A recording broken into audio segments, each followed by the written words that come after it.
So like he said something to the effect like why like what's the benefit of being an atheist?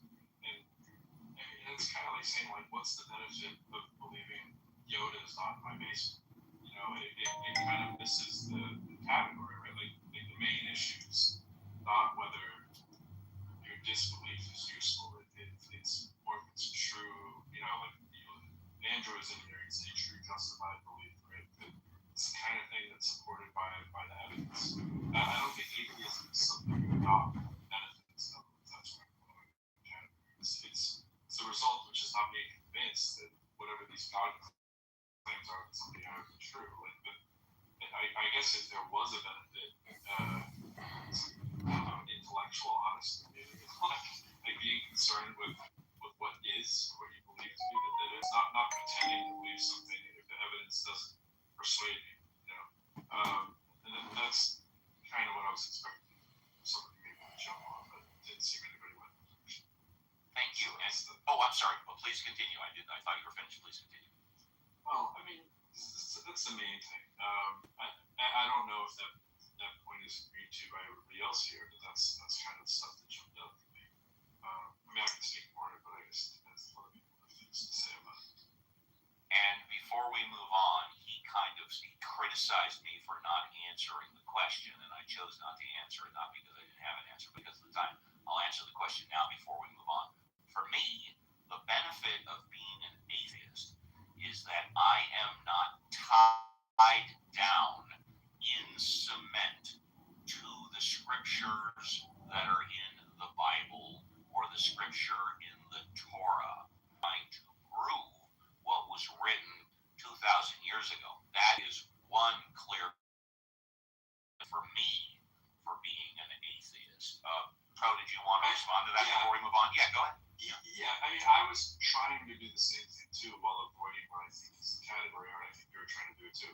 It's not what's the benefit, like he didn't ask what's the benefit of being an atheist. He asked what's the benefit of believing. Wow. And so the thing is like the belief part is the part that like the benefit of belief is not, that's the category, or like it kind of reveals something.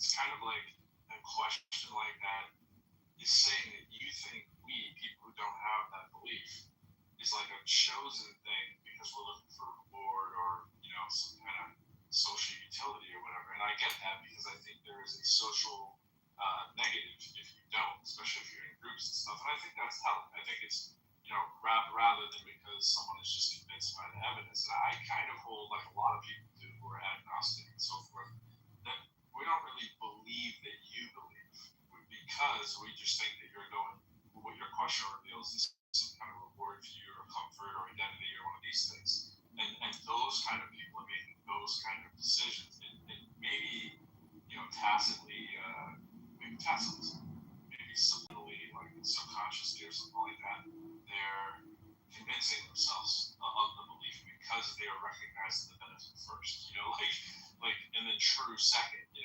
it kind of gives people, the meaning and the morals. That's what I think they're saying. Thank you very much. Appreciate that. If you're in the audience, and thank you. And if you're in the audience and you want to come up, now is a good time. We're probably going to run a little late. We had some technical issues. And Bro, by the way, if you weren't here in the morning, you weren't here at the start of the show, we had a couple of guys come on that literally locked up the show. There was two guys with the same profile pic and name Elijah, and I don't remember actually, and they were green characters, and they came on stage unmuted, and one guy had a noise, and I tried to, as soon as I clicked on their profile, it locked up my screen, and I had to leave and come back. So the only thing we could do was shut down the room. Yeah, we tried to mute them. We tried to mute them to the audience. We were unable to access any of the Clubhouse options to do it. So we had, our only option left was to close the room. And pardon the pun, thank God, at least we could close the room. It's a new glitch, so I don't know who discovered it. Yeah, it's a new glitch. So just be mindful of that when you run your rooms.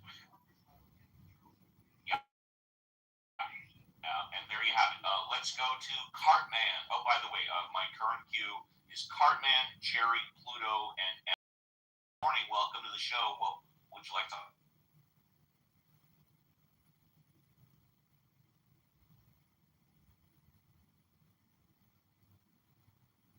On mute, and we're hearing a lot of Cartman once. Steve, in case it wasn't clear to you, all three of those accounts are very close friends, so I can speak. It was not clear to me, so now Pluto, you are first, and believe me, Pluto, I remember you redid your profile based on the vote of the people in the room. Not only do I love this room enough to create one profile, but there's now 3 files that were named by this room,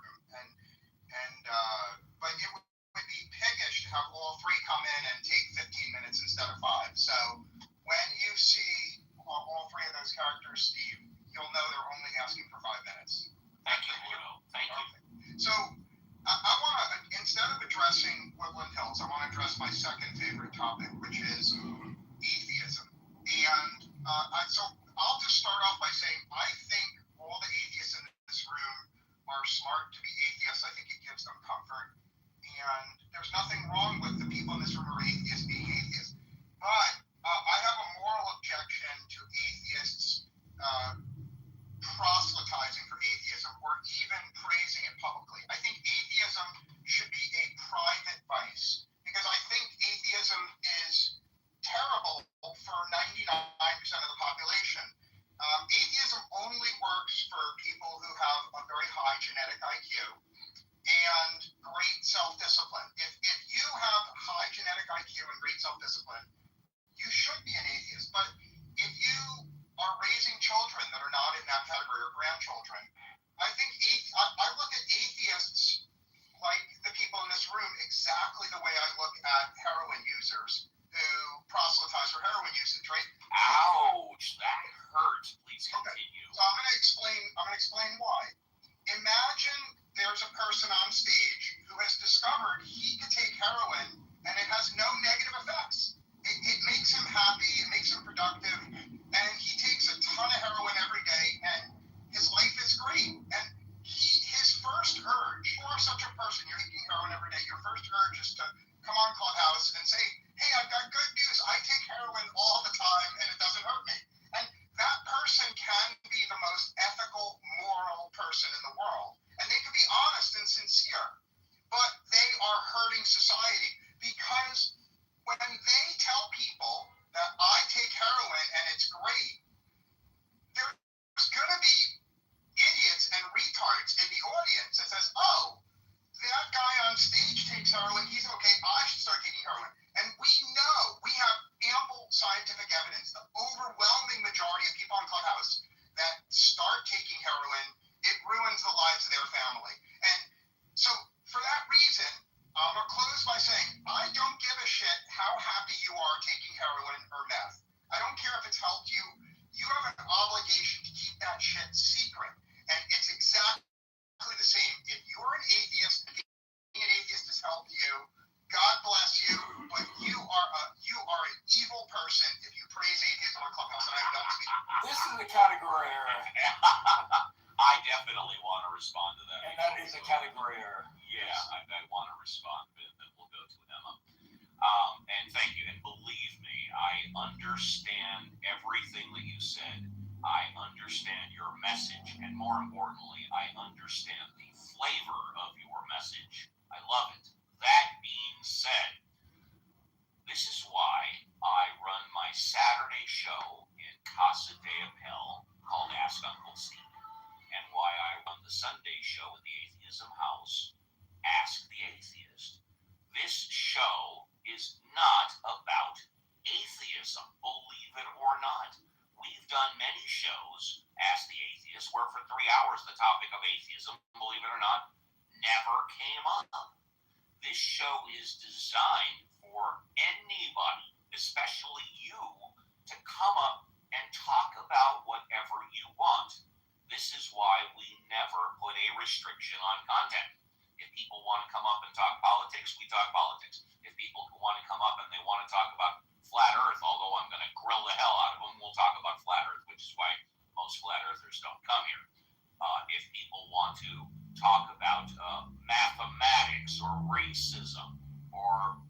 else on Clubhouse. The show is designed to go in the direction where the people that come up. We don't preach atheism. In fact, the only time we talk about atheism is when you, the audience, bring it up. Then we don't preach it, but we give our honest, hopefully sincere opinions about it.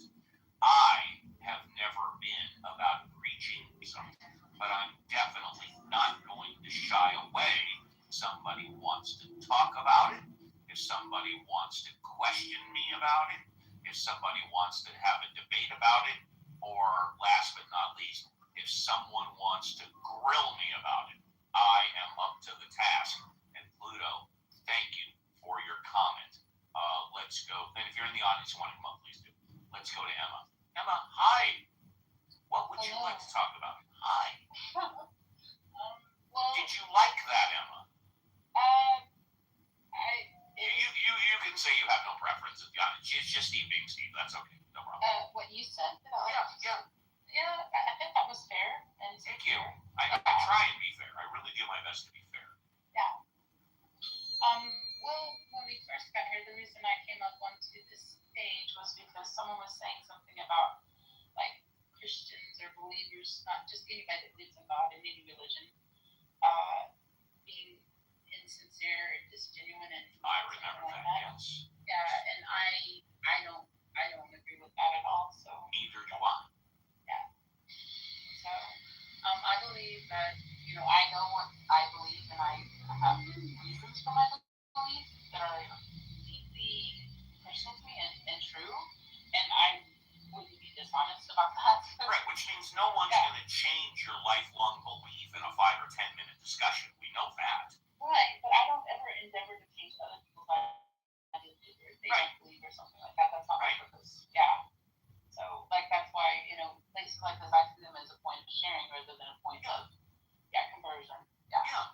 I never try and convince anybody that believing in God is wrong or that it's not logical, even though many people come up and try and convince me that being an atheist or not believing in God is not logical. My humble opinion is that whether or not you choose to believe in God or you choose not to believe in God, both beliefs or lack of beliefs are logical.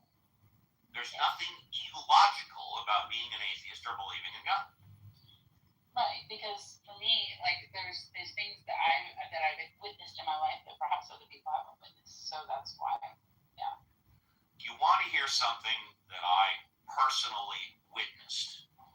I've been thinking about when to bring this onto the show, and this is the perfect time to do this.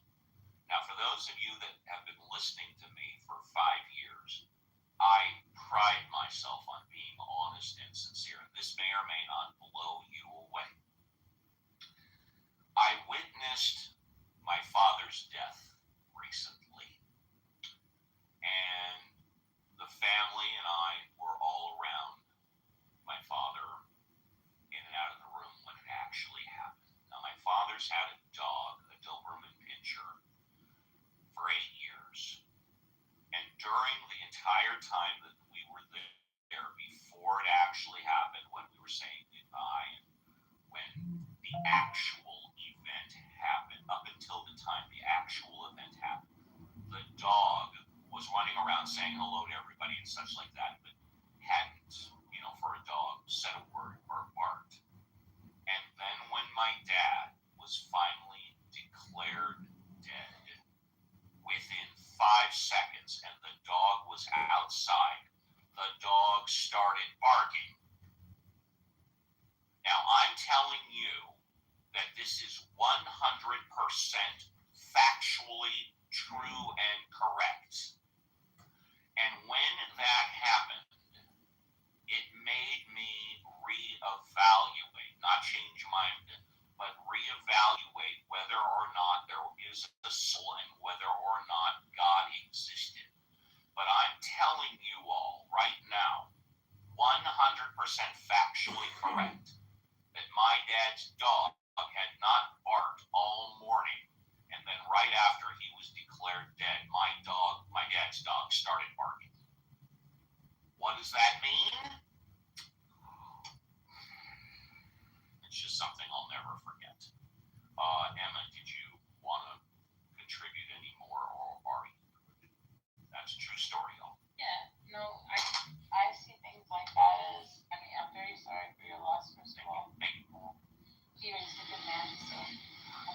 very kind. My dad was an amazing man, but you're very kind. Thank you for that. I mean, this is Mother's Day. It is Mother's Day. Yes, my mom passed away a couple years ago. Sorry for both of you. You're very kind. But yeah, when I see things like that happen, it means a great deal to me. I do believe in the soul and the spirit, obviously, for who I am and what I think.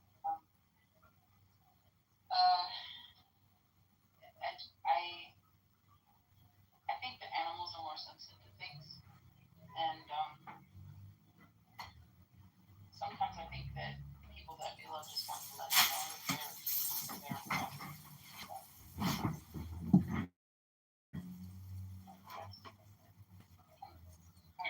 I'm glad that you'll remember it. I'm glad you'll remember it. Thank you. Appreciate that, Emma. Are you good for now? I just had to finish saying, Sure. if there's a reason why someone thinks, I'd like to ask people here why they think that when they encounter somebody who's a believer, why they think they're being disingenuous, or why they think they're being, I don't know, delusional about it. Like, why is that their first assertion? Like, what do they think that Christians are getting out of it when they try to share that with you? I'm sorry, Seth. Ricky, I missed the first part of what you said. I'm sorry. Why do people, why do any of you here feel like Christians are being disingenuous when they encounter you and they're just, when you ask them? I don't think all Christians are being disingenuous. I think some Christians are being disingenuous. And I answered that back when that issue came up. I answered, go ahead and go on mute. I think you've got some water in the background. No, that's okay. And yeah, we'll come back to you to say goodbye. I responded that I believe some Christians are being disingenuous. I use the example of Christians on Clubhouse. How come when I go into Christian rooms, I never ever hear love thy neighbor? How come I never ever hear forgive them for they know not what they do, which based on my understanding, which of course could be wrong, are the main tenets, the centerpiece of Christianity. What I hear are people arguing back and forth about what 2,000-year-old words mean. And because there's a period, a comma, or a semicolon before or after a word, or what this means, or how the word was interpreted 2,000 years ago, they argue back and forth about that. That's where I find some of the that's where I'm confused. I see. That's where. And who was that? Was it Mom? That's Alfonso, yeah. Oh, yeah, hi, Alfonso. Yeah, just grab the mic for a bit. Well, great. And a housekeeping issue, don't invite anybody else up. It looks like Colleen will be our last new speaker. We're going to go over a little bit because we started late on this. Go ahead, Alfonso, take it first. Glad you brought the not preaching atheism and under atheism, because that's been my intention since day one. The reason I started running rooms here and created the Atheism House was to have conversations with people who disagreed with me and not being shoved to the goo. That's what had happened to me, and I wasn't even being aggressive. I think most people know me. I'm not someone who can haunt and tries to prove everyone wrong. That's why you and I are such great brothers from another mothers and partners. Your strengths are my weaknesses, and my weaknesses are your strength. But the openness to talking and not, having the agenda for atheism is something we have in common. And so, yeah, I started running rooms again because I think for a while a lot of people really got on my case. They started to really bash me, and it was quite nasty to have people come in and just say that I was, being a horrible person just because I wouldn't allow people to yell and insult others. And I was even more horrible because I allowed you to run your rooms and, according to them, take over the Atheism House, which, from the very beginning, it was a community thing. It was,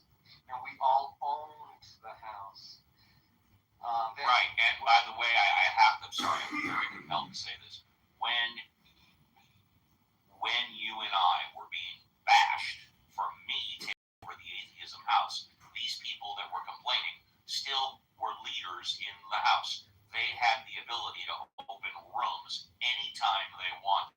Go ahead, Alfonso. And they still do. And we said you're going to gain your admin back if you run rooms regularly. Leadership acts, they were upset that I demoted them all as admins. I only wanted the two of us as admins, but they were all leaders and they could open rooms anytime they wanted to. Yeah. Yeah. And they had the chance of becoming admins, but you were just, I was your little bitch, probably. That I'm a ratings whore. Yes, it's true. I am. Can we focus on not meta? Yeah, you know what? JCC is right. Thank you, JCC. I think meta is very much the topic right now. It is. No, it was actually proselytizing atheism. That is completely on subject, right? But also, remember that you can talk about anything you want. You don't need to stay on topic if you don't want to. That's one of the basic tenets of Ask the Atheist. Well, can I say something right quick? You can when it's your turn, and we will call on you, and we will give you a fresh five, I promise. Yeah, Lionel's next in queue. Absolutely. In fact, after Alfonso, it'll be Lionel, Ben, Colleen. All of you will get fresh fives, I promise. And so this whole situation, put a whole bunch of people against me, just kind of backfired, and I decided to go down and not run. It was so refreshing to see that, still have a community, still have friends who care about having intimate, real conversations, not debates and bashing and insulting people. And so I invite everyone who wants to have a real, in-depth, kind, generous conversation to join my rooms. I've been running them every day. I will have a room under my house after this one. It was scheduled for 1 o'clock. I'll probably open at 1:05 or I might even step out a little earlier. But yeah, I'm really glad to be back running rooms and connecting with people and having real conversations. So, just push on. Thank you very much. Okay, as promised, Lionel is next. Lionel, you get a fresh five. Welcome. What would you... So you made the statement that Earthers don't come in here because you would grill them. I said that's what I think. Yes, yes. Yeah, let me put that myth to bed. Okay. Allow me to give you You want to speak uninterrupted, you got it. Yeah. As long as you don't say something completely ridiculous. Go ahead. Right. So, the first time you came over in the Flat Earth room, right? You mentioned your Saturday and your Sunday shows. And I came over the very next Saturday. And I spoke about Flat Earth. And then the entire crowd, everybody just ran away from it. It was like nobody really, really wanted to engage in this topic. And so I concluded that, you know what? This topic isn't for everyone. Some people are scared of it. Some people don't know what to make of it. All right?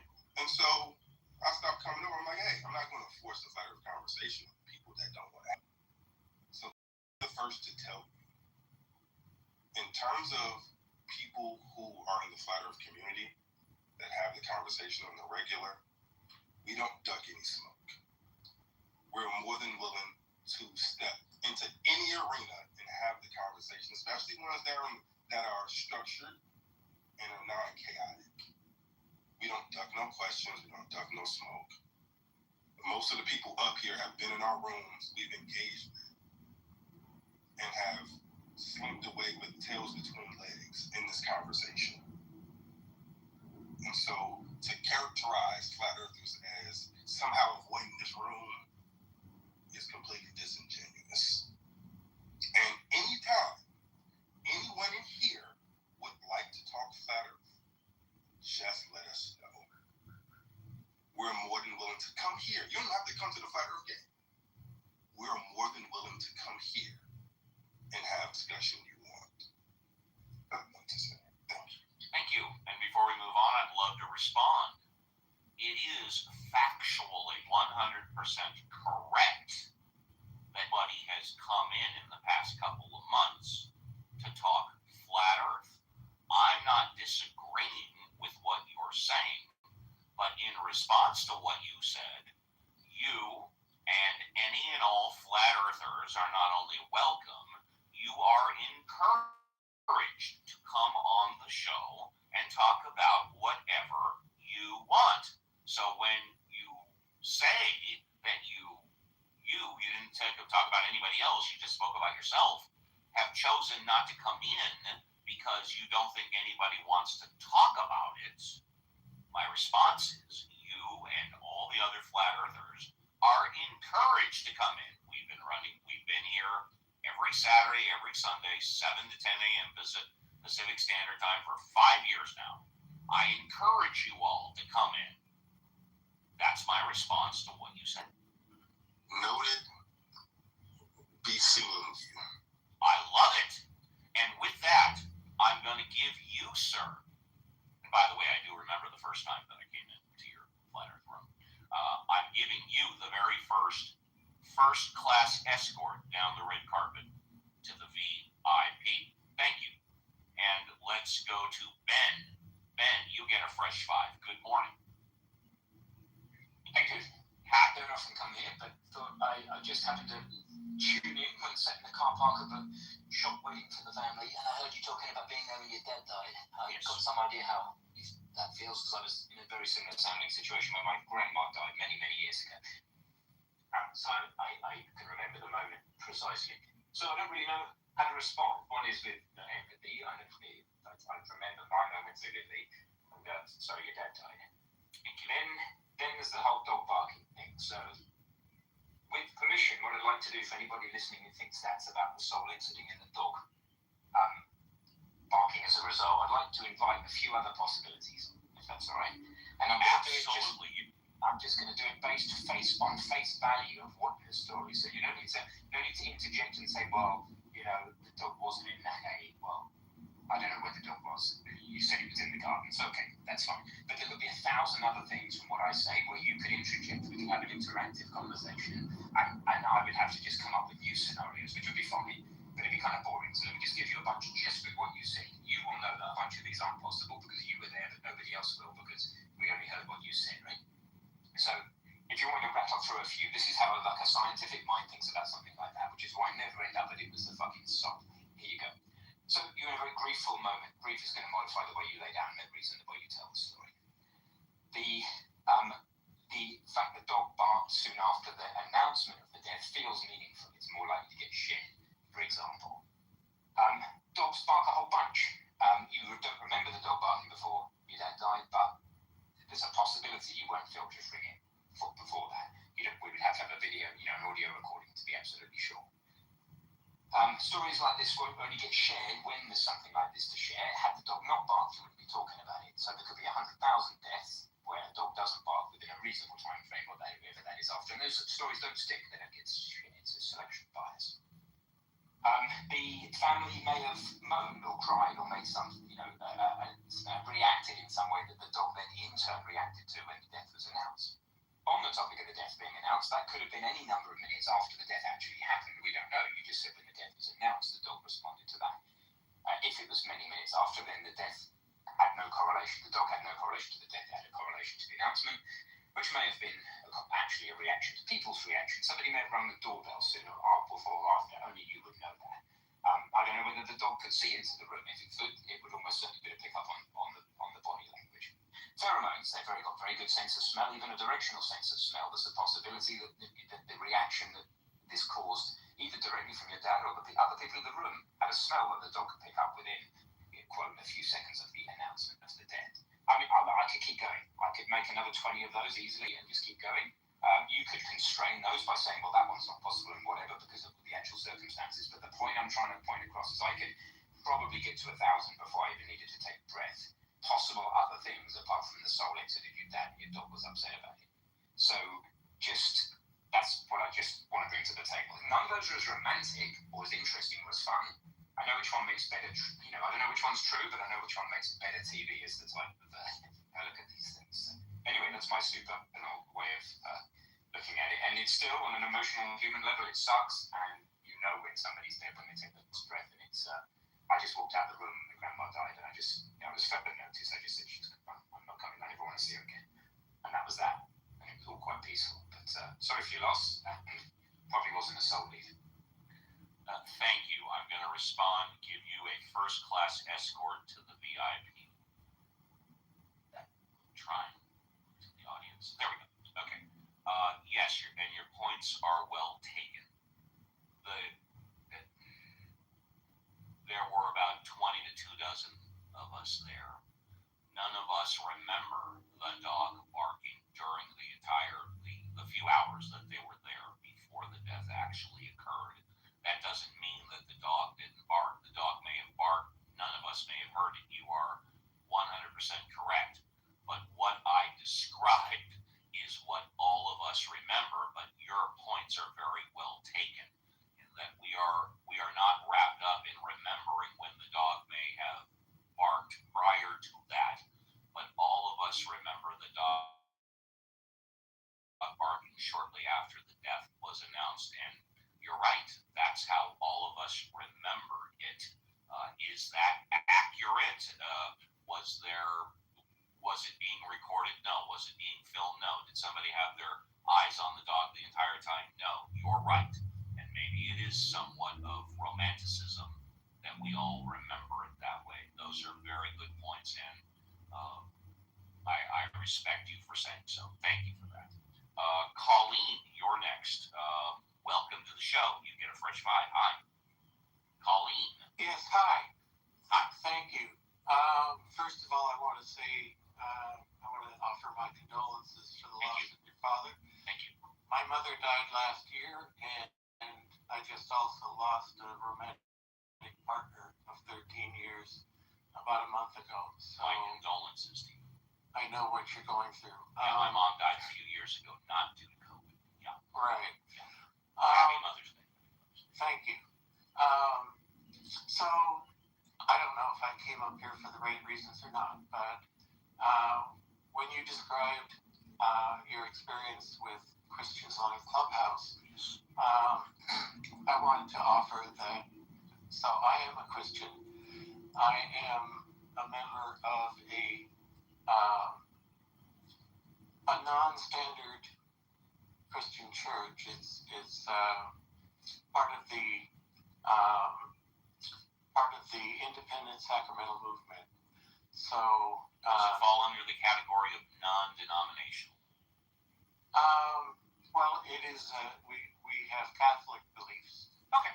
And a number of us come from the Roman Catholic Church. Fair enough. But we don't recognize the Bishop of Rome as the Pope or the leader of the church. We are an independent church. But I just wanted to say that if I got into a group of people and had the experience that you described of, arguing over a comma or a period or, which word was used in which 2,000-year-old text, I would leave quickly. That is not what Christianity is about for me. We are very much about love thy neighbor as thyself, and what we want most of all is to first practice our faith. And I am in fact studying for the priesthood at this point. I'm also a member of a religious order, and we have worship every Saturday evening on Zoom because we're geographically dispersed. But we practice what we preach. Well, we don't really. The bishop preaches, but the rest of us follow, and we very much.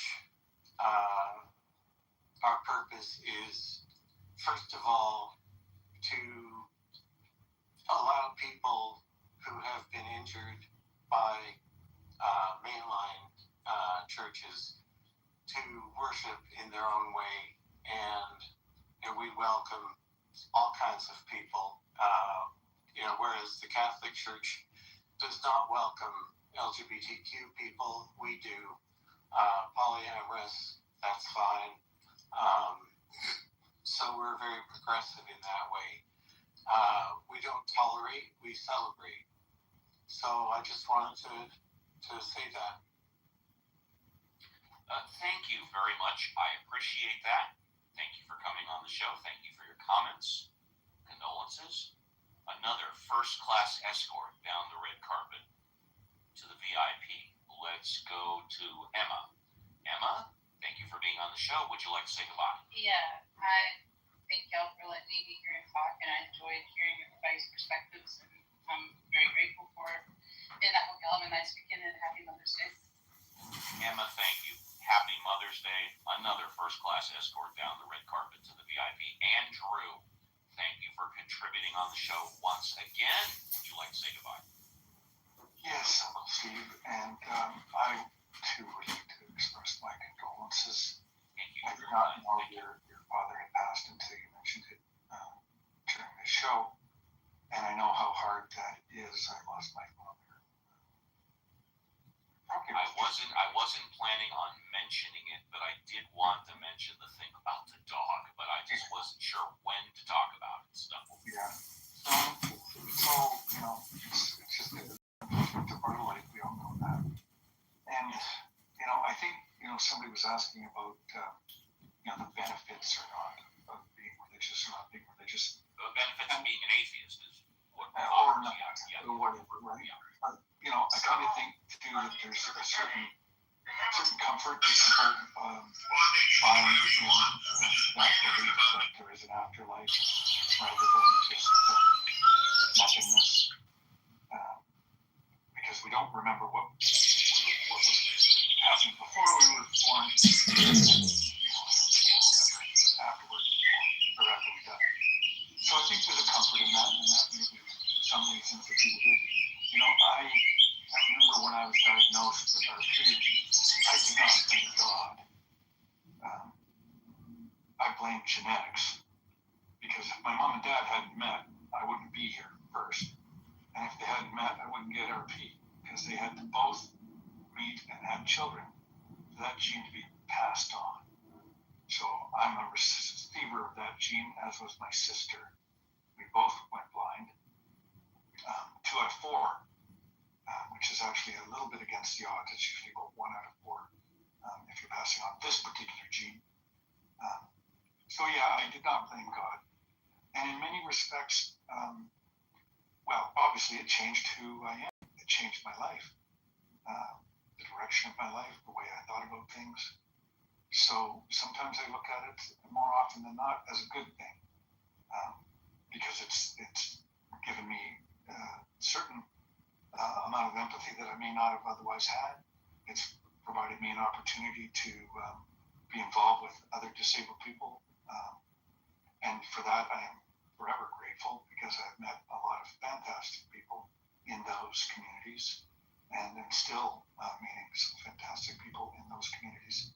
So there's always, for every quote-unquote evil, there's a good, and you just have to find it within yourself or within others that may be assisting you, and just carry on. So with that, Uncle Steve, I'd like to again express my condolences, and I'll bid you adieu.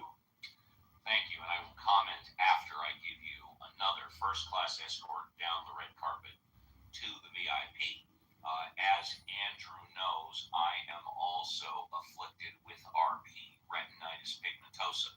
The most famous person that has RP is Steve Wynn, the billionaire casino magnate. He went completely blind about 15 years ago.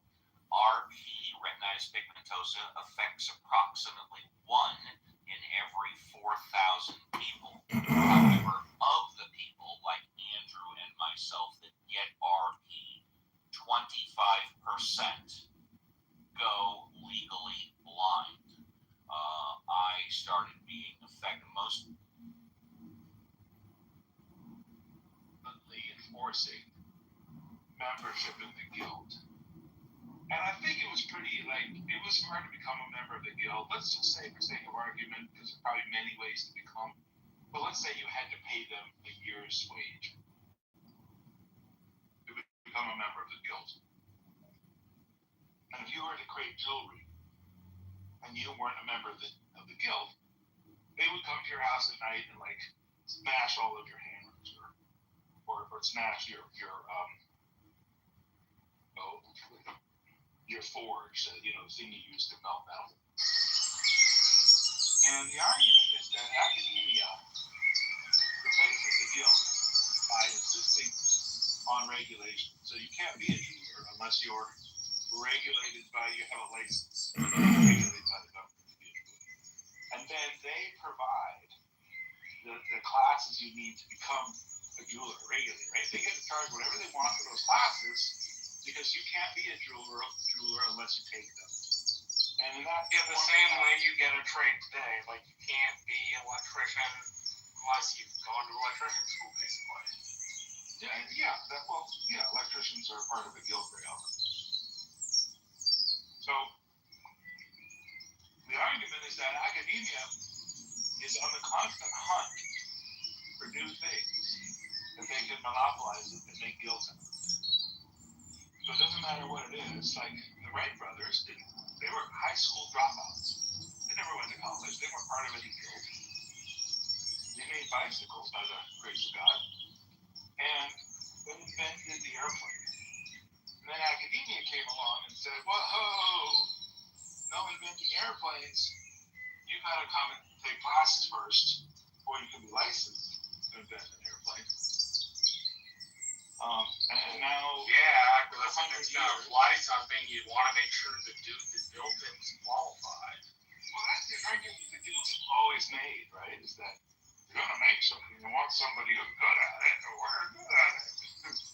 Because somebody else you gotta engineer a plane. There's a bunch of math and science involved in making sure it's designed correctly. Sure, you could learn that by apprenticing, I imagine, but it's probably one of those things that you should learn through education.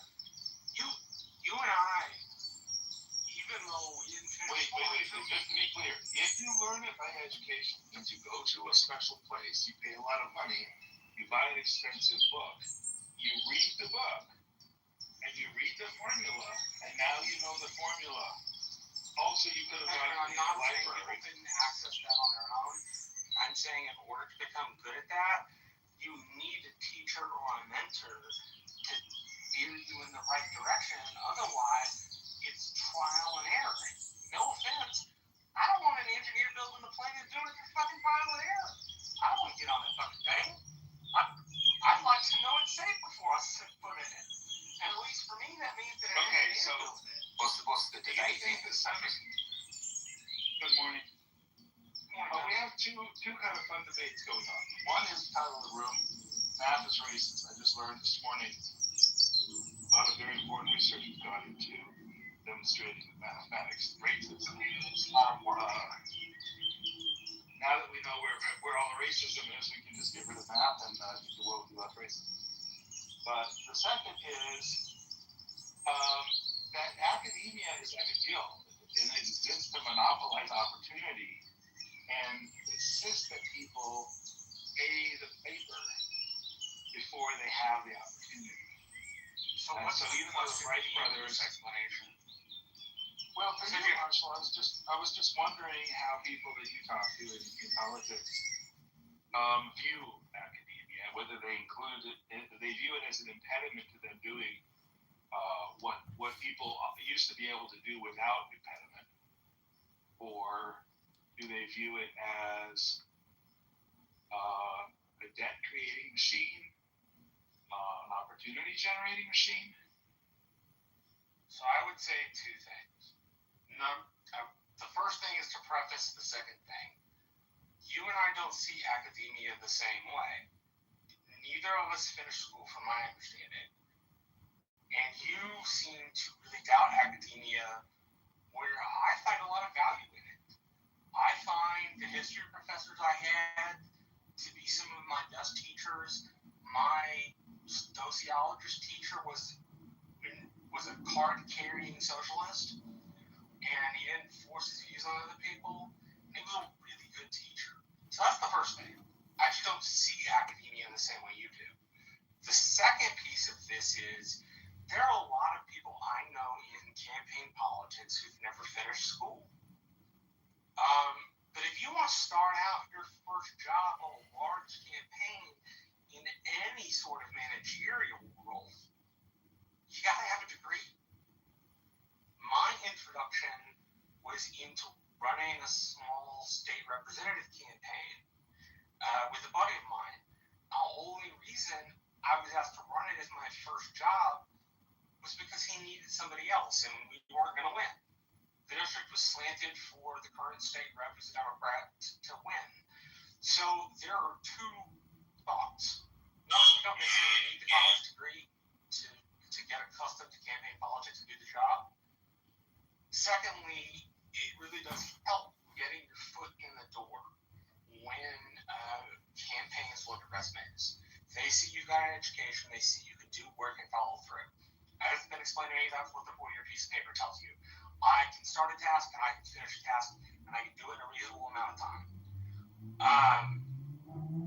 But if you go to school and say study political science, nauseous. You study political science, but not the political part of the science. My beautiful nauseous. That part makes you much more familiar with. Good morning. How are you, beautiful? Beautiful. Just came back, went to the beach, Ooh. had breakfast, met up with for Mother's Day, rode a little bit. It's the ranch right next to the beach. Came back, met up with X for Mother's Day. Paradise now. He bought me diamonds. Your boyfriend bought you diamonds? No, my ex. Oh. The daddy of my baby.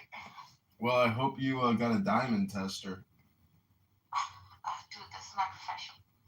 Oh, yeah, you work in jewelry, you know. And I think at night, I'm probably going to go out, be a friend, my daughter. I'm resting. You know, My doggy. my little doggy is my real love of my life.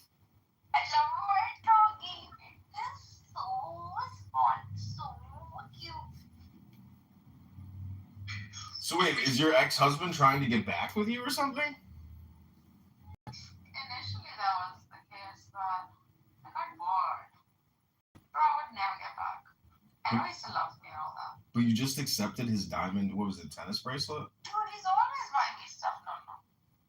I guess you're not getting back, but he wants to get back with you. I mean, you're the mother of his child. Why wouldn't he want to be with you? That's not me. I won't get back. Did you initiate the separation, or did he? He did really. That's the thing. He initiated the separation? Yes, Mom. Damn. Speaking midlife crisis. Mm-hmm. I was like, you want this? You got this. I want it. I got it. I want it. I got it. Well, that's ghetto logic, though. What do you want me to do? It was constant.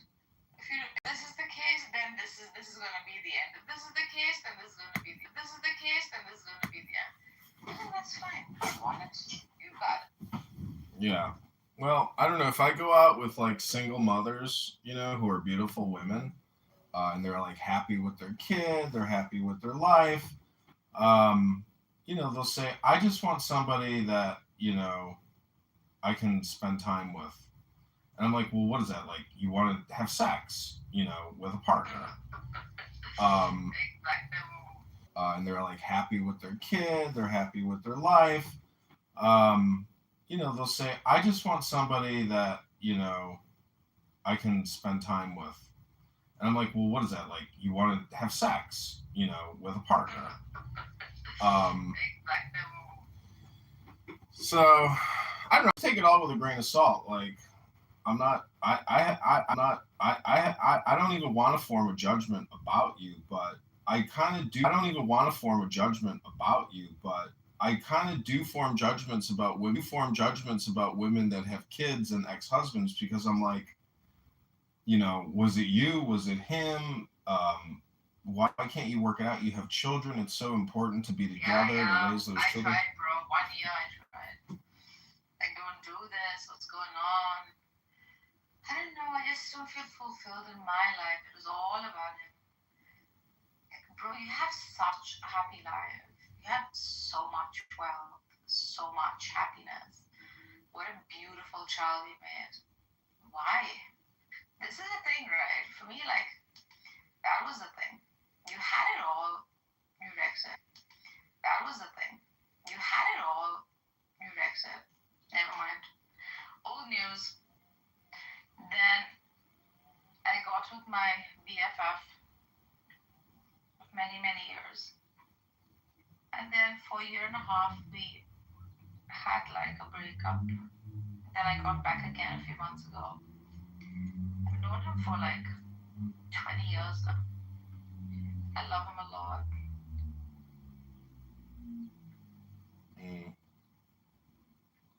Everything ends up exactly how I think it is determined to. I'm a determinist. Yeah, I mean, relationships are kind of crazy in a way, like because if you have to like maintain it just for it to exist, and like so it's like I don't want to have to like manipulate you to have you, like I want because I'm totally happy being by myself. Like if I join with you, that's me taking you on my ship. It's not me joining your ship. Like we could pretend it's that way, but it's not that way because a lot of it just deals with housing, right? I mean, no, not in this case. And we both came from, like, I don't know, I guess privileged backgrounds, and that wasn't about housing or, no, I mean I'm talking about me personally, I guess, but like. Oh, I see. I'm sorry. What was housing for you? No, I mean it's just part of the equation now, meaning that so crazy. I matched with this girl on Hinge. Like I changed my geolocation to South Beach, Miami. So I meet this incredibly hot Latina chick who has like 3 kids, and she's smoking hot. And every single Instagram clip is her working out, popping her amazing booty, and she never seems to work. She's always taking the kids to the beach, to the pool. She's always doing an event. Like she's just her kids are her life. So then we're friends on Instagram, and then I start seeing what she's posting on Facebook Marketplace. And guess she's involved in some kind of criminal network. She's selling stolen auto parts. Oh my god. Yeah, I couldn't believe it. I was like, oh my god. This is how this chick makes her money. She sells stolen auto parts that her ex-husband probably, buys or steals. I mean, good lord. So this is why she attracts such freaks in your life. Well, it's not like she's a freak. She's just a beautiful mother, but I'm like wondering how does she support herself? And then I see, Facebook Marketplace, she's selling a $450 headlight for a Honda, I'm like, holy shit, that's crazy. Crime pays. Oh wow. So you only have 1 kid, right? Yeah. How old are you? Early 40. 21. So you're done. You're not having any more kids. Yeah, I don't want any. I guess I can, but I don't want. Yeah, I don't know. I mean, you'd have to it's a whole thing. It's like starting a whole new life. Yeah. I could adopt. Well, this app is It's not, see, when people say this app, it's not this app. The app doesn't actually exist. It's just the people here. That's it. And so what we're not really criticizing the app. We're criticizing the people and what they talk about, how they spend their time, what their opinions are, and you know, it is what it is. It's like a format though. Like it is like talk radio where you have an obnoxious host who basically prevents you from fully distributing your propaganda. He redistributes his propaganda or her propaganda to supersede your frame. So it's like talk radio where people come on, they get abused, they get kicked off the show. It's, you know, that's why I like recording people, because like I'm highly blocked, and I'm blocked from certain rooms, and so like my only justice is actually recording what I consider to be bad takes. Yes. Yeah. Did you like how we were reading Shakespeare last night? I didn't hear it. I was out at the bar last night. Oh, fuck. We read like 50 sonnets at least. Really? Oh, that would have been nice. Yes. You know, you saw theater for 3 years ago. What, in college? Shakespeare was a main, like, blueprint upon which we build stories. Upon people who are uncultured. I don't look down on people. They just are not conditioned. They don't have the time. They don't have the environment. They don't want to do it.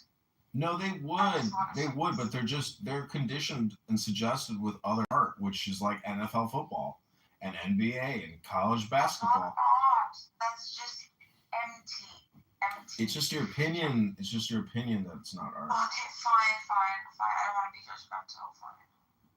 But what I think the complaint. They don't read books. That's the truth. That's the truth. I think the real complaint is that the economy doesn't make a greater category for artistic living, where instead of military and industrial complex and medical industrial complex, we should at least take like $1 trillion a year and just redistribute that to our people so they can do art projects. Exactly. Oh my God, I love that. Yeah, because art projects are like science experiments, and there's going to be great outcomes. And most people's lives, like, we're all getting cheated all the time. We're being filibustered. And this app is proof that topic focus is, or the debates, like it's like Uncle Steve in his room, the atheist. He says, this isn't a show just about atheists. Like, you can come up here and talk about whatever you want, but by making it a show about atheism, it forces the focus on a certain topic and category. And the funniest thing is that Pro Lyrical, he's like, I would call this a category error. And then I'm thinking, wait a minute, you just made a category error by claiming it's a category error. Like, it's your category error, not the person's so everything turns into a projection, and that's everything. And that's to me like the biggest takeaway from life is, okay, your ad hominem or your filibuster is a projection.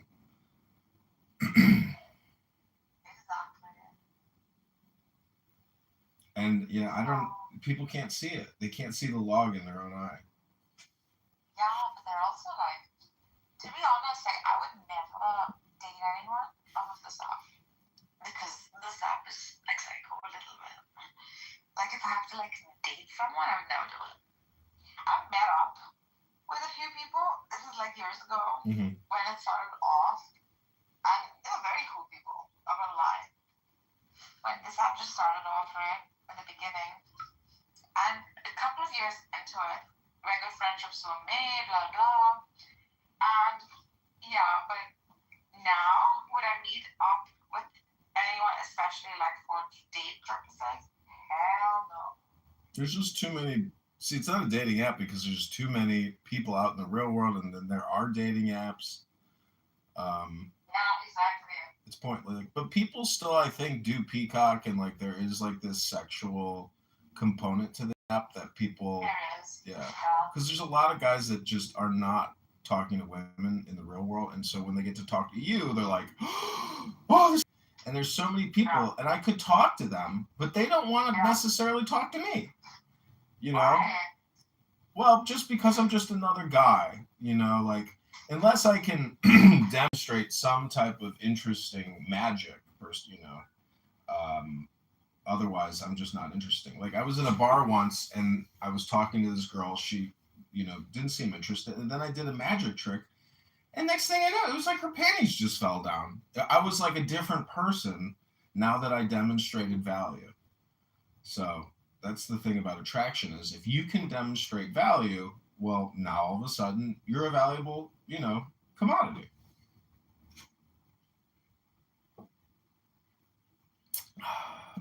Of the few relationships, and I know a few of them off this app, most have failed. I wonder why. Because the relationship was based on Clubhouse dynamics. And, you know, a real good relationship is like quiet. You know, it's like it's self-contained and it's productive and it's joyful and it's erotic and like you know, it's like if somebody says, oh, are you in love with that person? It's like, well, I'm so physically attracted to this person that I can overlook anything, you know, that this person might throw at me. Like to me, that's actually more love than being in a relationship with somebody that you're not attracted to, but you're committed to out of duty or obligation or commitment, something to that extent. You know, like the physical attraction to me is actually real love in a relationship that transcends, you know, the protocol of the relationship or something. Like if that makes any sense. Like without that really strong chemistry, I agree. it can't be Most bound. of it is a kind of show because there are people, you start off with people watching you on the sound, and then now you're kind of continuing on with that relationship for the people on this app, which are like a handful of people on this app. And so, I don't know if you know, I can't use names, I don't want to dox them. You probably have recorded them too. This is from like 5 years ago. This couple started off pretty passionately. He was a famous, and still is a famous cupcake maker in the US. Like he specializes in cupcakes, and I talk about bougie cupcakes. And she was from Germany. I was much into the spiritual practices of breathe in, breathe out, take a walk by the beach, that kind. And then she had a huge house in Germany, right? One of those magnanimous heirlooms, inherited. She sold that property, freaking vintage. I don't know how old that home was. Probably, you know, from the medieval times. And then both of them, he from the States, she from there, they moved to Italy. Freaking within a few months, they were like just talking to each other and hosting rooms and things like that. It was so sad. And then I recently know of, you know, of quite a few.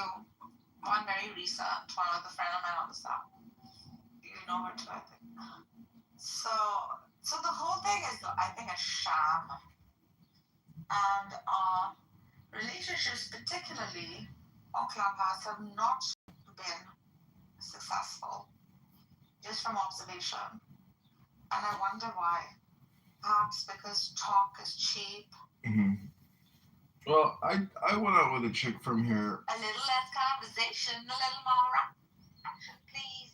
Yeah, less conversation, more action. I mean, I dated a chick. I didn't date a chick. I banged a chick from here who gave me like COVID-19 in maybe like June of 2020. and she's a doctor, you know, fully vaxxed up. She probably passed me all of her spike proteins.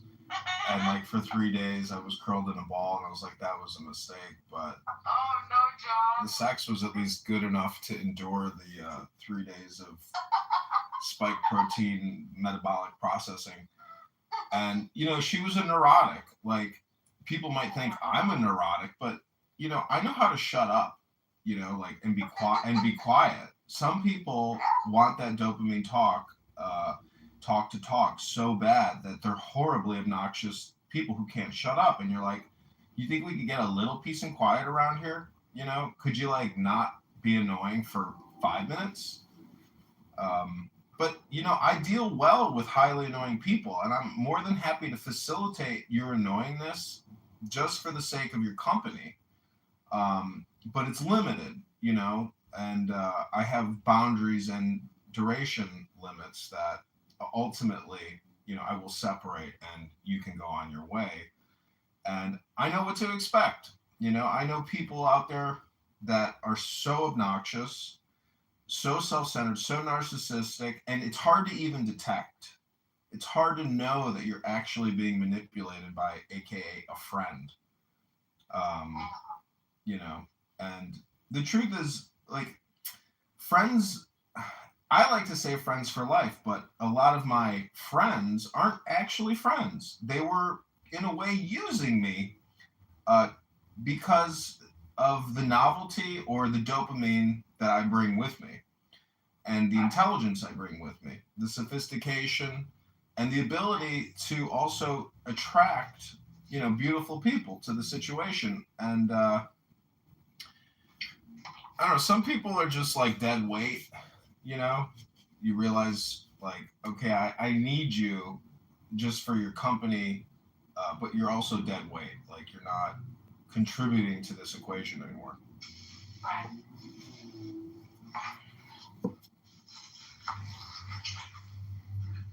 Let's go for a walk. I keep thinking, like, I keep looking at puppies, and I'm like, oh, I would love to have a dog, but then Oh my god, get a puppy. It's so cute. I would, but the problem is, it's like when I get up, you know, there's A through Z things to do, and it's like, you know what, I don't want to add one more variable Yeah, that was because my mistake. I got it in my kid. I got manipulated into it. It's the only thing I want in my whole life. The only thing.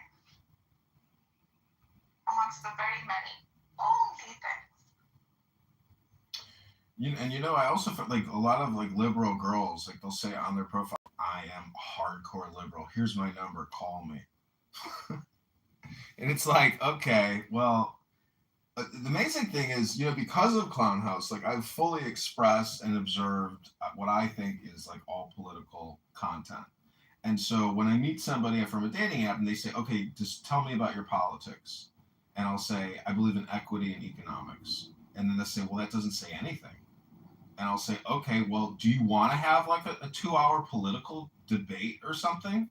Like, do you want me to fully explain, like, how much information do you want from me? And are you going to give me any information from you? See, it's women are just so ridiculous. They're literally like parasites living. And my dad would be very upset if he heard me saying this, but like many women are just parasitic consumers living day to day, and they don't really care about you. They want what they can get from you in the moment, and they want to maximize it. Like one girl, I told this girl, I was like, yeah, I'll take you to dinner and give you a gift. She's like, okay, just send me a Venmo right now. Prove to me your love. And it's like, no, I don't do Venmo. And she's like, give me a check then at dinner. I'm like, it's so crazy that girls will go around and do that kind of shit. It's like filtering them out. It's like, okay, you're looking for some rich 56-year-old sugar daddy who's gonna literally write you a check, and you might not even blow him. You might not even F him, but you might. And you're like a 24-year-old flight attendant who's actually a prostitute on the side. It's wild. It's society now today is more complicated than ever before because women are fully liberated sexually content wise, financially. Like, women will never like really settle down with a man because their psychology today it's just not wired for that. It's been uprooted. Absolutely. It's like, we don't need you now. We want you now. Yeah, women choose. Men, men don't choose. Cock. Men cock. Don't choose them cock. I don't like that though. Regal, welcome to the Ayn Rand book house. We don't need you now. That shit sounds like fucking cope. We don't need you. We got everything. Yeah, you do. You need us to fucking fix your plumbing, put electrical in your fucking house, It's a fix phone the call fucking away, roof, darling. paint your house, This work on all the infrastructure in the whole fucking neighborhood you live in. The plumber is a phone call away. The free This is just something you're fucking wrong is a phone about. call away. Yeah, the cops are a phone call away, and that's a man too that you fucking need. Why do we need cops? Because you need them to protect you from the men that are fucking retarded. What? You know, you need the good men to protect you from the bad men.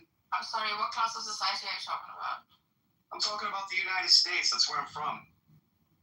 So am I. But what class of society are you talking about? What class of society are you talking about? Who needs cops in a gated community? Who needs cops in a gated community? I don't know. Does the gated community security officers that have a gun on their hips that are licensed to fucking use them, so they're kind of like their own police? All the time. Yes. Oh, great. So you're a dipshit that doesn't know what the fuck enforcement is.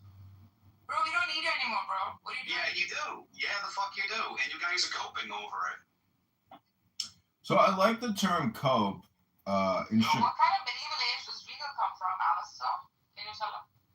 Well, Is this the Middle Ages? No, I think his criticism is useful, because when I think of the word cope, in many ways I cope, and the truth is, like, even talking about this topic is coping, and it's like, it's not useful. It doesn't see, the thing about leadership is leadership doesn't talk about what you're going to do.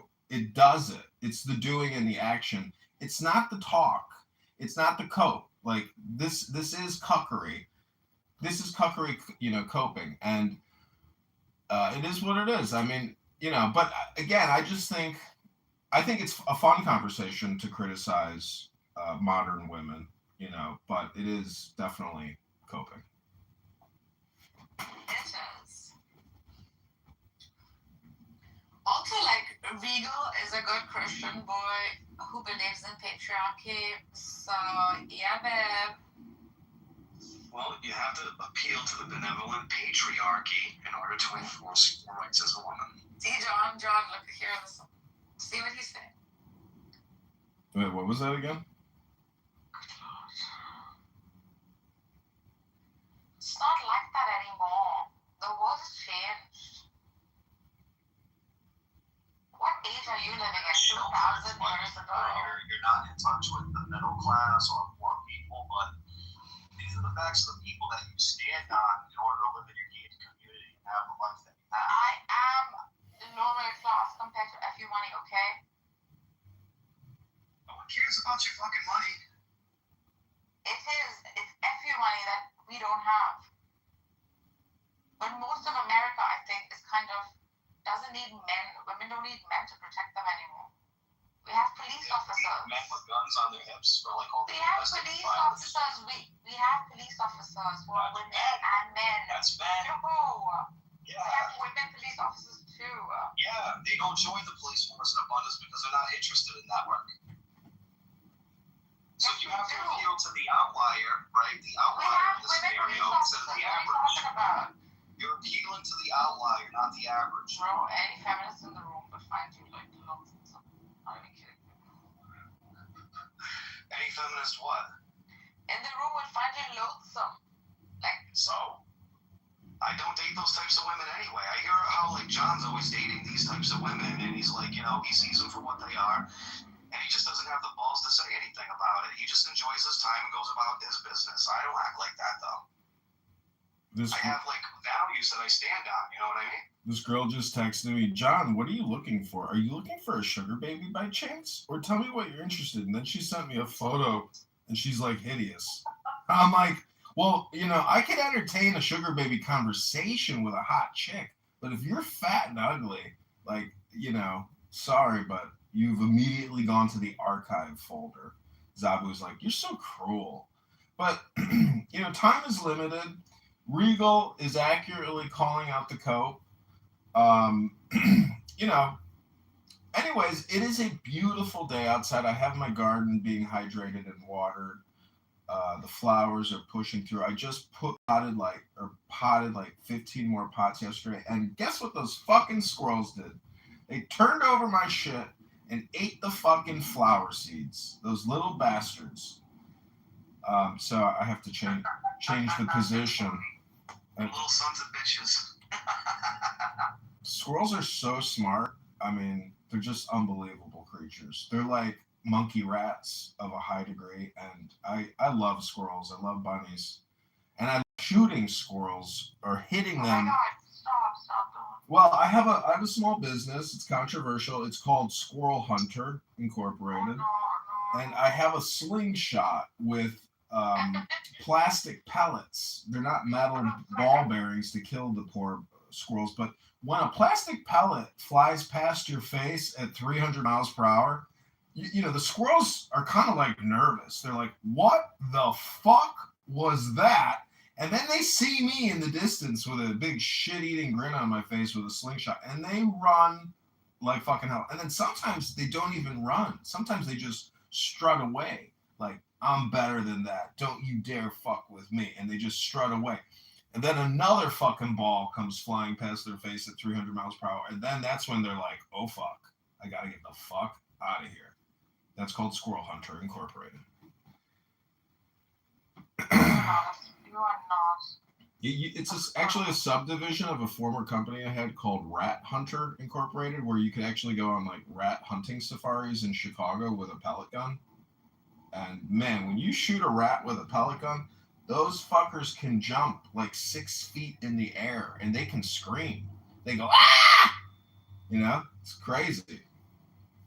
Dude, I think the true story is your neighbors are probably watching you run out of the house with a fucking broom, fucking bat, chasing them off your fucking lawn.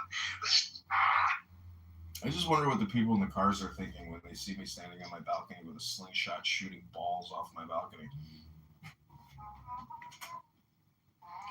Okay, well, I'm going to quickly read to you one page of Ayn Rand. Are you ready? Because I think that... Absolutely. I love Ayn Rand. Love you, Ayn Rand. Rest in peace. R.I.P. I think that all books are magic, and what people don't realize is that Ayn Rand is actually a magician, and her book is actually a magic book. Hello?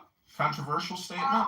Is that a controversial statement? Not at all. Ayn Rand is magic herself. Okay, this is the virtue of rationality. The virtue of rationality means the recognition and acceptance of reason as one's only source of knowledge, one's only judge of values, and one's only guide to action. It means one's total commitment to a state of full, conscious awareness, to the maintenance of a full mental focus in all issues, in all choices, in all of one's waking hours and talking on Clubhouse.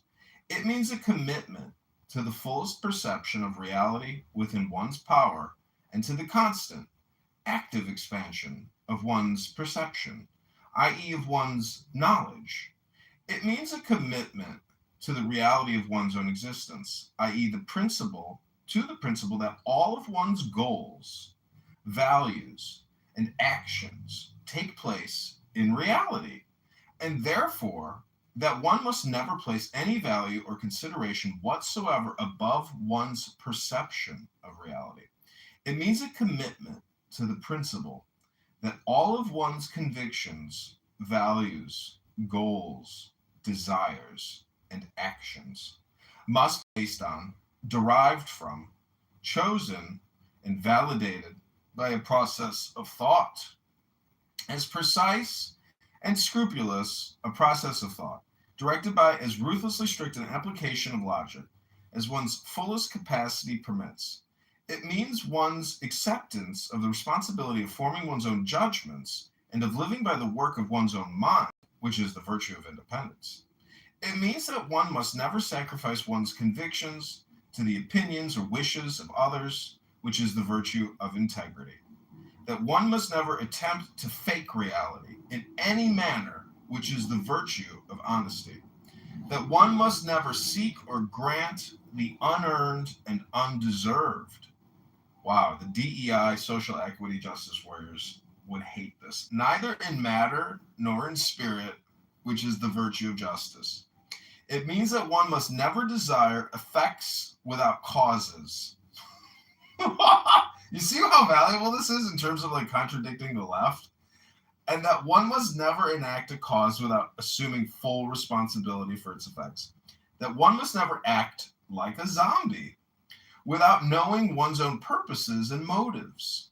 That one must never make any decisions from any convictions or seek any values out of context, apart from or against the total, integrated sum of one's knowledge. And above all, that one must never seek to get away with contradictions.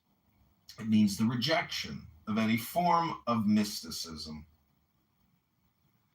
Any claim to some non-sensory, non-rational, non-definable, supernatural source of knowledge. It means a commitment to reason, not in sporadic fits or on selected issues or in special emergencies, but as a permanent way of life. It means the rejection of any form of mysticism. So, Ayn Rand rejects mysticism and believes in rationality. No, that's not true. No, she just said it. Yes, I know, but if you keep reading, like you figure out it's mysticism that is woo-woo. There is something called rationalist mysticism, right? Where you rationally evolve and rationally come to the conclusion of mysticism. This is one of the hardest things to do, but it is fun. You cut off there at the end. What did you say, Narcissus?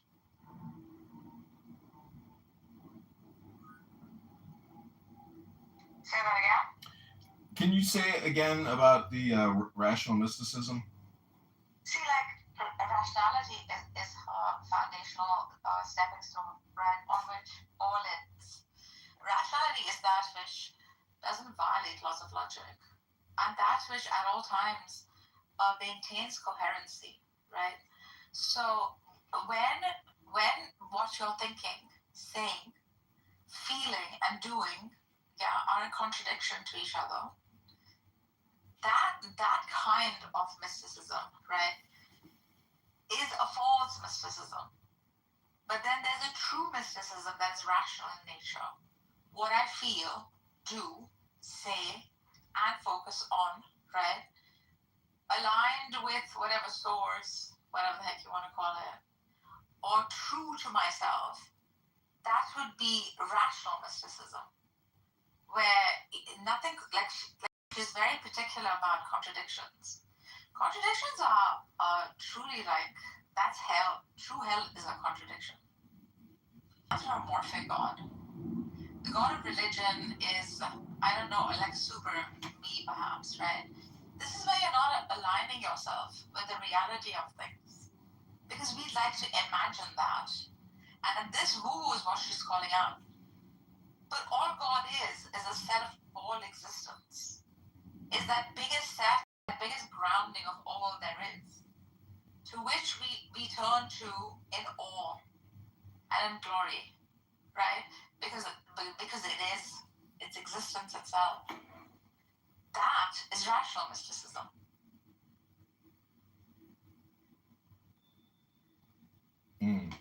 Okay.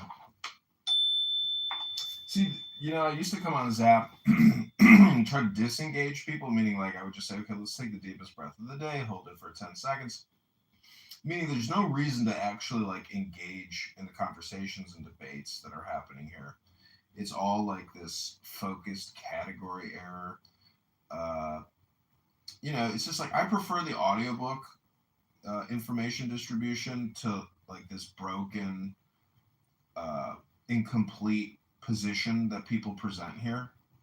And it's pathetic. Like, people here are pathetic. And I really like mocking them and making sure they know that I think they're pathetic, and I've confirmed that they're pathetic. It could be a me problem. And, I'm slowly moving away from all criticism and just getting into documentary, filmmaking, and just letting the audience decide without my interjection. I think that's the best way to do it. But I could also have, some people enjoy my criticism. And I've gotten compliments, and people say, I went back and I watched your Instagram of me talking to all these people, and I really enjoyed your feedback and your commentary about how ridiculous it is. And I say, thank you. I appreciate you for appreciating me.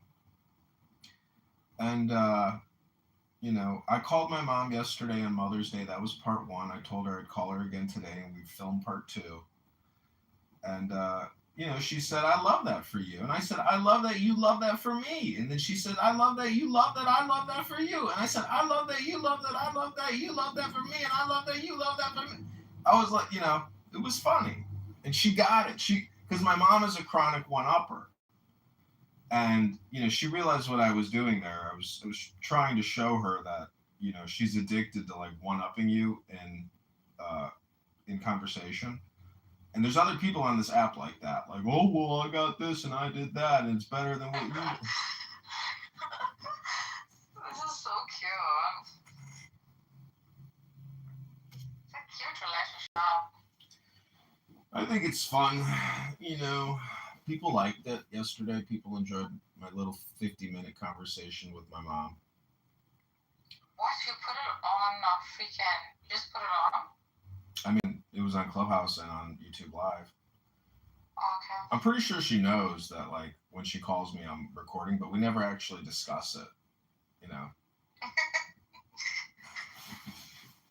Because my mom has a flip phone. She doesn't actually even have a smartphone. She doesn't waste her time with all this internet reality.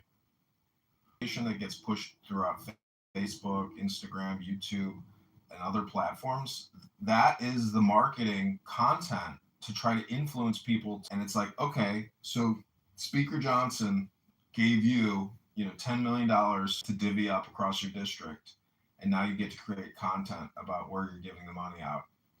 Must be nice. But the country's totally, and that's like the reward, for the congressperson or senator to create that content and say, hey, I fought so hard to get this money for you. But really, the party loyalty is what's facilitating and funding that, and then they use it for their own marketing purposes. Do you get irritated by, like, judgmental religious people on the South? Oh yeah, they're extremely toxic and highly obnoxious. That one guy? He's like, I believe he's African. Coptic or whatever. He has a thick voice. Oh, you're the Antichrist. Oh, normally you're the Antichrist. You're the Antichrist. Like, that guy is so fucking annoying. I would like to flog him, and as he's like screaming, like, why are you beating me? Why are you beating me?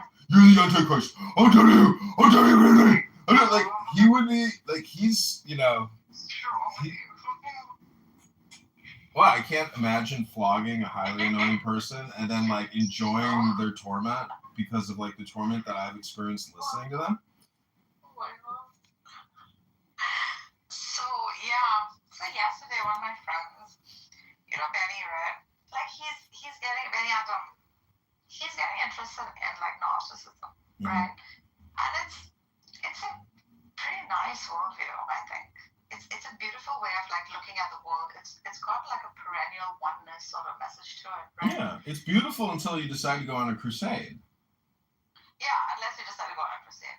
But it doesn't allow for it within its worldview. So yesterday, he was just positing his worldview. And then people I know, and freaking, who I didn't ever think would react to his position like that, started to freak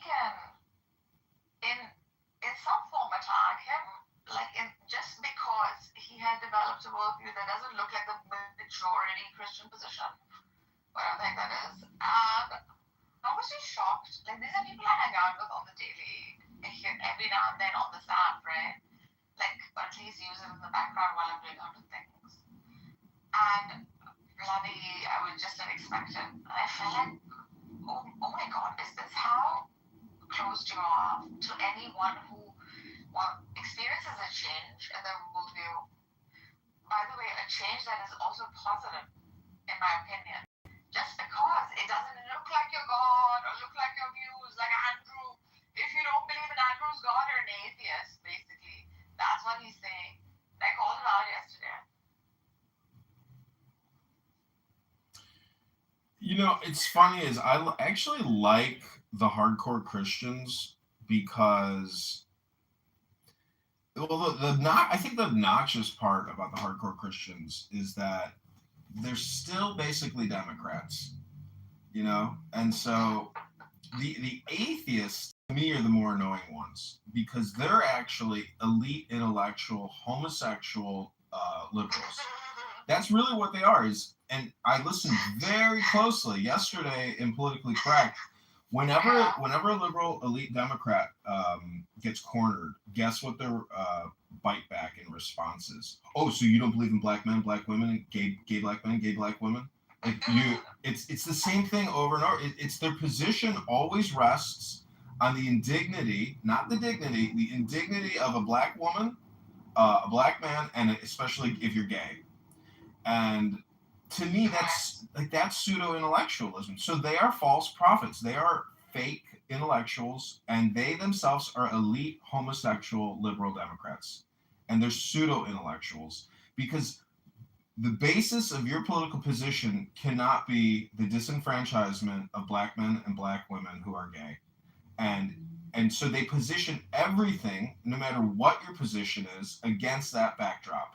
And that is so fucking disingenuous and so propaganda. It's such propaganda, and they're ruthless, and they know what they're doing consciously. They know that they are essentially doing filibustering on the backs of gay black men and gay black women, and it's pathetic. And actually, it's really just their own projection because they are closeted homosexual intellectuals who are married and have children, and they could never admit that they're bisexual and that they are extremely predatory. So those are my observations. I think they're accurate, and that's why I film. You know, I am in my documentary filmmaking here in Clubhouse. I'm actually like in the jungle recording chimpanzees interact with each other, and it turns out that we as monkeys are so good at trying to subvert, hypnotize, and manipulate each other. It truly is the economy. It's really how everything is happening. And when AOC gets on stage and say nobody can make $1 billion, that's impossible. Well, that's because she's propagandizing eat the rich. And she herself is rich. She's very rich. She's worth like 40 million or plus. A fucking bartender, congresswoman who's unstoppable, and people eat it up because she's so goddamn sexy. You know, if AOC was an overweight, obese, disgusting pig, no one would listen to her. No one would want to look at her. So the physical beauty is the first step at magnetizing and hypnotizing. And that's what she does. She is a ruthless propaganda. And in fact, she's nothing but a CIA agent. She is a CIA agent or associated with CIA agents. So her background and her actual pedigree, it's not exposed. It's not discussed. I mean, it's crazy that we don't think that congresspeople and senators aren't like fully integrated with the CIA. And if you think the CIA should be shut down and defunded, you have no idea how many people are involved with the CIA and their activities. So, I mean, I'm happy to exist because so many people hate my existence. You know, that's what really makes me happy when people say, oh, you don't know who John Kitover is? Block this guy, kick him quick, get him the fuck out of here. That's when I know, like, I'm being successful, because everything has to do with apartheid, indigenous rights, neo-settler colonialism, structural white racism, and a whole list. There's a top 10 list of complaints, and philosophy is the um, compression of all those complaints. But when you compress all the complaints, they're not there anymore. But these people decompress the now into their history hypnosis complaint session, and it's essentially because they themselves are highly demoralized. See, victory and strength, the correlation between strength and joy is real. And I was talking to my mom about this yesterday. If you have great joy, that's because you have great strength. When your strength is diminished and goes down, your joy goes down. It really does.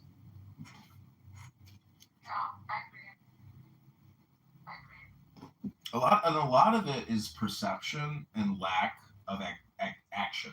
Because when you actually take action, you realize that you're not really doing anything for the most part, unless you're actually pushing back and putting good content out there. Force is like a combination of action and like newness, because the new frame reframes the old frames, and every day new frames are being put on yesterday's frames of the previous frame.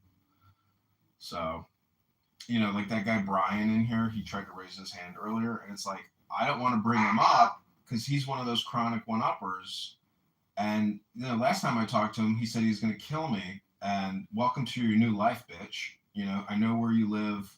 And I'm like, okay, well, I don't want to be friends with you anymore because, I know you have mental problems, and I'm okay with that. But like when you make death threats against me, and you don't issue an apology or say, hey, like I'd like to, make amends. So I just ignore and I don't entertain and I move on with my life in joy and strength. I'm not going to entertain people who get wicked drunk and then make death threats on a social audio chat app. That's ridiculous. So I'm happy not having former friends in my life who I view as being obnoxiously toxic. Wasn't Ryan your friend? Was you reading like Alistair Crowley together with him? I remember he actually did read Pan. Who, Brian? Yeah, was it Ryan or Brian? It wasn't Brian. Brian is extremely resistant to reading anything. Oh my god. But why? Because he just wants to talk. He's a talkaholic. He just wants dopamine from talking. He doesn't want to have any type of like plan or goal or outcome or alternative content. It's just he just wants to talk about whatever the fuck there is to talk about. He's yeah.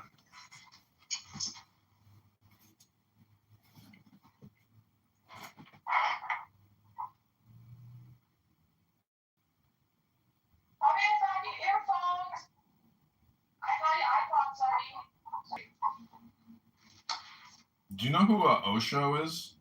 Yes, I've been to his ashram. I lived there for 3 months. I love like just how wild. I love like his outfits. Like he looks like a space traveler. Like I know. So in that heat of Pune, so I studied the structures because my thesis in architecture was spiritual buildings, right? And his ashram is made of black pyramids, right? And at one-third the height of those pyramids that they built, you can actually he's raised the central platform, right, on which like he would sit. Something about like how at one-third the height of the pyramid, energy is like probably like highest, and things.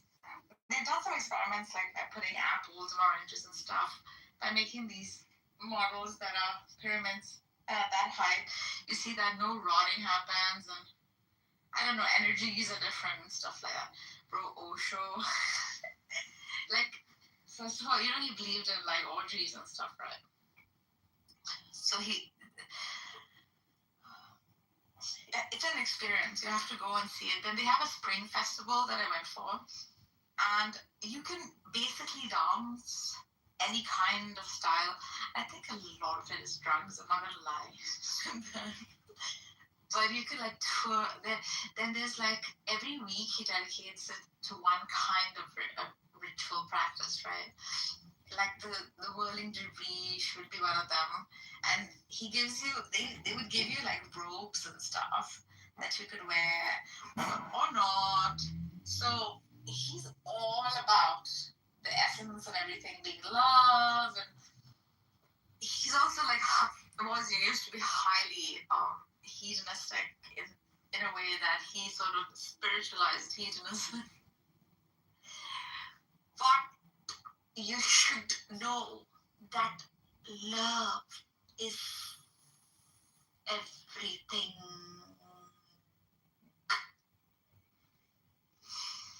That's also for you. Yeah. I love these YouTube clips that come up with him. Listen to this one.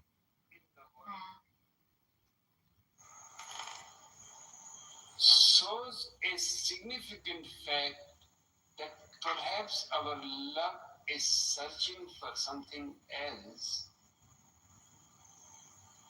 and because we don't find it in our so-called lovers, the frustration arises. Nobody is responsible, just our direction is wrong. The real lover is within you.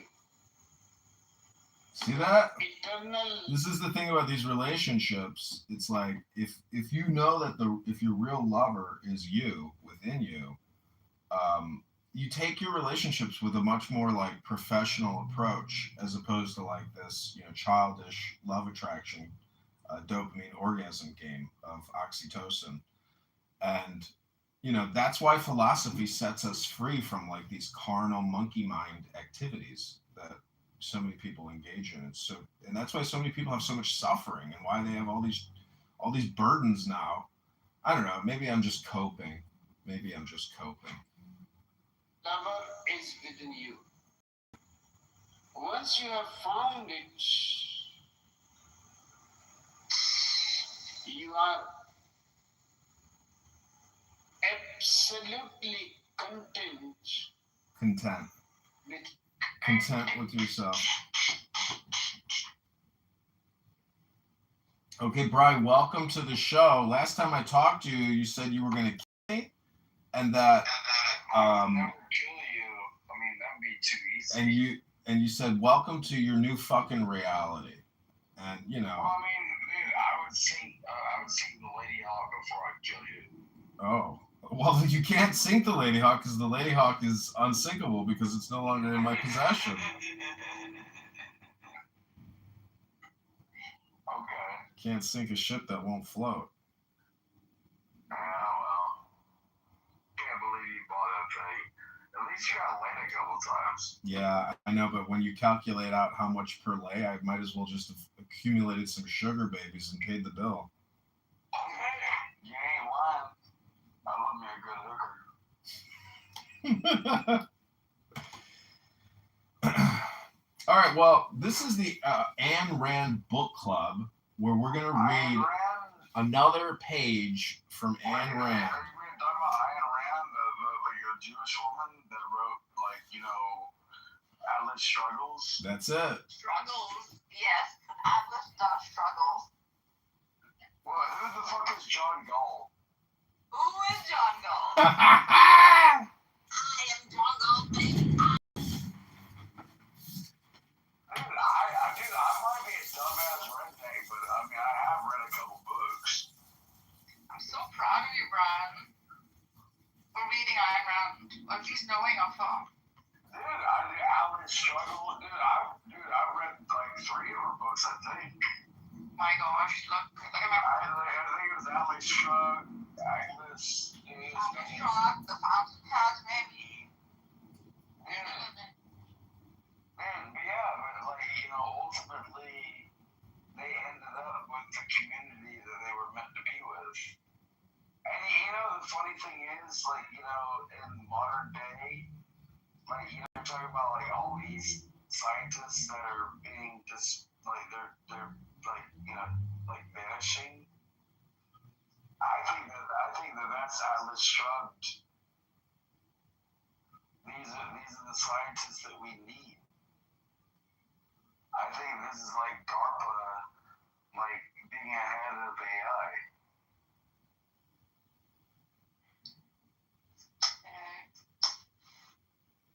Well, AI is gonna take over. Like seriously. I'm just going to figure it out. I apologize. But yeah, no. Who is John Gall? What do we want from our future? We have to compete with AI as human beings. And dude, I was programming in 1986 when I was like 11 years old. I could type 16 words a minute correctly, and I would program pretty damn proficiently in BASIC with logic. But now we're in a whole different realm. Like, and these computers are thinking faster than I could have ever thought.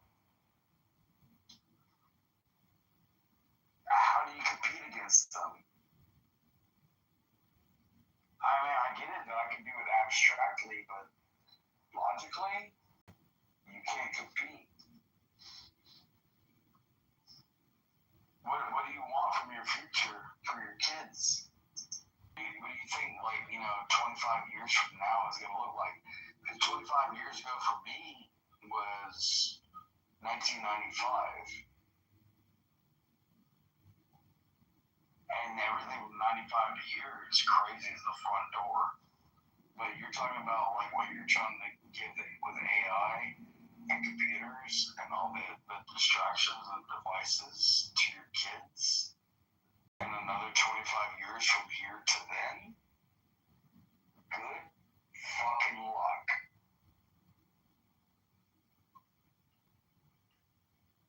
I'm being dead the front door serious.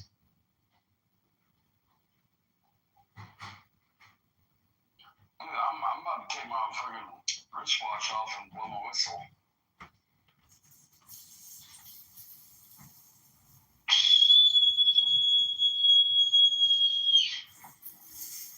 That's my boondoggle whistle.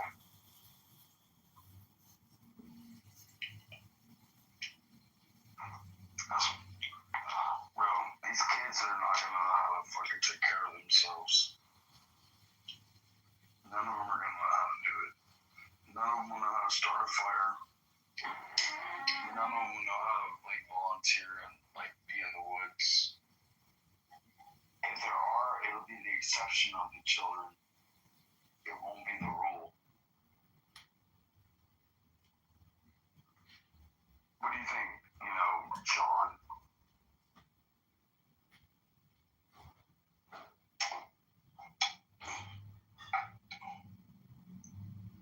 I guess you don't want to talk about it, John?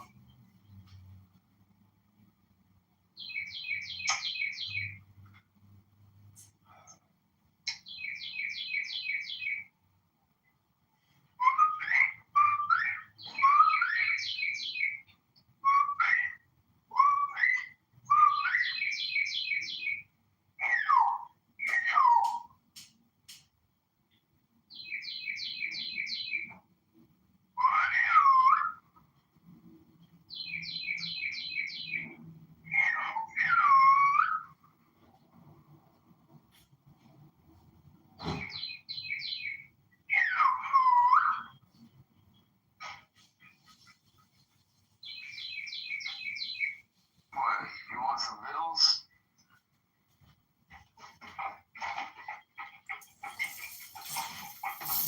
What about cornbread? Hello? Hello? Sorry, I just repositioned my sprinkler. I'm about to feed my dogs. I'm listening to birds chirping in the background. That's a nationality. That's not a race. India is not a race of black. Identifies the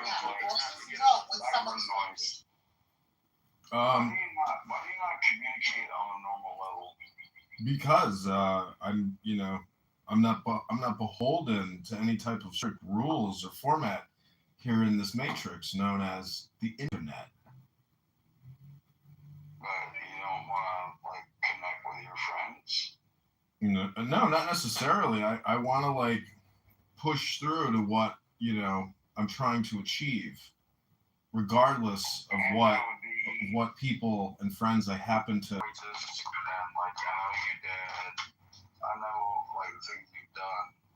And dude, I would love to see you be the mayor of Chicago. That'd be the funniest shit ever.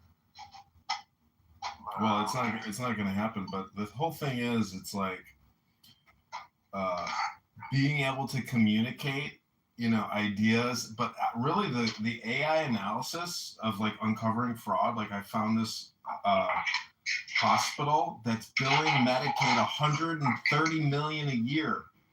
130 million for illegal aliens. 25. We spent $3 billion on homeless veterans.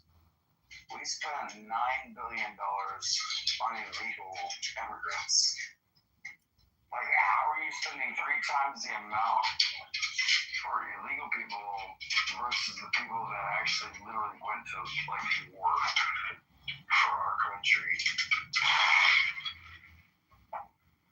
Well, I know how to answer that question. I do. Please tell me. Well, I went to this dinner party with like a very successful gentleman, and all these military officers were there. One of the guys is actually in charge of like the Pacific Fleet. Like he was the admiral of like the Pacific Fleet or something. And he was an African American, and just incredible presence, military presence. And somebody asked him, "Are you gonna run for politics when you get out?" And he started laughing. He's like, "Absolutely not." And they're like, "Why not?" Look at Colin Powell. Yeah. Like Colin Powell would have easily been a president if he had any run. Yeah. I would have voted for him. I think it's just a question of, do you want to experience it? Even if you know you can win, do you want to experience that? And I think the answer is no. No. Do you know what kind of sacrifice it takes to do that job? Like, seriously. Like, I mean, I'm like completely 100% sincere. Do you know how hard that job is? Yeah, you can see it on people's appearances. Dude, like every president that goes in, they look young. When they come out, they look fucking old and gray. Like, they're put through the ringer.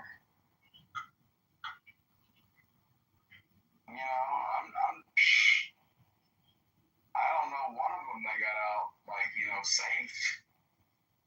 Yeah, a lot of the guys that I trained with at the Citadel, they didn't make it back, or they made it back, but they were, forever permanently damaged. And I blame myself, yes. Yeah, it's very sad, because you would imagine that there would be political and military alignment of priorities, but there's just not. And so, I mean, in many ways, I'm like a fascist, that I believe we should actually be a military society completely. And that I'm authoritarian when it comes to certain things. Ultimately, commit the S word because they. Oh yeah, dude. No, yeah, you're right. Yes, I agree. Yeah. Well, meaning that like if it was a farce. If it was real, well then it would have been real here too in America. It wouldn't have just been real for that exercise. When I came home, I didn't feel real. I felt like, everybody kept saying thank you for your service, but honestly, I didn't know what my service was for. Yeah, I like to, when people say thank you for your service, I say, please never thank me ever again. Take it back. And then I want you to thank all the dead people who were obliterated, and you can look at their pictures on a poster. Don't thank me, because when you thank me, what you're really doing is thanking yourself. Don't project your thanks onto me when you shouldn't even be thanking me, because look at me. It's like you're trying to downgrade me by saying thank you. No, just don't thank me. Never ever thank me, because I'm here breathing, talking to you. And so what did I sacrifice to talk to you right now? Nothing. The people that are dead are the ones who gave all so that you and I could sit here and I could complain about you thanking me. And then they say, oh, well, I'm sorry I ever even thanked you. And I say, exactly. Well,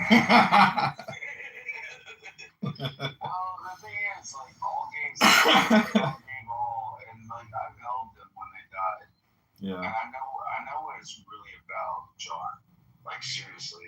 Yeah. Like, I know what the sacrifice really is. And like, I don't think most people understand the level of sacrifice that it takes to secure our freedom of speech. Well, see, protecting freedom of speech versus actually knowing what speech should be protected is really the conundrum, because most people have never actually experimented with radical speech that could get you in trouble. So that's the thing. It's like, let's not talk about protecting it when we haven't even identified what's so controversial to be protected. People are so fucking stupid and political. They're horribly hypocritical. And I'm glad that I exist to essentially document what I would call the elite liberal Democrat, and especially the gay elite black liberal Democrat. I'm not gay, but I am a Democrat. What makes you a Democrat? Is it like the history of Democrats in your area? In 1993, I had to sign up for selective service. They asked me what I was. Mm-hmm. And I was, in 93, I was 18. And like Clinton was the president. And I had been reading books in civics and stuff. Mm-hmm. And I was reading about like classical liberalism from the 70s. Mm-hmm. So I picked Democrat, but a 93 Democrat is not a 26 Democrat. You know what I mean? I didn't leave the party left me. Mm-hmm. You know what I mean? Class. Like, these are socialist programs that I do care for. But that doesn't make me a communist, though. You know what I mean? Well, what does austerity mean to you, and how long would you expect the people to sacrifice their well-being in order to right the ship? Because if a lot of people claim they're capitalists, but our system is actually socialist. It's not capitalist, because we print 7 trillion. I disagree. Okay. Well, I mean, you can have a socialist society within a capitalist society, but you can never have a capitalist society within a socialist society. So I disagree with you. Well, then the thing is, I've had so many conversations that ultimately I go back to what is economic theory and economic philosophy. Is our primary goal efficiency and overall utility and equity? Are we trying to optimize? And do we believe that deficit spending is optimization? And if we didn't do deficit spending and we paid down the debt and we optimized our spend, wouldn't that be the better long-term solution as opposed to these short-term fixes? No. Why not? Because, the reason within capitalism that we do what we do, like if you make a boondoggle and I make a boondoggle, necessity is the mother of invention, and we know how to figure out how to fix a problem that everybody got. That makes us we came to the forefront first, and we can patent that. We made our boondoggle our thing, that made us important within society. And like, if you took that away from the society, like, why would you ever make a boondoggle if nobody ever gets to own anything within communism?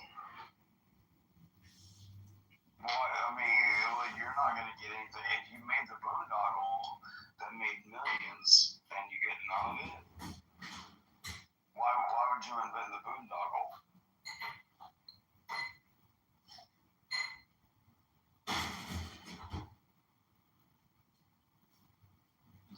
Bro, I grew up in a very fucking militant family. I'm sorry.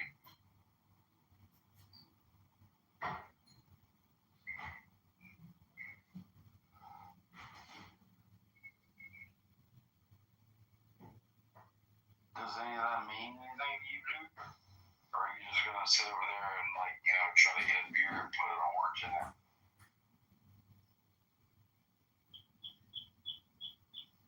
Damn, John.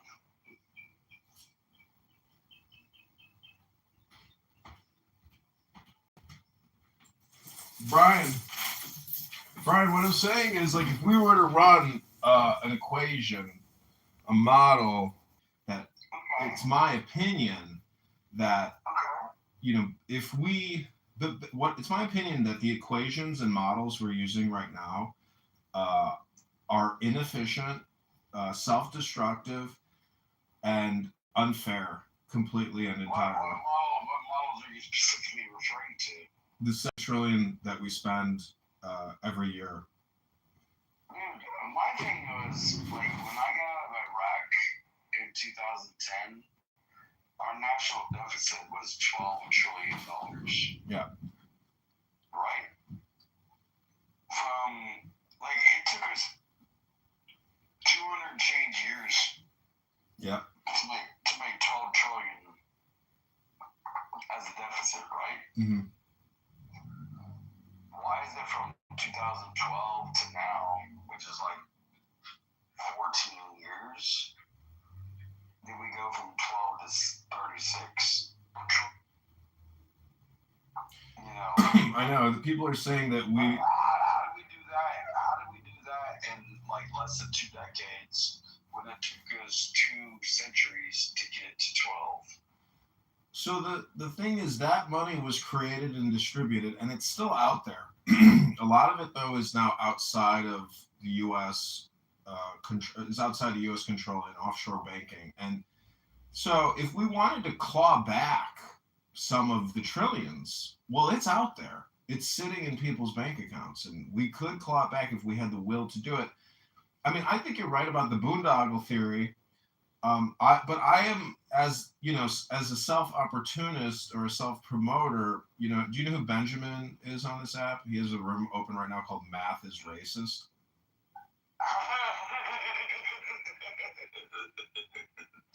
How is logic racist? Because in an inverted. Math is racist as literally saying logic is racist. Well, they can make, see, this is the thing about making arguments for things that don't exist. Like, as the participant in their experiment, your observation, your quantum observation is what gives their ridiculous sentiment any credibility. It's like, were you in, I don't know if you were, anyways, a flat earther came into Steve's room today, and he's like, we are ready to debate you. We're ready to debate you at any time, anywhere, any place, and we've got the receipts. And it's like, and you know, you just kind of feel bad for some people how that's their area of focus, you know, which is just fantastical thinking. Straight up, and then, like, you know, like, if you could circumnavigate Antarctica and always turn left and, like, go around Antarctica, and, like, you have people that say there's an ice shelf on the flat Earth. Mm-hmm. How can you turn left when everything makes you turn right on the flat Earth style? Like, there's an ice shelf that goes all the way around. Like, you have to turn right the whole time when you're talking about circumnavigating left. Like if you can't counterclockwise your ice shelf, you'd be on a flat Earth. But we can literally circumnavigate. How many times? It's been done like 150 times. I think Captain Cook was the very first person that ever did it. I mean, isn't it just basic geometry? Like the space between point A. How can you just not use your mind's eye though and visualize? How do you just like not visualize it in your mind's eye? Like how can you think that if I want to go from point A to point B and there's not curvature to that line, like how do you not see that in your mind's eye? I just don't understand how people can't see that from just a plane perspective, flying a plane. Like there's curvature to that movement. What the fuck is wrong with people? I completely understand. The point being is like, why does people that deny the comprehension of truth?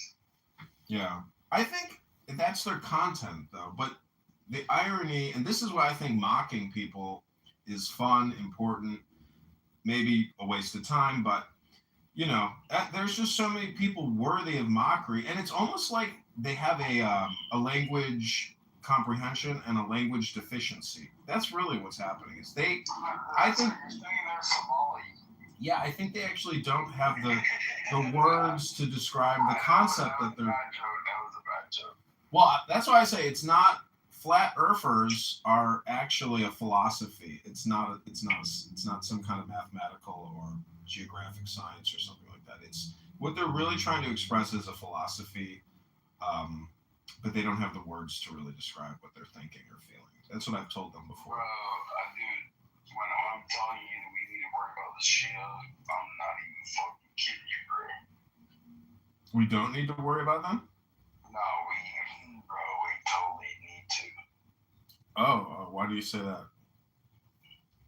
Because I serve with a whole bunch I know a bunch of them are fucking black tarts. Mm-hmm. You know what I mean by that? No. They're fucking out of their mind. Is that projection or accurate diagnosis? No. I mean, dude, I'd rather kill them than be able to deal with them. Mm. But I'm not allowed to. But bro, these Shia fuckers, like, you understand what they're trying to do with Shia law? Mm-mm. Like, look at Dearborn and look at Texas. I mean, like, they're trying to enact Sharia law. Mm-hmm. Do you understand what I mean? I understand the sentence.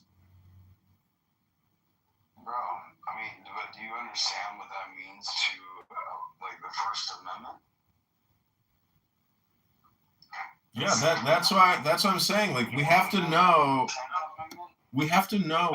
what controversial statements we can and can't say based on First Amendment, because everybody's always so concerned about First Amendment, but no one here on this app actually identifies what are the controversial concepts and statements that you can't make because they'll gaslight somebody.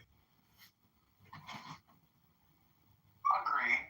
But see, it only goes one way, because if you're appalled by abortion, if abortion is appalling to you and you think it's murder, well, then everything that people say in defense of it is really offensive to you. So we live in this double standard, hypocritical environment. Like John, if you were literally pro-choice and I was pro-life, it wouldn't deter me from talking to you. No, I get that. People that can express their opposite views peacefully is where the best outcome comes about, But the problem with the left is that it's not like that for them.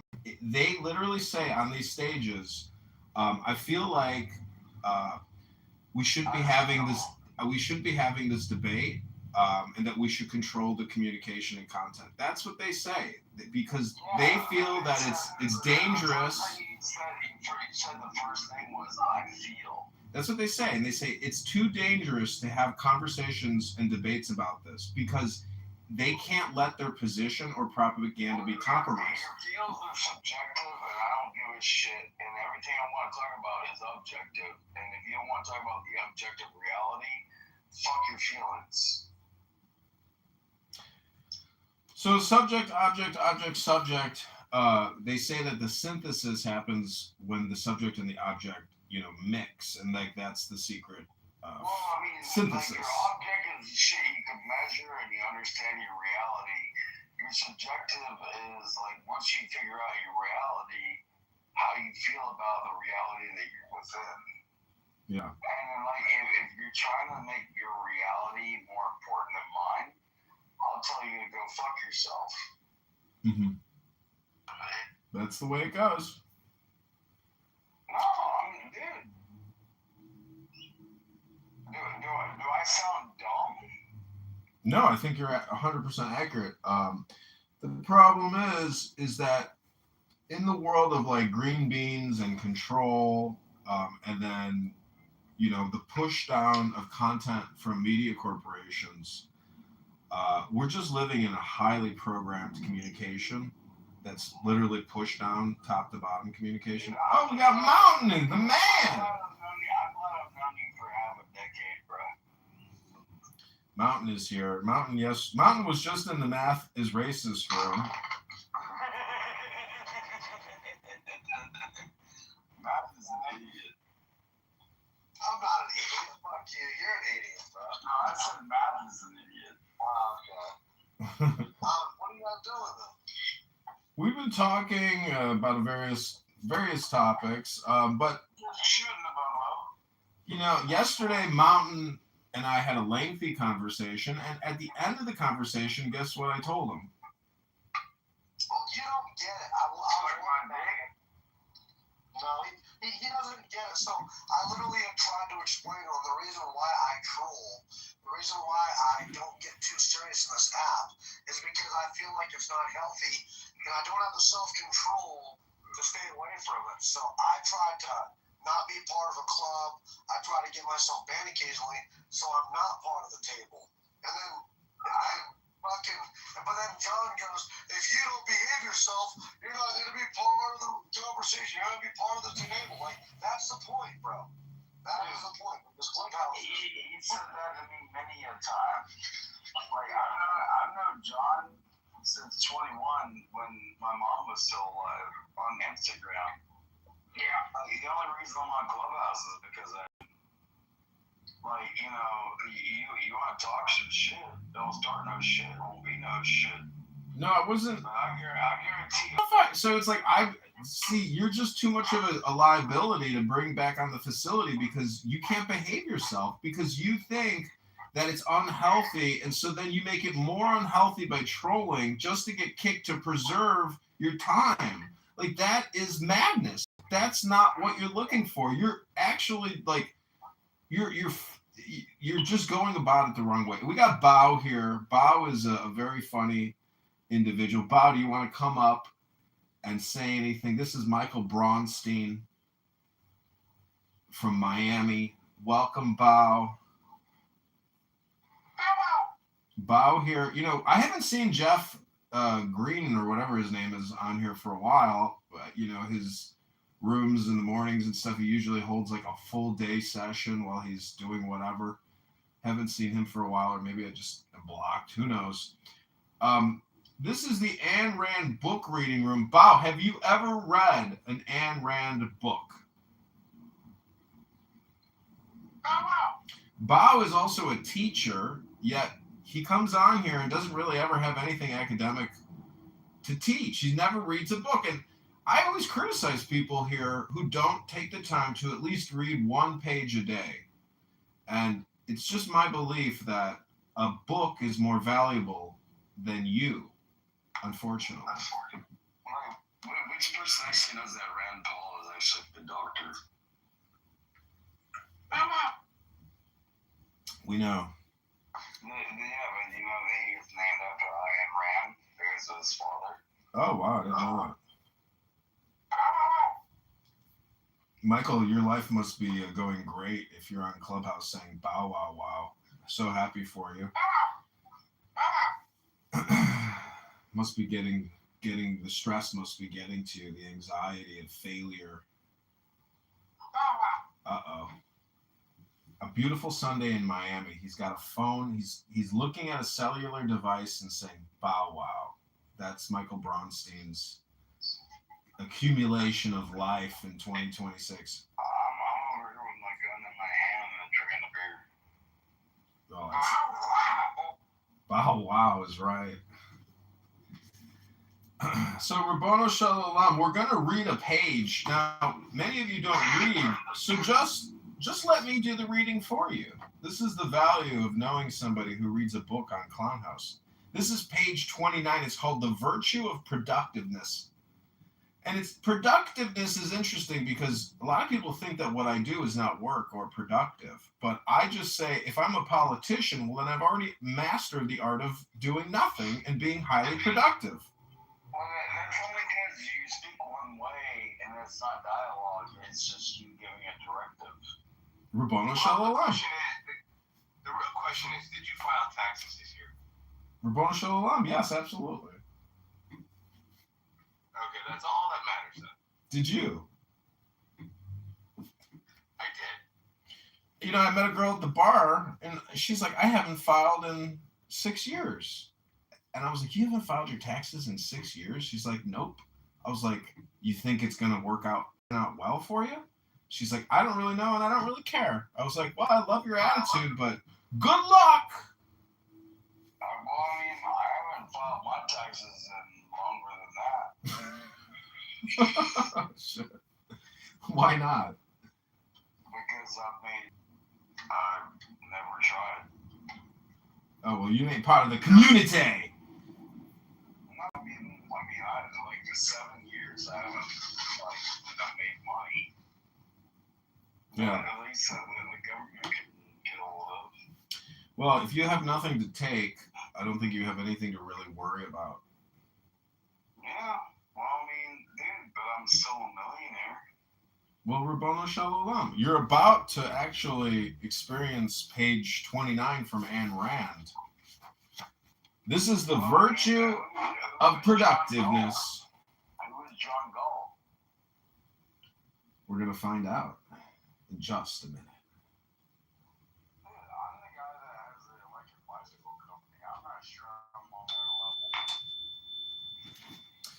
The virtue of productiveness is the recognition of the fact that productive work is the process by which man's mind sustains his life, the process that sets man free of the necessity to adjust himself to his background, as all animals do, and gives him the power to adjust his background to himself. Productive work is the road of man's unlimited achievement and calls upon the highest attributes of his character, his creative ability, his ambitiousness, his self-assertiveness, his refusal to bear uncontested disasters, his dedication to the goal of reshaping the earth in the image of his values. Productive work does not mean the unfocused performance of the motions of some job. It means the consciously chosen pursuit of a productive career in any line of rational endeavor, great or modest, on any level of ability. It is not the degree of a man's ability, nor the scale of his work, that is ethically relevant here, but the fullest and most purposeful use of his mind. The virtue of pride is the recognition of the fact that man must produce the physical values he needs to sustain his life, so he must acquire the values of character that make his life worth sustaining. That as man is a being of self-made wealth, so he is a being of self-made soul. Atlas shrugged. The virtue of pride can best...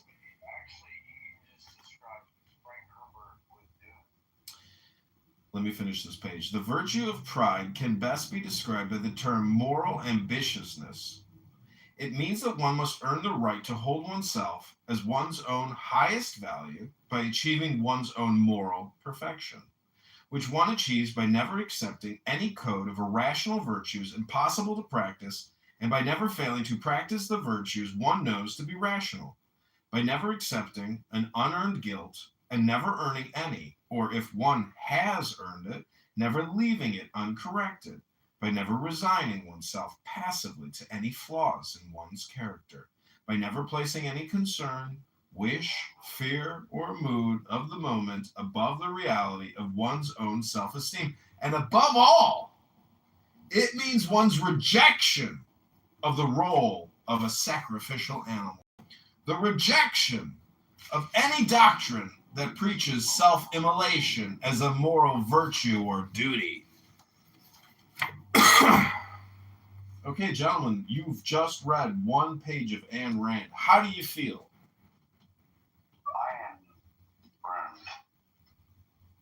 Her name is Ayn. Ayn! Oh!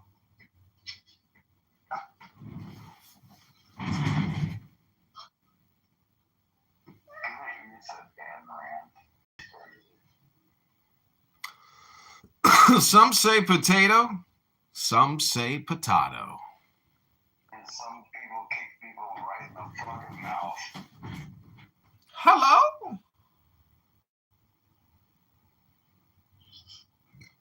Man, it's not my fault I'm this angry. It is your fault. Nah, it's the world that made me this way. Check out Ashwagandha, bro. I've been recommending that to my fellow man. Check that out, bro. It's been really good for me. Ashwagandha. Matsukati Yinyo Shibari. I don't know what it. No, this is ashwagandha.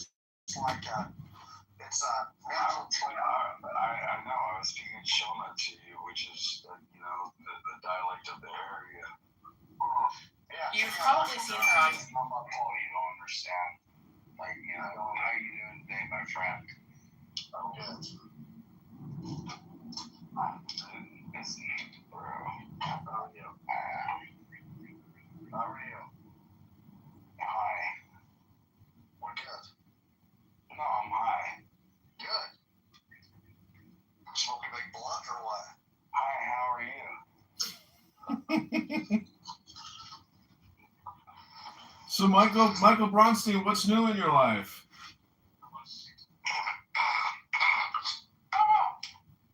Damn.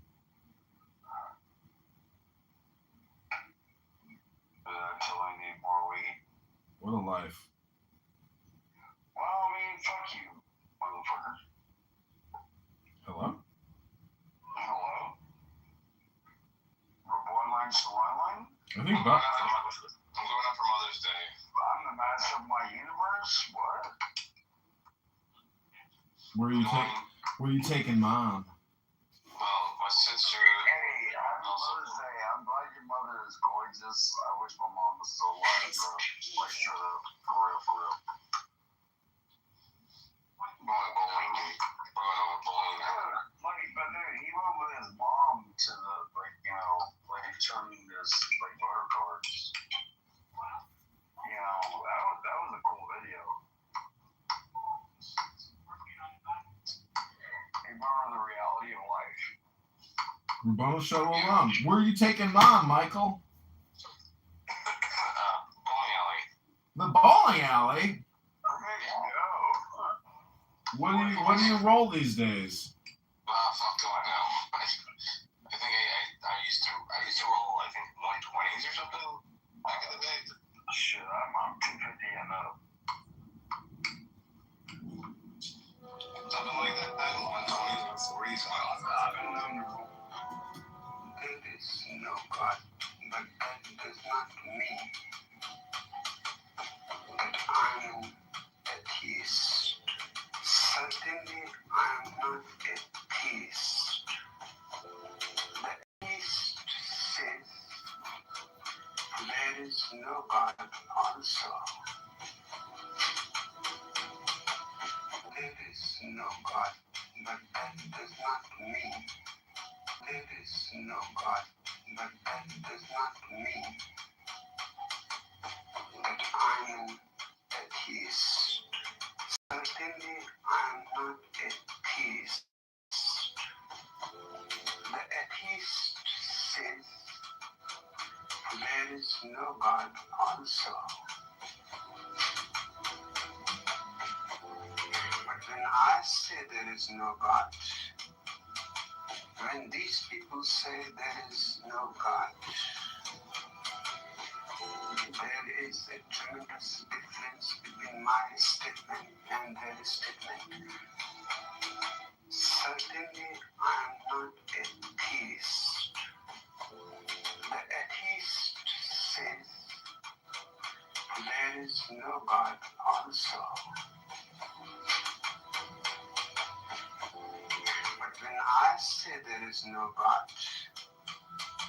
when these people say there is no God,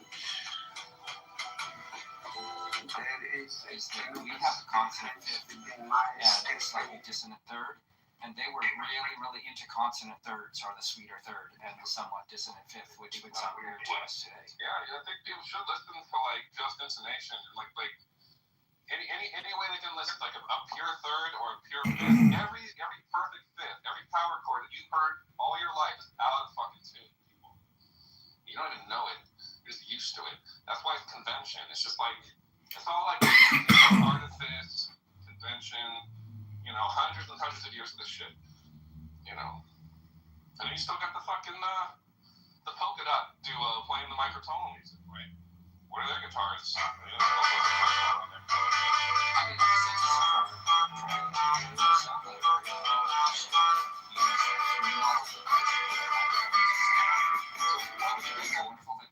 If you wanted to do like Persian tuning, classical Persian tuning on your fucking one of your synths there, what software do you use?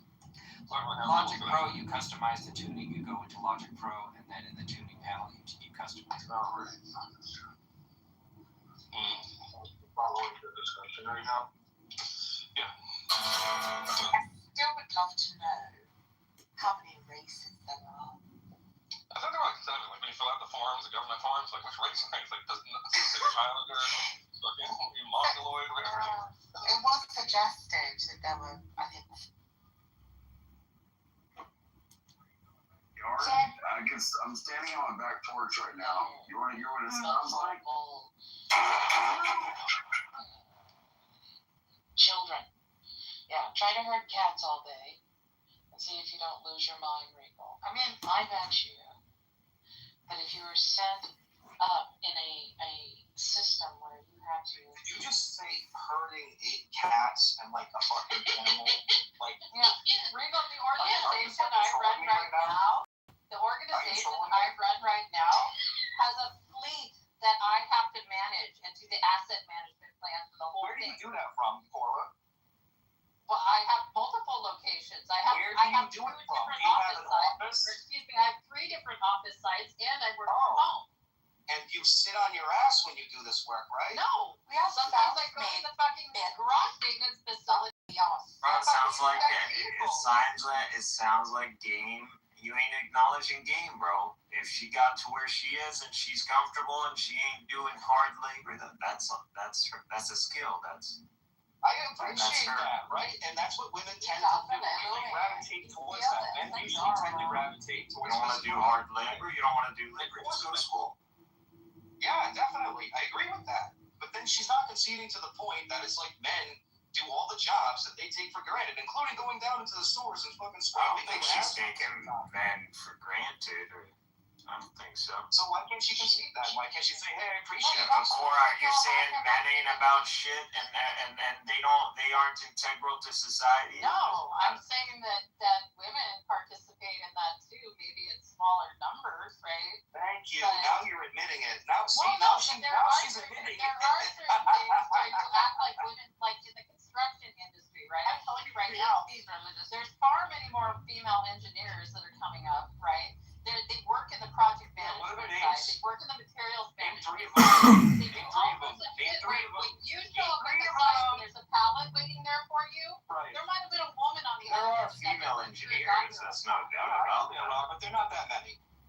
Why? I mean, they're a double-digit percentage. That woman is drunk. Who the hell are you to talk about it, Rico? I mean, when it comes down to hard labor, when it comes down to workers or laborers, that's mostly men, without a doubt. But when we're talking about managers or technical skill or any of that. Women are involved in all that. And I'm not even an engineer, and yet there's a cul-de-sac in the downtown area of my little neighborhood, right, that has an experimental drainage design that I came up with.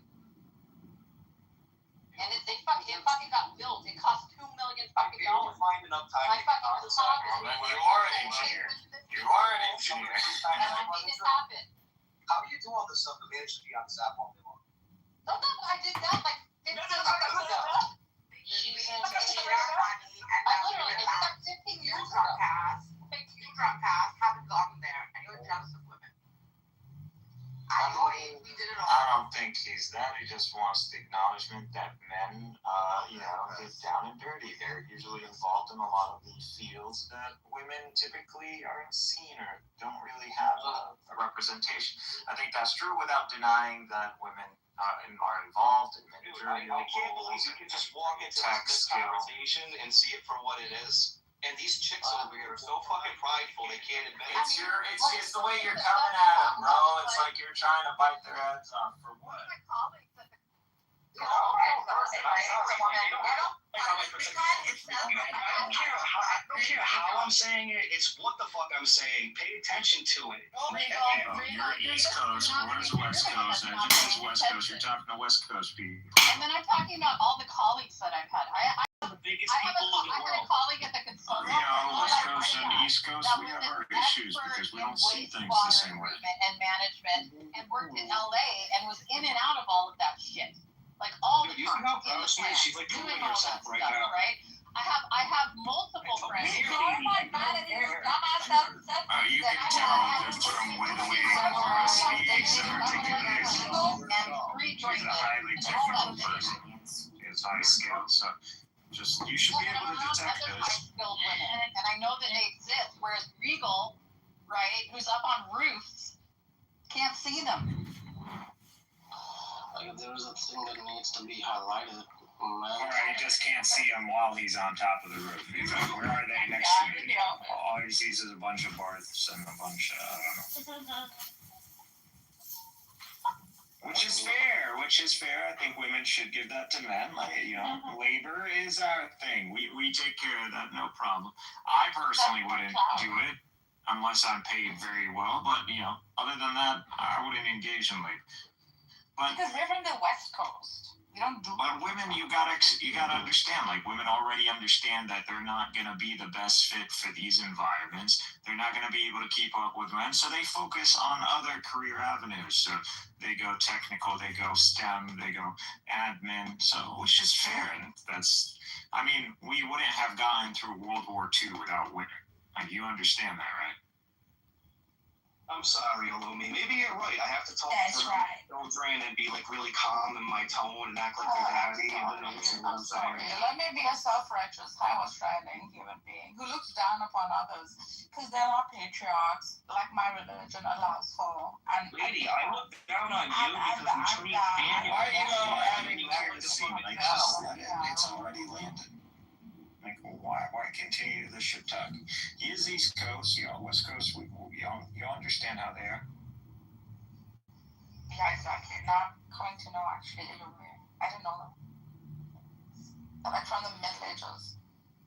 This is They're all about HR. They're all about. On the East Coast, I can't deal with this fucking shit. Like, I didn't even know people existed like Rico, to be honest.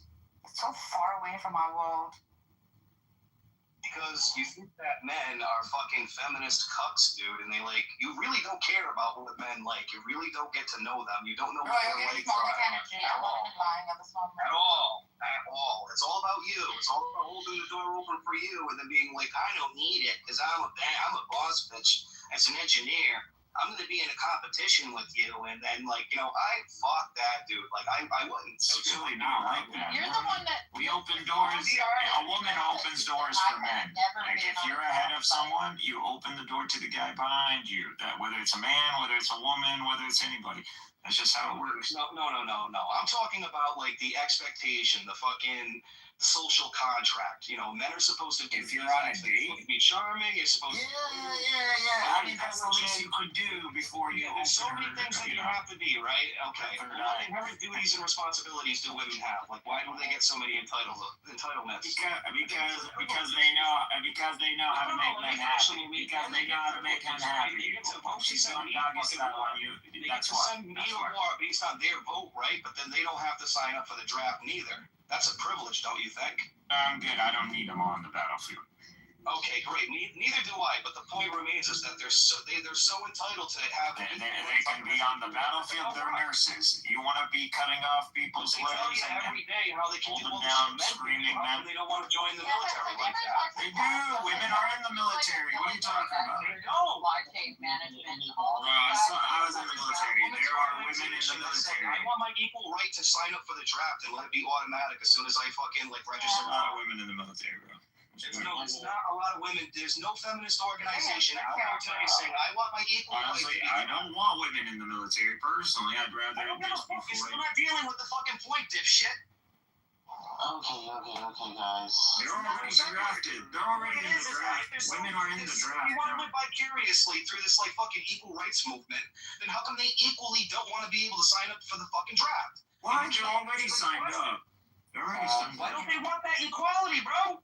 What, you got a consensus from all women in the United States and their positions to You asked me this question before, Regal, and I'm like, I would like to see something more like the European system where you could do. So you guys have no explanation for that, but there's the one right that you guys do not have having that happen, right? You know? How come you guys don't want that kind of equality? I'm sure you wouldn't be talking about this right now. And then when I ask the question, what inherent duties and responsibilities do women have as grown adults in this fucking country and to society, you can't tell me not fucking one. One of my duties is to sign I don't think anybody has inherent duties, Regal. Yeah, it is inherent duty. I'm forced to, because men with guns will come to my fucking house and arrest me. Not an inherent duty. Yeah, it is an inherent fucking duty. As a United States citizen, as a man in this country, that you don't have to fucking do, because you're privileged.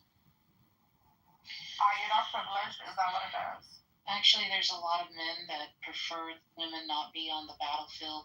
Because, and we're talking about women not wanting to be on the battlefield. We're talking about women who want equal rights to men, that want to do the things that men do. How come this is the one thing that you don't want to do? You right now are saying that you yourself believe that women are not. Do rights come inherent with responsibilities and duties? It's a contradiction. I'll tell you right now, I don't care what government shows up. I don't care who shows up. If I have a wife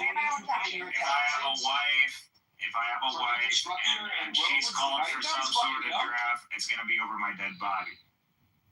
Generally speaking, most men that are, and I've heard this from a Marine, they said they don't want women on the battlefield with them because inherently they will go. No one cares about anecdotal stories. I don't care about anecdotal stories. For the woman. Women just can't keep up physically. I don't expect her to drag my 200-pound ass by the collar if I'm fucking hit. Like, I don't see how she's gonna do that. I'm not saying there aren't women who aren't capable of that. It's just very few, and the exception doesn't change the rule. They're just not physically built for this kind of environment. Not that men are necessarily physically built to murder each other, so it's not a great place. You don't want to be a part of that. Women can stay as support roles, admin, medical, officers, so technical officers, stuff like that. Not as a combat. Definitely not combat. And I think prime example is October 7th. Like, you saw that it wasn't pleasant to see when you're dealing with combatants who are females. It's not a good scene.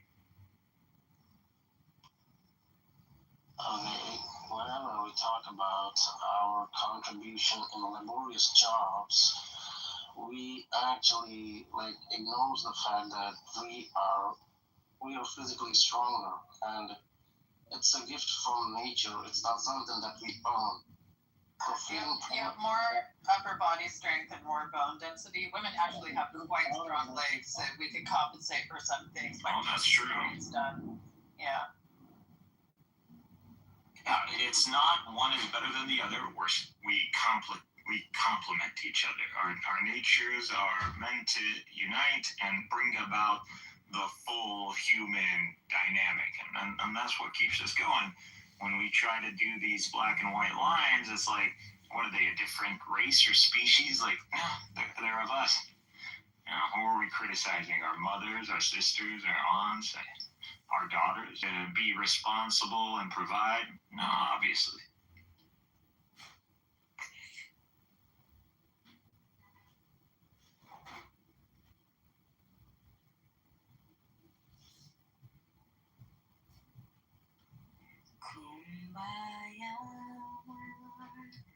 So, you want me to kick it off again? Don't encourage this guys to go. I don't know why you freaking hang out with losers all the time. What do you mean? You hang out with them more than I do.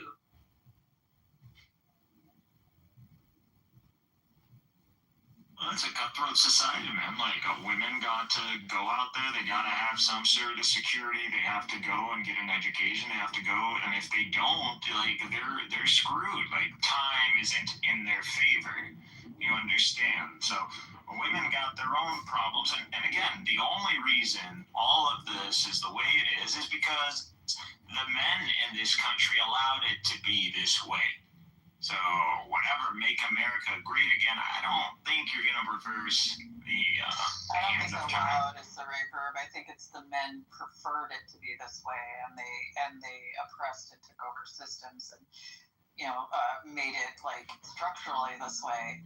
And now they're getting mad that women are saying, hey, the structure doesn't work for everyone. Nobody's getting mad, Cora. We're not taking away your rights.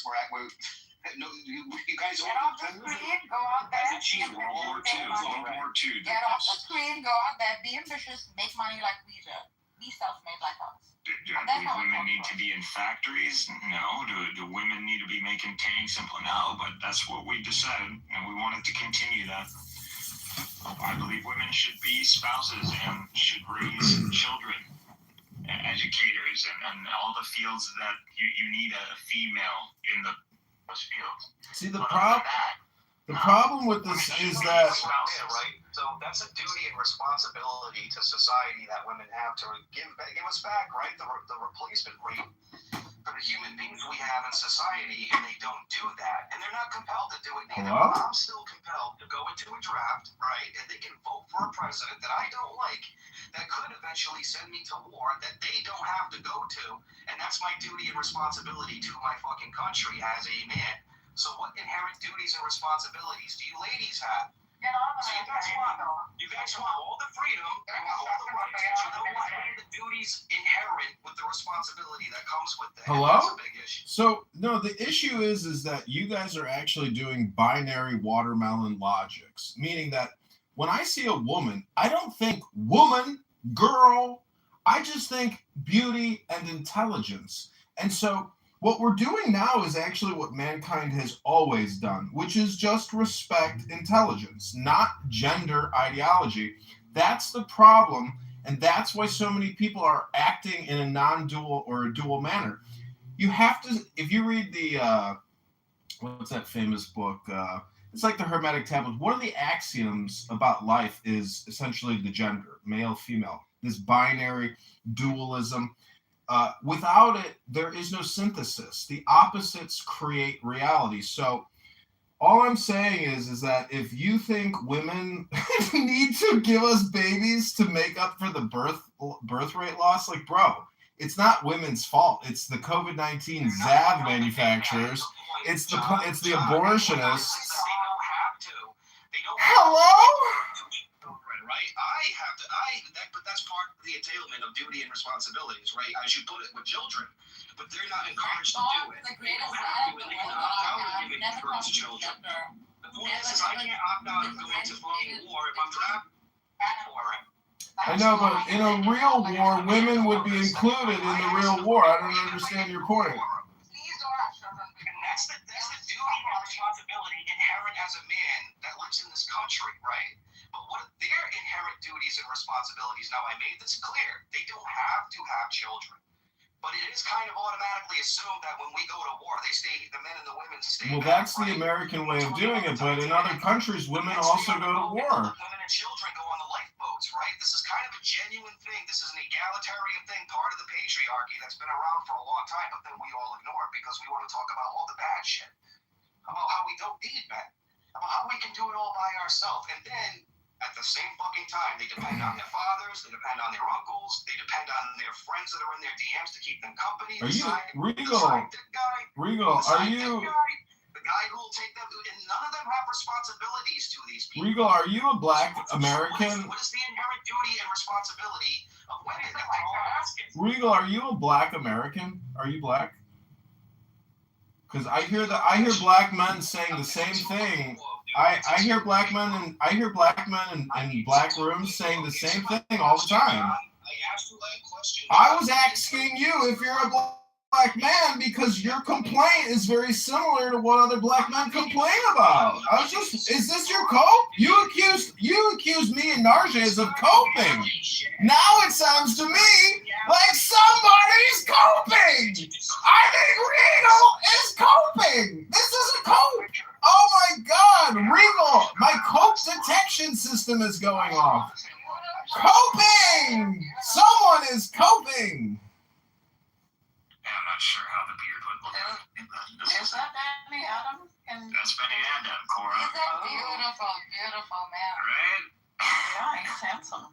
I mean, that was a while back, but yeah, that is me. Benny, I love you. You're so hot. Damn. Benny, we look alike. I like the sunglasses because he had like these sunglasses. These are not Oakleys though. Benny, you shave your own head, right? Like, how much do you love not having to go to a barber? You don't go to a barber, right? You do all that yourself? Really? Yeah, it's kind of like Isn't it like yeah. Well, I'm just saying, I actually really appreciate doing it all myself. To be like sculpting. We like that. We like this. I mean, I do it once in a while. I don't do it like every fucking day. Yeah, answer my question, or like, are you just gonna evade Bundy? No, you're coping, Regal. There's no reason to entertain your question when you're just coping. It's just a cope. Evade my question. Be a bitch, nigga. Okay, cool. It's a cope. I don't care. You know, I got things to do today. I mean, do I really care about a question on a conference call? It's just a public conference call app. Women that you can't get a fucking like a consensual relationship with. You can't even get in a committed relationship with the women you talk to, John. That's a projection. It's all projection. Life is all projection on this app. Stop projecting on me. Stop projecting on me. You're projecting on me. You're puke projecting on me. This says puke. Fucking chick that wanted to fuck you, bro. Have you ever said no? I don't want to fuck you. Have you ever said that? Yeah. He was literally just telling Do you know how to tell women fucking no? Do you know how to set boundaries? Yeah. If I'm not attracted to you, I don't want to fuck you. It's pretty simple equation. This chick at the bar came up to me and she was like, I think you're really hot. And she started massaging my thigh. And I said, excuse me, I'm sorry, but I'm in a relationship. And she said, fuck you! Cora doesn't know how to do that. No, just burp. Did you get your Venmo bucks today?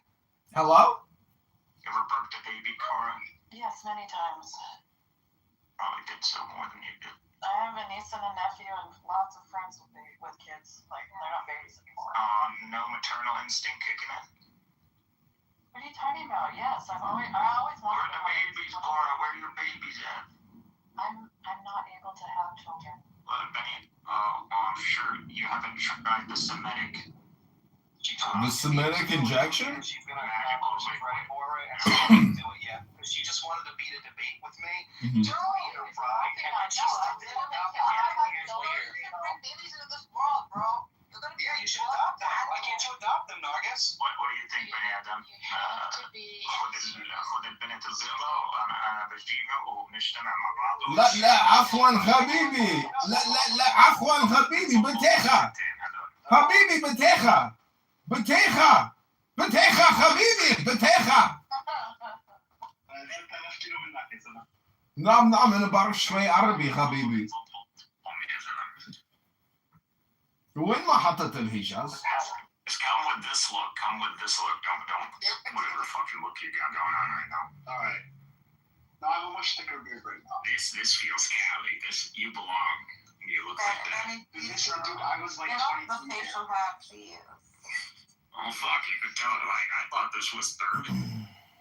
You see, the problem with California is people move to California thinking they're going to achieve some kind of enlightenment, as if they're going back to something, like going back to Cali. It's not true. It's a wasteland of elite liberals. That's it. Elite liberals. Elite liberal Democrats. Oh, I'm an elite liberal Democrat intellectual. I'm an intellectual elite Democrat. Listen to me. I am your leader. I am an intellectual elite liberal Democrat. I am your leader. Listen to me. Do as I tell you to do. Hello? I'm talking Austin, Texas at this point. Austin is so like. Say no to Rico. Everyone say no to Rico. I know it's COVID, but like I went there during COVID, and it was brand new. It's like a freaking everything's brand new infrastructure, heavily geared towards tech.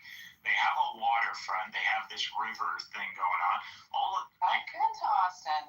I would if I were gonna. And it's all California. Go to San Antonio, like. Well, that's what it's all about. Austin, San Antonio. That's your like, a Bay Area or Tarrant County. Look out, everybody. Regal is sending 2 cents to everybody. I think he's trying to say something. Did I get 2 cents? I didn't get 2 cents.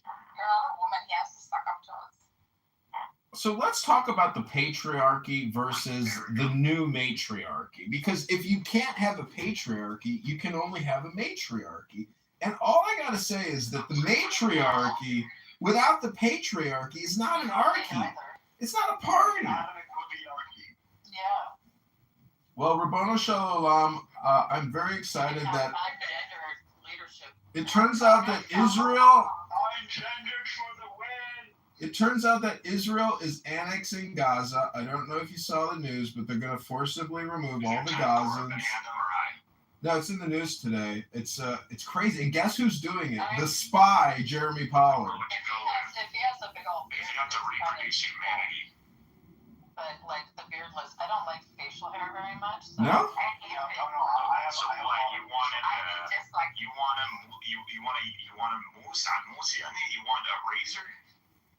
Well, I don't mind the Damn, she likes I just 19-year-old don't like long beard hair. You got a fantasy for that.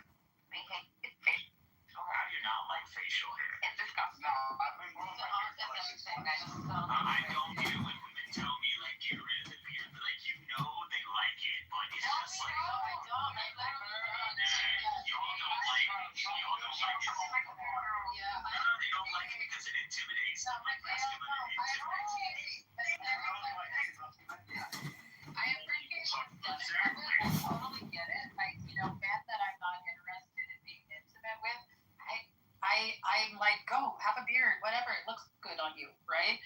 But the thing is that like, because of my like sensory issues with my autism, I can't stand the feeling of it. Like it doesn't work for me. Like, what are we talking? Soft or coarse or? I don't like the little hairs touching me in places. Like, okay, so you don't like a short beard. You like a longer one. I don't mind like the shadow. That doesn't bother me. I like the shadow long. Yeah, it's like when the hairs can like move, and I don't know how to explain it. It's sensory overload. Yeah. Well, Narja's is cleaned head to toe. Longer than a shadow is too much for me. A shadow is gorgeous, but anything longer than that is. Yeah, she just doesn't like beards. PTR, look at my beard in my PTR and tell me, how does my beard make you feel right now? John, you wouldn't be able to get near me with your face, no. Well, if you knew that I could play the... Well, my beard is far longer than that. Just imagine what I could do down... Just imagine... sitting on my face, and imagine me playing the harmonica on your pussy.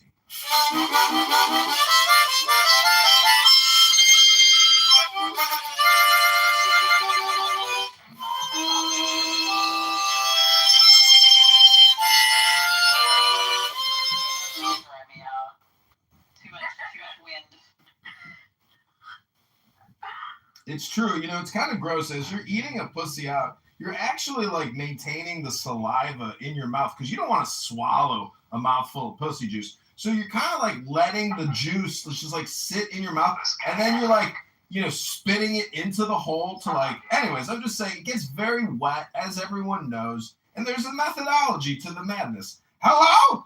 Wow, John, this fucker's crazy. How the hell do you get back in the hole? How do you do that? What the fuck is this nasty crap? Like, why do you even do that? Why do you even go down there? Other ways. Yo, Azumia, are we done talking about Muslims? I think we're done. We're done talking about Muslims, right? Rumi is a Muslim. Do we need to like? I don't think we should just go down that road anymore. Because honestly, man, we're just being lied to. What the fuck else are you gonna talk about? It's not theology. I'm gonna retire, man. I already had this notion that it's coming down to this, but I believe this already happened before, and y'all just, and I left, and then I found you back to square one. I know I've done this. Yeah, when you leave, you mess up the whole, I can't say that, the whole, Ethnicity. Yeah, the synchronicity, the pattern, the cycle. Well, don't worry, Martha. I won't be departing until I drop the full last. You guys are patterning. You guys are just redundant patterns. So, we have Asians now, so I don't have to go through the whole. But guess what? It's doing it right now. It's gonna compile every one of the narrative divergences. Hello? And then we're gonna go through them. It's just. Okay. You're gonna start taking notes. To understand symbolism. So got it. Now that they've all been highlighted. When do you start reading a book? Right. No, shut the fuck up, John. I'm just asking, when do you read a book? Hold on, John. We're in the middle. Read the book all the time. When the fuck do you read a book? You know who's the real man in 1 second, Megatron? You know who the real man is in all of this? It's Megatron, surrounded by 5 most beautiful women. For you, Megatron, I shall give you. Yeah, I'm gonna focus more on other stuff. I gotta find another topic to get obsessed with. There you go. I can give you 5. The Icarus hand. You can have history, which would include divine providence. Previous revelation. There are the Vedas that showcase clear motifs, themes, the Abrahamic tradition. There is also what Cora was talking about last night with the Greek mythology. So previous tradition. From your stance, it would just be the Bible. It's a book club. Hold to be the final revelation, and based on that, It's always a book club. you're gonna have to be 3. You got your natural science, your physics, and you got your metaphysics. Oh my god, it's a book club. No metaphysics, natural science. Base your axioms on. Yeah, you know what's going to happen in the end? All your scriptures are going to get debunked. Once Cora takes on... It's a book club! On the Greco-Roman, I take on the Vedics. Megatron takes on the Bible. You don't take on the Vedic. Like, why haven't you? Please provide me the project, create a consolidation file, and a PDF so I could download and provide for my AI. All scriptures will be debunked during this. Because I already have project like betas on, but I can give you the outline if you want the full like structuring of what that project provided. I can already give you initial data that showcases symmetry or highlights clear motifs shared. So we can do that. I already have a preliminary on this, but like I said, it's someone who would be more familiar with that branch, that they would understand better and probably be able to read the original language or, within the same family tree. It's a good evening to everyone on this platform. My name is Mugenjo Wafula from Uganda, and the Listen, you Rosie, your platform. Just wish to send greetings to you and we really appreciate the great work you are doing on this platform. Thank you. Let us keep on discussing issues. I'll join with my view. Great work. So you can see like 3 days ago. Let me give you a good example of what I think is a biopic that worked in part because it wasn't Cradle to Grave. And I'll do one that you black sluts. It was the Tina Turner one. Yeah, it was good. It's not a Cradle to Grave, and so what it really is the eye gears, right? And that's what I'm saying. It's just the eye gears, and it isolates that, and it gives you some detail. There's more to go.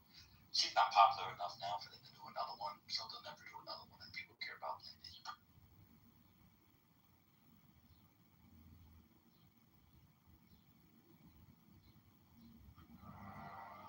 Mine is the head of the man, and my insight is keen as the hawk's. My head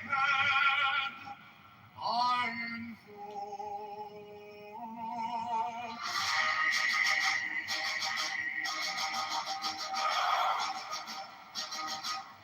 I am the only begotten child of my father. My father is dead. My mother bore me with labor and pain and fear. By my body I invoke thee. About me shine the diamonds of radiance, white and pure. By their brightness I invoke thee. Mine is the red triangle reverse, the sign given on the sacred deed of thee, O Lord. By the Lamb I invoke thee. Mine is the garment of white, sewn with gold, the passing of light that I wear. By my robe I invoke mine is the sign of the prophets and time. By the sign I invoke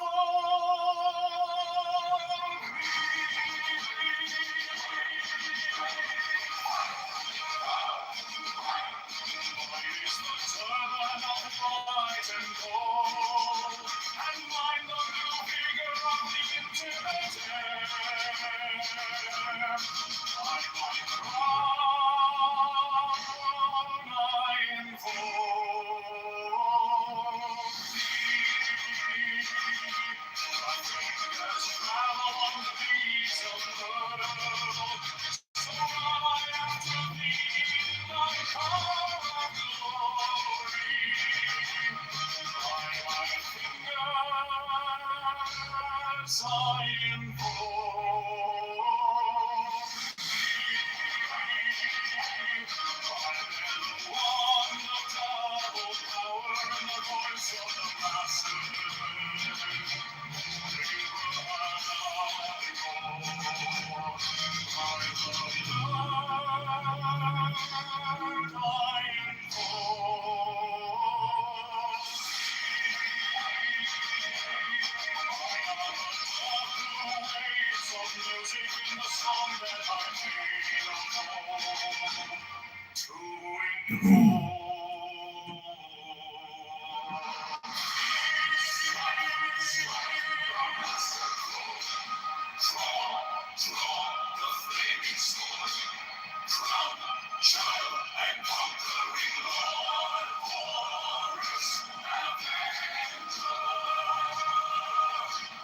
The song I invoke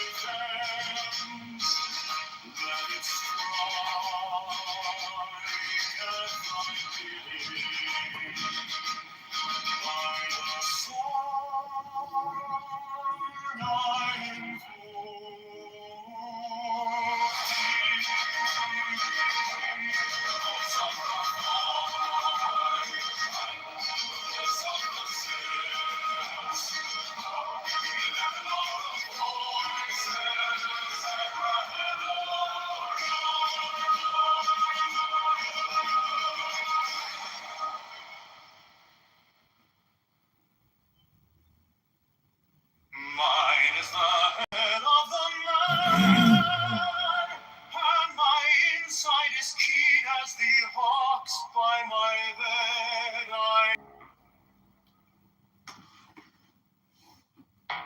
Give me the sign of the open night, a riddle of shadows where whispers lie. The thorny you pen. I am aware the serpent sheds.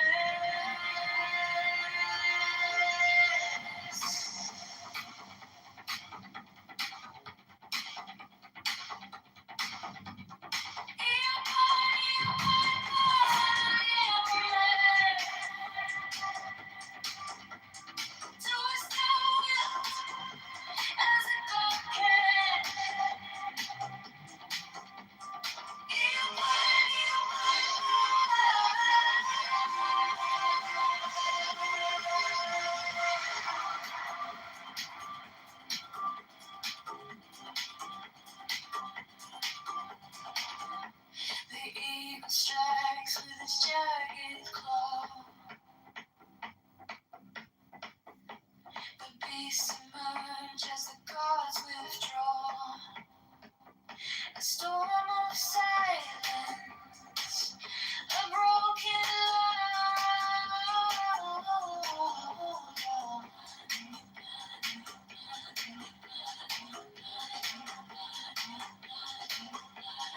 I am born to death, reborn on the hunt. I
on the neon skies where the star comes.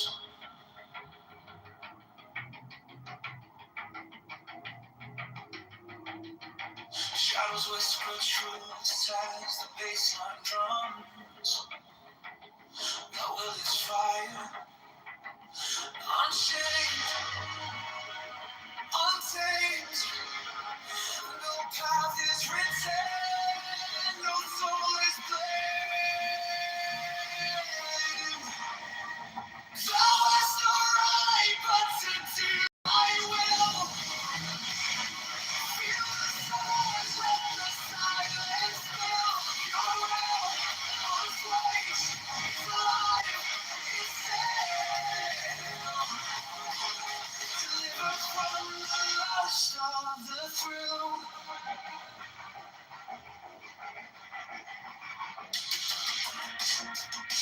Echo shattered glass where the circuits glow.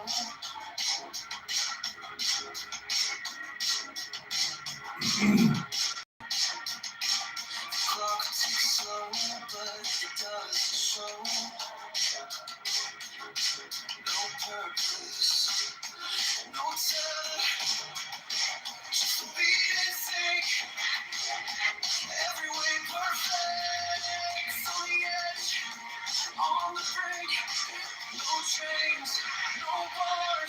just avoid to feel every pulse, every spark is a perfect way. Thou hast no right but to do thy will. Feel the surge, let the silence fill your will. It's right, it's alive, it's dead. Deliver from the lust of the thrill. In the endless dark where the echoes play, no other shall say nay, no other shall stay. Through the lion, through the smoke, let it all decay. The will remains forever unafraid.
I walk alone where the silence hums. No shadows chase, no voices come. The air is clear, it wraps me tight. No fear, no sin, no way to bear. The sweetness whispers everywhere. Sweetness of silence fills my veins. Soft rivers wash my chains. No need for gold, no need for fame. This quiet place, it knows my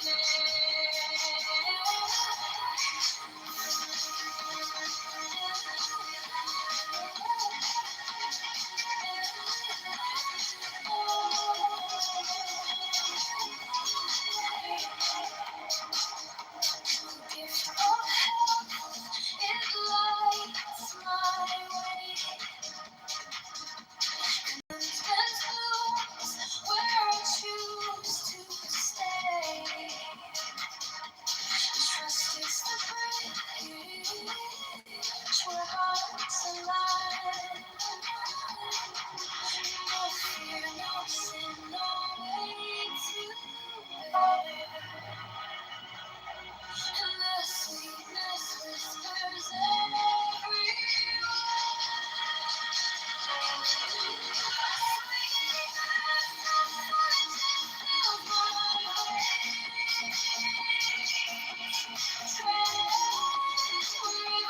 wash my chains. No need for gold, no need for fame. This quiet place, it knows my name.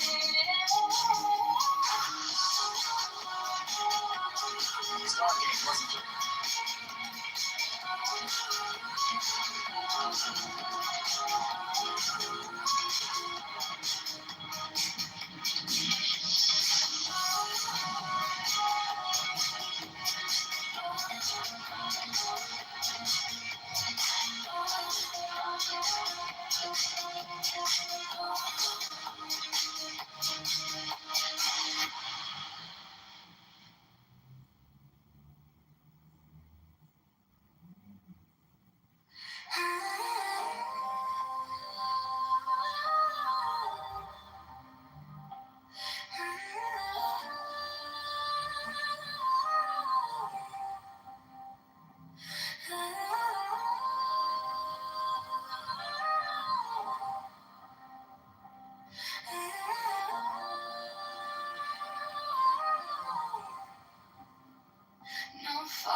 age of stone, rest whisper soft, the only throne.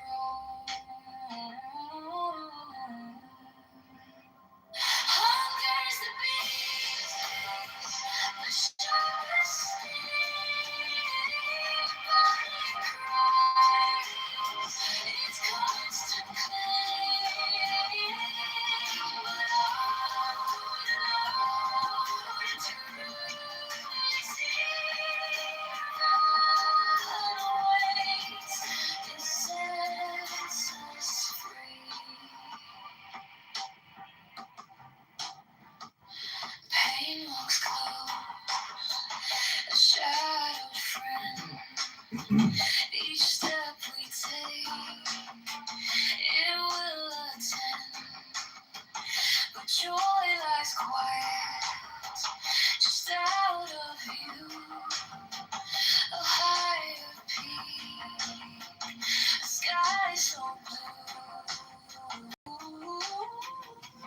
Feel the weight, feel it break.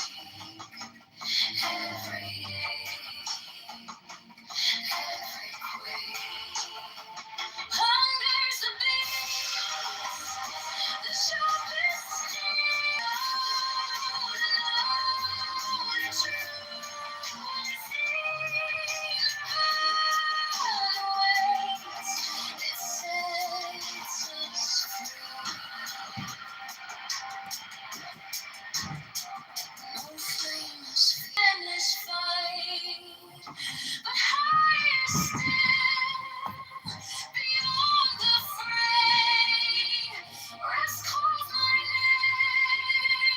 and I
complex. No problem, bro. Like I can just tell me high school level. What do you want me to speak at?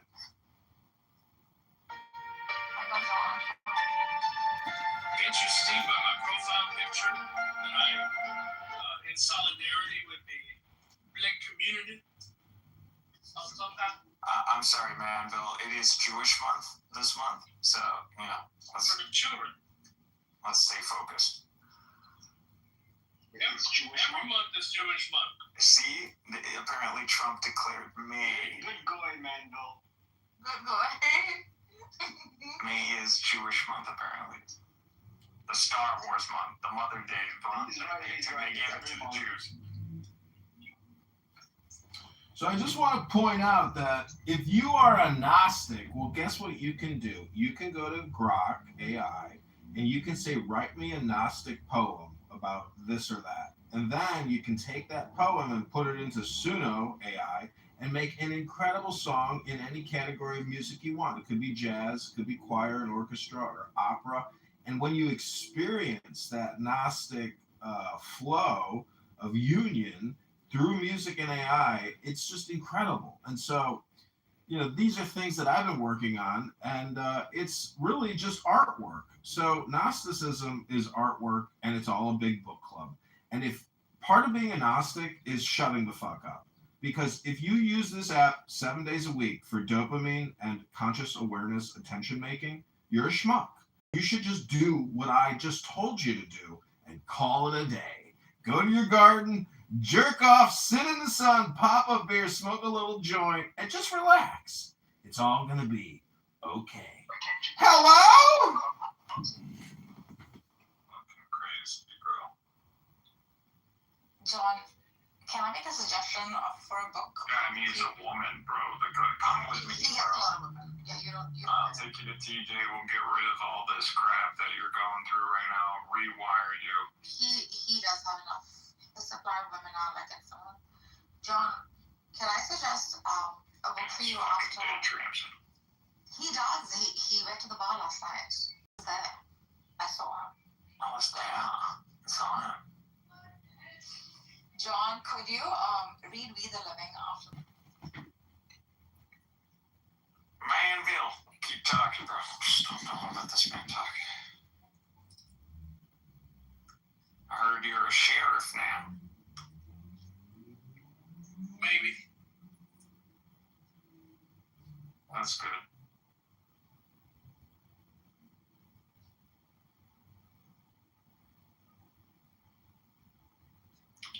I don't know. I could see you pulling me over and I'll be like, Manville, you need to chill, bro. Show me your bag. Yeah. I'll be like, sir, I'm a veteran. You're gonna really do this? You're gonna give me a ticket? Oh, dude, that's the best. We used to go camping. We used to take my boyfriend at the time. His dad had Purple Heart plates. We were like driving through Montana, you know, like fast as we could. And yeah, we made the truck bulletproof. Those Purple Heart plates. No one fucked with us. Little did they know that he got scalded by some water out of the microwave that some fucking specialist left in the barracks. No, he actually lost his leg, and he after he got back from in World War II, and after he got back from that, he became a prosthetics engineer, made prosthetic limbs for other people. But he wasn't on the trip with you. You were just borrowing the car.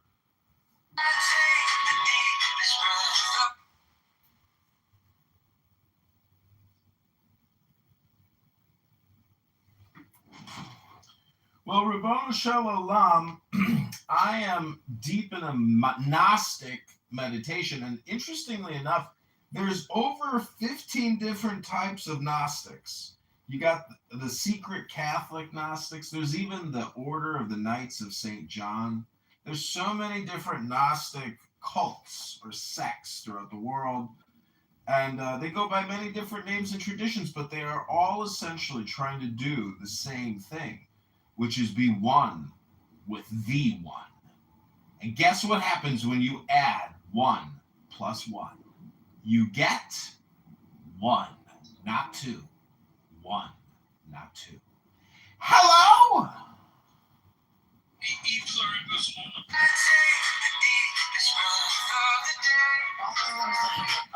AKA Neoplatonism is a contribution to one, the problem of evil, to the problem of many. Like, it explains some of the most important philosophical questions that human beings ask. Really? I think what's important. It's not 1 + 1, John, because you're already part of the one. It's only one. It's only one. So it's the rule of 1 implies 1. All that comes from 1 can only be 1. But are you banking on the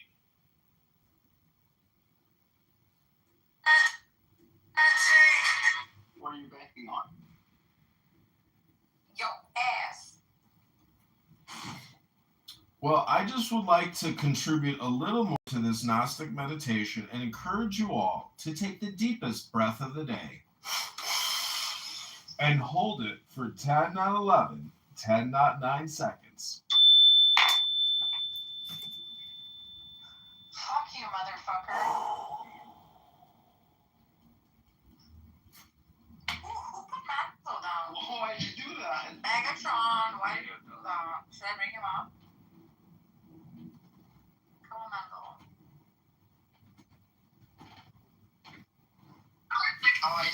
mistake. What the fuck was that? Ah! Sorry.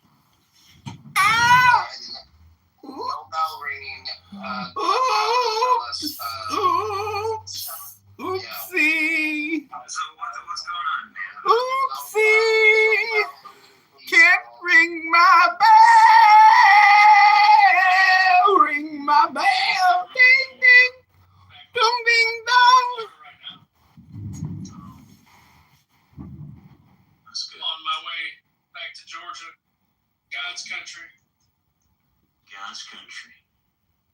That's right. Are you up there in the panhandle or what? What are you guys gonna start talking about the weather next? This is a Gnostic meditation for a group of Gnostics. You guys sure don't know how to be very Gnostic. Sorry for ringing my bell, but sometimes I like to ring my bell, ring my bell, ding ding, ding ding ding. So the first step in initiating a Gnostic invocation is to shut up and to listen. And use your ears to listen. That is the first part of all meditation, is listening and shutting the fuck up. So take the deepest breath of the day and get ready to use your ears and shut your trap. For years you come on here and you just generate your dopamine talking to talk. You know, not very Gnostic of you. Hello? You know, try to quiet the inner voice in your head to a minimum and just shut up and listen. Anyways. Brother, how old is your mother? You angry. I'm happy. Leave me alone. You angry. I'm happy. Leave me alone. That's what I call a black woman's Gnostic meditation. Do some PCB. You angry. I'm happy. Leave me alone. I'll go down there. You know what you need to do is probably open a book and shut up. And maybe try to create an audiobook. Read a book for 2 hours and record yourself reading it. And then come on Clubhouse and just play the 2-hour recording of you reading the book. That would be your audiobook. And you can shut up. No one would have to listen to you anymore talking. Because you're wasting other people's time with your talking. You're not mad. Just does that. Hello? He needs to get away. It's true. Not practicing that generative principle, bro.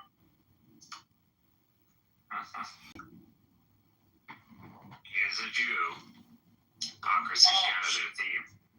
Not Jewish. I'm a Gnostic.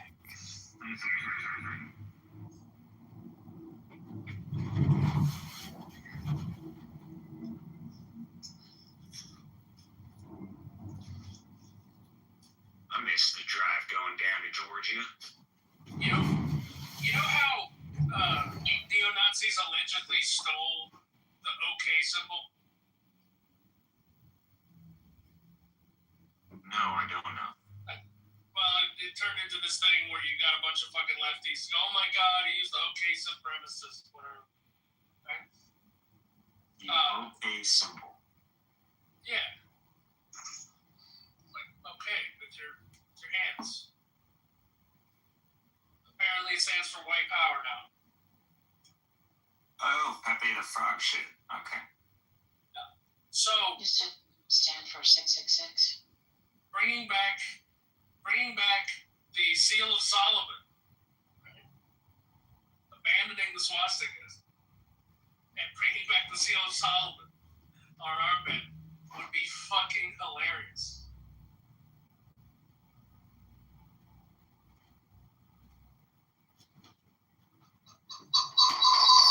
Hello? Hold that quiet. Can you hear the birds outside? Can you hear the clocks ticking on the wall? Release your breath. So you need to hold it through the time. Slowly release. At the ceremony of the French national assembly, I knew no rights matters.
shakes.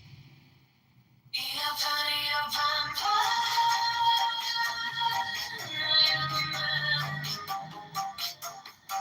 do as thou wilt, as a God can.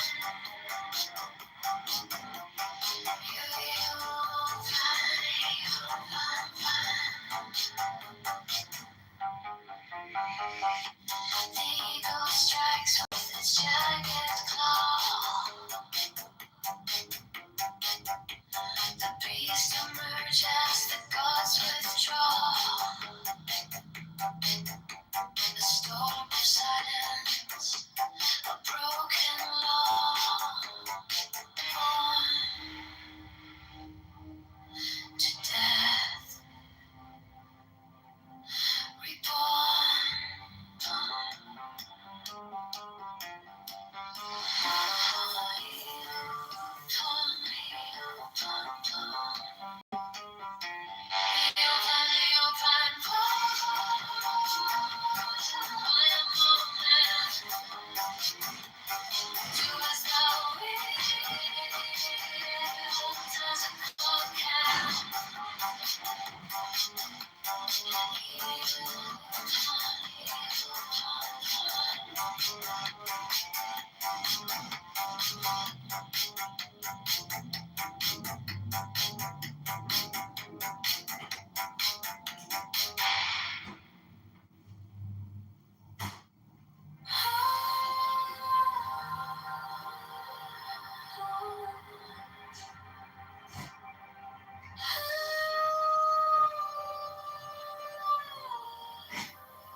By the mystical union of fairy and fawn,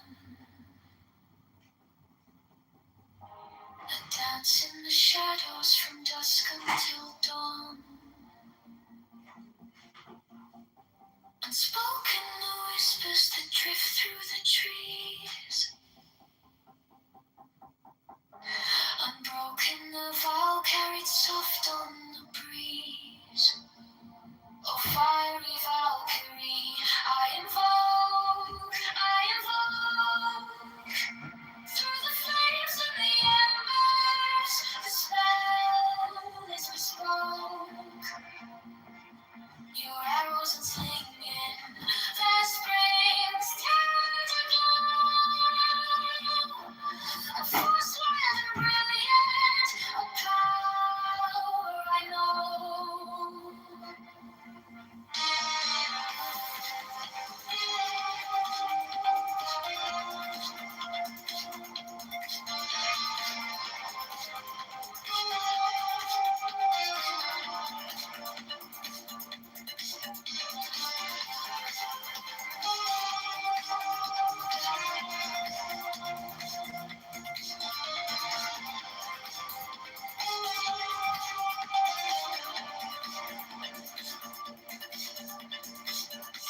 Secret communion of hearts left unsown.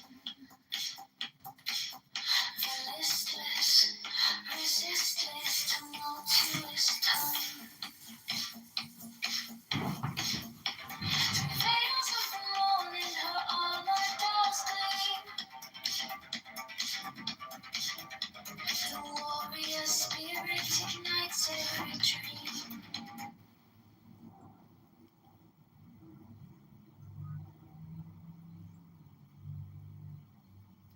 This is fine. The Ottomans had a compass. Hello? It's knowledge, yeah. Wait, Mendel, how's your ex Georgia? Can I just say that statistically, there are certain people on this app that no matter what, when you come into a room, they're always the ones talking. Why is that? Hello? Because we're more interesting than you. Meanwhile, all you do is like, we need to read a book. We already know you read Rumi. You already know. Are you trying to sell us a book, bro? Is that what do you want us to buy your book? Is that what this is? Do you have a site you want us to buy books from? Do you have an Amazon account? Amazon wish list? No, he just wants you to read the book of his YouTube account. John, why don't you go on Discord and try to fucking rape everyone there? Jesus, Abby, you're hanging Serial ear rapist. around way too much. Huh? You're hanging around Fatima way too much. Oh my gosh. Just because you saw us in one room doesn't mean we hang out all the time. Cool. Oh, you're actually quite similar to Fatima. Not at all. Just because you're European, we're not together. No, it's because you're both very nice. You Turk? You Turkish and fake? Shut up, Bolivian. Hummus is not fucking European. No, I don't eat hummus. Now It's not part of... Shut up, you guinea pig eating Peruvian. Make me a big fat fucking hummus platter. I will make you a big fat guinea pig dish. Anyway, how is your ass Georgian? Like, you're from the state, but you're not from the country. Where's Bill? You're literally Latin Because American. my father's lineage goes back to Georgia. Okay, so what about your mom's? She is Magyar.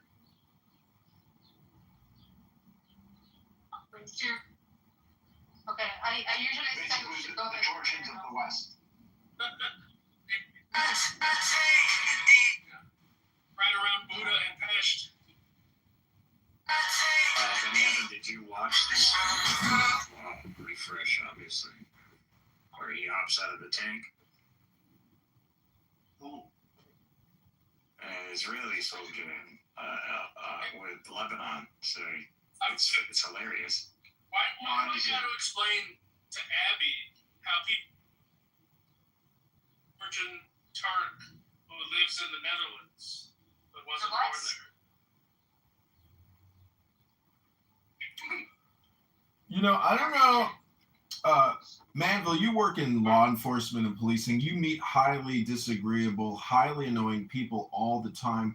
You know, people here on this app, I believe, are primarily highly annoying people. Actually, what you would call it in the psychiatry industry, borderline personality. And, you know, really, they just come here to talk, to get the dopamine. They go, I've even heard people say, I'm saving $400 here, you know, as opposed to going to my psychiatrist because I'm getting all the talk therapy that the psychiatrist doesn't want to do because they don't practice psychotherapy anymore. It's all just pill, you know, distribution and, you know, moderate conversation if you're polite and nice. But if you're a highly annoying person or you're even violent, well, now we've got a problem. And so Gnosticism is really nothing more than meditation and art for relaxation purposes. And hopefully your comprehension goes up and you actually change your personality. You actually become a nicer person. And by being a nicer person, you're nicer to yourself. It's too much? I am complete.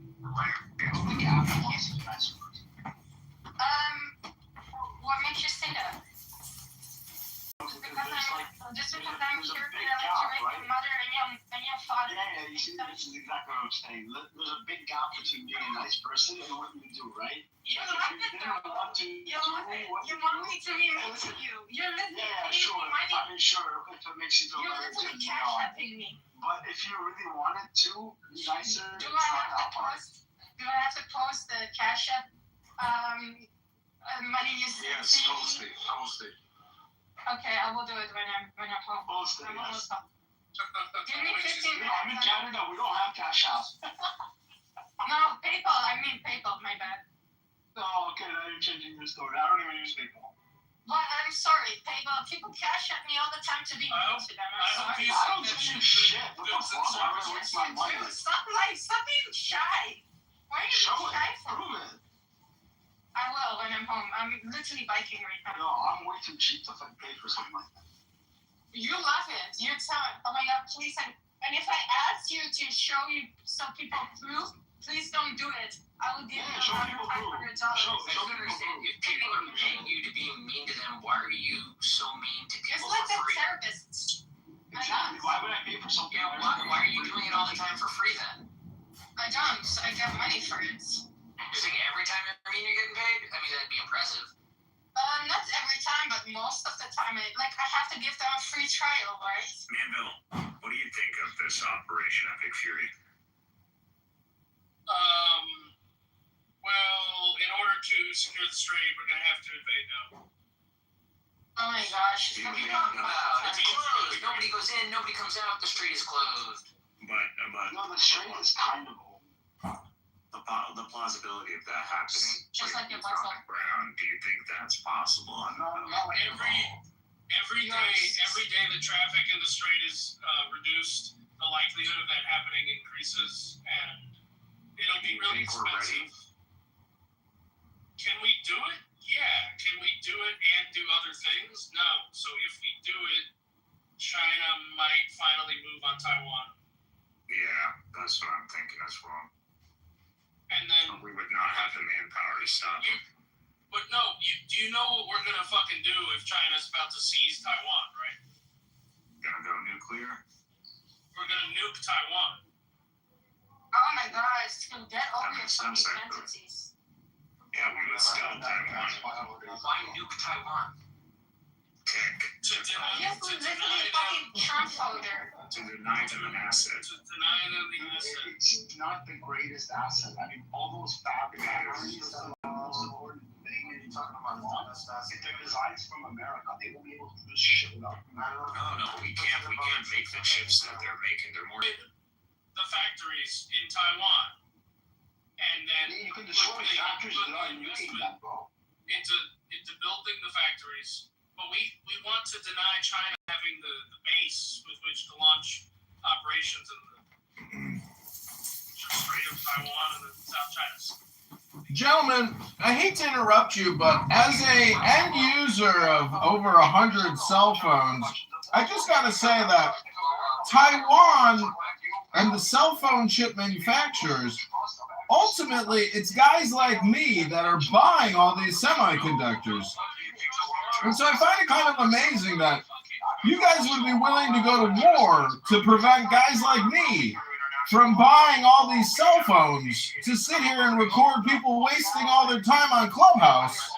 That's the end result user of the Chinese and Taiwan semiconductor manufacturers. It's guys like me buying all the cell phones. It's amazing. Hello? Hello? That's not how you engage, John. I don't know how you get this old and you don't know how to take it. Why don't you talk about the U.S. on the space and... I mean, hey, you asked what would happen. That's a likely fucking scenario. Dude, you knew Taiwan. You know what you're gonna get? You're gonna get South Korea and Japan at the very least. Kowtowing to China. Those are not threats to us. Those are not threats to us. China unifying Taiwan is a threat. So you were gonna foresee Taiwan entering the Chinese economy in exchange for giving them South Korea and Japan. Some of the most prosperous and technologically advanced nations on the face of the fucking earth. Yes, they would. Why? Of course they would. How do you think South Korea and Japan are going to react to the Americans' firebomb or the not joining with the Chinese? Not joining with the Chinese. 100%. They're going to join with the Chinese. No. They have historical grievances. God, you don't understand fucking grievances aside. You have zero fucking understanding of the Chinks. First rule of the Chinks. Wow, the Chinks. Fantastic. Just let Manville do his thing. If we starting to look like Fatima. slaughtered tens of millions of Chinese people living in Taiwan, the only reaction from the Japanese and the Koreans would be to buy marshmallows to roast over their bodies and make cutesy little anime cartoons of them all roasting alive. They hate those motherfuckers. Yep. Not Taiwan. No. It's not that bad. Not Taiwan. Taiwan is different. Taiwan's different. Yeah, Taiwan and China and Japan and South Korea. You were talking about Japan and Korea, Benjamin. You were bringing up South Korea. You were bringing up Japan. That's what I'm saying. We went and Japan. Japan and South Korea are heavily integrated and have good relations with the Taiwanese. Right? They hate each other. No, not the Taiwanese. They're still Chinese. They're still Chinese. They're still Chinese, yeah, but they have decent relations with them. Yeah, come on, guys. I mean, North Korea has good relations with China, and they're fucking cool. But you think Japan and South Korea are gonna die for Taiwan? I think Japan and South Korea are gonna realize that their future is with China, not with America. If America fucking nukes Taiwan in order to prevent China from getting in a They would stick million years. with us. Never No, a they million wouldn't. years integrate with the Chinese. They hate them more than us. The Manchurian candidate. Putin indicated that They do despise each other.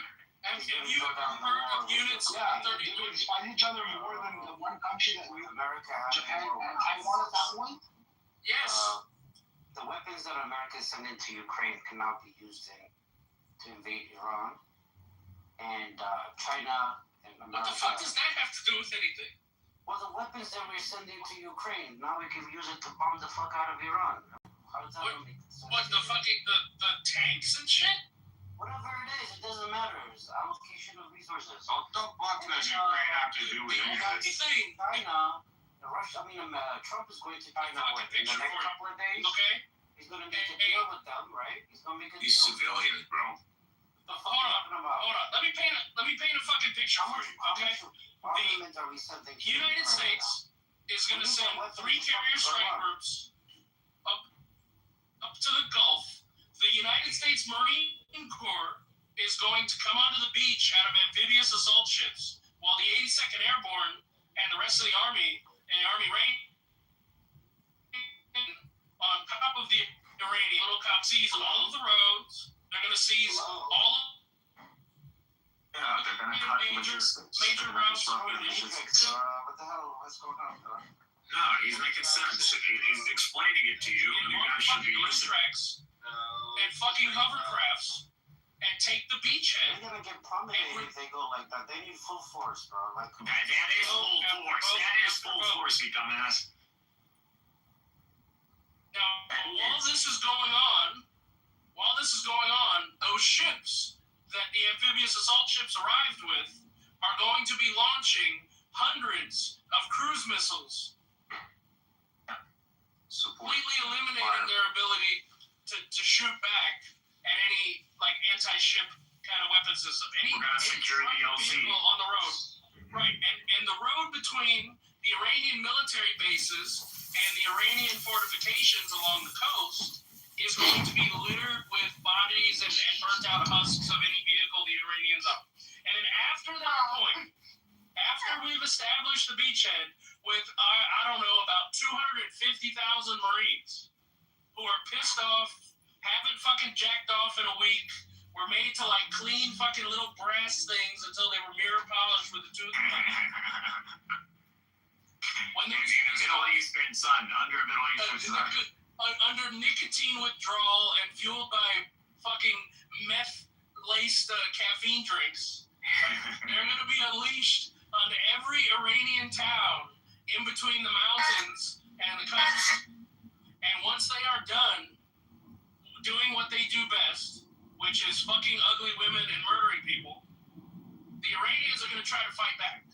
And the only thing that the Iranians are going to be able to do is get in little groups, hide in the little civilian population, launch a little drone here or there, attack some soldiers at a checkpoint with a car bomb. Iraq, it's going to turn into Iraq. It'll turn into Iraq. And the whole thing in the strait, the entire situation in the strait, will be fucking every ship in the world coming in and out of there with complete fucking impunity, paying zero fucking tolls to the Iranians.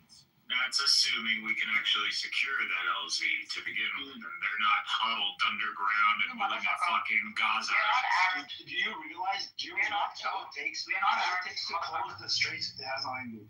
Listen, all we can do it. We can reopen it. Is a guy with a rocket launcher close by, or at the very worst, Out the Palestinians, dumbass. It'll take a lot of it. It's gonna They can send Chinese drones from all the way to the northeastern part of the country. They can attack the straits. I understand it's a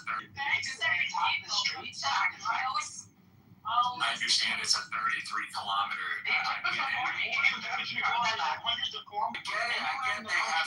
I get they have drones, but I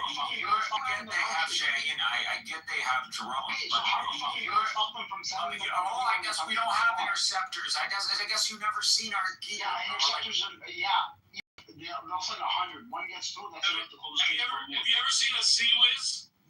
But they don't know what the insurance companies are running around in short countries. Ships. They're trying to go through straits are extremely hostile. So it's not gonna happen. They can close it whenever they want. Hello?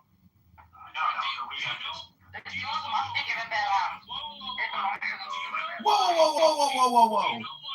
You know, the United States could launch an intercontinental ballistic missile system at any point on the Earth, at any moment that it wants to. It could destroy anything at any moment with a nuclear rocket from, outer space, basically.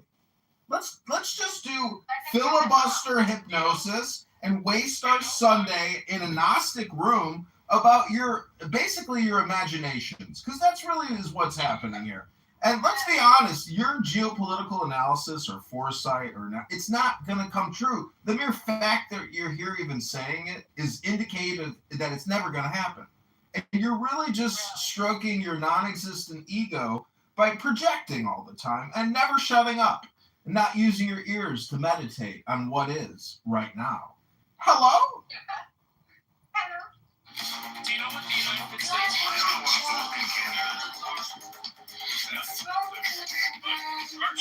Merchant Mariners. She took up her stand. Brilliance resilient. A fire does burn. A goddess of spring. With a moment to turn. A fire with a tree. I invoke. Through the flames and the embers, the spell is bespoke. Your arrows are flinging, the spring's tender glow. A force wild and brilliant, a power I know.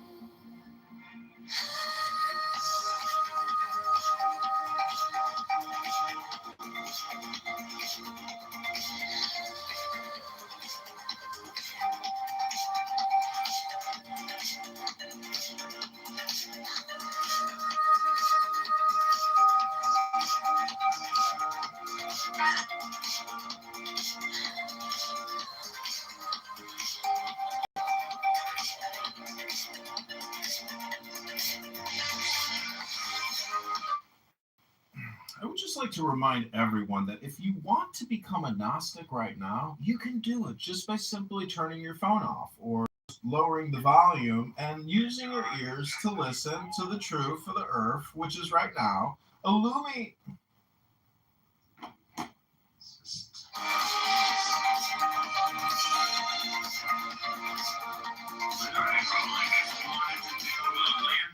And get the Marines to do it. We're not saying there won't be casualties. That's the worst part, but we can secure it. We can secure it. I don't think so. If you got 100,000 Marines, you're going to take on 100,000 Marines. Listen, man, with you full can air secure support. beachfront. Listen, America can secure beachfront.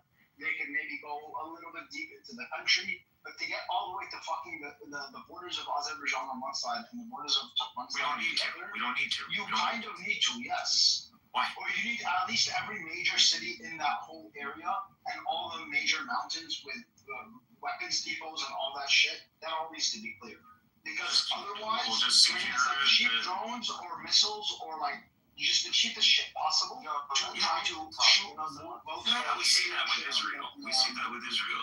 And they don't even have to target any of them. They don't even have to hit any of them. It's just the sheer fact. It's the sheer fact that there's rockets being fired at the Straits. No one's saying it won't be costly. No one is saying that it won't be casualties. He's trying to make the point that if you pick at the scabs on your face and pop the pimples on your face enough times regularly, well, you're going to have some scars and irritation because you got really bad oily skin on your face and you don't take a shower anymore because you're on Clubhouse. America's not going to invade Iran. It's just not going to happen. No, if they do, it's a fucking disaster. If she got a bottle in her hand, she Wow. knows that. And where do you think this is going? Obviously. What are they going to get out of it? That's the point, right? What's the outcome of that? gotta open the strait, bro. It's for Israel. It's all for Israel, man. It's not about that anymore. America literally said international law. We're international law. If we take an L on this one, say you do international law, I'm quoting. Don't expect Gaza from every place, okay? You're miserable, don't make others miserable. Yeah. Illumi. I don't know what this has to do. You're miserable, you don't have to make other nations miserable, okay? You don't have to really not up on everyone. This is still strategic analysis. This is geopolitical strategic analysis. If you want to be emotional, I don't know why. No one's emotional. I know your intentions. You guys are motherfuckers. Use need a state. Use full rights to get a state of their own. Because you shut the fuck up, bitch. Shut the fuck up. Yeah. Do something. See, if this is what Palestine looks like, who wants misery for others, why is he sitting and contemplating about what should happen to Iran? Yeah, but Nargis, to be fair, like everybody from any nationalist from any country will be miserable here. No, this is American interest. in the audience. I don't know why they did that. Hello. Yeah, Nargis, this isn't like a unique thing to say that, as a result, you need the state. Like, no. Yeah, I mean, there's 2,000 fucking ethnicities on this fucking earth, and not all of them have a state. Like, We've seen this movie 1,000. Yeah, 1,000 times. We did it in Vietnam. The same shit we did in the Gulf. Same shit we did in Iraq. Okay. There's going to be a fucking invasion. The excuse is going to be that we have to open up the strait. Yeah, we fucking learned our lesson from Afghanistan, and I'm gonna go No, we that didn't. situation again. We did. This is insane, man. No, we didn't learn a lesson. Any other form of destruction versions, because any other form of destruction, the event was very out. Illumi was the event for Iranian culture. Listen, as an Arab, I would love to see the disintegration of Iran into various Islamic states. And so does Illumi. You motherfuckers need to open it up. Every fucking Iranian was right who said, why the fuck did we support them? Yeah, that's fine. Every Iranian was right. Why did we support them? Iranians actually killed civilians. Should have destroyed you all. Oh, wait, hold on. But Nargis, let me just finish what I'm trying to say. I would never. Hold on. The reason why I'm opposing Mando on this is because I'm looking at it from a Western mindset. From a Western mindset, this is the. Now you become Western? From Syria? How convenient to you move? How conveniently you move from Palestinian to America? When I advocate for my country to do something, I don't do it as a Syrian. I do it as a Canadian. You don't think you would be I'm not gonna place the interests of Arabs above the interests of African Canadians. I'm not gonna lobby my country to do something that's bad for it, but good for my ethnic group. That's fucking That's Jewish. That's Jew. Yeah. Exactly. I don't do that. When I'm talking about what Western nations should do as a citizen of a Western nation, I'm speaking at it from Western perspective. Exactly. It is not in our interest whatsoever to be in the environment. This whole issue with the strait started because we started this war with them that was unjust to start with, because it was done for Israel, right? This is and we could have gone back to the status quo. Now that we have to fight and die and spend blood and treasure for something that we had before, which is the opening of the fucking straits, this is retarded. No, these are my citizens. These are my countrymen. Go fight. Instead of sitting there getting all the benefits of Canada, instead of sitting there. It's not saying that Canada should go fight. It's just where we are right now and what is in the interest of our nations. That's all. Our nations. When did you shift from Palestinian to American? I'm an American. I don't know where you motherfucker. You were Palestinian just a few days ago. When Gaza was getting American. It's called Palestinian American. It's called Irish American. It's called Italian American. It's called German American. Your daughter is right. Exactly. You were right. Persian American. Iran supported the Palestinian movement. Welcome to America. Yeah, now you're American? Started living on welfare in America? I've always been American. I've never think we Look, all this will stop if Iran will just transfer all of their assets into Jewish banks. all these hostilities will cease immediately. Exactly. So, Mango, how do Iran close the strait? What capacity do they have to close the strait? How are they closing the strait? They have bases and bunkers in the mountains with anti-ship missiles and MLRSs, mostly self-propelled. And they're able to fire. Mainly, they have two zones. They can launch from the actual choke point at the entry of the strait. Base that they've been firing at the refineries over on the Kuwait Gulf side. However, they can move this stuff within their complexes, but the vast majority of their capability to fire on the strait side of the mountain range. And so if you push the Iranians back over the mountains, then you severely limit their ability to interfere with ships coming in and out. And that would be the main objective of a land force, would be to push them back up over the ridge and then shell the shit out of them. Okay.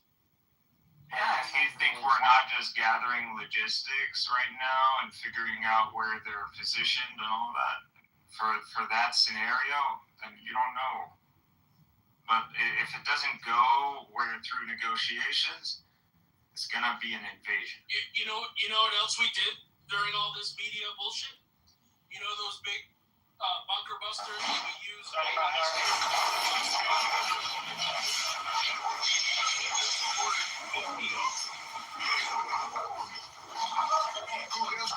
We only built 16.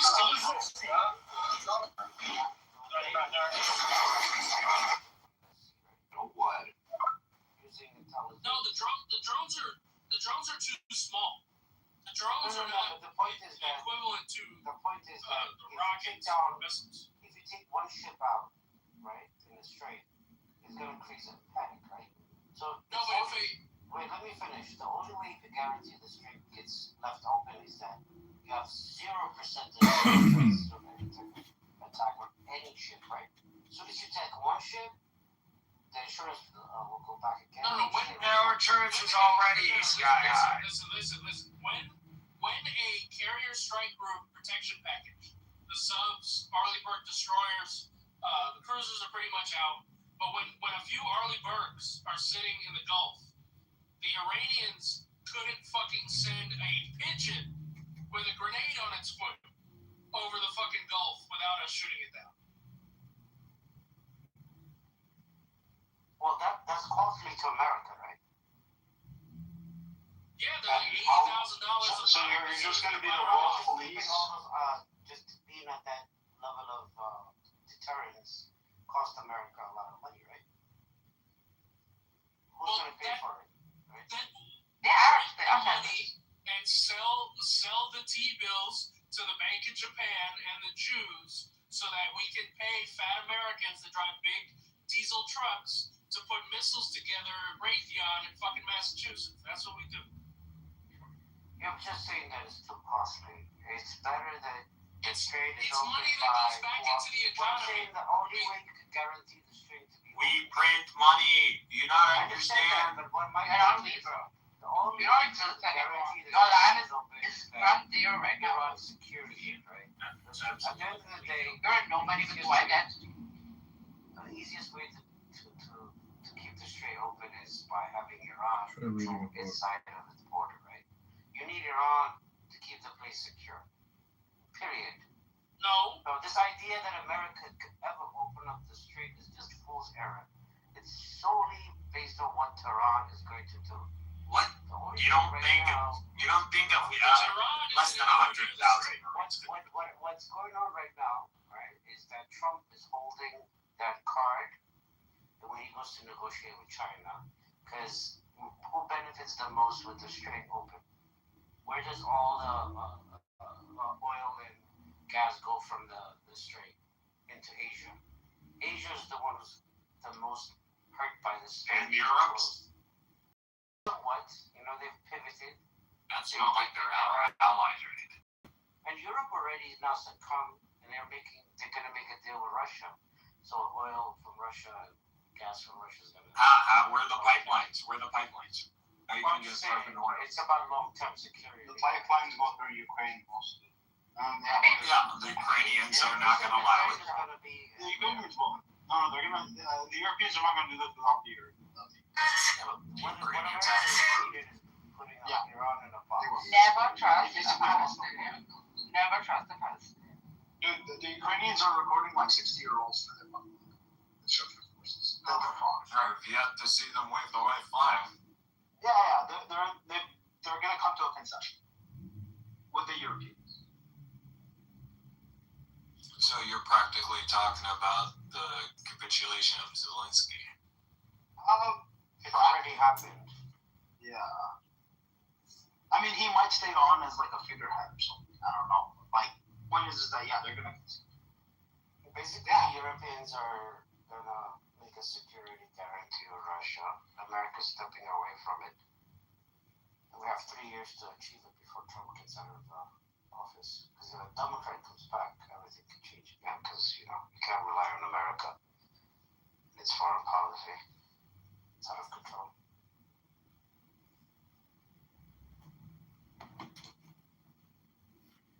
Not saying anything crazy, saying we have the ability. It's not going to be cheap. It's going to be costly, and there are going to be casualties, but it can't be done. It cannot be done.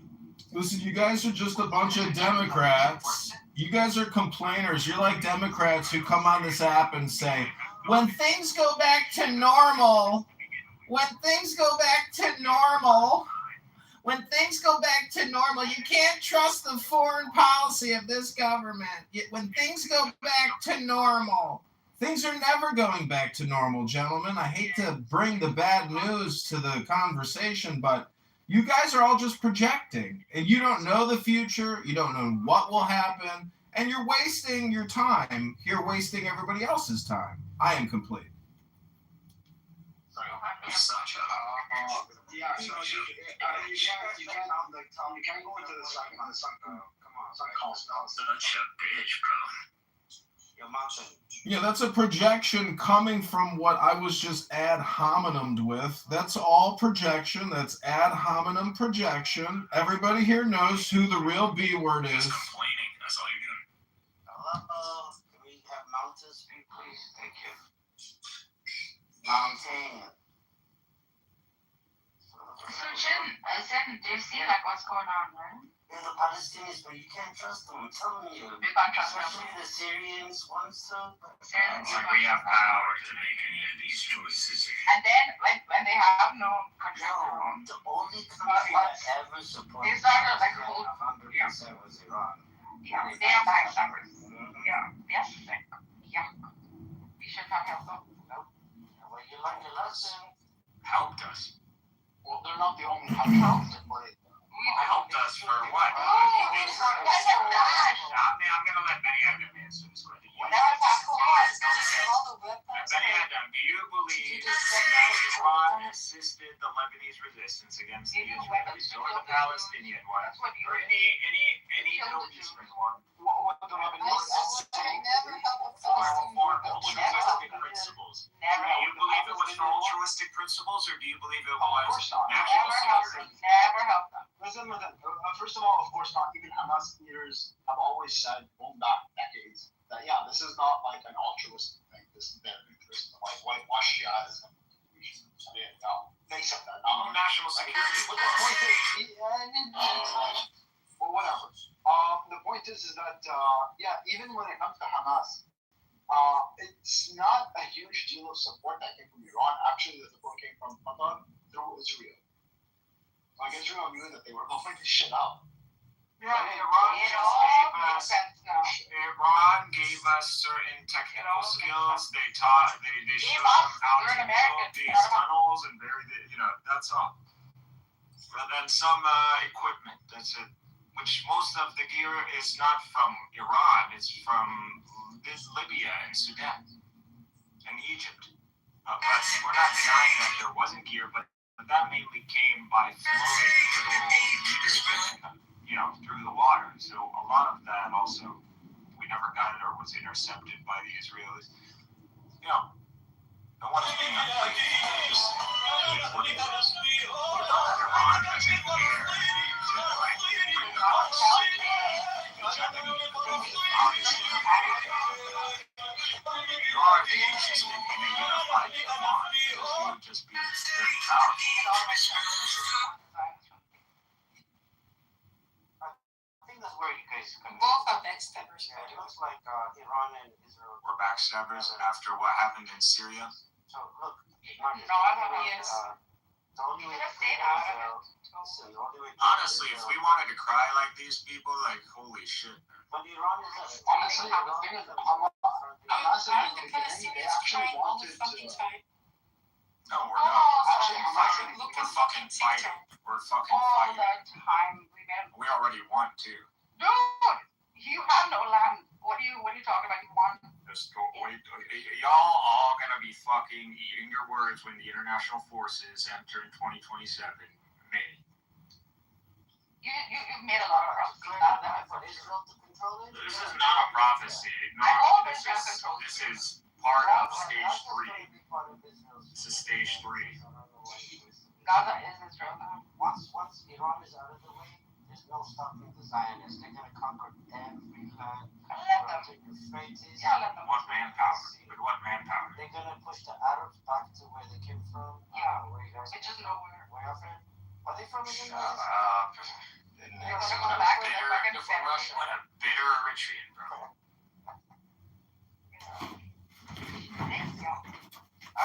I'm all for Iran now. All in. Yep.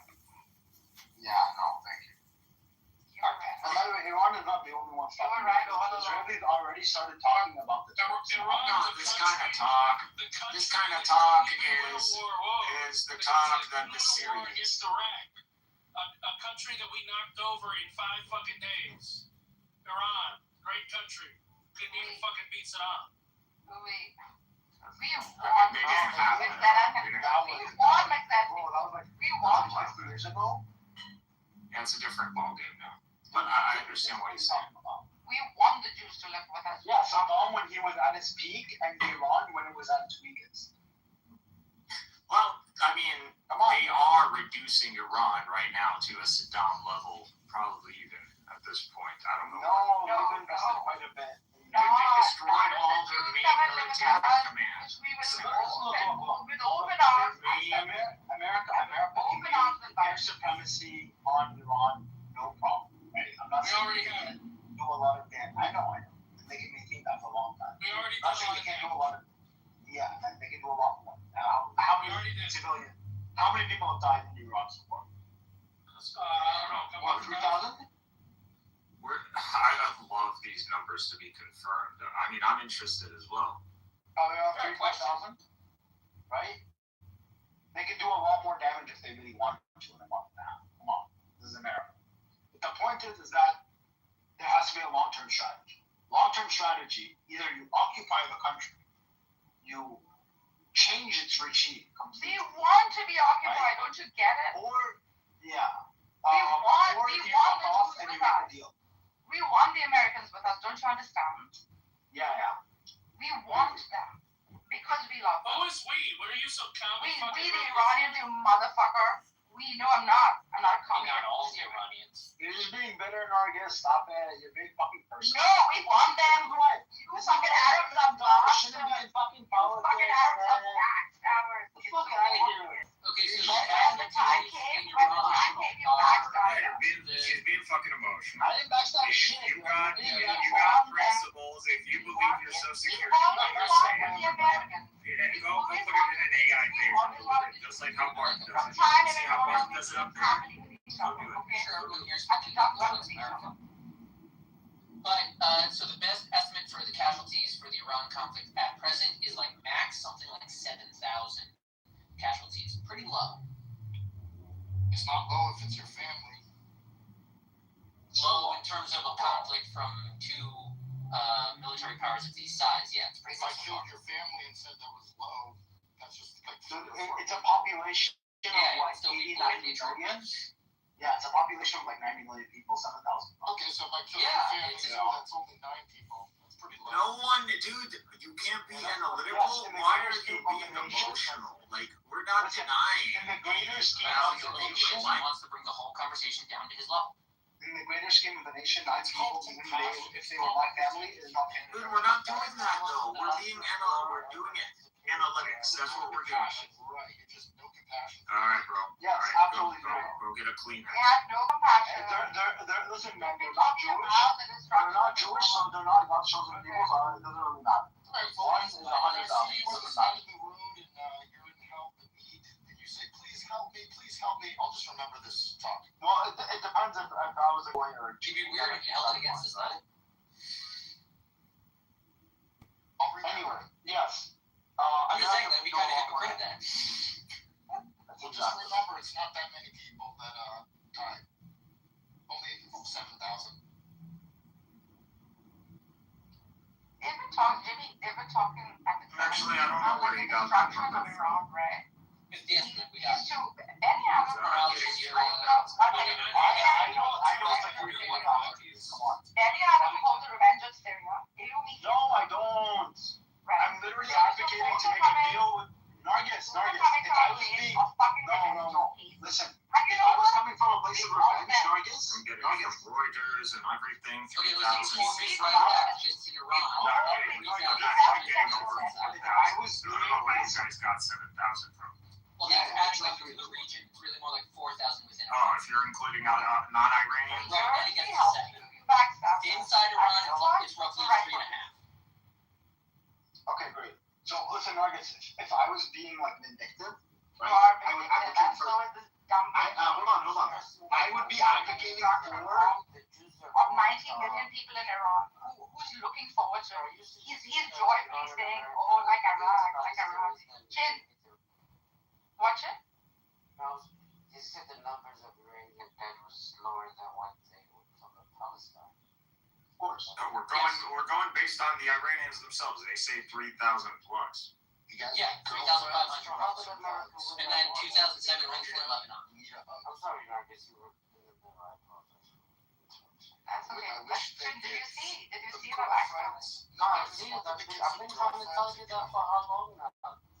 Yeah, these are lies For several months now. Do you guys have girlfriends? Go give them a hug. Jews have been our friends. Actually, all of them. I think now. Calm down, Jimmy. If I can keep a collected head and talk about this and talk about Gaza and provide an analysis without getting emotional, then an Iranian or anyone who hasn't been in Iran in more than 2 decades can do the same thing. Does anybody love you in your life? Can you please get some Nobody love? loves them. You want bloodshed and destruction. Keep all the love to yourself. Nargis, you know the Jews actually preferred the Sunnis over the Shias. The Shias were far more oppressive. Exactly. Like Would you at some point, the Persians, at some point, Iran made a law that Jews were not allowed to go outside. During the rain, because the rainwater would be collected, and we couldn't have these fucking people poison This is your policy, right, towards the Jews that even the Sunnis didn't have. Okay, so yeah, get the fuck out of here. You came from a woman from her vagina. Call her. It's your mom. Be nice. My mom is dead. I can't call Oh, you think we're faggots? Like, hey, we need a day to fucking hit up our mothers? Like, get out of here with this shit. Wow. No, exactly. Persians or Arabs? Who would you live with?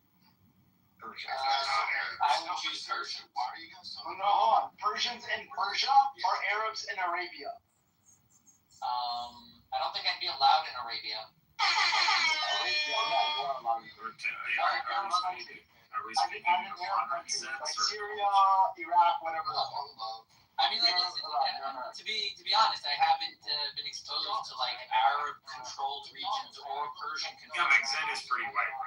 What would you expect? What would you expect? Dubai or Tehran? It will always be. I would think obviously that Dubai is nicer than Tehran, but No, I respect Tehran. Would you rather live in Dubai or Tehran? Tehran. I'd rather not live in Those are my types of places. Shut the fuck up, you're a Mongoloid. I know,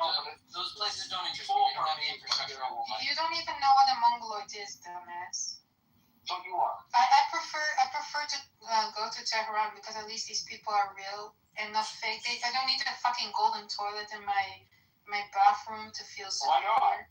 I'd rather Because it's leave stupid. Iranians are all about See, gold. that, What are you that goes to talking show about? that I know.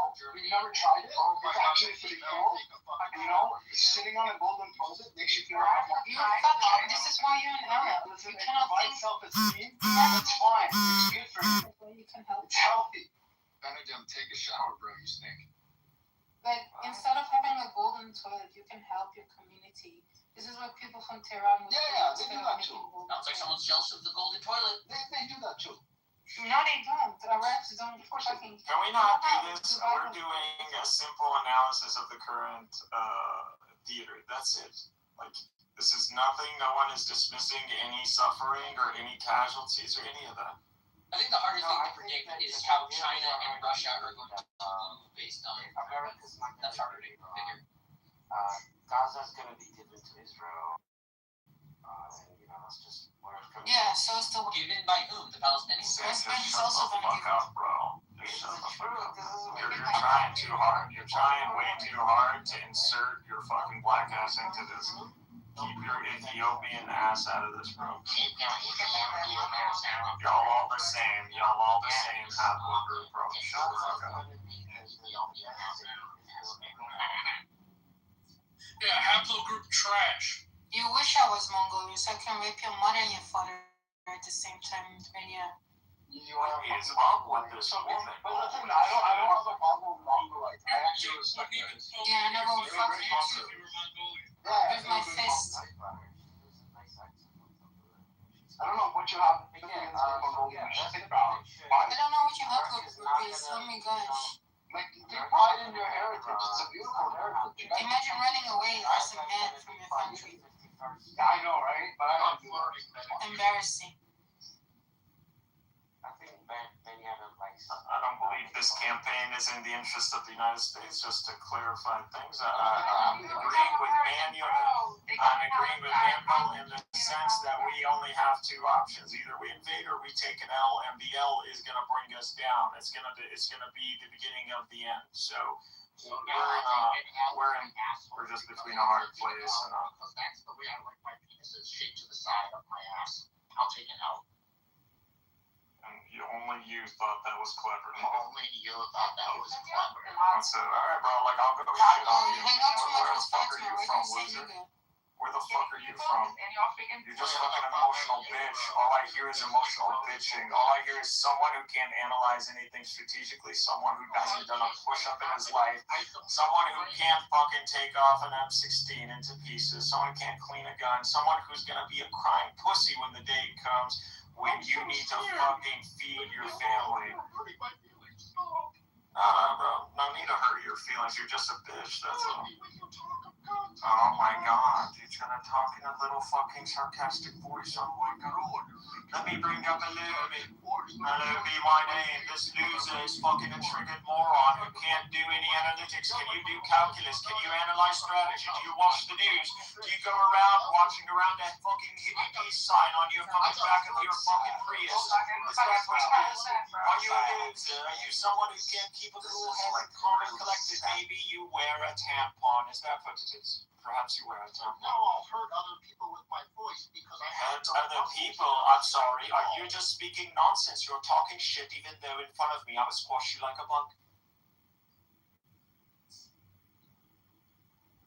Is anybody wondering why these two good guys are talking? Fucking civilian pussies, bro.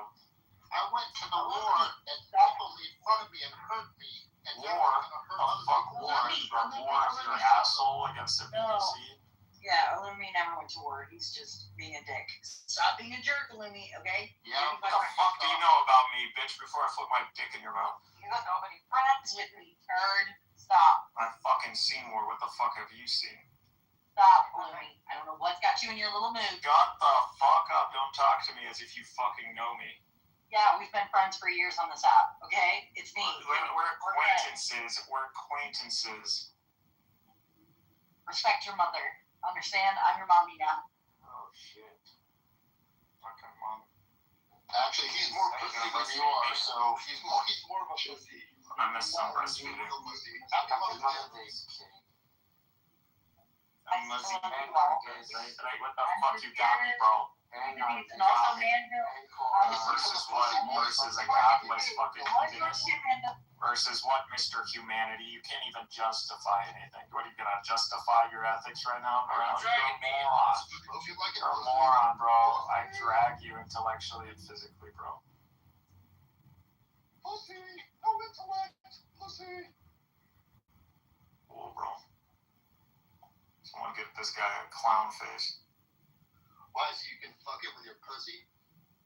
Is that what you want me to do? Yes, I do. I want to see that big pussy. Alright, fucking put a clown I face think on you're gonna it. have to make that in the premium chat. You're gonna have to make that. Well, fucking loser. I don't know what he's fucking trying to prove right now. Oh boy, I don't know what he's trying to prove right now.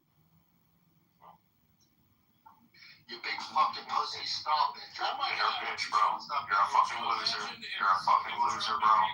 You can't deal intellectually. Justify your fucking ethics right now. Justify your morality.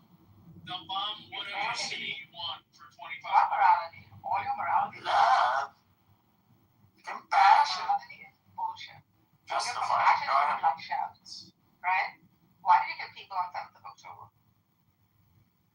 Because they deserve it. Hey, I'm calling your mom.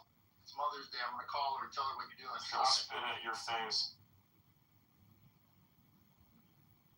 Sweet lady.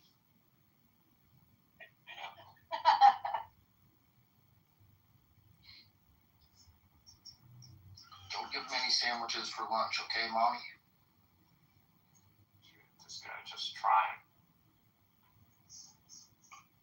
So, now that you have a little compassion, you can be a human being. Go ahead. Talk about ethics. This fucking moron. Justify your ethics, retard. Where do you get compassion from? Why are you saying everyone needs to adhere to compassion? It's called being a human being and being a nice person. Really? Okay, no. Implying what? Is this the objective morality? Are you implying an objective moral framework in the world? Really? Well, how do you predicate that? What's your epistemology? I don't need epistemology. Are you a theist? I don't need theism. I don't need the Bible. No, you're just an irrational fool. You're a rational fool as allowed in emotions, a bunch of hormones and chemistry to fucking literally override their intellect. What did I just walk in? Nothing. Someone getting flayed. Nothing. The guy has about as much compassion as he's an emotional bitch coming up here. We're talking about geopolitics strategy, and he's coming in here and thinking we have no compassion because we're not crying. We don't have a box of Kleenex next to us. Hey, but I heard you guys. I thought you guys were talking about morality. And then, he's coming in here and he's saying compassion, as if this was like something he could justify. No, I'm saying if 7,000 people die, those are human beings that have real lives. Amazing. Who said they're Martians? Who said they're Martians? Wait, now just listen for a second. Be a good person. Treat others the way you want to be treated. Yeah, exactly. And you'll have respect. Alright. And how did we mistreat you, or By existing. why don't you answer that question?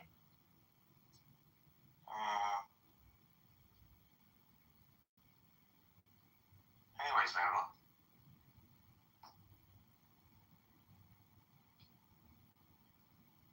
you're gonna learn the hard way. It's a little bit. I've just been curious because it's a bit confusing. Are you a Muslim or a Christian? I don't care either way. I get mixed signals from you. It seems like. How far do you want to go with this question? Just surface level. I thought I told you, Marty's Christian. Well, it's not really to believe that, but I'm this app is so like you, bro. It's not really Christian, but it does seem like he's both. I just want to ask him though, correct? Can we just define real quick a Christian? He's gonna lie to you. It's Christianism. Well, no, okay, I see where he's going. See him shut the fuck up. I'm a follower of Christ. Exactly. So Muslims are what? The opposite? Treat other people the way you want to be treated, and then you'll be having a good time on Clubhouse. Try it. believe Make sure it's a good time on Clubhouse blocking your ass. Christ, the way, the truth, and the life.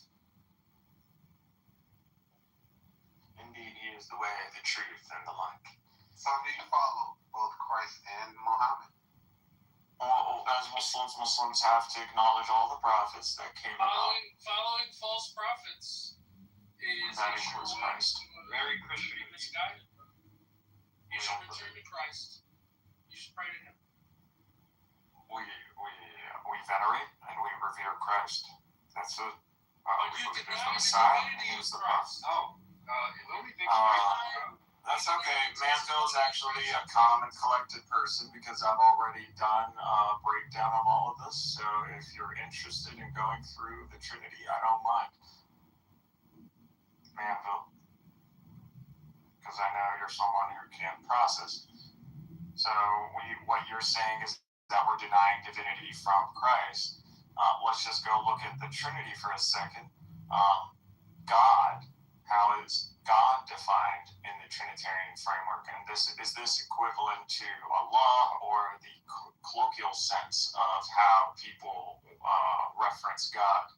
Before we in the have modern this beautiful sense? conversation, how about you evolve just a little bit more? One God, Yeah, three bend over. persons. All the entire structure of the universe is Trinitarian. Yeah, I don't deny the metaphysical triad. I don't deny the metaphysical triad. Muslims don't deny the metaphysical triad. We believe in the metaphysical triad.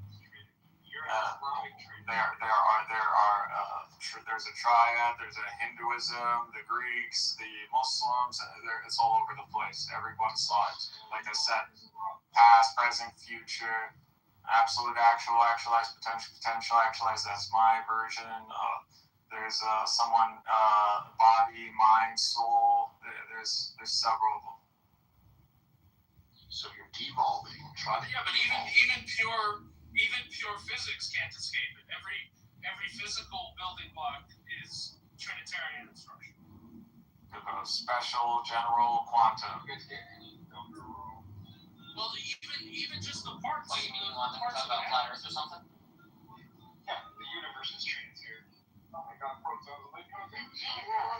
It's uncreated in the Trinity. It changes the truth of the Trinity. Proton made of.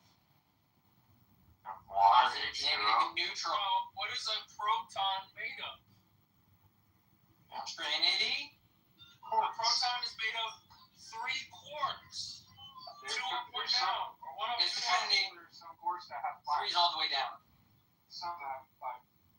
Anyway, so with the Trinity, Manville, God would be described here qualitatively. So it would be something I can't give a plurality to. You can't say God. God here would be category and type. It would be. That's why in the Bible you can see translations that say divine. They interswitch between divine and God because you can. So what it's saying is divine reality or timeless divine reality. Or the divinity. You could just say divinity instead of God. So the divinity consists of the eternal dynamics, the Father, the Son of God through the Logos, and the Holy Spirit.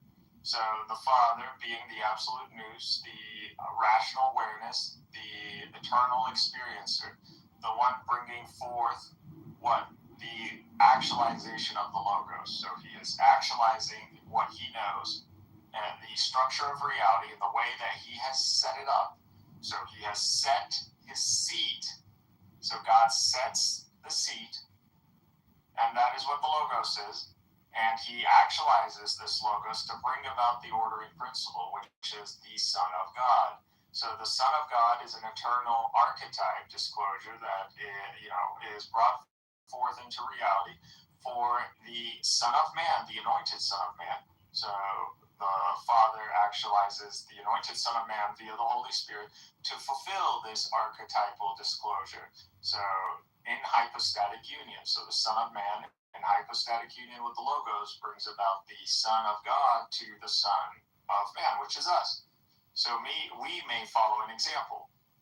So that's all it is. Now the issue of Islam. Also salvation. One caveat to add to that is salvation, because redemptive versus prescriptive theology, there's a schism between the Orthodox and the Roman churches, the Protestants that came from the Roman churches on this. However, the Orthodox view is that Christ rising from the dead, right, and fulfillment of redemption of sin, right, Christ's fall and rise was something only possible through his humanity, right? And as Christ rose, One second.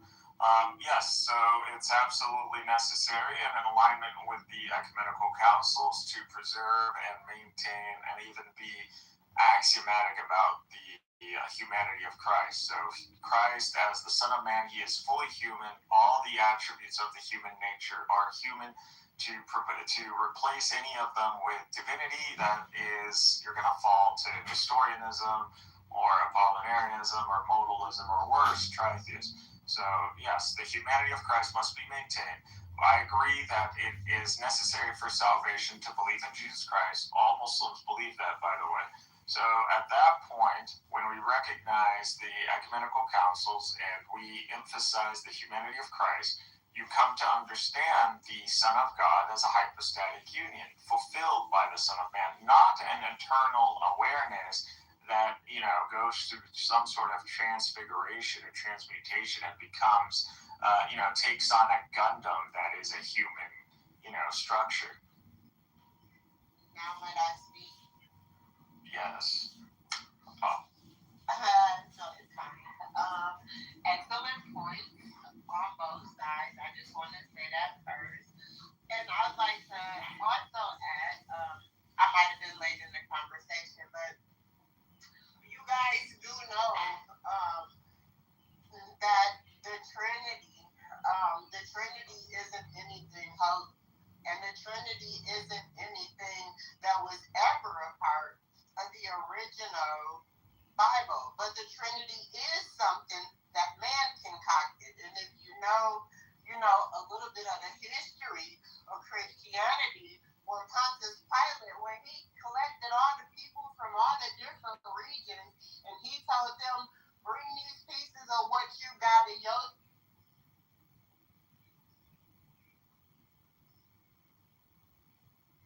What's the point now? I don't know. Regardless. Hopefully then that explained it. There's a room called the Trinity is more a reflection of man's... Hold on a second, Mansville. Give me 1 second, Mansville.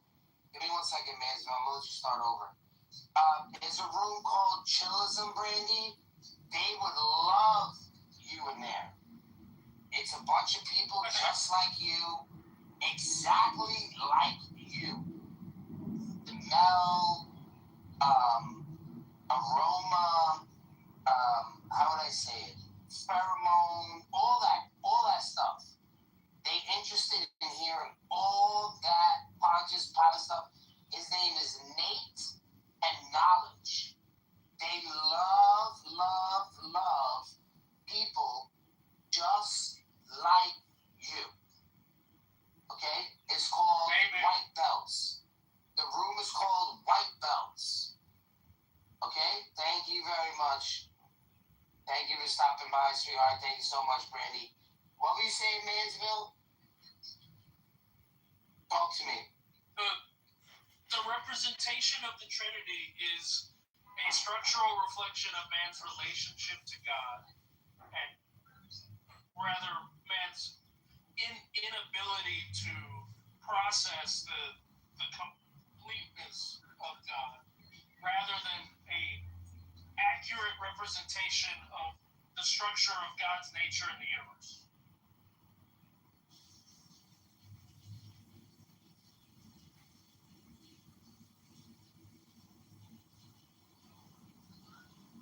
It's our limitations that creates the Trinity's relationship.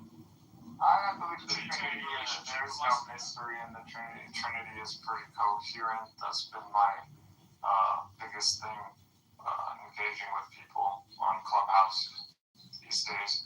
But I am moving on from that because I don't see, anything else needs to be elaborated on.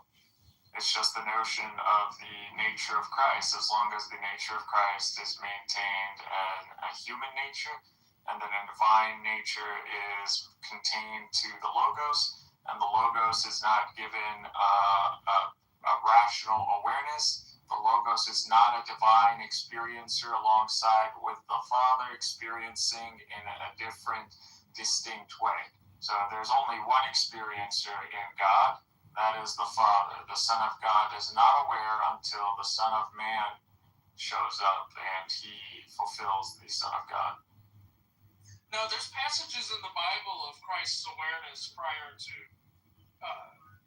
his creation. Yeah, he's aware of himself. I'm just going based on the ecumenical councils. Well, the awareness thing, I don't know what the awareness thing is about, though. You can say news if you want. Yeah, that's fine, but the awareness stuff starts going to like those. I only use that because it is the strongest If you're term. causing an argument that's not no one's positive, like you say, well, just don't do this. Well, wait till they get the argument first, then you say, then you have that. Well, because person, as we define it in the modern sense, leads to rational awareness. So that's what you would say an experiencer. Yeah, versus person in the Trinitarian framework of the subsistence, or a who, a subject, not in the sense that this who can it's just like this is a distinction. It's a real distinction. So wait a second. You have to. No, I'm going to ask you a question, really quick, and I expect you to like look this up this way you don't make these mistakes, right? Does the Father speak? Does the Father ever speak to anyone besides the Son? Yes. Who? Don't mean whomever he wills to speak. He spoke to Moses. Stop this. He spoke to Adam. He spoke to Gabriel. Never was those the Father. Huh? Never were those people were spoken to by the Father, only through the Logos. So this is what I'm asking you. This awareness that you speak of, how could you match it up with Scripture? Because the Father, you only know the Father through the Son. We don't say that just because it sounds cool and fresh. God is ineffable. God is ineffable until Revelation. But you're doing a skit. I want you to like. I'm doing a skit. Right. So I want to give you some scriptures. Benny Adam, can you? Yeah, switch to Sola Scriptura. You're I'm not going Catholic. Sola Scriptura, bro. This is why the councils were there, so that it matches up. I have the card. We're not matching up with some hypothetical, metaphysical. Nothing I'm saying is hypothetical. Here are the councils. I'm gonna show it to you guys. Yeah, no, your theology doesn't match the council. No, you can copy this chart. Bro, please, can I speak, man? I don't understand. I can't hear you. Benny Adam, please read them. John 8, 16 and 17. John 8, 16 and 17. I want to know how he answers in the this. Bible. This is the problem. You're saying stuff. You can read anything you want in the Bible. I'm just going to adhere to the councils. And yes, if I do judge, my judgment is true, for I am not alone, but I am with the Father who sent me. It is also written in your law that the testimony of two men is true. Yeah, keep going. Keep going to 8 to 17. Okay.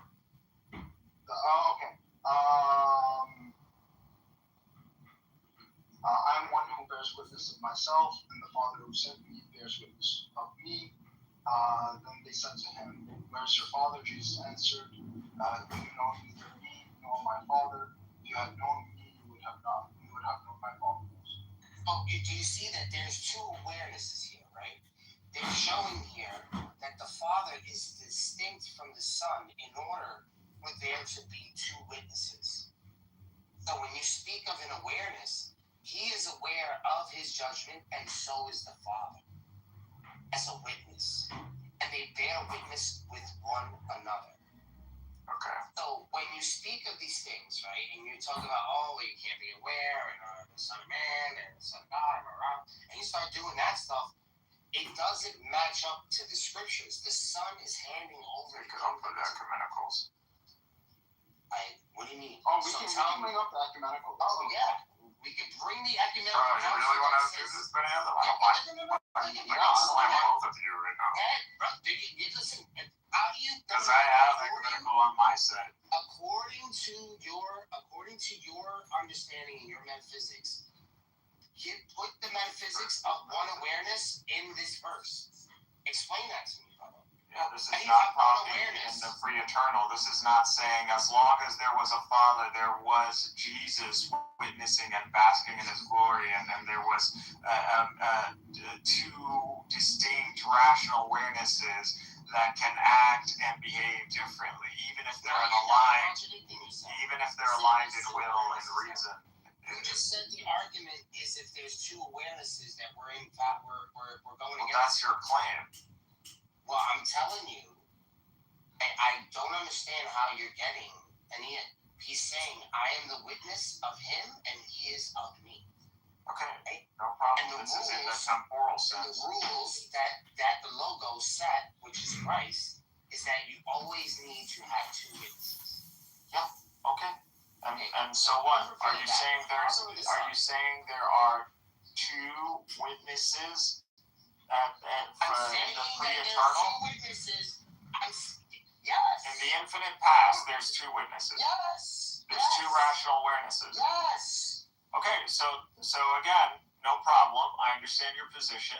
Now with these multiple rational awarenesses, are we saying they are all one rational awareness? Because there is an ousia doctrine.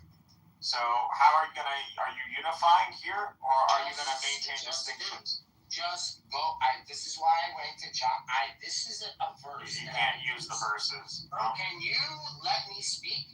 Because you're doing this like you just don't want to. Just why? Are you a Catholic? I shouldn't even be having this discussion. I want to be able to finish a sentence. Can I finish a sentence, please? I use this verse against oneness. Anyone that spits a oneness doctrine to me and tell me that the Father is the Son, I go to this verse and I ask them, how is the Father the Son if the Son is bearing witness with the Father? He cannot be the Father. He must solely be the Son. Right? Now, right? Yo, I gotta put these people in the audience. Like I'm having like really like difficult time talking on this app because people just say random shit. I'm asking you, please match up this counsel that you are abiding by with this verse. If you don't, we could go to Isaiah 48, and we could start from verse 1. I did this with Muhammad all on Friday.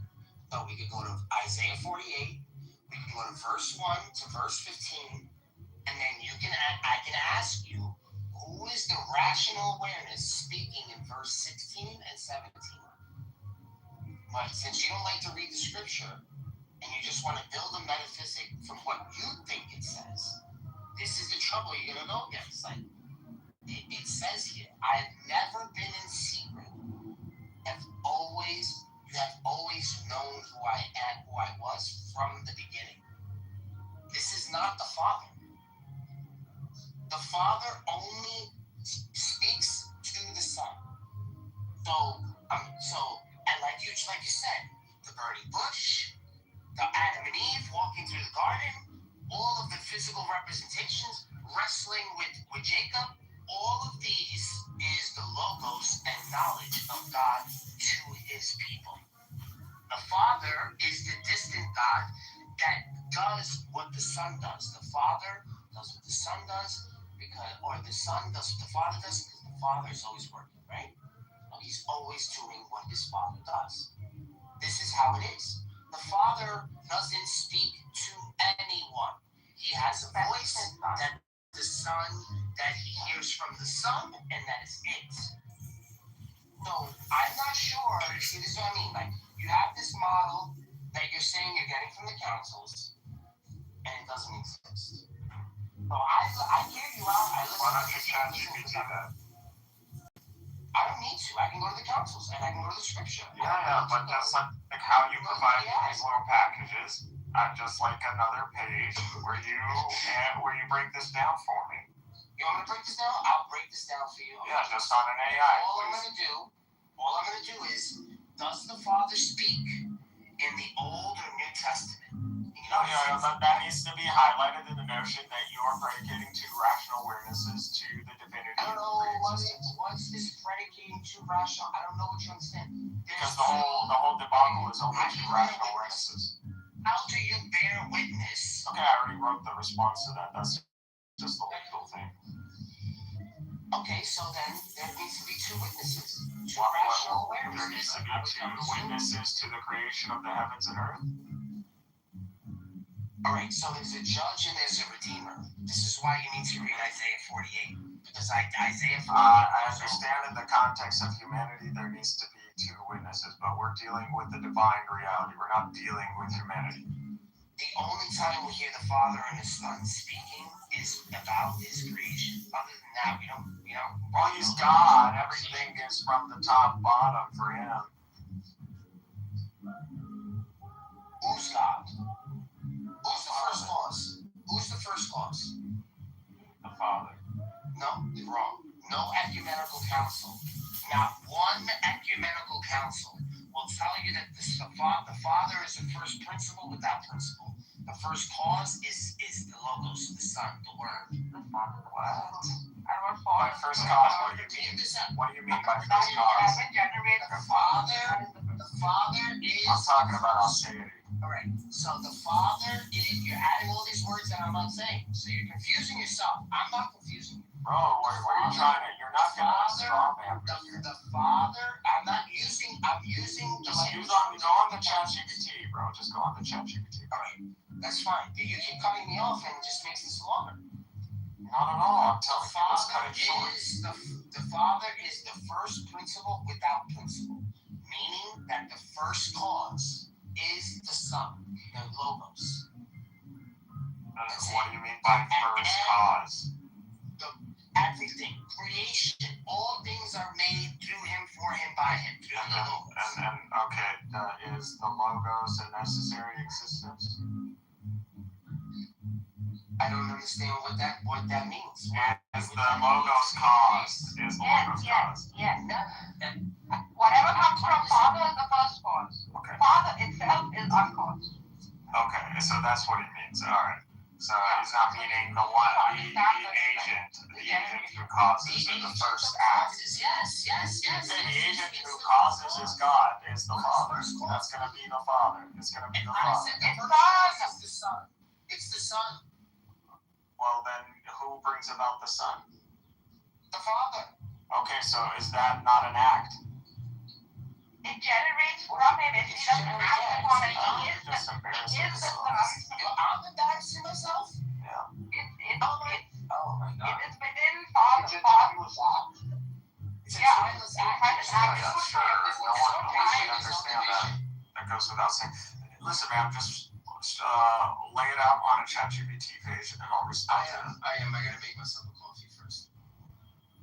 We already came to a resolution on how we would decipher these differences. Without Father always was, is, and will be.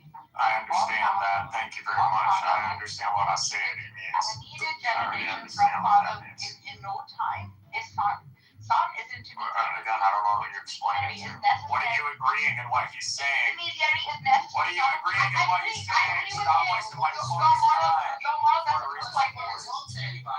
wasting my time. You focus on the ChatGPT, bro. Well, when I finish my coffee, I said I would. But you gotta listen to I can do this in a voice right now. You go to ChatGPT.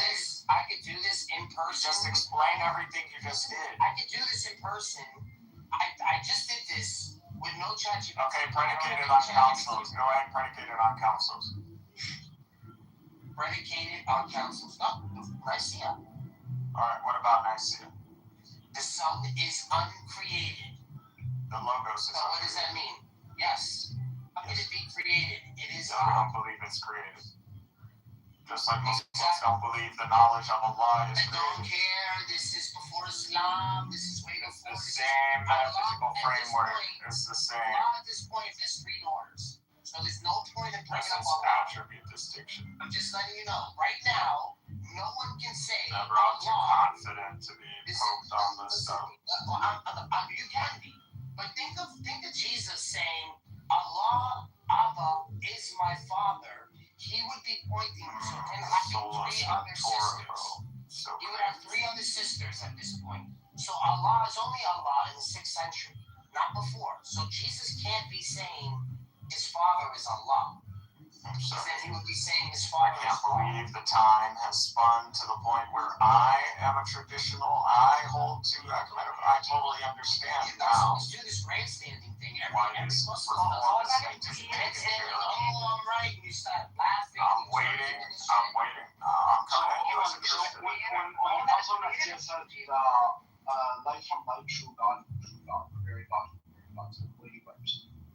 I understand it as the Trinity, the fulfillment of the Son of God via the Son of Man, a human nature.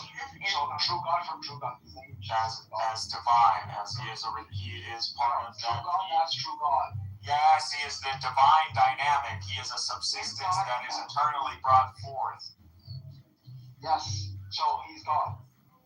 Without separation, In the Trinitarian sense of God, yes, he would be God, but that is not what we're talking about. We're not saying that Christ is not a divine subsistence or he doesn't fulfill a divine subsistence. But what we're talking about is whether he holds to multiple experiencers in the pre-eternal.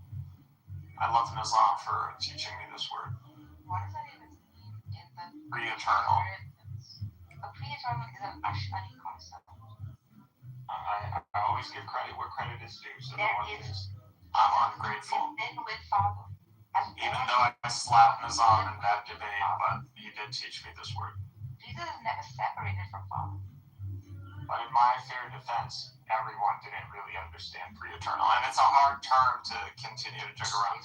I'll just say in the infinite past. He cannot stay on one subject. So don't talk about anything else. Don't do side notes. Just what is the council saying? Give me a ChatGPT page, bro. Bro, we do this from memory. This is the reason why God Logic and Sam Show are You're getting crushed, bro. No. This is why I don't need AI. Me and Benny Adam, we don't need AI. We just need a Bible, and we need to know the councils. That's it. It literally gives you the verses. When I give you the verses, I'm literally playing out the council. Because the council is explaining what the theology is without confusion.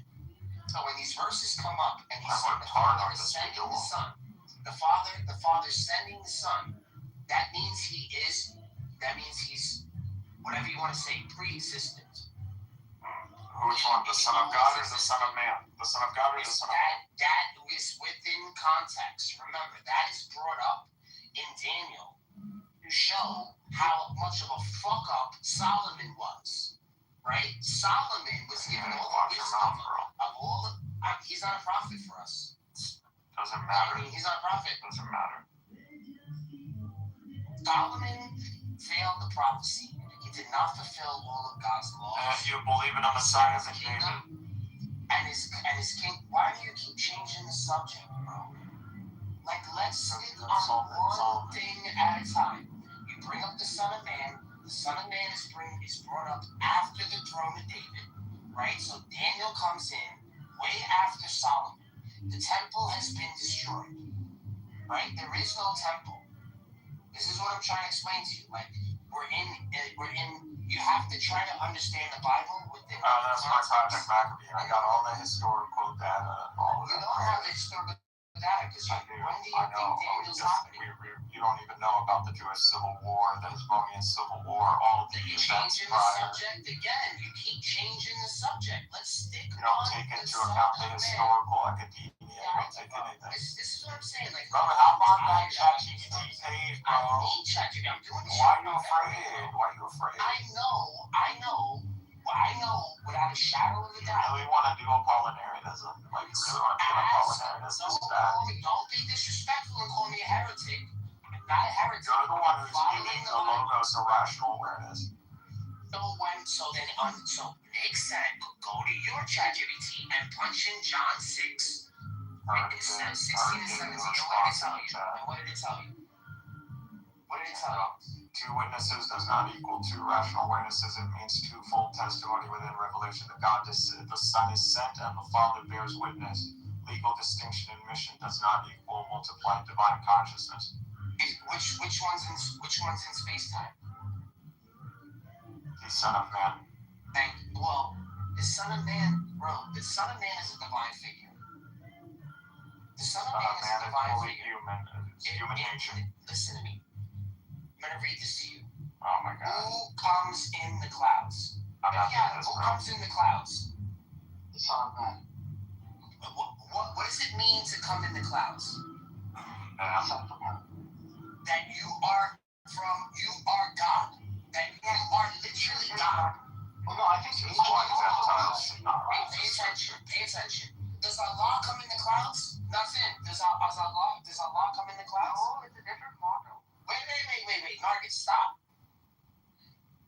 I'm not in. Does Allah come in the clouds? Chapter 25, 24 through 25. Bro, don't do this. This is what I mean. Like, guys. Bro, just bring me the AI. When you speak to people, listen, when you speak to people like me that are very Trinitarian, I'm only reading the typologies and basically the motifs that Allah is using and stealing from Jesus. Every single Watch motif our and typology.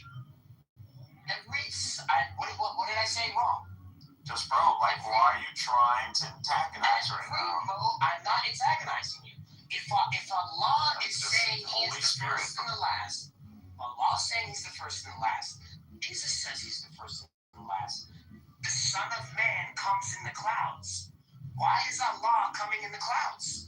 Because coming in the clouds, according to the Abrahamic faith, means that is God. Not doing a proper internal critique. We are analyzing the framework of the Trinity. We are not doing a comparison with the Quran is not giving us new language about God. You're not going to impose on me an understanding that stems from the Quran. You don't believe in the Quran. So wait a second. No, I believe that the verses of Jesus are true, except for obviously it was made to appear so. You cannot point at this Quran anywhere that this is a lie or couldn't come from Allah. Does Allah come in the clouds, bro? Come on, man. Like, I don't know that. Allah doesn't come in the clouds. This is not about the Son of Man. Hold on, don't angels also come from the clouds?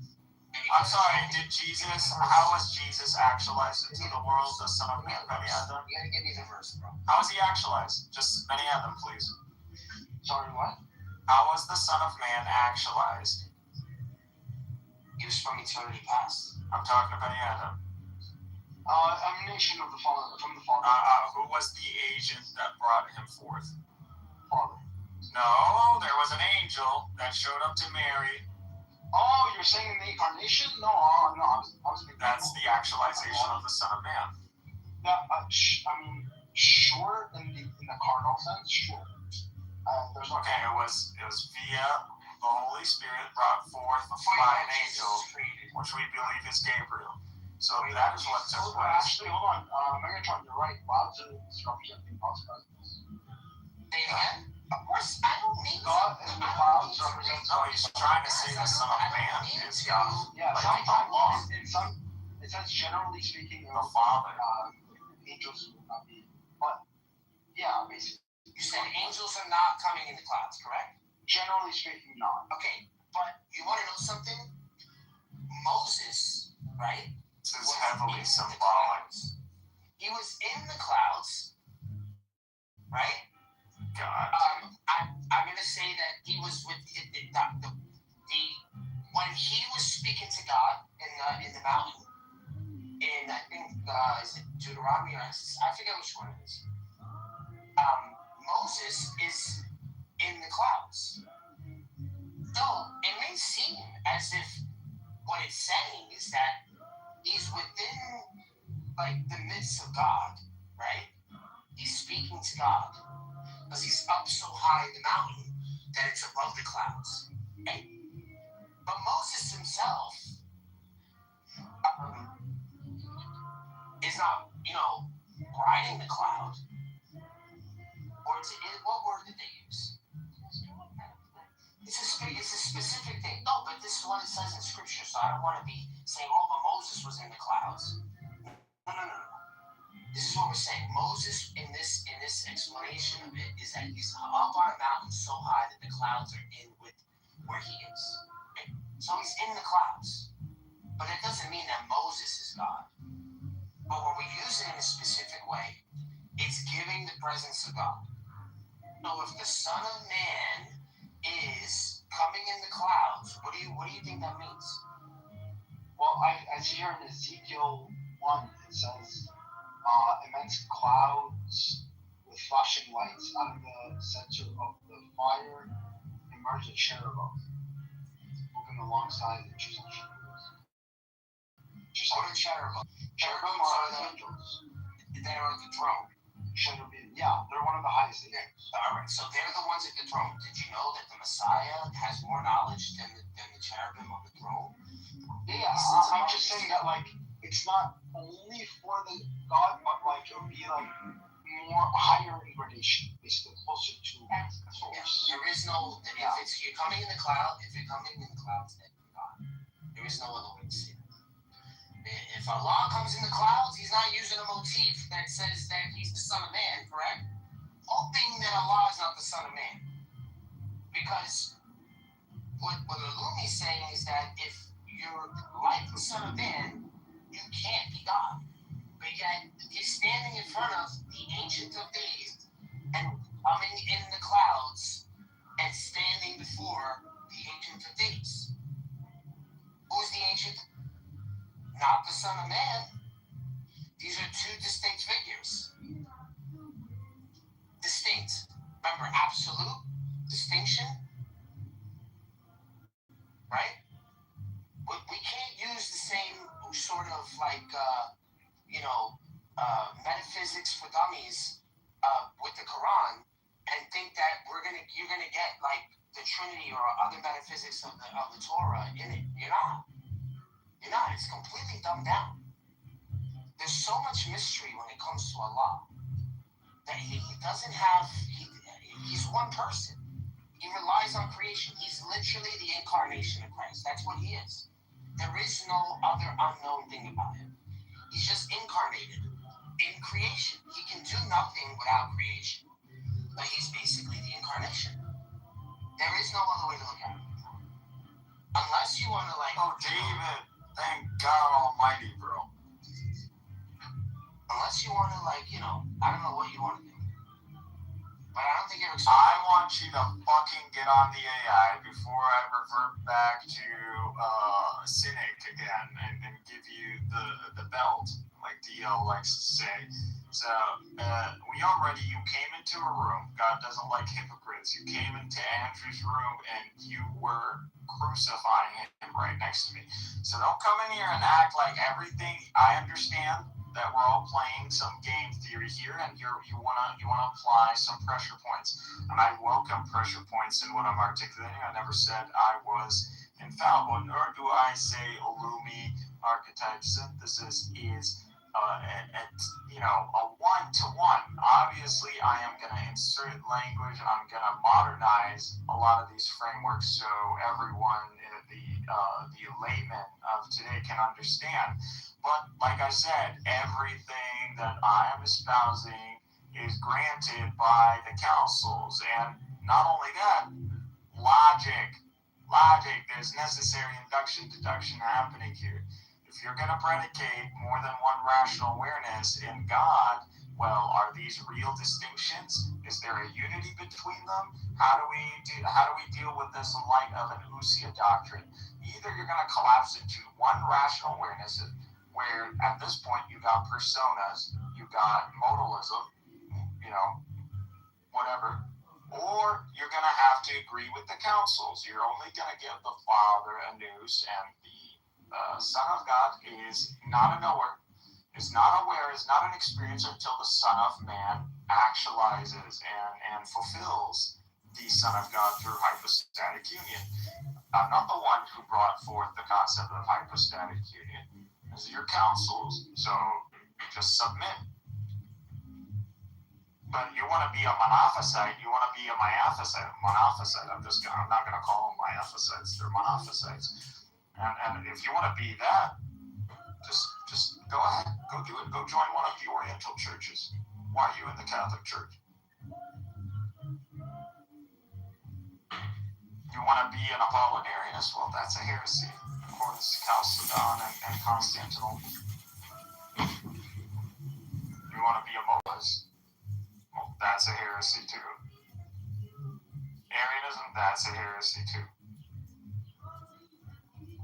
There needs to be one person that is Christ, two natures. This doesn't mean Christ is God or is a non-human in the infinite past, and only in the temporal reality or space-time does he take on a human vessel, which is just like the other one, Men in Black. And there's an alien in the freaking, the humanoid is actually a robot, and you got a little alien. No one's gonna believe that. The Logos is not just a noose embodying what appears to be a human nature or a vessel. No, that's where you end up with the destruction or with these guys who showed up denying the humanity of Christ. Is designed to just make it so that you stand out as this shitty fucking low class person who does not deserve the same rights as everybody else because you're Christian. And the Muslims, they've always been like that. Okay, so again, I want to I'm Googling this just to check. Okay. So during the Caliphate of Muhammad, Christians graded a yearly against the wealth, generally ranging from 12 to 48 dinars annually for males, with the poorest active workers being 12 or 1 dinar. It was a per capita tax that exempted women, children, the elderly, and the poor from payment, offering protection in exchange. Okay, so then my next question: this is tax to protect for protection tax for non-Muslims. Oh, this is going to be the breakdown right here. Okay, it's not how you need to go to AI. And when I go to AI, it's just devastating. I'm gonna put what is not assumed is not healed, dude. I'm gonna live it. Daniel 7 introduces a heavenly messianic figure who shares God's universal rule and receives divine style service from all nations. The New Testament openly identifies Jesus as that figure. The Quran rejects Jesus' divinity, yet still preserves many of the same Davidic categories: university authority patterns, eschatology supremacy, divine pejoratives, life-giving power, heavenly significance, and judgment association. Islam removes the theology expansion while preserving many of the theological effects. So the Quran denies the conclusion of Daniel 7. Why are we talking about the Quran? Because I'm telling you that the same exact motifs that are given in Daniel 7 to the divine figure of the Son of Man is exactly the same exact divine ship that Allah has in the Quran. This is what I'm trying to explain to you. No, that's not what we're talking about. We're talking about whether... You keep saying we're talking about rational awareness. We're talking about whether the Son of Man is aware prior to the incarnation or the actualization of the Son of Man. He's in front of the which you're arguing for. You're arguing that there is a nous, a divine nous that represents Christ as an experiencer prior to. Okay, that's Apollinarianism. That's Apollinarianism. That's called Apollinarianism. You're stuck in this. Define Apollinarianism. I don't care. I'm not an Apollinarianist. Define it, though. I'm reading the Bible. No, I don't do sola scriptura. We don't do sola scriptura. I'm not doing sola scriptura. Yes, you are. You're a Catholic doing sola scriptura. You gotta realize something. Don't you realize that none of the Protestants, many of them do not use the Bible. They read the Bible and they understand it the same way the Catholics do. Okay? The book of Daniel, the Son of Man, receives things that belong to God's universal kingship. But the Quran repeatedly gives the same Davidic style or Daniel style directly to Allah, while simultaneously denying the divinity identity of Christ. This creates a massive theological tension because the Quran unintentionally preserves divine language patterns associated with the exalted heavenly Messiah. That's great. So, Daniel 7, 13 and 14. Gave dominion, all peoples, all nations, all languages should serve him, which I don't understand why the Quran is saying you're killing us, bro. He's not. So now, the important parts here is this man that's given dominion comes with the clouds. I can't you just Universal define dominion. Apollinariness? All nations serve him, everlasting kingdom, enrollment besides God. This becomes one of the central Christological passages in the New Testament. Jesus applies this to himself. Draco, come put sense into this kid. Serve worship problem. In the Aramaic, the word in Daniel is what? Malich. This is worship. Daniel, this word is used for religious services, worship, service, giving. It is a waste of time, I know.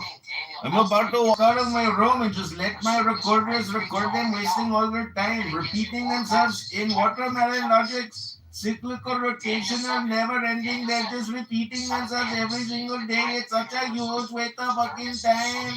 Do you see what I'm saying to you? They are repeating themselves and they are using all these technical terms to talk about nothing. They are literally retarded. Especially Megatron. He is so pathetic. He is on here all day, talking all the time. He doesn't work. He's got the family, but he is always here, talking all the time. And same with Alumi, but Alumi has no family, and he's probably withering away. His body is probably pale. He stinks. He doesn't work out. He doesn't clean his toes. Alumi is probably dirty, stinky boy, because he's here all the time using oil and just reading ChatGPT. Let me ask ChatGPT. Let me ask ChatGPT. That's what he does all day. Then you already know that you... Oh, now he's doing the voice! That is why you don't want to define it. No. Then go ahead and define it. I don't have to. That's alright. I will read the definition of Apollinarianism. Ancient of Days gives dominion to the Son of Man. Father gives authority to the Son. This is all in Matthew. Authority, judgment, Apollinarianism. Universal submission. Directly from proposed by Apollinarius of Laodicea, which argued that Jesus Christ had a human body and sensitive soul, but not a rational human mind. News, which was replaced by the divine Logos. It was condemned as heresy by the Council of Constantinople in 381 for failing to acknowledge the full humanity of Christ. Okay, so that's the heresy. Do you deny this heresy? Yeah, I don't believe. So you deny the notion of the divine Logos having a rational awareness or a nous? No. That is what Apollinarianism says. I don't know why you keep. Why don't you read the council directly instead of your AI? What? Just read the council. Like, do people think that councils have like a newspaper or something? Yeah, they do. Just read the Wikipedia. That's the problem. There's no problem. Just read the Wikipedia. Yeah, I got you. So, the Old Testament what do you think I just read off? is a divine attribute. This is an example in Psalm Wikipedia, Apollinarianism, Christian heretical belief. Apollinarianism is a Christian Christological position proposed by Apollinarius of Laodicea that argues that Jesus had a human body and sensitive soul, but not a human rational mind, the divine Logos taking the place of the Latin. It was deemed heretical by the first. You said he did not have. But not a human rational mind. The divine Logos. It does not, though. The heresy means that he did not have. Read it again. Yes, no problem. From the Wikipedia. Yes. So then he does have a rational mind, correct? Apollinarianism is a Christological position proposed by Apollinarius of Laodicea. That he doesn't have a rational mind. That argues that Jesus had a human body and soul, but not a human rational mind. Is that not a human rational mind? That was a comma, that wasn't a dot. That wasn't a dot, that wasn't a period, but not a human rational mind. The divine Logos taking the place of the Latin. It was deemed heretical. So there's one rational awareness, correct?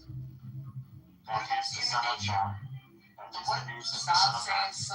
Son of Man is the divine figure, right? The anointed Son of Man. When was the Son of Man anointed? In the eternity past. No, you're wrong. It's at his baptismal. And this is in the Old Testament. Wait. You think God literally was like, right before the incarnation? Who should be the Son of Man? Let me guess here. Pick one. Which one should I choose? Of all these Israelites, all these Jews, all these Samaritans, who should I choose? Pick one. Which one you like. You know you're killing your own Christology. I'm not killing any of my Christology. You're just not explaining it. If you're saying that God decided temporally who should he anoint as the Son of Man, then you're killing yourself. You're doing more of this Muhammad Hijab, like, sort of like making fun instead of actually sticking with the argument. What? What if Muslims are already like literally disassociated from me? Like I did all this for you guys, and I brought you forth. He did all this for you guys. Hey, you guys! Towards the truth, and this Illumi is the truth. Illumi retarded. The Son of Man, right, is not a divine figure. Does the Logos have a pre-eternal nous? Is there a nous the Logos has, and where? The councils don't. Just a question. Is the Logos aware? Does the Logos have an awareness? Yeah, it's one God. I said if it has an awareness distinct from the Father. Why? It doesn't say aware. Where does it say awareness? Mind, nous. Yeah, he has in order for him to have a human People have left the room in droves, but there are new tards in the audience thinking perhaps they are listening to something which is not redundant. Okay, now this is why books are superior to Illumitards. The Logos, there's no he. Who's aware Hello? The Logos. Who's the Logos? Why are you pussing out? I'll put the Son of Man here. Just go and do whatever you want with your AI. The Son of Man motif. You ain't gonna do better than a meme. I don't even need AI to know these. No. Go ahead. Conjure all the humans. Allah, if you gathered all the humans and all the jinn, it's not going to help you. And Jesus are equal to each other in every single way possible. If you gather all the jinn AIs right now. The kingdom is only given to Allah. And the kingdom is only given to who? The Son of Man. He's eternal. So this is what you want to give me here, right? Yeah. All right, so this is what I'm responding to. Everything that's in this. And so this is an exegesis of Daniel. That's not really what we're discussing, but no problem. We're talking about the Son of Man. You keep bringing up the Son of Man. We're talking about whether he has an awareness prior to the incarnation of the Son of Man.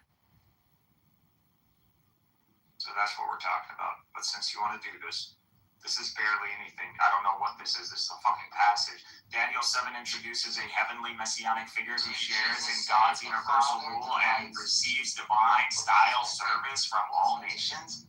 The New Testament openly identifies Jesus as this figure. The Quran rejects Jesus' divinity and still preserves many of the same Daniel categories: universal authority patterns, eschatological supremacy, divine prerogatives, life-giving powers, heavenly significance, judgment, associations. Islam removes the theological explanation while preserving many of the theological effects, or even shorter, the Quran denies the conclusion of Daniel 7 while accidentally preserving much of its frameworks.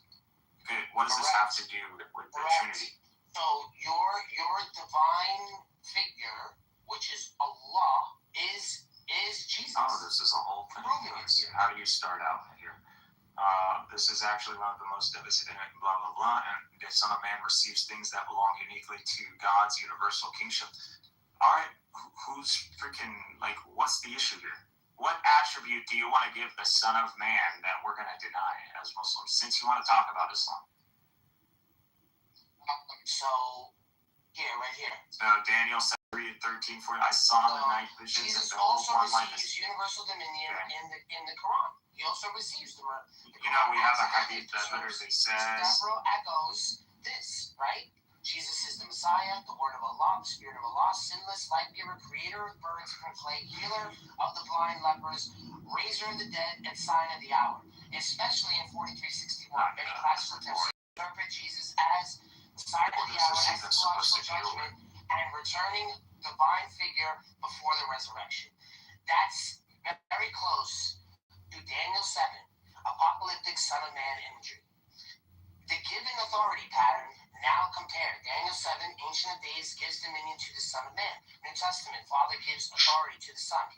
This is also in Matthew and all this other stuff. The Quran accidentally preserves the same framework. Quran consistently insists Allah it's like we're talking past each other, bro. Allah alone owns the kingdom. Yet Jesus exercised divine function, participates in eschatology authority, performs the creative acts, raises the dead, is called word and spirit from Allah, returns in the end. The structure starts to resemble God sharing divinity prerogatives with the heavenly messianic figure. That's exactly what Daniel 7 already looks like. The big problem with shared divinity prerogatives, Jewish monotheism, certainly things belong uniquely to God. Divine identity markers, ruler of all nations, judging mankind. I wonder who's judging mankind in Islam. I don't know, they're completely irrelevant, bro. Who's judging mankind? Who's judging mankind in Islam? You sound like John Kitover right now. In the preserved hadiths. Judges mankind. Are dealing with metaphysics and you're arguing something completely I have to give you the verses, because the verses, that's the reason why I don't know what you think. Can you just give me a clear statement that you believe we're bringing about a negation to? Listen, I'm a monotheist. I only believe in one God. So I don't know why you're splitting up the Godhead. You gotta take the I'm the one who's split up. I'm the one who's talking about three hypostases. Hypostasis is an understanding. I don't deny, just understand it properly for what it is. You want to continue to commit to Apollinarianism, that's your choice, bro. The invisible God that we know nothing about is the Father. So that invisible God that only speaks to the Son, that's the Father. Just explain yourself in light of Apollinarianism. Just tell me, how are you not an Apollinarian? To anyone? Just answer my question. When is the Father speaking to anybody in the Old Testament? Or the New Testament? He spoke to Adam. Prove it. Literally. Use the councils. You have the councils. That's not the Father. That's not the Father. Who's that? That's not the Father. Who's that? Give you one guess. Who's that? Jesus? See, exactly. Are you saying it's Jesus? Okay, well, that's called Apollinarianism. That's called Apollinarianism. Are you saying the Father's a man? Are you saying the Father's a man? You're saying the Father's a man? Okay, so we say Abraham walked with God. We say Abraham walked with God. So what? God got 2 feet now? So who do you think God got 2 feet? Yeah, who do you think that is? Bro, you think you're anthropomorphizing God big time. What do you mean I'm not? Yeah, that's Christ. That is Christ. That's Christ. Okay, now, no problem. Megatron, no problem. Now go to your councils and substantiate that. You want me to prove to you, with the councils, that the person walking in the Garden of Eden is Jesus Christ? Yep. Okay, no problem. You making a threat here? And their understanding in light of the why it is I changed all of Clubhouse, bro. Jesus is walking. I did what you Unitarians failed to do. And Eve in the Garden of Eden. By the way, you Unitarians, I was hoping for you, David and Zero, to show up because I wanted to set you guys straight, because I have questions for you. How do you not end up collapsing into monism and removing the distinction between God and creation? So I don't agree with Arianism. I don't understand Unitarianism in light of the Trinity. Are we saying the Trinitarian metaphysics is incoherent and you're positing another one, or is Unitarianism simply in alignment with councils? So like Chalcedon and Constantinople.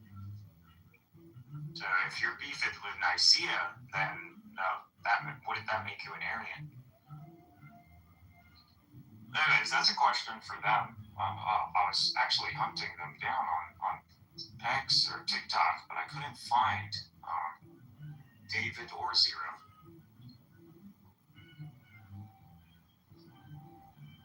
Didn't know I had you guys. It seems like maybe you guys stopped doing rooms or something.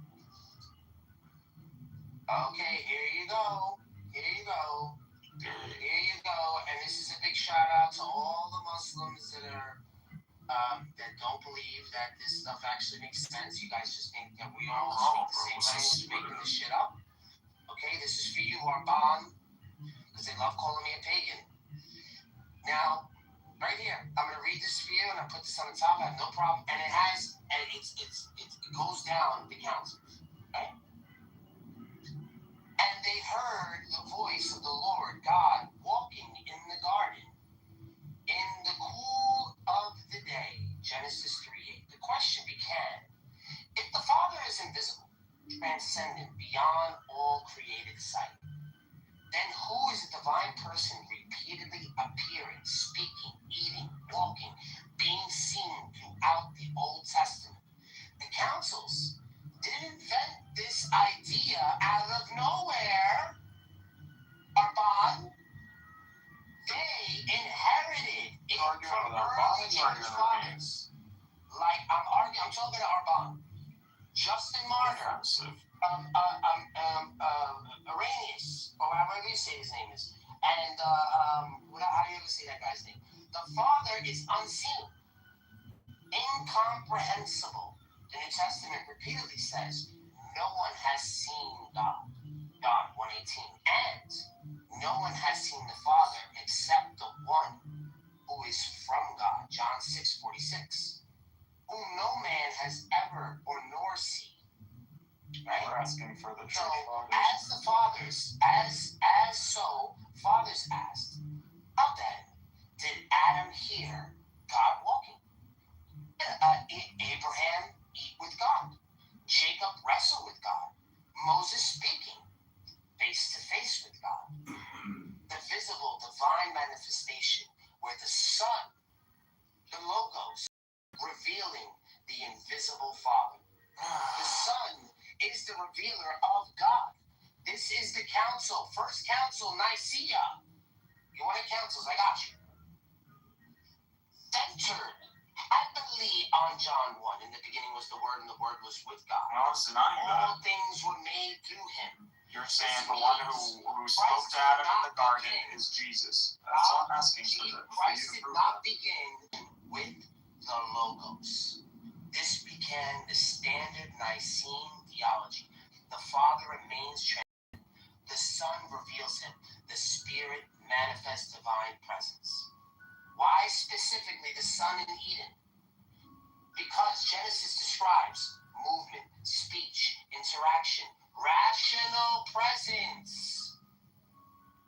God walking. The Father's connected this with later verses, like he is the image of the invisible God. Colossians 1:15. I mean, I've read that to you so many times. Oh, here we go. John 14. You guys have used this from Muhammad. No one comes from the Father except through me. Especially no one has ever seen God. The only begotten Son has made him known. John 1:18. The reasoning becomes, if anyone truly encountered God visibly, they encountered God through the Son. The council said the Trinity. The council is where it's defending two things simultaneously. Jesus is truly God, not a creature, not a lesser being, not an angel, but eternally divine, yet the Father and the Son are distinct persons. So the Old Testament appearances help explain this distinction. God appears visibly, yet also speaks of God and mediates with God. Fuck your Apollinarianism. Bro, all you have to do is showcase how you're distinct from Apollinarianism. Because you think this means Christ, and I'm No, because Apollinarianism was saying that Christ had a divine will, but not a human one. Right? Had a divine what? He had a divine will, not a human one. I mean, yeah, Apollinarianism would include anybody who would take a human attribute and replace it with the divine. But in accordance to Apollinarianism himself, he gave it the news. He replaced the news with a divine news. So yeah, yes. So if you look at further ecumenical councils, later on, the will and the modality of the will. Yeah, that's because that's where it comes from. Now, if you want like early church fathers to suggest that it was Jesus that was walking in heaven with Adam, there actually are. Not that many, but there are, especially early ones. Talking about Constantinople and post Constantinople and Chalcedon. No, pre. No, I don't need pre. Yeah, pre is more important. No, post, because the matter has been settled. Okay. So any exegesis has to come post, or from any of the church fathers presiding over these councils. No, the exegesis of the councils came as a direct result of the exegesis of the early church fathers. They literally took their okay, so then there wouldn't be a problem with you highlighting a church father and exegesis post Chalcedon. We're talking Constantinople. So we're looking at exegesis post 5th century. And again, he needs to highlight how he's distinct from Apollinarius. He is distinct from Apollinarius. How so? I'm just asking for an explanation. Yeah, what about the mind? Yeah, will comes from mind. Again, these are two different terms. So the mind, the will, I don't know why you're bringing in will as if this is going to win you anything. So regardless, it's either you're giving the logos an awareness, a mind in the pre-existent, or you're maintaining the full human nature of Christ. It's one or the other. Not necessarily, because Christians would say that the mind is shared with the Father. They have one mind. Okay, but that's not what he's highlighting. When I asked him, does the Logos has a distinct mind from the Father? He said yes. No, I agree. What he said at the beginning might be true. I don't know what he actually believes, but I can see how that was challenging. But generally, the Trinitarian doctrine is that there's one mind between. Yeah, there's only one mind. Yeah, because the Logos is now to highlight this, because some people translate mind to mean reason. That's not how I'm using it. I'm using it as a rational awareness, an experiencer, a center of consciousness. Are we saying that there are multiple centers of consciousness, multiple experiencers, or the Logos is a unique experiencer distinct from the Father as an awareness or an experiencer? What does ChatGPT say? Well, I mean, that's Apollinarianism. Right? That would be Apollinarianism. No, it wouldn't. How is predicating the Logos with a rational awareness not Apollinarianism? That would be anti-Apollinarianism. Apollinarius didn't believe that he had a rational mind inside, a human mind inside. Yeah, because they're saying the humanity of Christ. They're not maintaining the full humanity of Christ in the key category, which is the mind, the awareness. So they're saying, no, the appearance of the human is just an appearance. This is the cognition of this being is pre-existent. So Jesus is eternally aware of things. He's originally non-human. That is what is being said here. They're saying Jesus is not originally a human. That's what the councils are saying. That is not what they're saying about the Son of Man. The Son of God is divine, but what again? The Son of God is not an awareness. No, they both have rational minds. That means they are both. But there's only one mind. There's one mind between the Father and the Son. So that's and the Holy Spirit. But there is not morals. Yeah, so you're saying there's one rational awareness that literally goes cosplaying as three who's? No, it's a shared rational awareness. Shared means there's only one rational awareness. So I'm a rational awareness. If I decide to go on and pretend to be three different who's, that's just modalism. That's personas. Think about it like, I don't even think about it. Metaphysically, it doesn't allow it. Yeah, like three servers, connected to the same system, supporting each other in like that system. Thing that isn't aware. So you're saying the mind of God is emergent?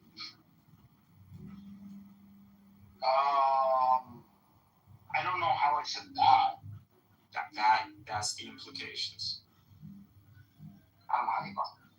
Because you're saying there's one irrational awareness that is shared by three who. Okay. A rational awareness is an experiencer.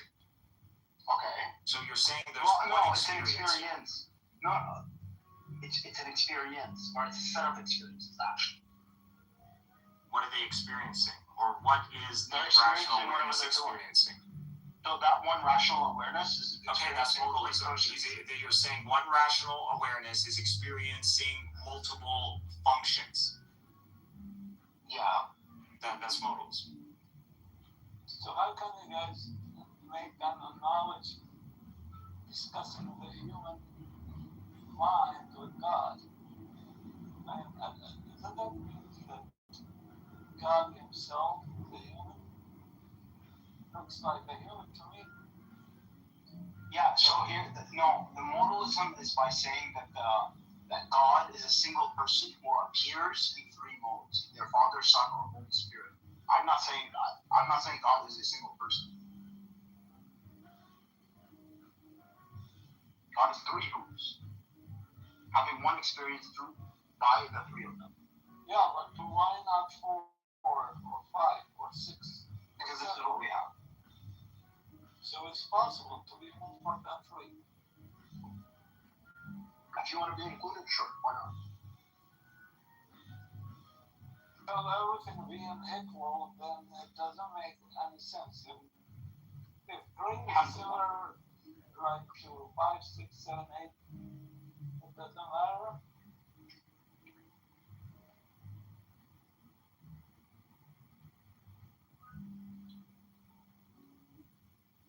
What he's saying is, I hope you're here to say, David, I would like to move on from these Trinitarians to the Unitarian. if it works for more than 2, why not 2 trillion? That's the thing. Once you make it work for 2, any number can apply. But if he told us, no, it's just 2 of us up here, then we'll take it in faith because he told us so. The thing is, has he told us so? No. Me and my Father are one, and we took it from there and stretched it to infinity with our metaphysical garbage, Greek gymnastics. Come on, people. Metaphysical garbage. First of all, you're throwing Ibn Taymiyyah under the bus. You're throwing him out of Ibn al-Qayyim, Josie, Nawazi, Ibn Sina. All of them are being thrown under the bus. Yeah, they're self-indulgent people. They just want to feed on their own support. You don't care about the Greeks either. You don't care about St. John Chrysostom. You don't care about St. Aristotle standardized logic. The reason we're able to figure out different positions and discuss right now is because someone decided, hey, let's all cut through the bullshit and let's figure out exactly what are the rules of coherency and let's line them out, and everybody must agree to this before engaging in these discussions. This is what the Greeks did. It's not true. And also So in our Islamic tradition, the Greeks are complemented. So the Greeks have the mind, the Arabs have the tongue, I believe the Chinese have the engineering, and I forgot what the West is popular for. But this is either a hadith or it's in the tradition as a popular saying. I think, in Islam too, we find Trinity, like Bismillah ar-Rahman ar-Rahim. Why Quran uses 3 names for God? Like why it didn't say Bismillah or Bismillah Ta'ala? And monotheism will be clear, but he said Bismillah ar-Rahman ar-Rahim. It chose 3 names. Why? There is no problem. You need to understand the Trinity when they're saying God in accordance to that Greek or Greco-Roman framework. Their metaphysics, they're not saying the God is qualitative. So it's a type of category, just like you would say like human. So in that sense, doesn't mean Allah. Allah qualitative. Or quantitative. You can go and pluralize. You can say Aliha. There is only one Allah. So you can't say really there's only like one God technically. Like versus like 2 gods, the term doesn't apply. So if you try to say there are 2 gods under the Trinitarian, it's a category error. Like this wouldn't allow. It's like saying there are 2 cereals. There's 2 category cereal. No, there's only one universal cereal. Yeah, but how do you categorize God? I mean, is God God just means divine reality in the Trinitarian framework. Absolute divine reality. So it's something that we don't know.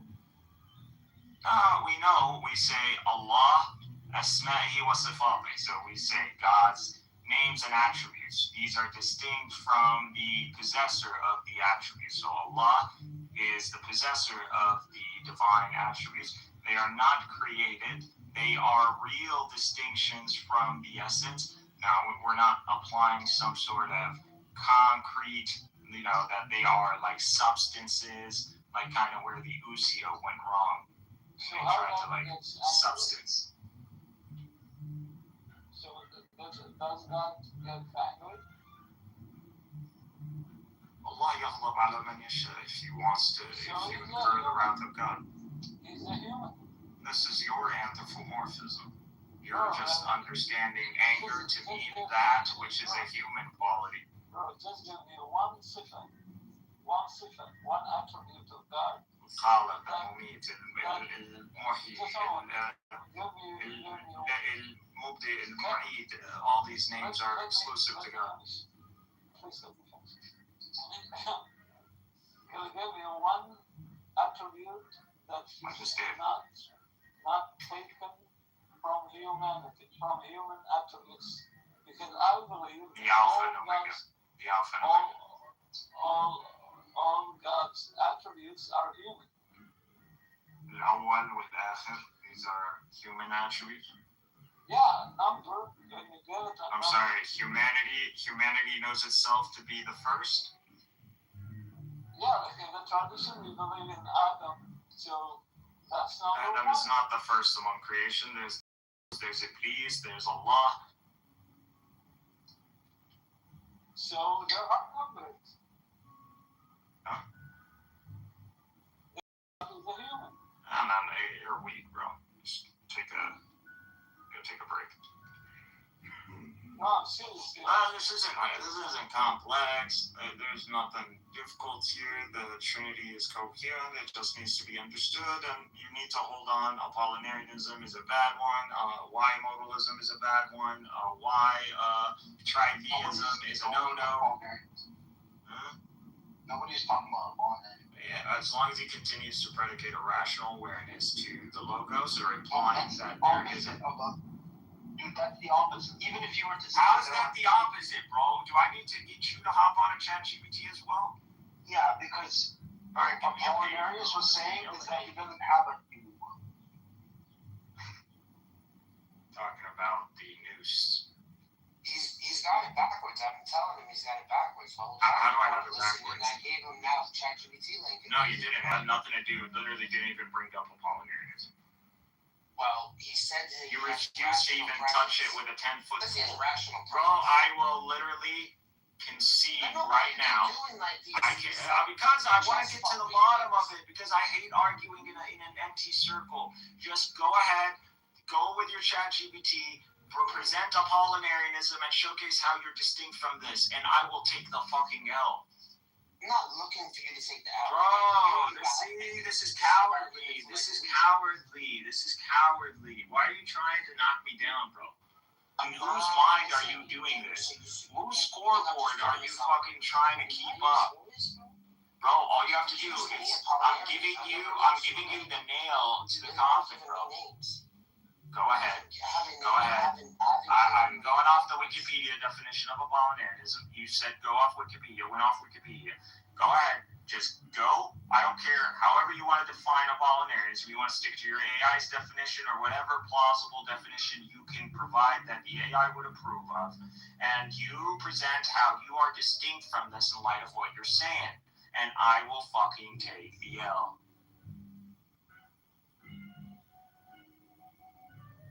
But I just don't know why we're doing this, because, like, I've already built you up to a level of coherency that you accept what I'm saying, and now it's like you want to bring yourself back to a collapse, and I just don't know why. But it must be ego. I don't care. I mean, that's the sunnat al-hayat for us to... In theology, there is no right or wrong. I think you are both entitled to your opinions. Because in theology, you cannot prove it. زمان انت ايش فهمك فتقول الثلاثة قديش يا زلمة؟ أنا بفهم ثلث ثلاثة يعني. قديش ثلث ثلاثة؟ 30. الله يعوض الله. ثلث الثلاثة 30 و90 ها؟ ثلث ثلاثة 1 و3. صح؟ ثلث الثلاثة واحد يا حبيبي واحد. ايه 1 و3 لا 9. ثلث الثلاثة 90. يا زلمة. أنا the best thing I like about the Arab world أنت قديش مخلص دارس علمي ولا أدبي وقديش المعدل بس هالسؤالين خلاص انتهت الconversation. أنا ما يهمني الجامعة. I don't care. Anybody can go to college and get it, and as long as they commit, they can get that degree. But in our world, high school, the tawjih is what showcases what you're all about. If you get a high score, depending on which category you decide to go into, STEM versus humanities, that's where you're going to get ranked, and that never goes away. Well, I don't like math, and that's why I didn't go for the scientific things. I went to study history. I like philosophy. I like even theology. I read it as a historical phenomenon. I see how human mind evolves, and it's funny how theology destroyed an entire empire just because they disagree. What empire? What empire was destroyed by theology? Byzantine and Catholic. The Roman Empire. Yeah, Roman Empire. Yeah. So how did we destroy the Roman Empire due to theology? Yeah, because we didn't destroy the Roman Empire. We became the Roman Empire. Yeah, so when the Catholic Rome sent some armies to save Constantinople, they went to Constantinople and destroyed it. Who destroyed it? The Catholics. They sacked Constantinople. Yes. And then, that was the end of the empire. Which, I mean, they have grievances. I mean, the Greeks did kill like 70,000 lions. Well, all religions kill each other. I mean, that's... Oh, no, this is just retaliation at the end of the day. I mean, some emperor sitting in a fucking walled-up city gonna go and tell the Western church which they already know the history. There's been a history since the 800s, even before, and they're going to go and tell them, oh, by the way, you go die and fight the Muslims, the Saracens, and meanwhile, after you guys all die, and you know, all the cost of this on you, you guys go deliver the lands to the emperor in Rome. Yeah, go fuck yourself. That's what they told him. They just wanted to be nice, like, hey, we're not going to come, but they wanted to be stupid. They want to think, like, the entitlement of the Greeks. No, dude, that's not how it happened. That's not how it happened. That's how I see it. No. The sacking of Constantinople was actually denounced as a heretical act by the Roman Church. All the people that participated. My ass if the Pope didn't approve that. No, he didn't. That's they were Venetian and Genoese. No, dude, they were Venetian and Genoese mercenaries. I understand he condemned. But if you go to ask Baptizer right now, you think he's gonna say like, oh, the Pope didn't? Yeah, he didn't. He didn't. I'm not the one who brings up the massacre of the Latins. They bring it up. Dude, the story is actually quite simple. It was Venetian and Genoese mercenaries that were hired to like ferry people across to the Holy Land, and then something happened and it just didn't work out. They were left up in Constantinople. There was a coup, and basically they didn't get paid. So they're like, yeah, fuck it. If you're not gonna pay us what you promised us to pay us, you're just gonna sack the city and take our fucking funds. That's what happened.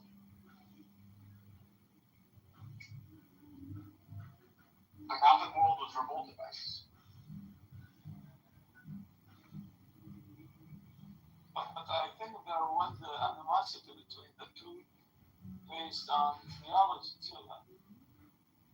There was, but it doesn't justify sacking the biggest city in Christendom.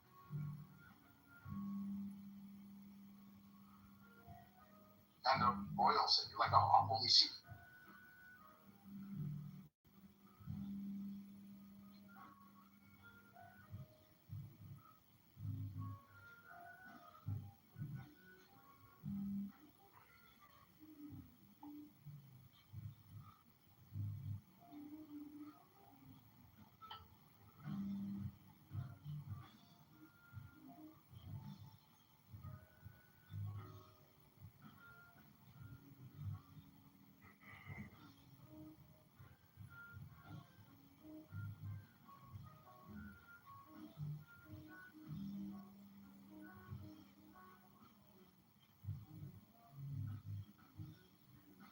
So, Benny, can I say something? What's up? Okay, so the three, right? The Father, Son, and Holy Ghost have been. Was I on mute? Yeah, can I just finish? I don't know, we didn't hear you talk. I was reading the Massacre of the Latins. No, I heard everything you said. Which part did I finish? Okay, anyways, exact number of contemporaries suggest the Latin community was largely eliminated. Cited number 60,000. Slaughter was indiscriminate, targeted women, children, and the infirm, and even attacking patients in hospitals. Cardinal John, the Pope's legate, was decapitated. Economic tension, political fraction. This is 1182. Long-term impact. The event deepened the animosity between Western and Eastern Christians, making the 1204 sack of Constantinople during the inevitable, which was seen by many as revenge for the 1182 massacre. Well, fucking rightfully so. Like, I mean, shit, you go do something like that, it puts a lot of context, you know? I don't know. I think it was just the mercenaries. That was a story I Yeah, those guys are the guys who got massacred in 1182, the Genoese. You know, that's my problem with the religion. Oh. It changes humans into tribes, you know, like each religion.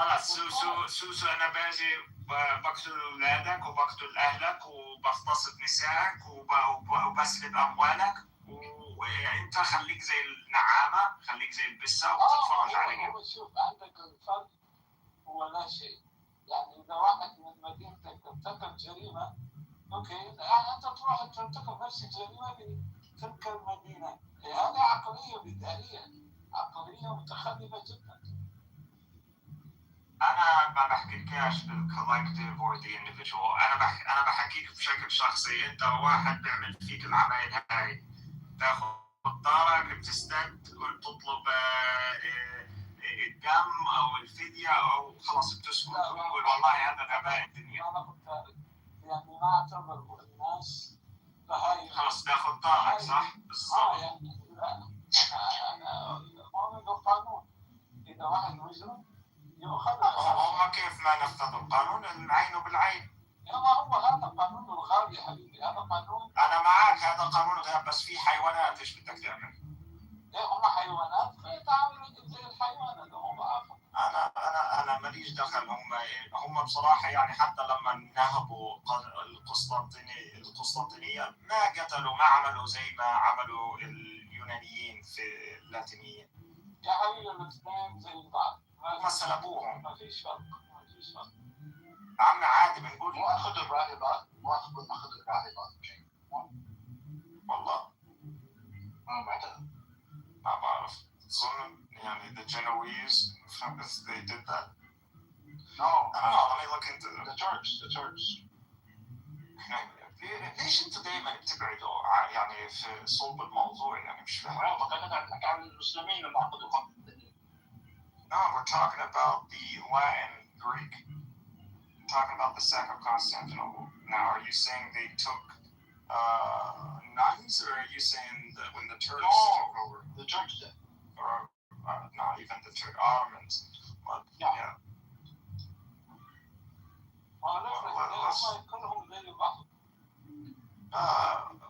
Let's check. Nuns. How about the nuns? The nuns during the sack and when Mehmed conquered.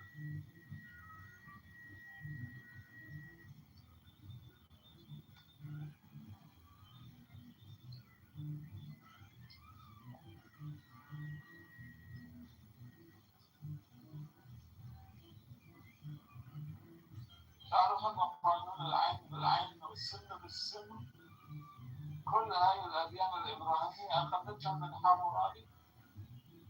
من وين حمورابي أخذها؟ حمورابي هو أخذ قانون، وهو قانون متخلف جدا. يعني إذا تقرأ إنسان فاهم. I understand.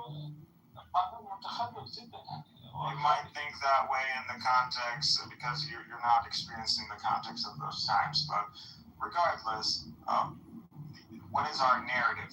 We believe there is, just backed by science, the Semites have an origin in Sumeria, and then we expand from there in some sort of catastrophe or fall of civilization or whatever happens in Sumeria, and then we begin to expand. That's where we meet the guys in Mesopotamia and the Akkadians, and we form the Assyrian Empire. And then from there, we form the Babylonian Empire. And then from there, the Achaemenids show up. And so that's where the Semitic discontinuation, when we lost, there is no Semitic Empire anymore. It's not until Islam shows up until we get another Semitic civilization again. So, Hammurabi would be what? A Semite, right? Yeah, I'm so great about the Semites. Wallahi, the more I learn about our accomplishments, the more I'm like, dude, everything. We're literally the sons of God to the sons of man. No, that's what Jews say, Ruffle. Dude, I don't disagree with them completely. The law of Hammurabi is super. Think about it. Why are you hating, bro? You should be taking. This is you as well. I think God cares more than. I'm not بحكيلكاش عن God with them. Obviously, we're not going to bring this up. We're not going to bring this up in Holy Spirit. This is brought up in different civilizations or content. أنا أتكلم العربية فهو من العرب. Yeah, but surely I'm not Arab. Joe, where are you?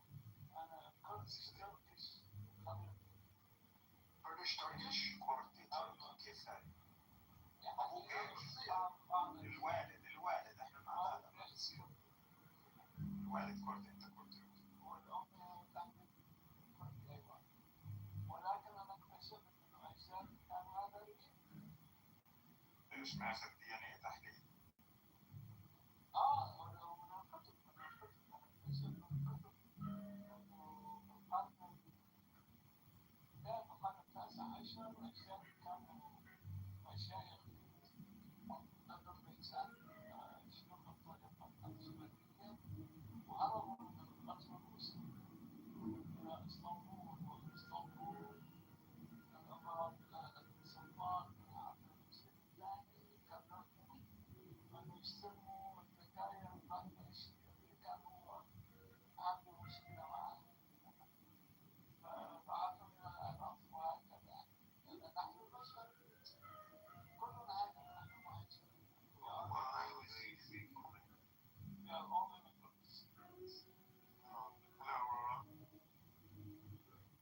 من عاش بين العرب وتكلم بلسانهم وعاداتهم وتقدم من العرب برأيك؟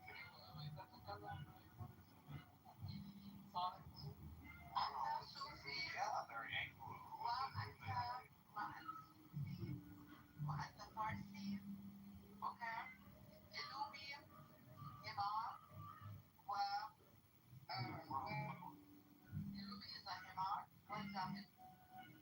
Why did Barth run when they told him to give us his positing of Apollinarianism? Like, you know, what was the whole point of that? Like, was he trying to like one up me on what? Like, bro, there's a lot of topics to one up me on. Just why God is the one you want to play around with? No, it is because I spoke to Barth. He's a full on. He's on the same page. Like, I don't. He's doing this for the rational awareness. Well, he's a Catholic at the end of the day. He'll spin off things when he's innocent. No, actually, the church's position is not that. It's that there's one shared divine rational awareness experienced by people. If you're talking about Thomas Aquinas and Thomism, that's not what it's saying. It actually goes. I don't see how it can be reconciled with the Trinity and Thomism under absolute divine simplicity because real distinctions are rendered conceptual. So at that point, like, how's this not monism? It's not monism. Absolute divine simplicity isn't monism. It is monism. Alright, highlight explain it to me. Monism claims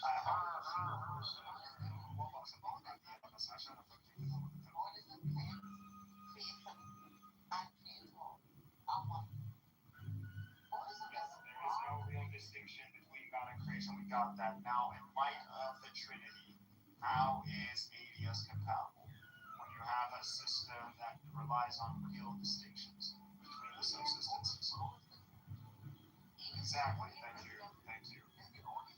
Now you can go, Benny. Let me see what I do to these people. So, Benny, this is why I want to make the dark box. Allow me to get to be here. Oh, that's the story, man. No, listen. ADF and Trinity are not. Yeah, in ADF, it used so far Jesus like. However, when persons come into action, the accidental form of this one, right? Then they become not ontologically, but in relation. So, like, all distinctions real. They continue to reference relational dynamics and without referencing the who's, the subjects of these relations. So in relation to the subjects or the subsistences, in light of the Trinity, which says it encompasses three subsistences, or there are three eternal dynamics or subsistences. In light of ADS, which says there are no concrete distinctions or real distinctions. How do you maintain the Trinity? So far, again, nature is like the divine simple nature is the starting point, right? We'll say Father, Son, Holy Ghost are one and the same. That's established. It's going further, which is what yeah, that's what everybody says. Right. Okay, so what is ADS? Don't give me classical theism principles. I already know that. It's like, why are you being angry? I'm not being refuted. What are you talking about? Only in your mind. All you have to do, again, ChatGPT, lay out everything, and that's it. You just don't understand it. You don't understand it. You're just telling me the Trinity. You're just expressing the Trinity. We're asking, how is ADS, which holds to no real distinctions, compatible with a framework that highlights real distinctions? You literally said it's not compatible. That's it. It's over. We reached the same conclusion. ADS only works with like condition. Monism. That's why it's monism. That's why they accuse them of monism, modal collapse, identity collapse. Identity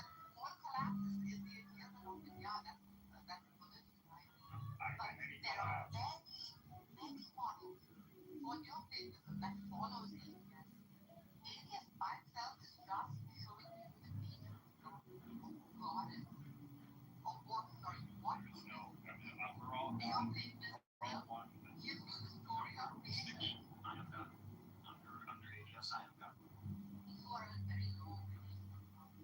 I'm still God.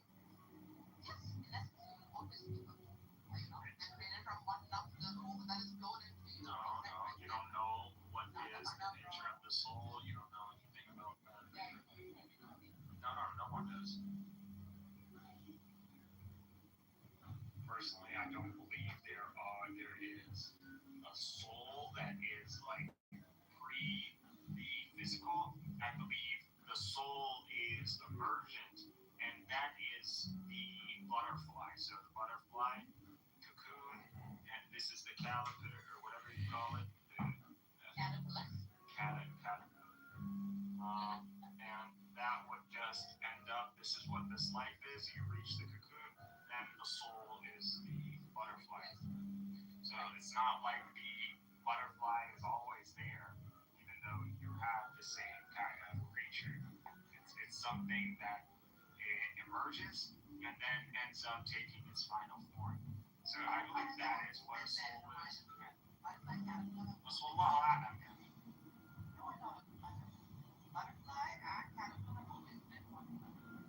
Yes, one thing, but the transformation or the change that led to the butterfly is not always there. It's encoded. So the human, during conception, when an egg is fertilized and then you have the days, what is it talking about? It's talking about the development of awareness. So that's what it brings up, which matches, it's not a one-on-one. But the science pretty much around, what, the second one? Third one? We're talking about the fetus. When does the fetus have, like, mental capacity? When can they hear? When can a fetus hear? When can a fetus process with their brain? When can they see? This is the soul. We're talking about the soul. If you remember as a child, for some reason I've been remembering a lot as a child, but there is a moment, I've looked into this, where we are just, like you almost feel like you're not running your body at that age. And then all of a sudden, you're in control. You notice the steering wheel is in your hand. And I remember as a child, I was uncomfortable with the feeling, as in I liked not steering. And it was a weird experience, but I was aware of this moment. Like I went from back seat to front seat. But this is a real thing. You can look this up. The development of consciousness in children. I've been looking into consciousness a lot. It is a layering thing. And so, it's just layering. So experience, there's a memory, there's a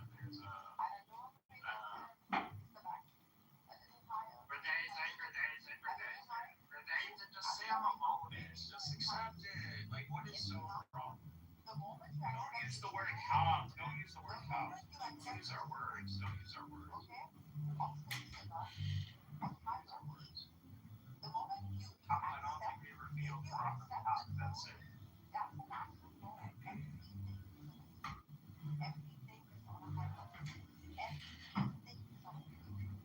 Probably God's greatest save them from our lives.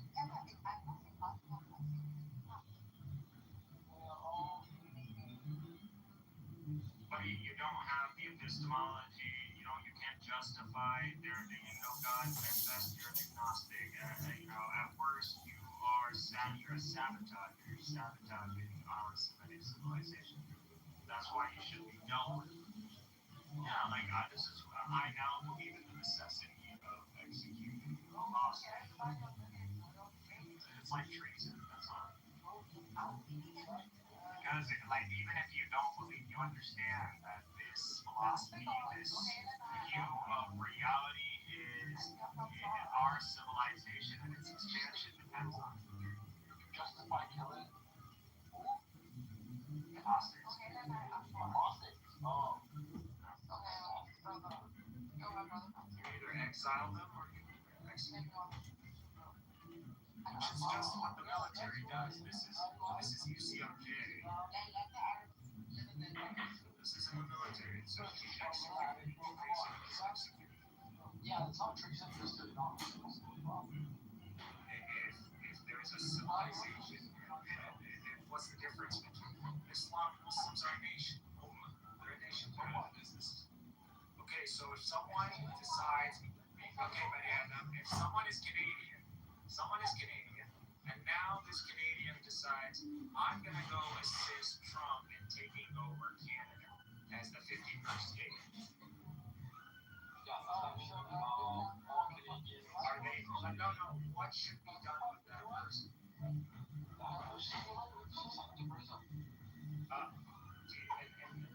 Would you send him to prison, or would you? If the judge said we should execute, yeah, sure, he might even be executed.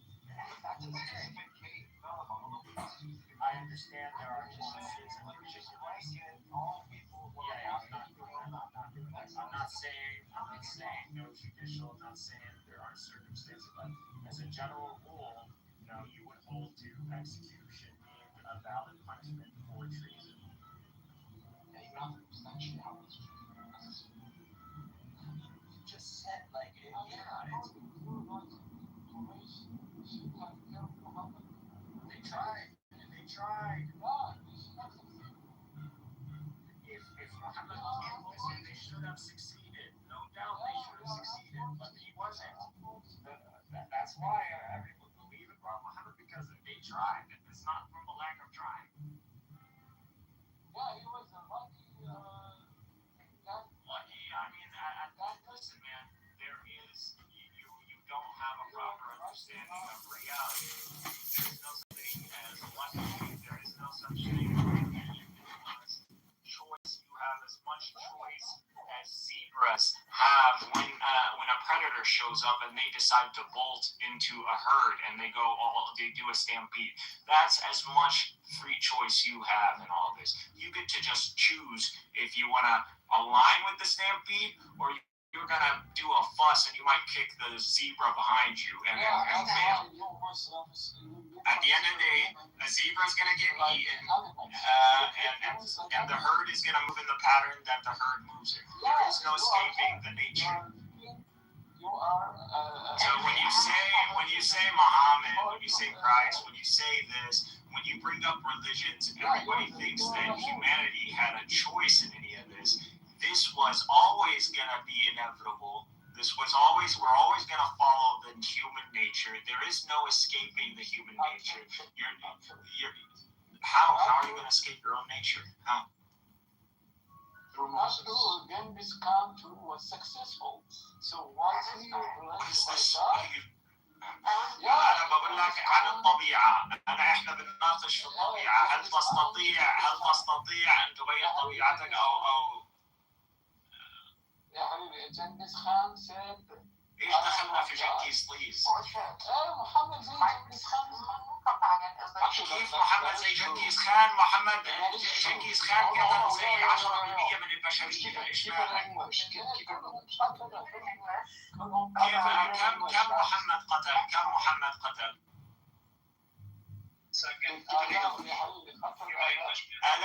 آلاف ليه؟ هاي عندنا الغزوات يا. Yo, keep it in English.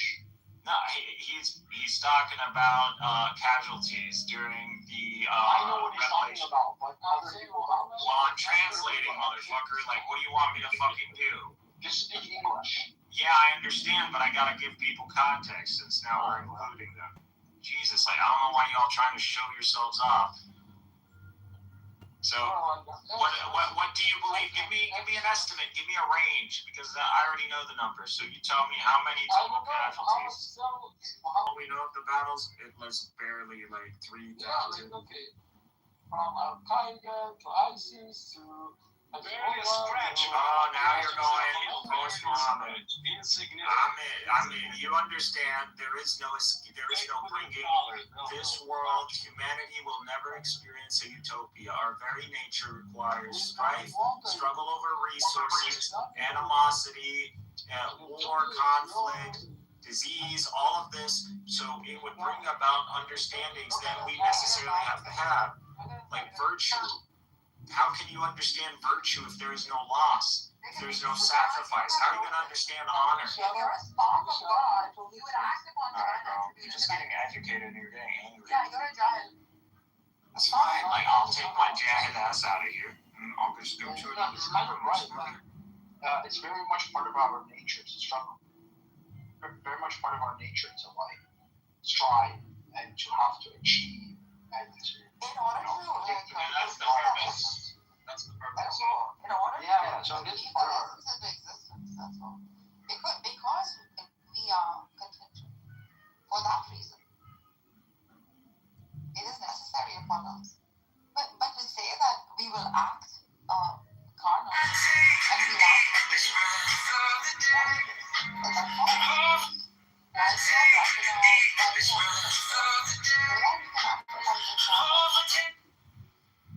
so that in times of oppression we can show justice. So that in times of freaking hardship we can show mercy on others. He's saying it's in our nature to be like It is in our nature. It is in our nature to be horrid, but we are above our nature. Do you not see that? We can be. I don't think we are. We are. This itself is the very. We are. Yeah, but in reality, we're not. Most of us are not. In reality, most of us are not. Yeah, like the vast, like 99.9%. Yeah, correct. Unless the 0.1% are those that become those guides, those messengers, those that's light, right? That shines bright in the dark. So it's gnosis. It's only gnosis that gets us close to that God. The knowing, the knowledge. Gnosis, solar gnosis. Solar gnosis. That can come through salah, through meditation, through prayer, through alignment, through awareness, all of that. The Trinity is not Tawheed. How many times should we explain this to Mikhail? No matter which model you take, there's enough academic work. Dr. Cizana has done Lam Yalid wa Lam Yulad, that whole verse. Neither begins nor is begotten. He's done a good paper on that. I've told him for my time, just read it. It doesn't align with, it's not just that it's saying not to use the words. The model doesn't align with the model of neither the Jewish Maimonides nor the Tawheed of the Quran, nor Ikhlas. Yeah, for sure. You just need to accept that. There's no marriage between the two. This is I why. don't know why I'm so much money. Well, I know why. I have a theory. Why? So it's because he read through the literature, he read through all of it, and he realized the primary focus of the Bible is to have this sort of connection with God, and he realized that that's the primary thing. So he's going to favor explaining away the things that don't align with he wants to be like, he wants to move the conversation to somewhere else. So that, I think he's using that as a justification to do that, right? And I challenge on this, but he tried to compare. He tried to compare that to Tawheed. I'm just like, nah, dude, it's not. You know, God is a Trinity. Like Allah is a Trinity. Alhamdulillah, you know. And he's trying to just like, you know, move forward towards the narrative and just discuss the narrative of how it's this amazing story. No man, Rahman, Rahim, and Allah not. If they are distinct, No, of course. Yeah, it's a Trinity. if they are distinct, you know. But if they're not distinct, if they're the very essence of God, then no. Who's they? Who's they? The Rahman, Rahim, and Allah. No, it's just I know, Sohail. Yeah, they don't Christian. They don't see it like that. I know. I couldn't tell it was the Astaghfirullah, not the Tawheed. I mean, come on, it's pretty much clear in the model. And you know the worst part? The worst part is Bart now thinks he has it out. He thinks the logical problem theory has been solved. Bro, he refuted him today, like anything. He said we don't need it. Bart did, right now. Well, he refuted Hello? Yeah, 100%. He's been peddling what he's been saying. He's a dog. McConnell understands. McConnell understands. Why don't you, Islamic? Islamic, you know what it is? What? Illumi wanted to get away with the word created, okay? Trying to make it look like freaking Tawheed. I'm sorry, like no Christian in any council throughout history will grant you a created Jesus. It'll always be. I'll grant you that yours is like us, but I won't grant you that ours is like yours. It's basically the same.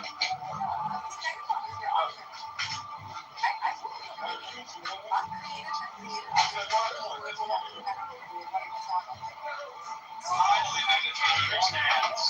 Megatron, man, you know, he's been peddling what Luke's been saying for trying to convince me that he's correct, right? Convince me of that, and now it looks like he switched sides. Okay.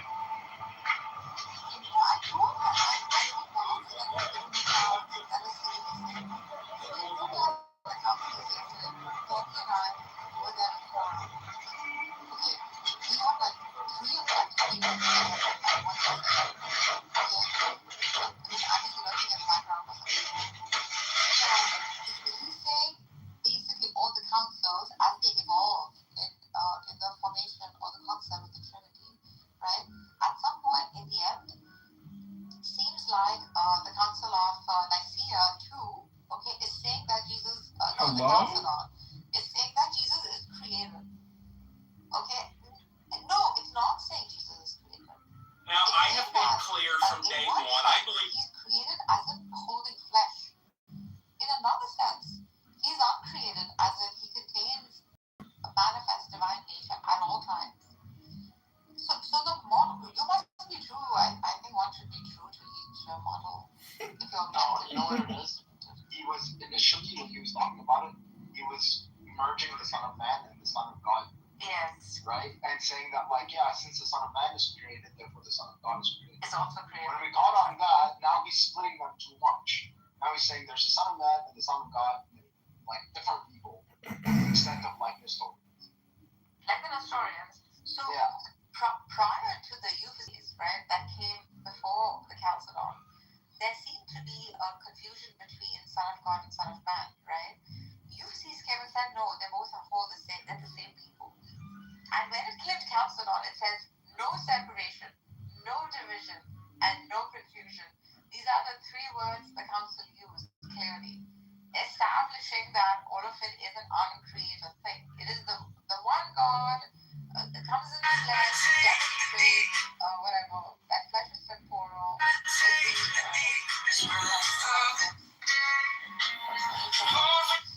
reincarnated. no. Islamic. It becomes flesh. It's called the incarnation.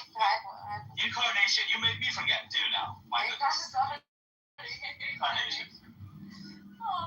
So like just be true to each model. And if anything, the historical Muhammad, peace upon him, came to say, bro, don't use was begetted and begotten. Because we're going back to the original God that was there. Okay?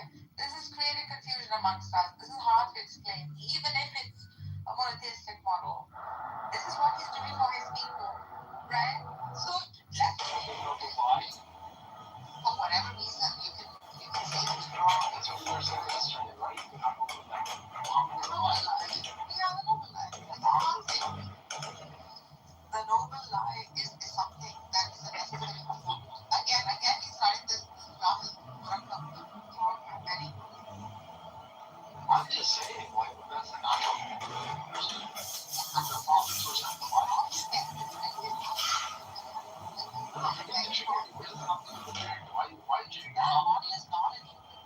why did you even the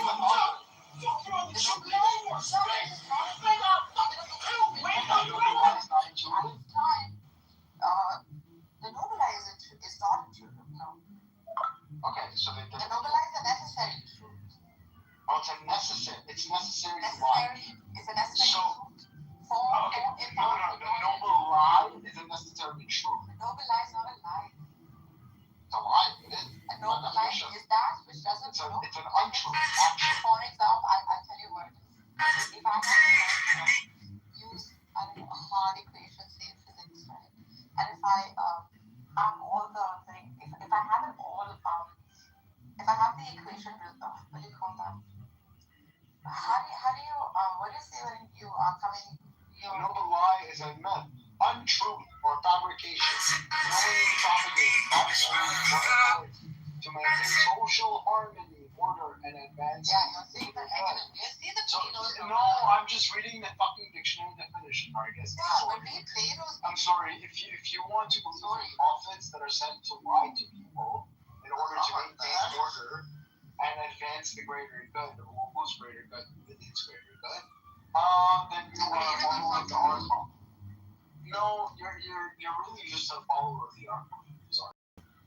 No, the prophet was not propagating the Trinity. If that is what you're thinking, he was not propagating the Trinity. He said no to the Trinity. But whether he was or was not, he was still involved in a noble lie. Because you're assuming the Trinity is true. No, because I'm assuming Gnosticism is true. And it was the God of Abraham, Isaac, and Jacob, and told people to He is that God. He's the same God. and went down and slaughtered Sodom and Gomorrah and killed that boy because he had mentioned it for evil. That's not the God of Gnostics. Who is talking about God of Scripture? I'm talking about just God. Yeah, the God of Scripture. Well, where do you get your understanding of Scripture from? God. From God. That's the thing with their class. If you want to tell me, I'm not gonna cherry pick the law. I'm not asking. It's the cornbread first. Forgot to buttermilk, and it's a Sunday. So the only thing I had in the refrigerator was yogurt. The plant. About it. You know, I was just asking, like, you know, how is everybody's Mother Day going? We're all fantastic.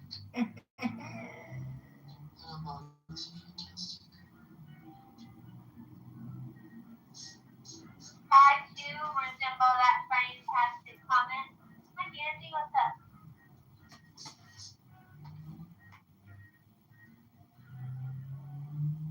Yeah, Doc, respectfully, please shut up. We're trying to enjoy Mother's Day. So, yes, please respectfully shut up. Please. I'm pretty sure I'll stop enjoying Mother's Day because you said so, Adams.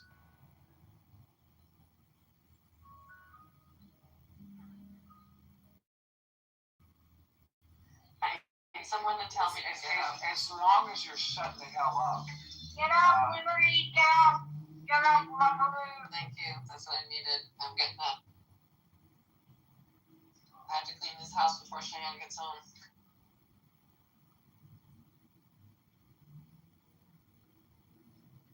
Okay, how much work do you have to do? Because now I'm invested in helping you clean up.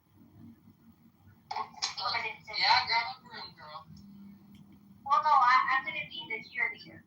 Well, that's not exactly helpful now, is it? Of course.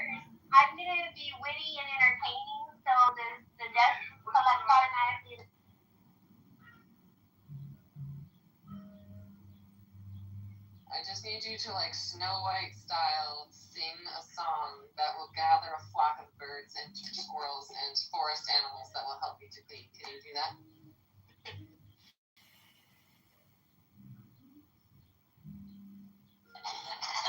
I bet Krista can. Okay, She's got the voice for it. Getting to know you, getting to know all about you. Oh, here they come. Getting to annoy you, getting to know all about to. Yes, but keep going. It's good. Don't eat the garbage. Yeah, their rabid fury will make them be even faster if they're clean. Nicely.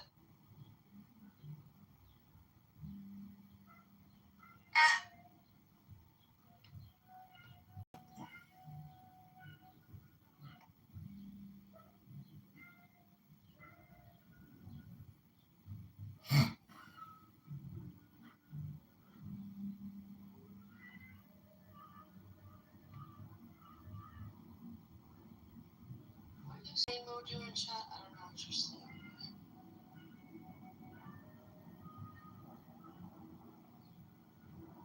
I can't invite you up anymore. It's I sent you too many invites. You've been pushed down too much.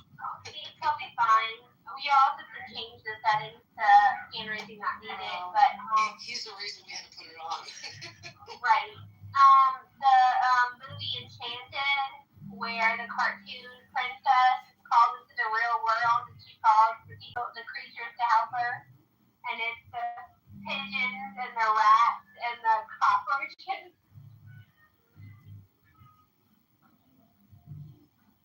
Sorry. When she said Snow White, it kind of triggered that memory. Exactly. Yeah, if I was singing that song around here, I'd get 90% woodchucks. That's like all I've got around here. Woodchucks and stray cats.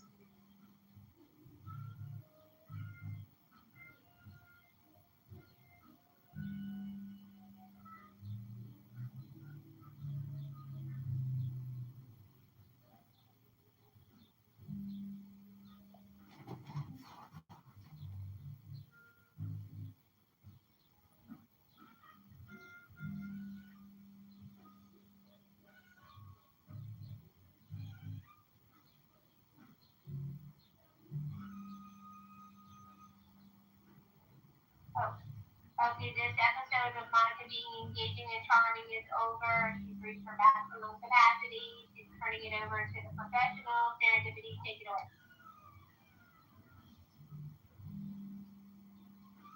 That's Mother's Day. So what's name a couple of things that you got that you were surprised about Serendipity or extra special?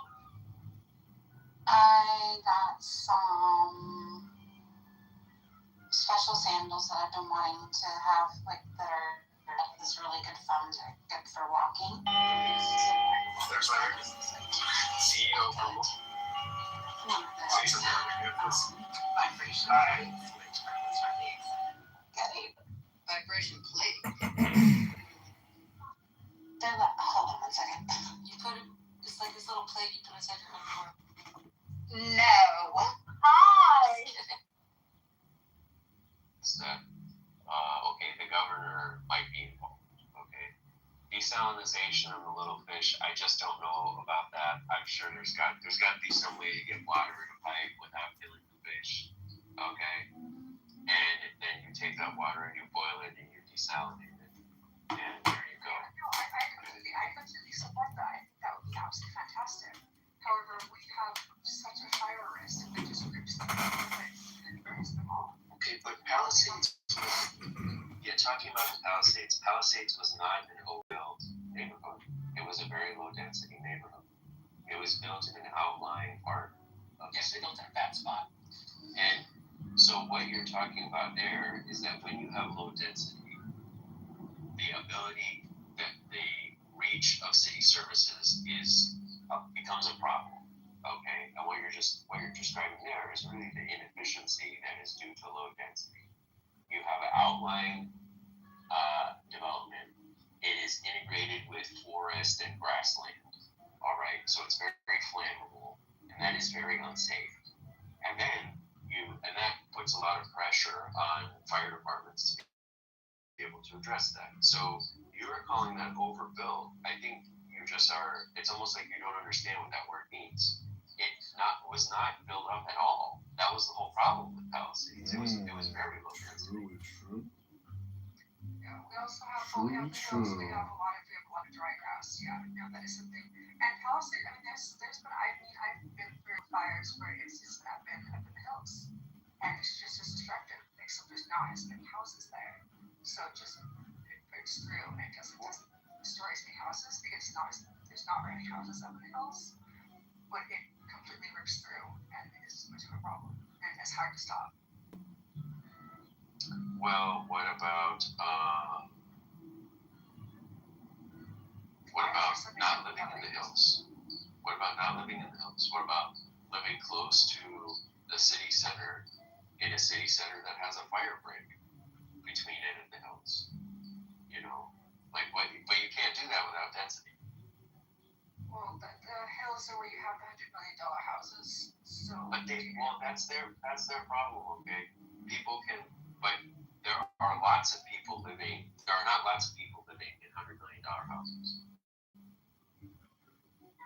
Alright, let's drop it down to like 25, and then you've got lots. There are not lots of people living in $25 million houses.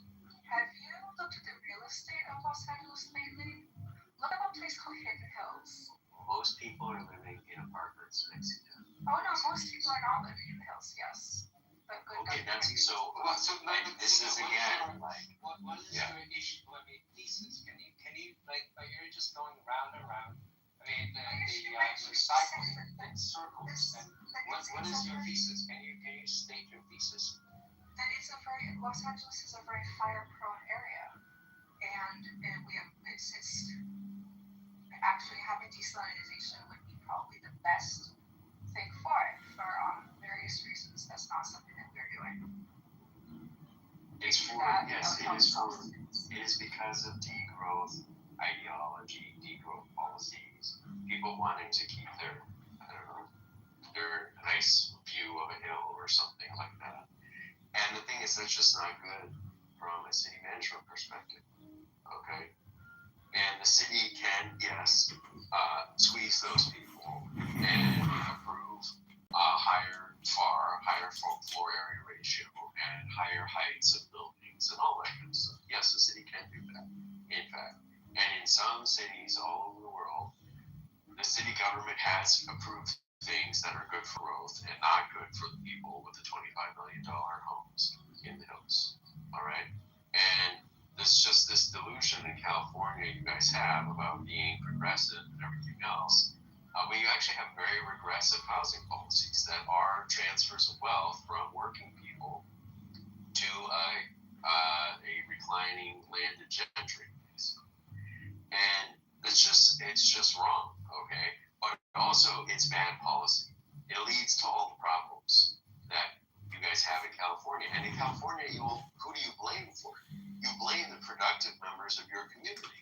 Okay, you blame the productive businesses. You say they're the ones who are the problem. That's why our housing prices are up. And it's just completely distorted and despicable.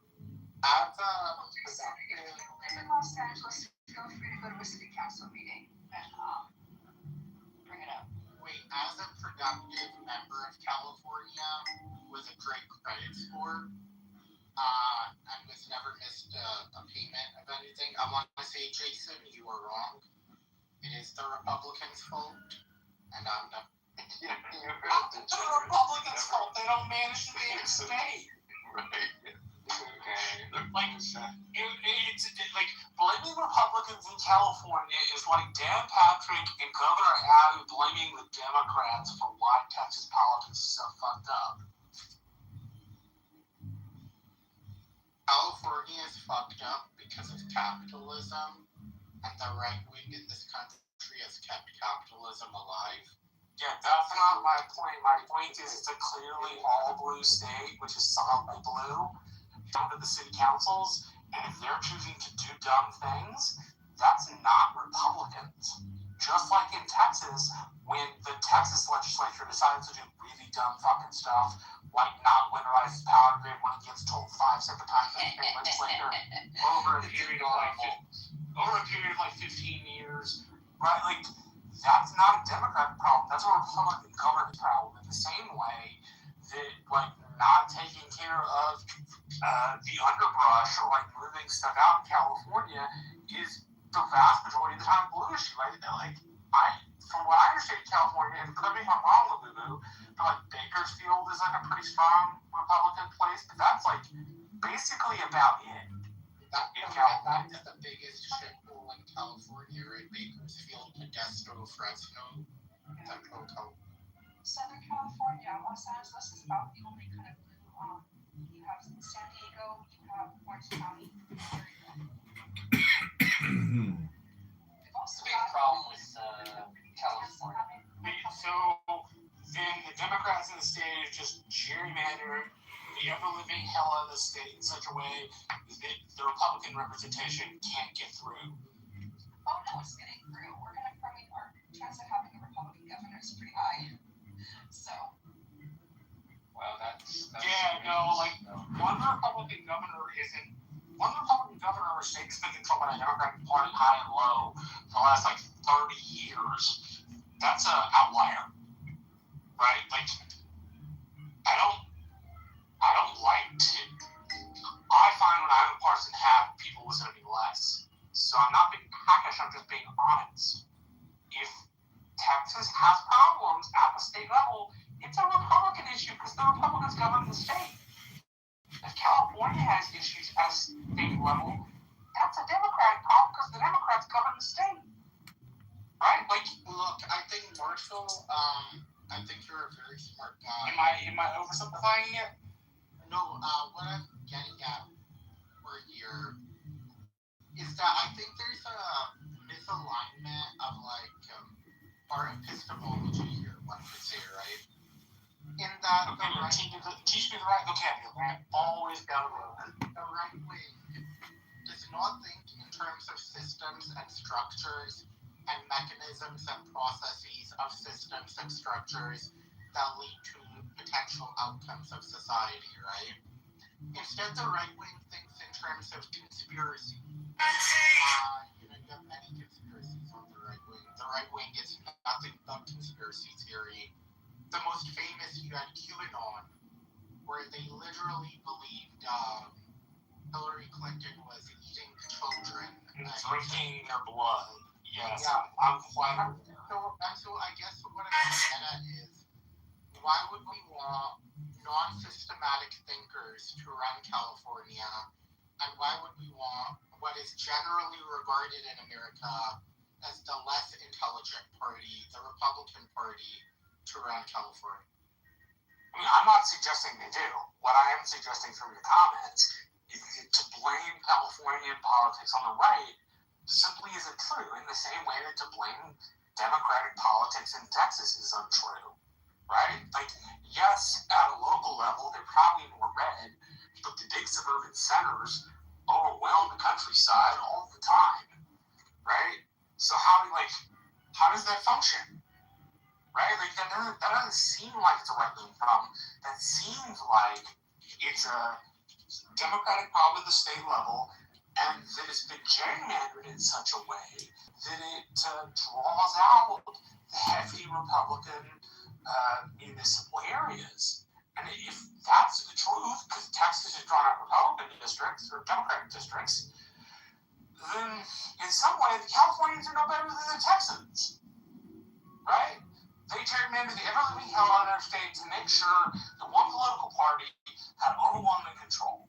Like, that's no better than what the Republicans did in my state. Marshall, Okay.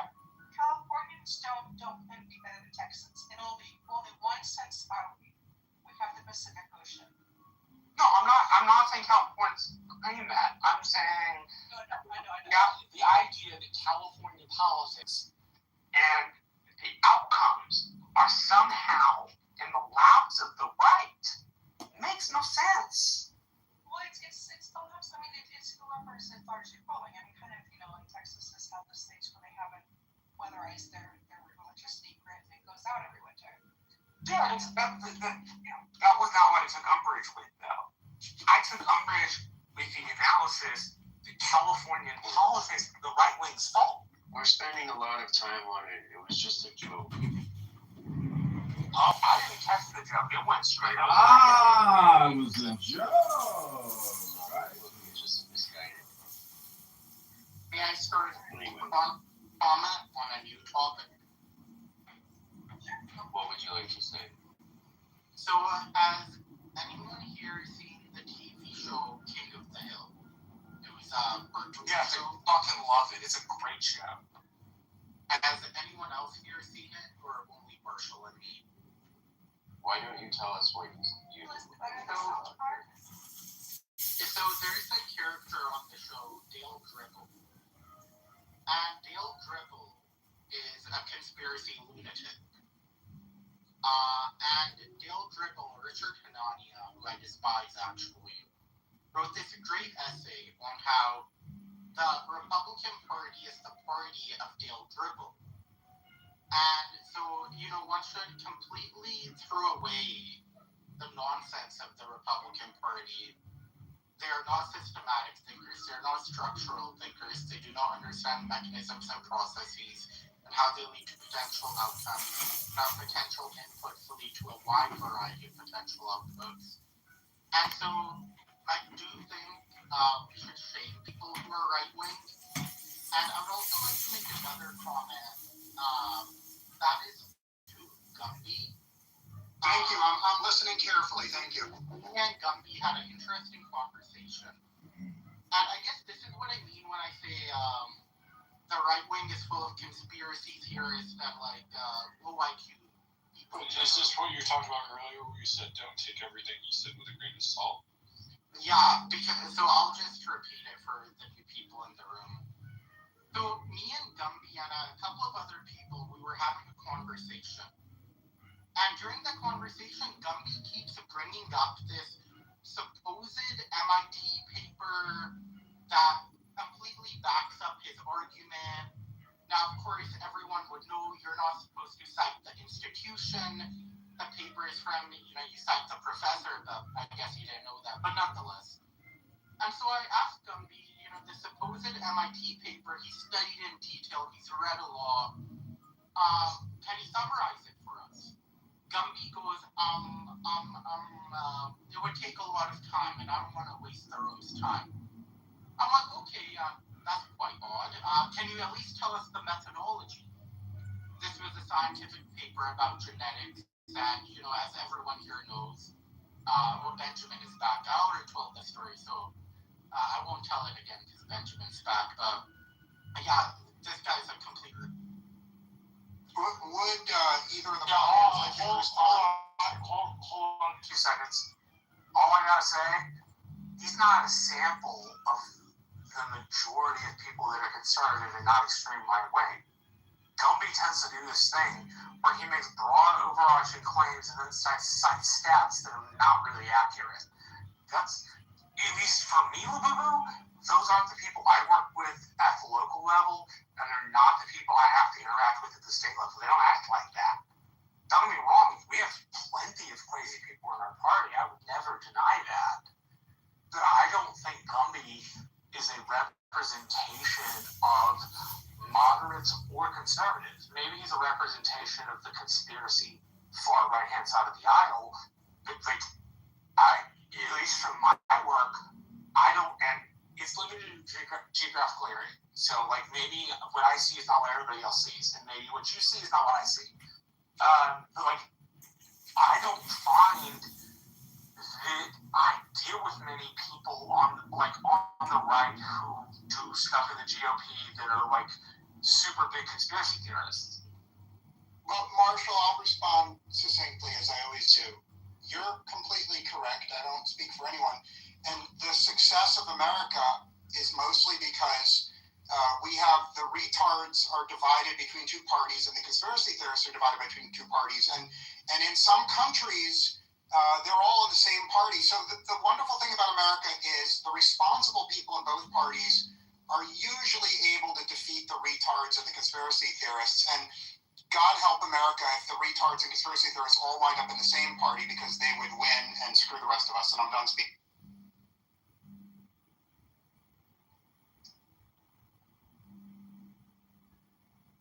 Teacher, you're new, and for some reason I have a mod badge, so I decided to poke at you and see what you had to think of the topic you were just listening to. Oh, I just got here. What have you been talking about? We were talking about California urban management, like why low-density areas have higher prices, I think. And then I got onto this tangent about the right, and Labu was making the example that somebody like Gumby represents a portion of the right. He never said substantial, and he never said a key portion, but a portion of the right, which I don't disagree with, but I don't feel like it described the people I work with in politics who are moderates and conservatives. It describes the craziest of people who I have to throw out of politics in my area. But I don't again, I live in a 95% Hispanic area, it's a unique area, so maybe what I see is not what everybody else sees. So that was kind of the general trend of the conversation. Oh, okay. Well, I'll say this. I think Ezra Klein has a good thing on California building costs, housing, rail. I heard that Texas, the cost to build a square foot in Texas is 4 times less than California.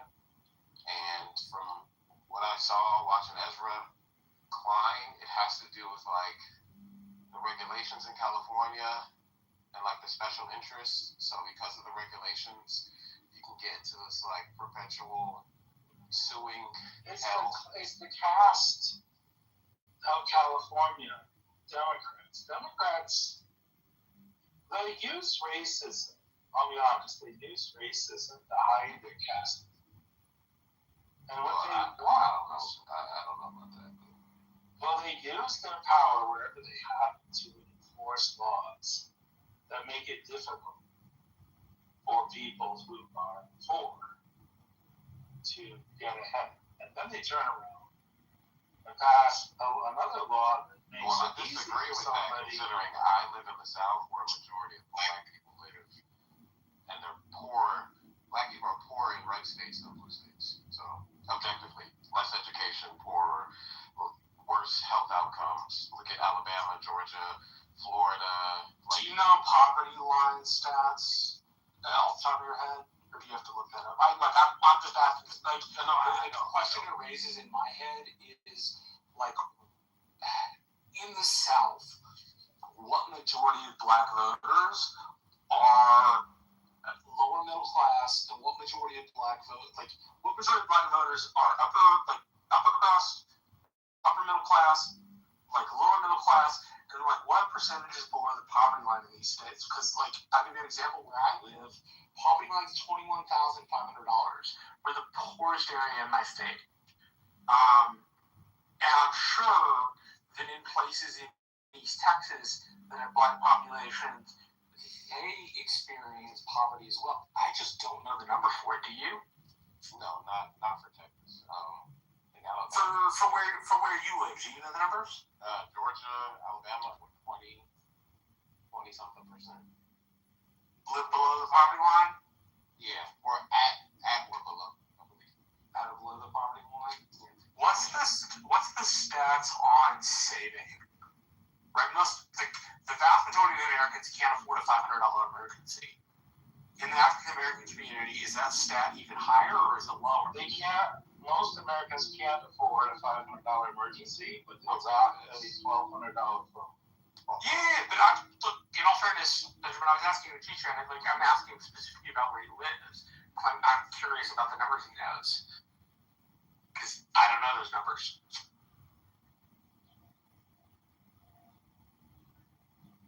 I think the definition of poverty in America has changed a little bit. I think the definition of poverty in America is that you have to borrow somebody's Netflix ID on your iPhone. No, I mean colloquially, if you're having a conversation, why it needs change, but the measure hasn't changed. We have kind of lost sight of anything substantive Well, let's tie back to something substantive. Would you mind tying us back to it? So, to back up, I think Meg Cita had a lot to say about the cost of housing in California, and I guess all I and Hanson were arguing here was that, well, I mean, if you look at it from a policy perspective, it makes sense. The real problem in California is the policies that the government has chosen there, and that's why housing is expensive, and expensive housing makes people poor, and that's bad. And but you look at the right people. So I don't know, just makes me have any objections. Ben, you've been pretty quiet. What do you think of all this? What do I think of all this? Yeah, you've been listening for a while now. Like, what do you make of the conversation? Where we get things right? Where we overlooking shit? What shit we did not even bother to consider? I'm trying to find construction cost per square foot. I can find a bunch of different things on here, but I'm trying to find it on a state-by-state basis. It's very hard to determine based on, you can get it on a zip code, but getting it across the state, because there's so much variance in states. But you just pick a major city in the state, you pick a comparable area. Sure. Sure. But I find the conversation really fascinating, and I think that is like, we have these conversations, and I think the cost of housing, I think, is the biggest driver of so much of what we're talking about. Like, again, I'll speak for the areas that I've lived in, but particularly here in Maine, there's so many empty houses and there's so much open land. It's not a densely populated area compared to a lot of the country, and yet there is so many people here that struggle with housing instability. Like, it's a little wild. I think that there's a variety of different reasons for it. I think the fact that we threw Airbnb out there just the way that we did it, and it completely jacked up the rental markets in a lot of areas, kind of had some effects that I don't really think were properly accounted for. Again, this is the whole thing. It's like, Ben, like, using housing, having accommodations, it's not a problem. It's like Airbnb is not a problem. Okay, it's just another use of accommodations, and it supplies accommodations that people need. That's why they pay for them, right? And then, but why is that supply in tension with other supply of accommodations? Because it is too difficult to build the accommodations. Sure, and that's where I would agree. Is like, if again, speaking for my state, but like, if I wanted to radically drop the cost of accommodation here in the state of Maine, I would blow away most barriers to entry when it comes to regulations. When it comes to, like, I would make this a very, again, similar to what Texas is doing. And I've talked to people in the real estate development field, and they're saying, why would I not Maine as opposed to Texas?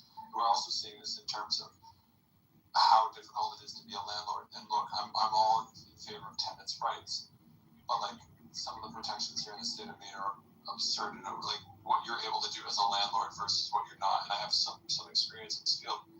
It's just like, it's crazy. Like, the cost of getting people bad tenants out is like, it's crazy. Like, it's just like, and again, tenants' rights are a good thing. Those protections are in place for a reason. A lot of them are, but the people that know those laws the best often have to are the people who are taking advantage of them.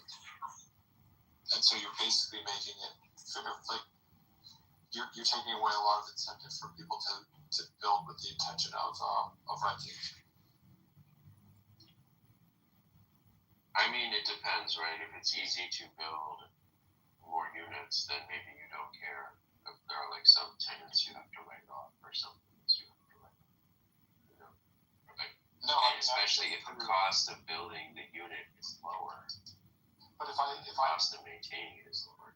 If I'm a private property owner, let's say I'm not a developer or anything like that, and let's just say for the sake of argument, I want to buy a 10-unit property, an apartment building, and say, okay, like, one bad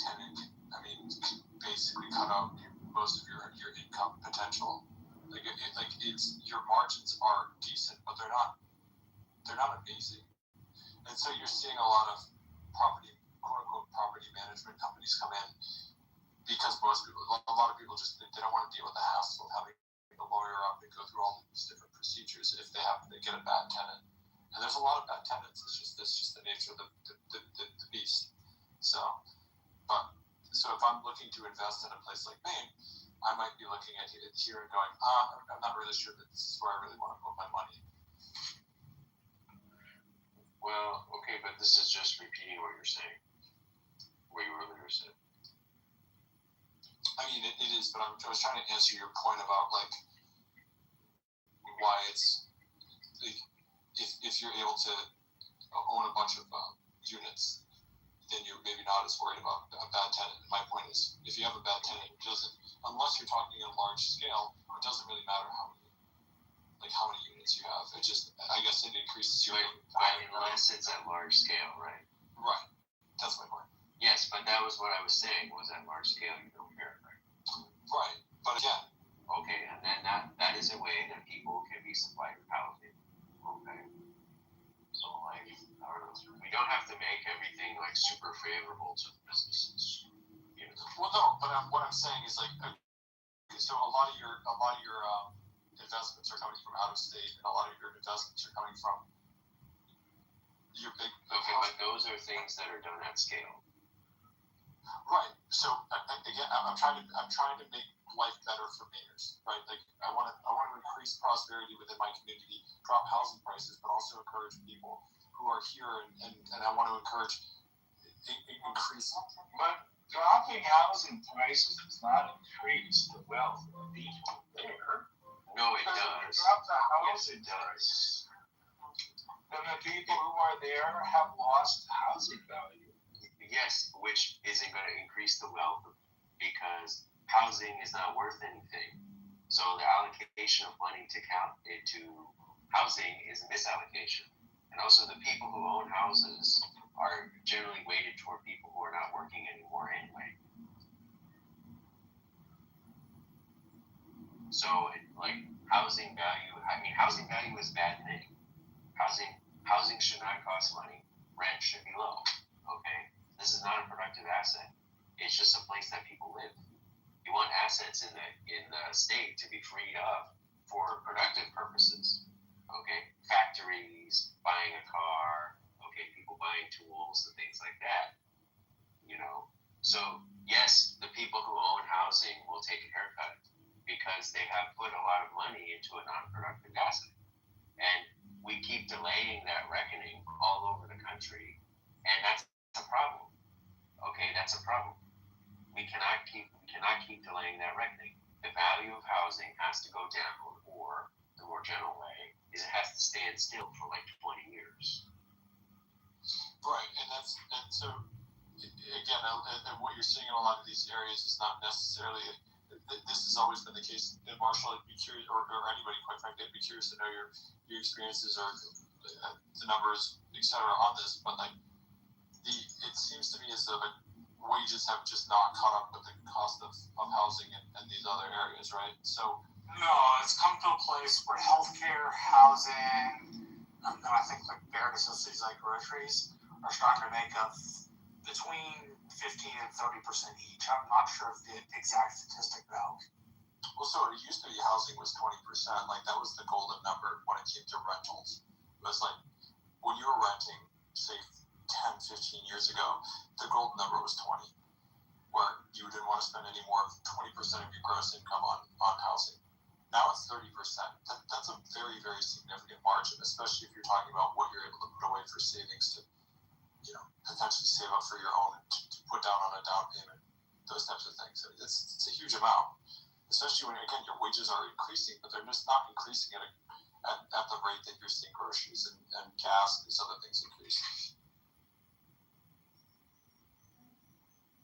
Yes, so you're talking about a very real problem there, but an unrelated problem.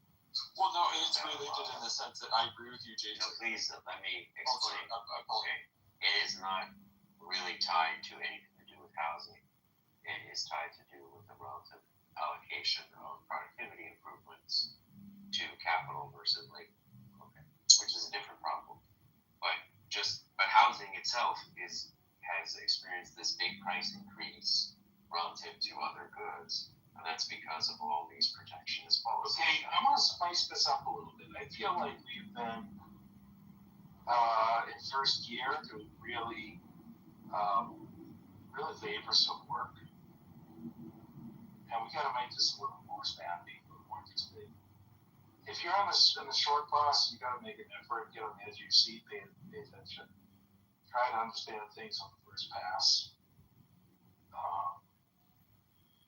We do have some individuals that can probably get their view. It's both rice and it's away, right? Let's see what we can do with that. Zelani, what are your views on the Democratic Department of Homelessness and Heroin Addiction? Do you think the Democrats, I figure that the best way to predict what the Democrats will do going into an election is they will increase homelessness as much as possible, and they will increase heroin addiction to the highest level possible, probably in the city where they hold the Democratic, what do they have every year, political convention. There's not playing heroin. Yeah. Wait a minute, we gotta figure out what Nun's doing just by listening. It sounded like air hockey. We need stories. I was not clear. Oh, sorry, I was just like, was that off mute? So my bad, guys. I was just like, okay. Yeah, so it's either cooking or air hockey. Okay. I think she was probably like killing the goat or something. Exactly. Is that a euphemism? No, just like getting it done. Okay, Darius is here, Zelini is here. Zelini, I'd like to know if you think there's sort of a more obvious thing the Democrats could do. Now, they might make Mamdani promote him to some senator for the midterm. That seems like it has a reasonable proposal, and then they'll have like a Palestine, Gaza, Islam march with Mamdani at the front, a stack of Qurans going through New York.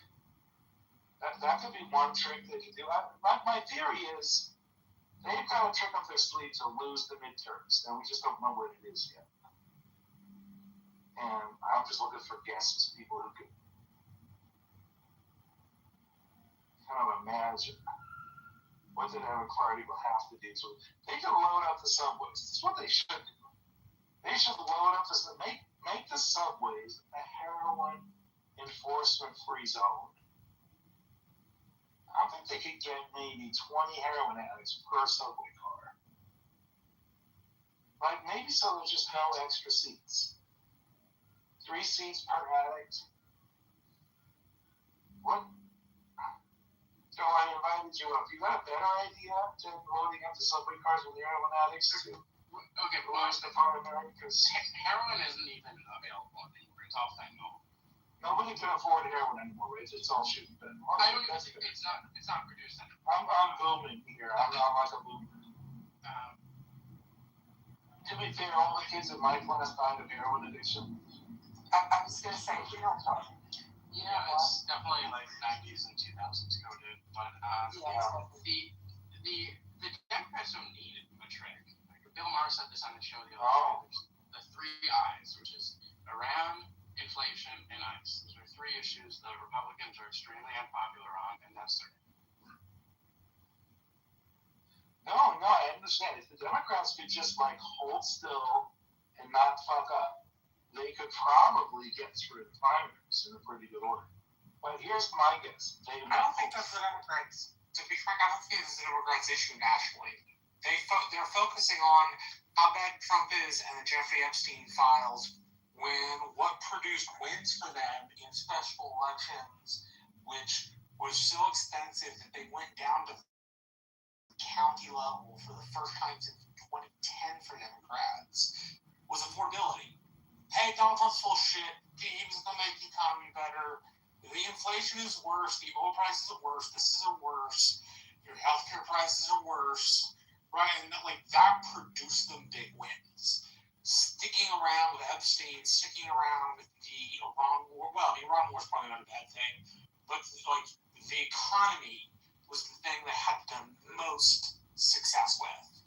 Yeah, so if they pursue the economy, they'll be successful. If they pursue a hatred of Donald Trump, the Epstein files, and some sort of other weird shit, they probably won't be as successful as they could be. I think they're going to follow the economy, right? Like you can almost see the ad. In fact, you're going to see the ad. Yeah, right. The ads, like, I'm saying this because the ads write themselves. They're sure. The ads certainly write themselves, and you have a good narrative, right? You have, Donald Trump. Gas prices are at $7 a dollar a gallon. Fucking Donald Trump talking about his goddamn ballroom. You pay him $1 billion. You have. You just juxtapose all the things that are hurting Americans in their real life and juxtapose it on the bullshit this administration is actually focuses on, like wars in the Middle East that we're supposed to not have it, and you have how much faith do you have the National Democratic Party will actually take those lessons and not like jump onto some obscure hobby horse? And I only say this, and maybe you heard me say this in the back room, but I was in DC several months ago, and I got to go to the dinner with the chief of staff for Republican Congresswoman and the chief of staff for Democratic Congresswoman. And the Democratic Congresswoman said to me, "You know what the Republican saving grace is?" And I said, "No." And she said, the Democratic Party. And then she gave an example of a meeting she was in with some activists. And this is the example of the kind of stuff she's talking about when she says this. So she was having... I'll let you get right back to it, because I think this is valuable to what you're saying. Oh, I agree. I was just going to answer. I was just going to say, I have all the faith in the world. The professional apparatus will follow my advice. I have absolutely. Brent was under the misguided assumption that we wanted to hear. We needed to hear from Brent and not Marshall. Marshall, I like him when he's answering my question. You were telling a story about conversation. Look, I like Brent. Brent and I know each other. We have a rapport. It's okay. Sometimes I interrupt Brent too much, and sometimes he interrupts me. It's okay. Like we've known each other for a while. Why don't you finish your story, and then you can bring it back. How's that sound? I want to hear your story. So she was in a meeting, and they were sitting around talking, and she, like a staffer, was not snapping too. And she said, "Are you slow or something?" Not like, "Are you mentally retarded?" but like, "Are you having a hard time? What's going on here?" And the activists in the room meeting talking about why that phrasing was the wrong way to do things. Just they can't seem to get out of their own way, right? In the same way, the Republicans in some states have that exact problem. But I thought that was very valuable. That as bad as the Republican Party is saving grace to the Democrats, because they distract themselves from the truth, which was my point about talking about the economy over talking about a thing like Epstein or something superfluous, right? If they bow to the petty picking instincts, they will pick, "I hate Donald Trump." If they go with the smart play, they'll look for the pocketbook and say, "Hey, this is about the economy. Donald Trump didn't tell you the truth. He fed you a lie." But I don't think we needed to kick Brent, but I can understand why people say. I didn't kick Brent. No, I think he left because we moved him down twice. All right, he won't be missed. Trust me, he will not be missed. Caleb, I want to invite Caleb to join me in this festival. I don't know, Caleb. I'm looking for. You know what? I think that Caleb can speak to this. I think the Democrats have lost their way when it comes to Israel, Palestine, and Islam, and they have just not done it. So they're gonna come out and say we are against the war in Gaza, and they're gonna stand there with their hands together, outstretched, with 13 people named Muhammad, and say we support the Islamic Republic of Iran. What is the problem with that? What is the problem with it? Yeah, what is the problem with the Democrats? No, listen. What is the problem with it being the end for them? What is the problem? This is not a problem. It means that we will continue with the foreign policy of Donald Trump and the policy of Donald Trump, which will be good. Okay, if we get 4 more years of that, it will be a positive thing. This is not a problem. I don't understand what you're worried about here. You should be telling your Democrat friends. Stop trying to help your Democrat friends win an election and ruin the country. Okay, they're just going to be delaying the hard work that has to be done to make this country great. That's certainly one view. Yeah, so what's the problem? I mean, didn't Democrats do that a couple of years ago when they were like all the money they stacked behind specific Republican candidates that they thought were easier to beat? Is that kind of what you're talking about, Jason? No, I'm saying I don't see what is the point of Benjamin's complaint. Yes, the Democrats are going to do this thing and then they're going to lose. And so what? Is that bad? Is there a problem here, Benjamin, that you're trying to solve? Because let's say they win, what policies are they going to implement that you actually want to see them do? Well, I would kind of prefer the government were run by somebody who wasn't pedophile. Is there anything else? Is that it? Again, as I said, like Marshall, hold on. Is there anything else, Benjamin? How is that not enough of a preference? But is that it? Is that all? You don't have any policy preference that is important to you? I think that Donald Trump is corrupt in self-serving ways. Okay, but what about policy preferences? Is there a policy that from the Democrats that you want? And, the biggest criminal is usually the one who gets to be the nominee. I mean, that's just sort of finding the biggest criminal that they have. Jason, don't Republicans want to persecute the LGBTQ plus population? So only some people. I don't, for example. In Texas, they're trying to make it illegal to identify as trans. It would be a felony. And so, Jason, wouldn't that be a Wait, hold on a second. He asked me.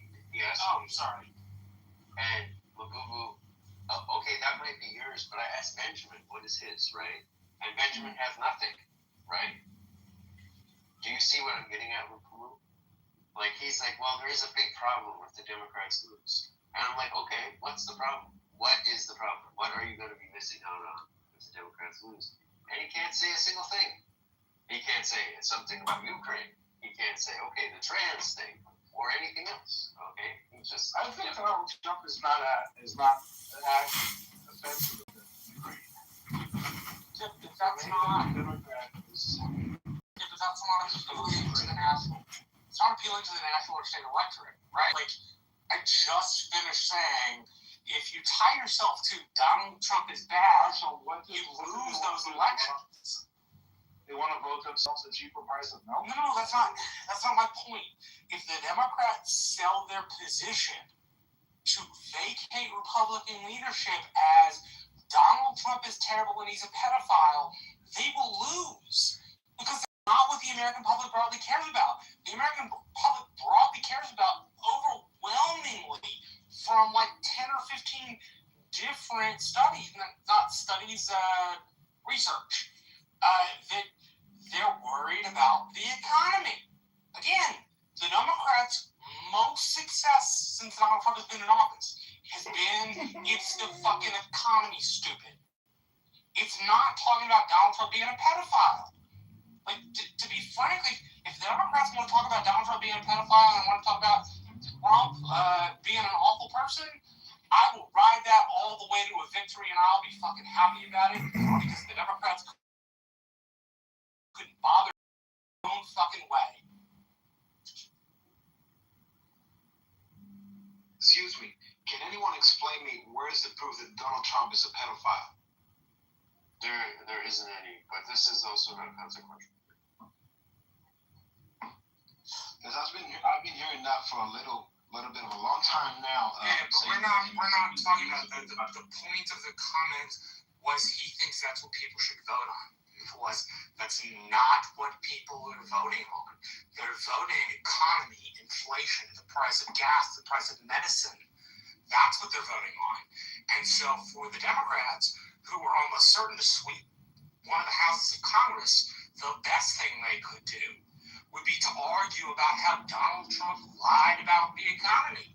Hey, you thought we were crappy? You thought we were crappy under Biden? But by God, look at this dude. He promised you a better world, and what the fuck is he giving you? I don't hear those arguments. I hear Donald Trump's a pedophile. I hear he's an immoral man. I hear he's an authoritarian. Like, I don't hear the logical argument. Can I ask you a question, Marshall? Yeah. So, let's just say for the sake of argument, by some miracle, this war in Iran wraps up in the next month, or even 2 months. That would put us at mid-June, mid-July. So let's just say by mid-July, this war is wrapped up. I think you and I both agree, because we both have followed American politics for long enough to realize that the American electorate, not you and I necessarily, but the average American voter has a very, very short memory. Like, I think we could both agree on that. No, memory like a gnat. Right. So with that being said, so let's just say that this war gets over, and I'll even just say 2 months, in July, mid-July. And then all of a sudden the gas prices take a major, major shift down. I don't think that the Republicans, I still think, I agree with you wholeheartedly that I think Republicans lose one of the houses of Congress. I think that, like, if Donald Trump if gas prices take a serious downturn and shit suddenly becomes a bit more affordable, I don't think that it's doom and gloom for Republicans. I still think that they're going to lose. I just don't. No, if affordability somehow turns in our favor, and it gets back to low prices in a booming economy, and your healthcare is not taking up 30% of your paycheck. I just agree with gas prices. Like, I think the gas prices themselves will do enough to get people to. I think if gas prices calm down in more moderate districts, you'll have an easier time. But I also think the midterms for the Republicans are going to, in particular, depend on how closely they tie themselves to Trump. So 2 things. If the economy remains poor, the members that nationalize their race and say Donald Trump's the shit, he's the guy, they're going to be running on him, and they will probably do poorly. But if you're a congressional member and you're running on your district or your state, and closely tying your campaign to locality, you'll probably have a better time winning while the economy is poor. Now, if the economy goes well for some reason, and if gas prices shrink and if grocery prices shrink, then you have a situation in which maybe you do partially want to tie yourself to Donald Trump because he's brought back the economy. Right, a little bit of pain, like a year and a half worth of pain for 3 years worth of gain, if that's what it turns out as. But that, you could sell that. You can't sell a shitty economy. You can't sell a shitty economy if the other side really argues about the economy. If the other side argues Donald Trump's a pedophile and he's a shitty person, well, then the Republicans will probably maintain some control.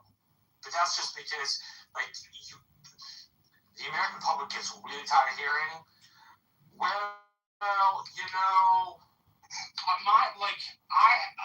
party has some problem, and it's really shitty, so you should elect my party. Yes, mass groups kind of bow to that, but the individual American voter, when they get in the voting booth, they don't tend to think about that. So at least my experience is they don't. The reason I asked Marshall is we have a very hotly contested Senate race here in the state of Maine between long-term incumbent Susan Collins and Graham Plattner. And Graham Plattner, who was most famous for having a Nazi tattoo that he just got rid of a couple of months ago. No, it was the SFJ head skull. Right. So you can't turn on a TV or go anywhere without seeing a Graham Plattner ad. And you guys are going to be ready when that ends. Yeah, no doubt. And Susan Collins is all of her ads are touting her record for all the things she's done for Mainers. And Graham Plattner's entire thing is, I'm an oyster farmer. And he doesn't talk about democratic socialism. He doesn't talk about any of that stuff. But he's extraordinarily radical. He signaled to the base that he is a democratic socialist and that that's the route that he wants to go. He's done what Tallarico did. Correct. Exactly. Well, he's And way when he's running his entire this very kind of more redneck, basically a more redneck, bearded James Tallarico is kind of what he's modeling, like you say, modeling his campaign after. And so it's very, very interesting in a state like the state of Maine, which.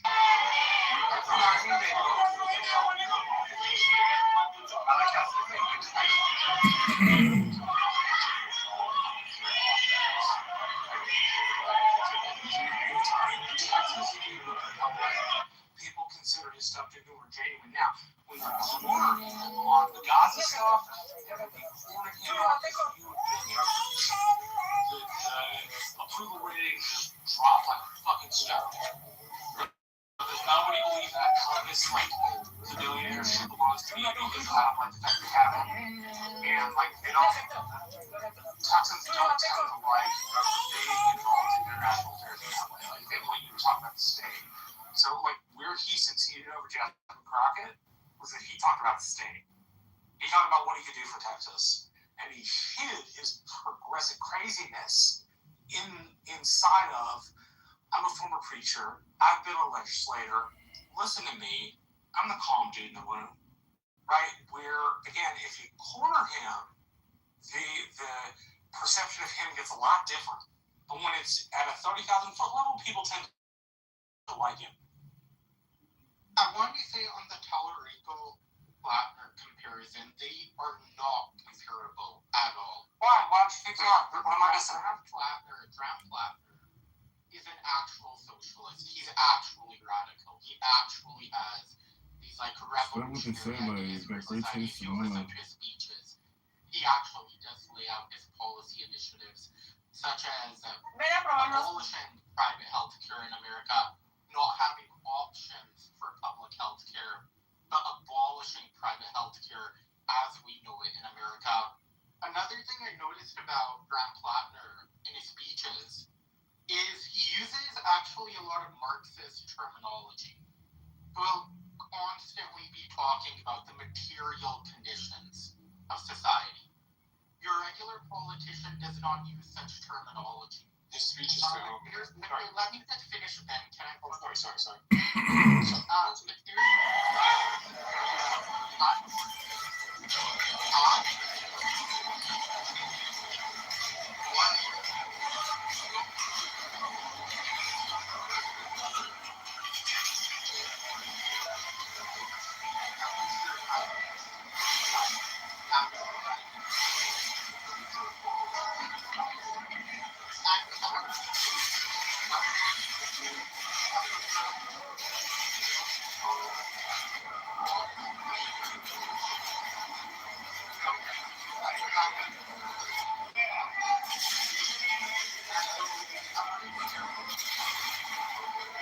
He's progressive for Texas. They're both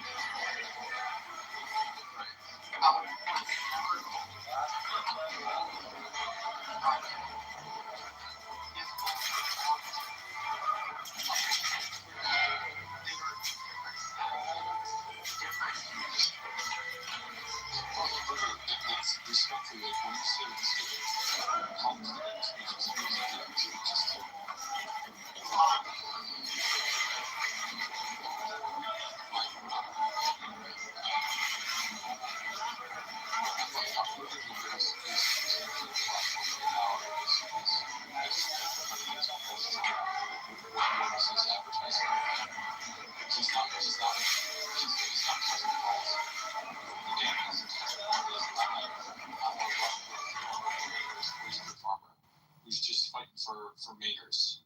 And again, Susan Collins is running on record, right? She's running on and saying, I'm fighting for mayors and I have fought for mayors, right? So it's I don't think the comparison is necessarily on platform. I'll let Marshall make whatever, he's more than capable of defending his position. The point that I'm making is Graham Blattner is very, very much, it's the style of campaign that he's running, not necessarily the policies that he's pushing. The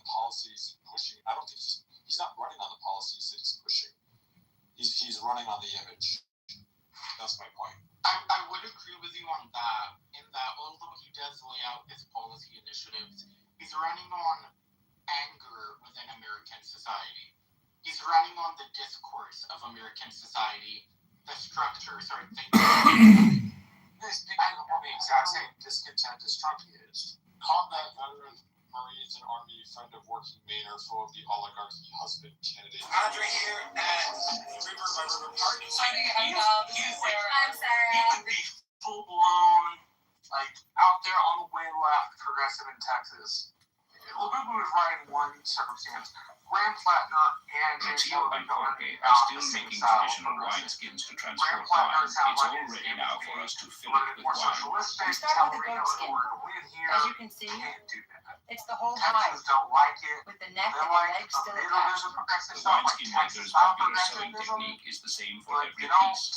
Double thread reinforced with pitch, crossed and knotted for maximum security and tightness. Now we'll fit the omega out. A piece of boxwood or beechwood that is placed here on the skin, so it stays in place. Are not usually Now we'll take the cord to tie it off. Interestingly enough, All right, where I live, we are tying it up now. On the Democratic side of the aisle, Just wrapping it around. Now we tie the other one. Valentine must ensure that all the natural openings in the goat skin are sealed tight. Now we are going to shear it. We have to create steps so the pitch can grip. We make these grooves so the pitch holds later on. Okay, done. Now we turn the skin inside out to start scraping, and then we inflate it with the bellows. That's it. Now to pump it up. Is a full-blown socialist. Stands a decent chance to win. Now he's got money. Like most of his money's come from Austin. Now we start scraping. This stuff we're adding is gypsum to dry out the flesh. We begin the scraping, which is the dressing. This tool has to be as sharp as a razor blade. To get back to the point, like I think we were fighting our We put it in here. progressives, and I didn't It sits for 20 days, and once it's been in there, we take it out, redress it, and then put it back in the tan for another 20. What we're going to do now is pour the pitch into the skin once it's dry. Possible. Again, Be careful that the pitch isn't too hot, so we don't burn ourselves or the skin. because Democrats on a national level have an incredibly. Now we release the air and spread it around before it cools. They just don't know how to handle it. And if they can find a guy like a Tallarico who you can attach radical The policies, distribution of the pitch inside the wineskin must be uniform to ensure it is completely waterproof. then I think that helps them hugely. When the pitch is well spread and You gripping the still hair get to, you grooves, still get your it's time to fit the nozzle in the mouth of the skin. like that brand. We measure the midpoint so it doesn't end up crooked, Tim Walz as kind of like I'm a football coach and all that. making sure that if It didn't play at all. Like it just did. So I don't know. I'd be curious to know your thoughts on that, Marshall. Like, do you agree with me that Democrats have a masculinity there are on a wrinkles. national level? I think there is too often in my perception of where I live. I can't talk about where you live. I can't talk about where Poe lives. I can only talk about where I live. My perception is yes, the Democrats do have somewhat of a nationality problem on the state level. On the local level, who the Solace is not being asked for. What I should say is, like, any one thing is it, and I said there's masculinity justice. Where I live, I find less problem masculinity in the local party at the state party level. There seems to be a little bit of light in it, and they might use it for the national party. So the council, again, is they do have a problem. Yes, I yes,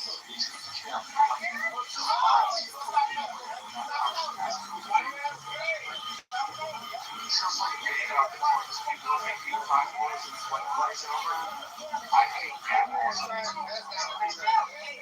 So, to answer your question, I don't have a firm stance on my area. No, the machismo stuff, race man culture is like ingrained into our politics. So this is an Amazon Amazon worker, and she is a perfect illustration of why Amazon is going to robots instead of human beings. She's getting fired. Check this out.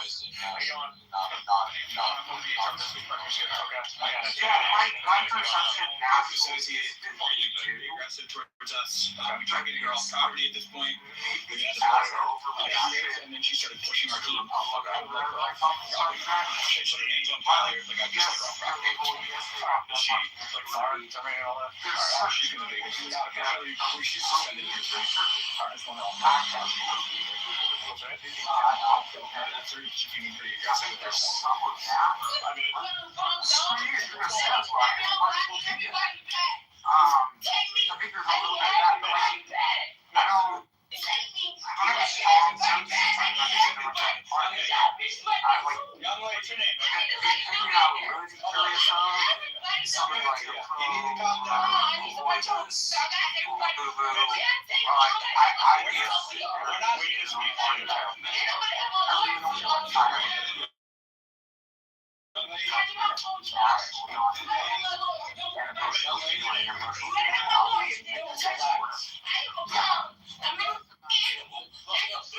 and I'm a young woman, and I have right to say anything else. I'm shooting in here, and still my last minute. Let go the joke. Let go the joke. Can we have a... You see that? Let go the joke. Can we talk? And corporate speak brings upon its own logic of how to deal with politics. And you really saw that logic just engulf the Democratic Party for a while. And what Graham Plattner is doing is he's getting out of that logic of corporate grabber and going back to a more populist logic and a logic based on anger, right? A logic where... Like Julie P. Long from Louisiana. Yeah, a logic that directs anger at the political class instead of trying to satiate the masses on behest of the political class. I think a female could have easily done it. It did not have to be Graham Plattner. He simply used the verbiage that is in vogue for the times. Male Democrats, most of them don't speak like Graham Plattner. Even the machismo Latinos, right? They don't speak like Graham Plattner. African American Democrats don't speak like Graham Plattner. White people, white Democrats don't speak like Graham Plattner.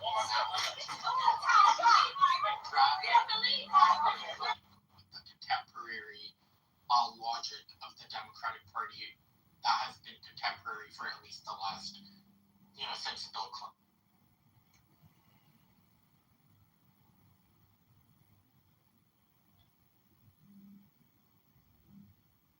That's interesting.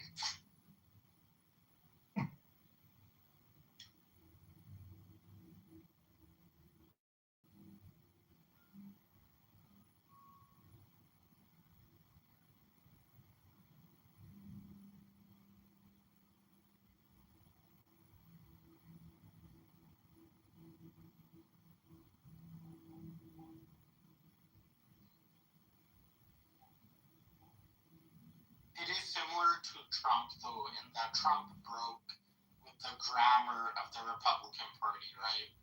Which was the language of Jeb Bush at the time, or it was symbolized by the language of a Jeb Bush type. And Graham Plattner is doing that for the Democratic Party. The only difference is that I don't think Graham Plattner is going to do a crypto scam when he gets into office.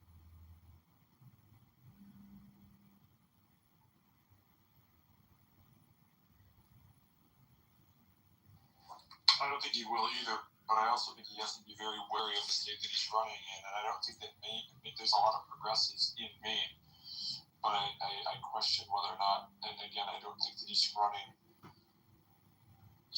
running on progressivism, let me put it that way. At least he's not doing so openly in his television ads and that kind of thing. He's running, I wouldn't say away from it, but he's certainly not running on it. I just don't think that style of Democrat doesn't play in the state of Maine. It just doesn't. I think it does to certain demographics of people, but not to the average Mainer. is still a pretty independent state. It really is. Again, Susan Collins is the incumbent. She's a Republican. She's not a staunch Republican. But we just had Paula Page as our governor not too long ago. Paula Page was basically MAGA, right? So, you know, I don't know, make of that what you will.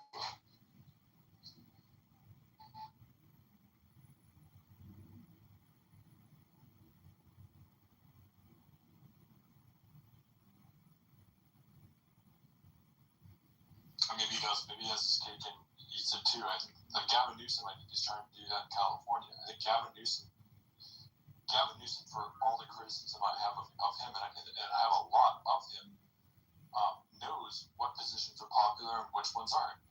And he's willing to signal on certain policies that he's not willing to on others. And he's trying to play the shrewd politician role. I get it. I think it's a smart play from him. He clearly knows how to play politics.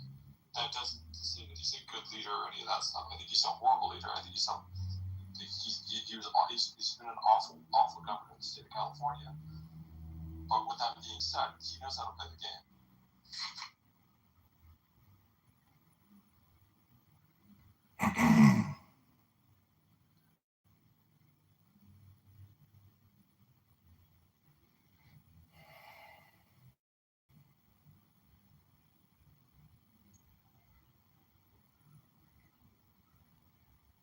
Jason, you're typing away pretty fast.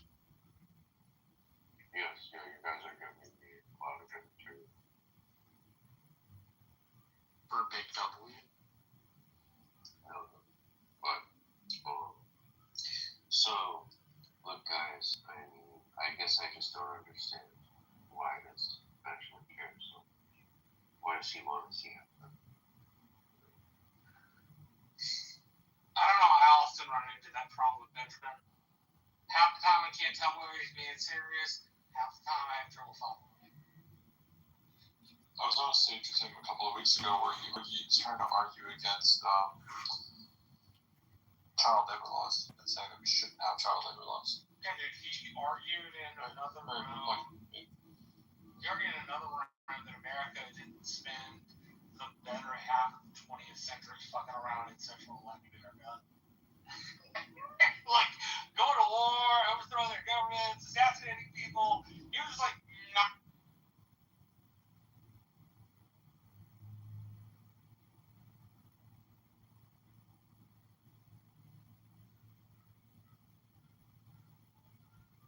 See them doing the actual penetration, not having sex, the actual penetration.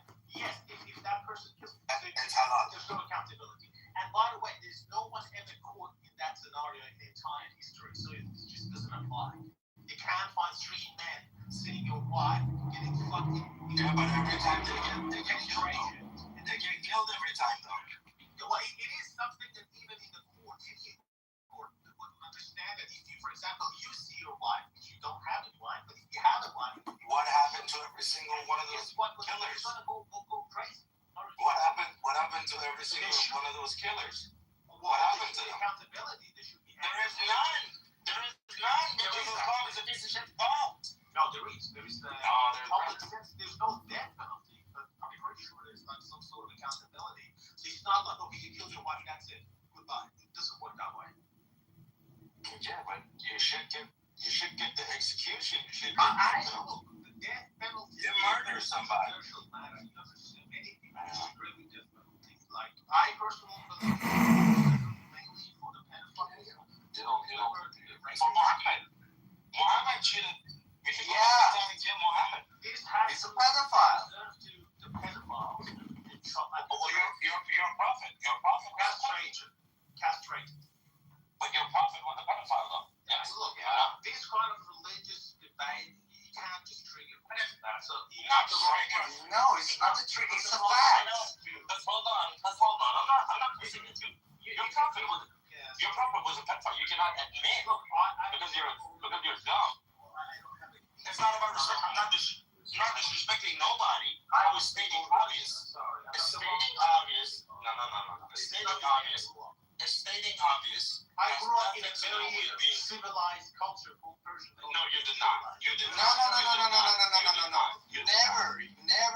inject yourself with the Persian culture. Never, ever. Hold on. So explain to me, was Muhammad a pedophile? Yes or no? The answer is either yes or I don't know. I have no idea about this. Just explain. Hold on, Rafi. I did not claim it. It's in your own source in Islam. Most reliable sources. I did not claim nothing. It's in your own source. So now the answer that I would like to hear from you is either yes or no. Was he a pedophile? You can say no, you can say yes. Well, it depends. Like, if it's Jeffrey Epstein, once again, I don't think, he was a pedophile. Jeffrey Epstein was a pedophile. Is it the same Jeffrey So what? Ashkenazi? Jeffrey Epstein is not a prophet. It doesn't matter. What's the Ashkenazi Jew?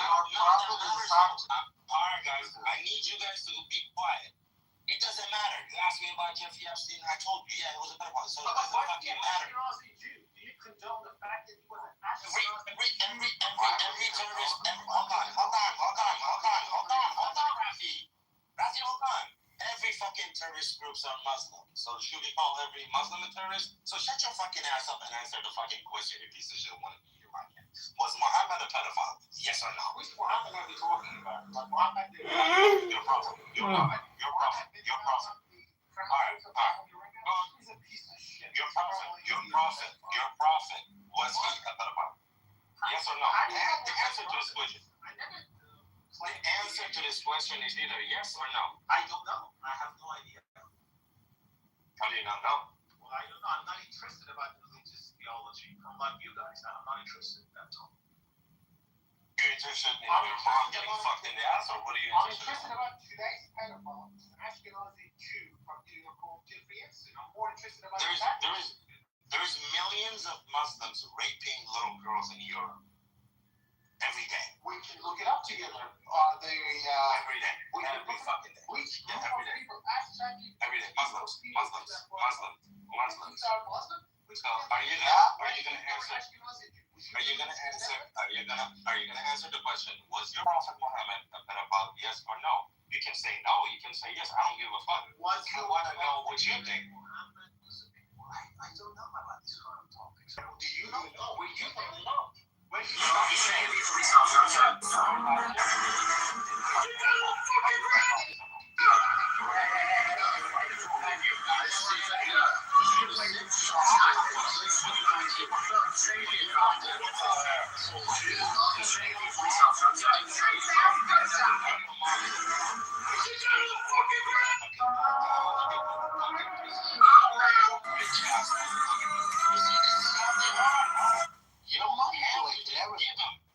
Why the fuck you give them the opportunity to speak?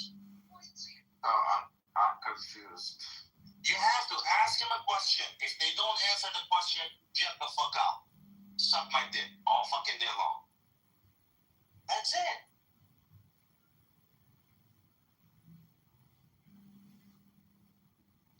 How you doing, Drew?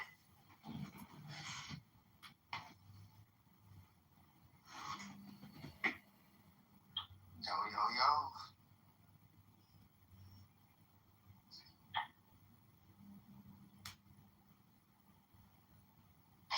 Too social. That's vibe code creating one. Yeah.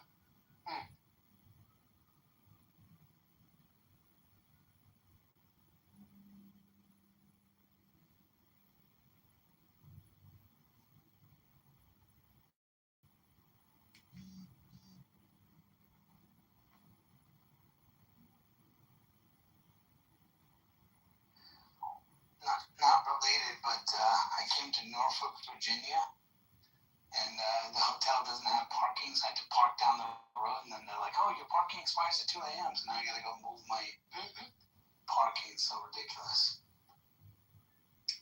The hotel charges for parking? Is that? Yeah, they charge $30 a night, so I park like down the road where the mall is, like literally down the road, and they're like, oh yeah, it's paid, but it's only $10. And but it expires at 2 in the morning, so I gotta move it somewhere else. It's ridiculous. Or I gotta go back there and renew it. So dumb. Why do they charge so much for parking? It's incredible. Right, it makes sense if you're like in downtown Chicago or Manhattan or something, but like that dense? No, it's just they do it because they can, right? You have a car, right? We can make some extra cash. I mean, like New York City, if I stay at the Marriott Marquis downtown, it's $72 per day. Right. But that makes sense, right? If I go to a garage, it may be $35, $40, but it's a couple of blocks down. But, you know, that hotel convenience is worth it. I mean, in this case, you know, it's a little bit of a walk, but I mean, who cares, right? So, just, this is the inconvenient part of it.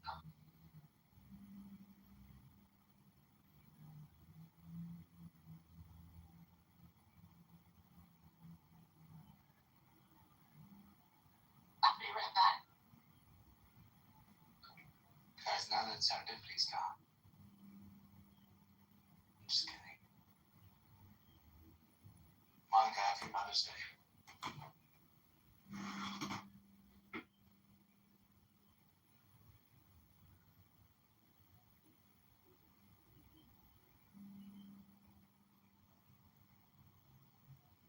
Damn, she's back.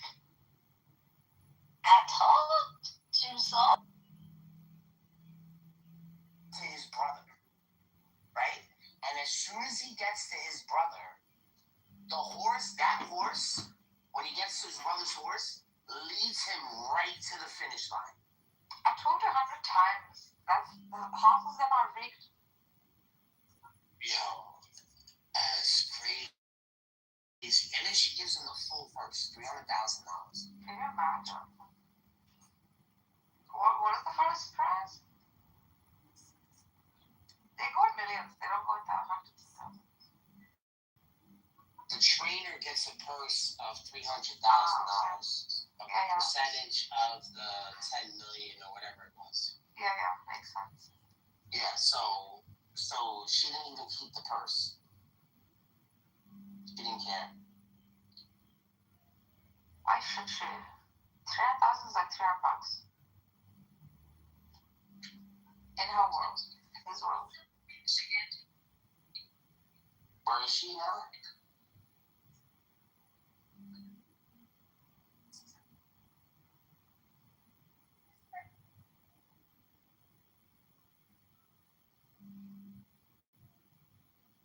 Is Daniel around? Daniel Nero?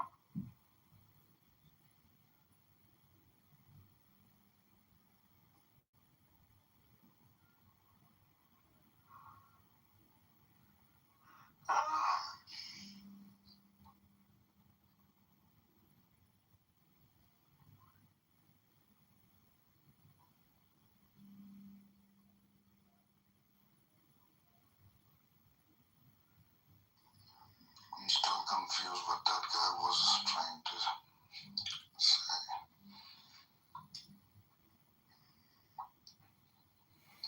He's just saying, like, how great Mafia is. Yeah. Oh my goodness. You love Mafia?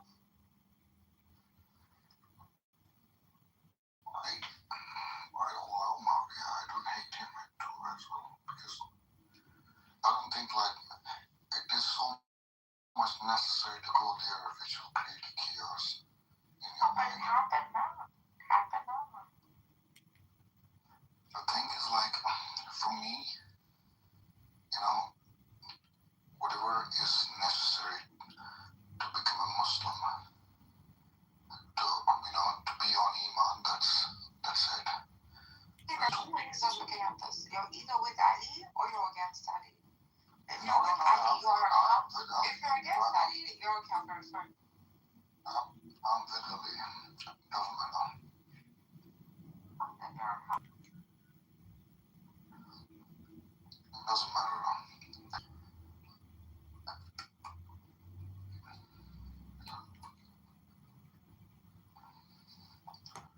Well, not a normal man.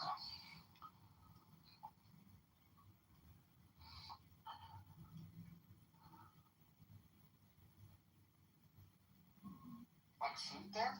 Dirt cheap. I mean, it's like $1, $1.50. It's how much else? Like, I've been to Canada. It's beautiful. Their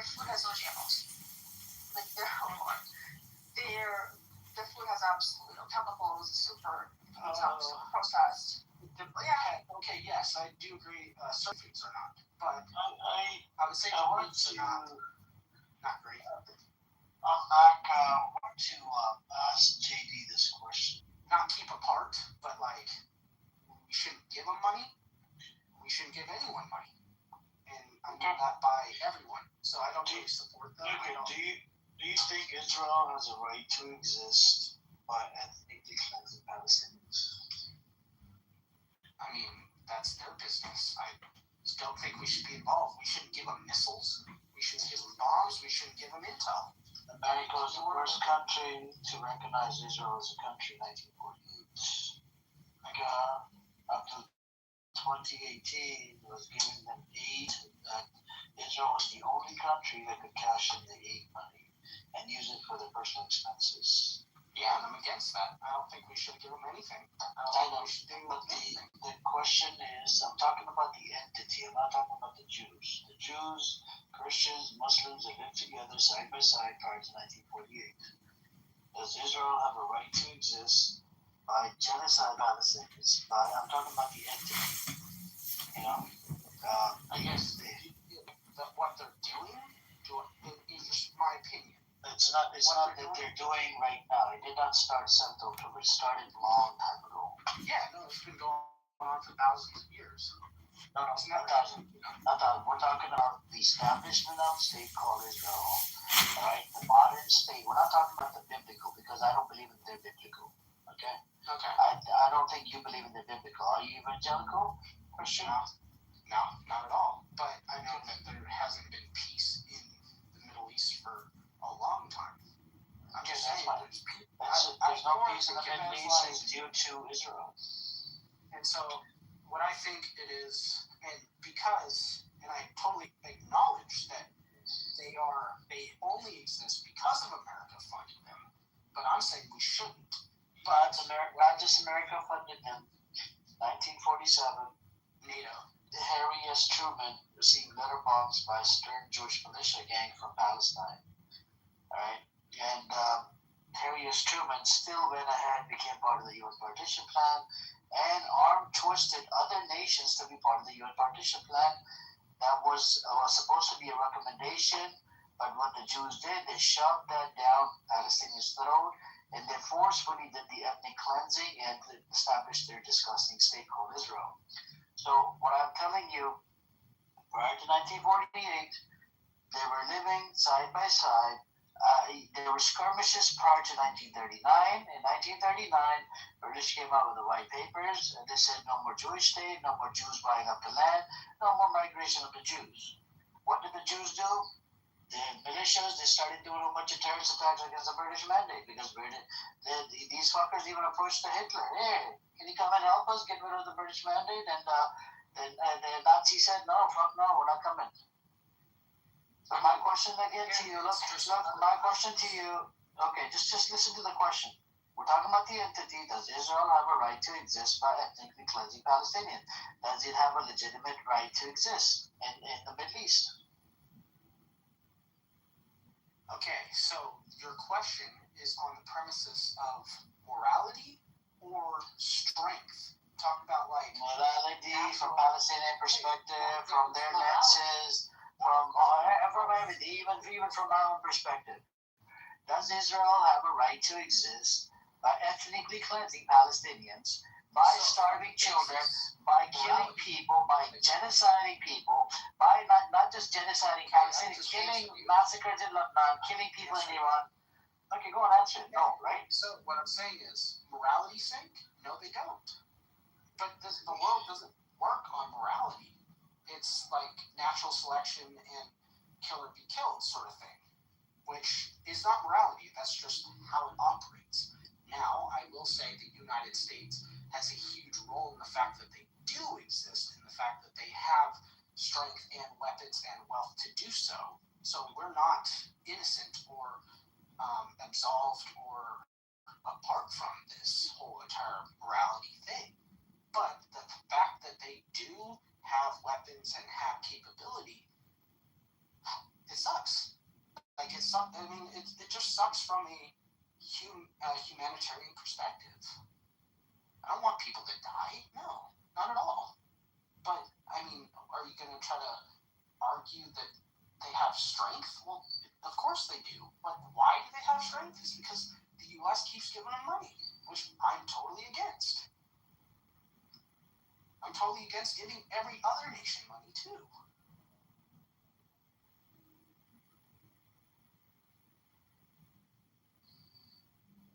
Hey, you just gotta say fuck the Jews, bro. That's all. We don't have the. I don't have a problem with the Jews. I have a problem with Zionist scumbags. And yes, there were Jews that did the ethnic cleansing. These were Zionist Jews, by the way. And yes, those are problematic. Same thing as Zionist Christians and Zionist Muslims and Zionist. Anybody that's a fucking Zionist scumbag. I think anyone. The problem with the word Zionist. Yeah, the problem with that word Zionist is they spin it and just say, well, we just want our own Jewish homeland. I think it's better to say globalist Jews. Like, that's pretty good. No, so the Zionists would mean that you're talking about Zionists, which means that people that believe in the establishment of the state, people that believe in the state for the right to exist, people that that support the state of Israel, people that don't look at genocide as genocide in Palestine, people don't look at that this is the colonization project, people don't look at it as apartheid system. So, people that live in fucking denial and Delulu, they live in a fucking la-la land, they're Zionist scumbags. So even the ones that serve the fucking idea that genocide in Palestine is Zionist Jews. Yeah, there's like a second definition. I'm adding Jews to the Zionists. That's Zionist Jews. I just say fuck Jews. we don't have a problem with the Jews. There's good Jews, there's bad Jews. There's good Christians, bad Christians. There's good Muslims, bad Muslims. It's not about, it's not about targeting one party. But we have a problem with people from the Jewish paradigm or Christian paradigm. They believe supporting the state of Israel. It's called Zionism. And this is political Zionism. It's not religious Zionism. But evangelicals, I don't know where the fuck these people came from. They pretty much corrupted the whole book. Like, how is this a fucking holy state? It was established by ethnically cleansed, it was established, by atheist, agnostic motherfuckers. Didn't even believe in scripture. What do you say to them Jews that are like, well, I'm a Zionist because that just means we want Jews to have their own homeland? Yeah, that's called believing in political Zionism. Political Zionism, we have a problem with. But the religious Zionism, I don't have a problem with it. They can believe in whatever the hell they believe in. But the political Zionism is the one that's massacring people, genociding people. The political is the biggest problem we have right now. That's fair. Yeah, it starts with the Federal Reserve in America that's owned by Jews. I don't know, man. There's a lot of this thing. Federal Reserve it's not even, they say federal, it's not even actually our government entity. Right. I just say we keep all Jews out of power in general. I don't think that's that's not. There's about I would say there's about I don't know. I would say probably 10, 20, 30% of Jews they're anti-Zionist. They're small numbers, but we can't just generalize that they're all Zionists. Religiously, sure, they're probably all Zionists, right? But then you have a lot of even inside Israel. You got 1/3 or 2/3 of the population, they're secular Jews. They don't even practice the religion. They don't believe it. Well, yeah, and that's the thing. Okay, so atheist Jews, secular Jews, they like communism, right? And then you have the religious Jews who also want to enslave mankind. So in general, Jews want to enslave mankind. They're guilty until proven innocent. So just keep them out of power. That's the answer. The National Socialists did a great job of that. I don't know, man. I'm not a huge fan of just generalizing people to, you can't do this because that's segregation essentially. You can add Zionists to it because that's the problem. That's what we have to address him. Because if you go for the Jews, then what about the Jews that are siding with Palestinians? Well, what about the ones that are anti-genocide? What about that are anti-Israel? What do we do about those? I'm sorry, what? There's Jewish folks out there, they're protesting, and they're anti-Zionist, they're anti-Israel. What do we do about those Jewish folks? Huh? When their whole religion is... Yeah, but that could just be a facade. No, is it a facade? Is that shit? Bro, you're talking. You're Just to say, oh look, you know, hey, we're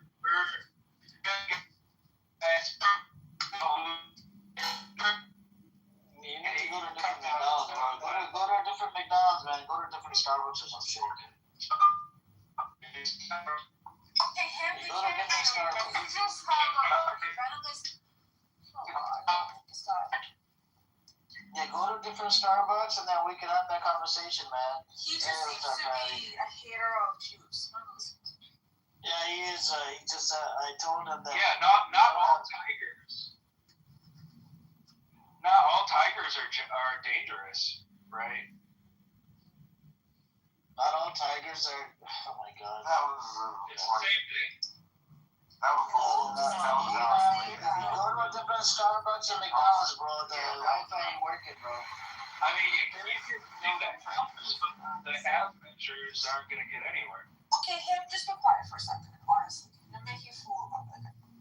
You are honest. Can't use like a group of people to just. JD, we understand that. We understand that. It's pro-goyism. It's pro-goyism. Can you stop making a fool out of yourself right now? Okay. I mean, you guys can keep getting smoked in Palestine and talking about, oh, we're just against Zion. You're definitely a goy. You're definitely a goy. Well, we're all goys. I'd like to say something. Okay. I have personally lost family, property, people I love due to this war and many wars above, and I don't have the views that you have. You're just a bigot. You are a bigot. It is disgusting, and I won't stand for it. It's absolutely disgusting. Neither would I stand for this kind of garbage. It's garbage. And it has nothing, and you have no right to talk like that about any type of person. It's absolutely disgusting. Imagine, like,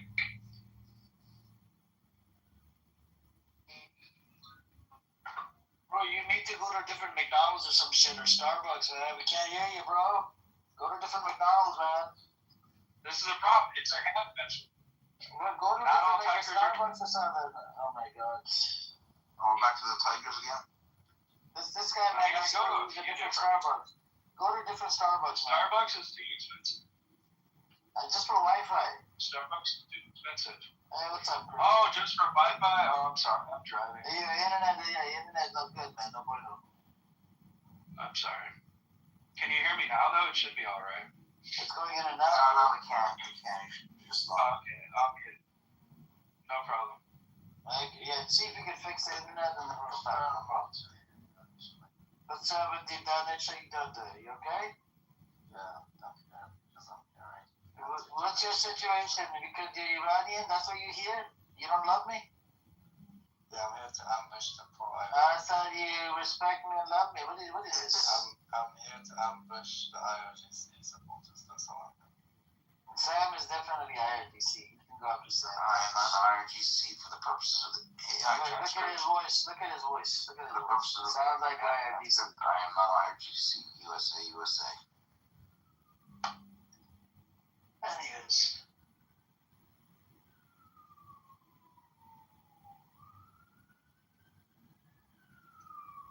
Can you hear me? See. No, we still can't hear you. Stop trying. No, you're lying. Okay, so I'll just say this. Just look at National Socialist Germany. They took care of it. It was no problem. That's the solution. And I'll just meet up. Good idea. Steve. Al Jazeera is reporting on this, right? So Al Jazeera is reporting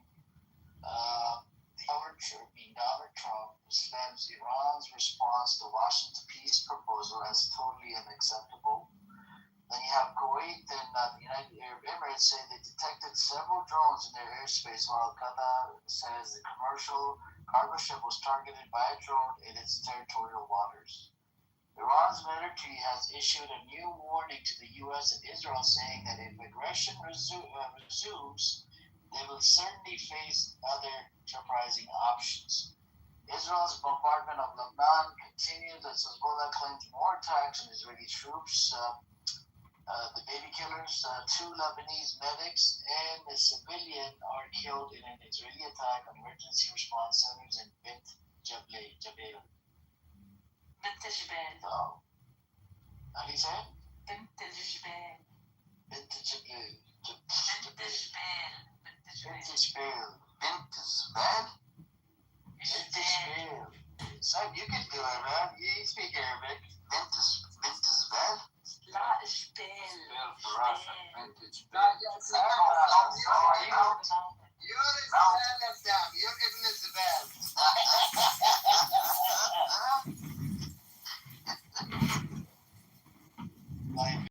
Okay, we got the state media. Okay, Iranian state media says U.S. plan meant Iran surrender to Trump's greed. Oh my God, they said the word greed? Yeah. Oh wow. This is Al Jazeera. Yeah, Al Jazeera is reporting from the Iran state. They're reporting it from the Iran state media. Oh, okay, yeah, the Iranian, yeah, the talk. Yeah, but Al Jazeera is not saying. Left whole, practice of a hardcore like Islam. Like the Baha'i and all that. Yeah, Baha'is and the other Baha'is, yeah, they went their own way. But even the Ismailis,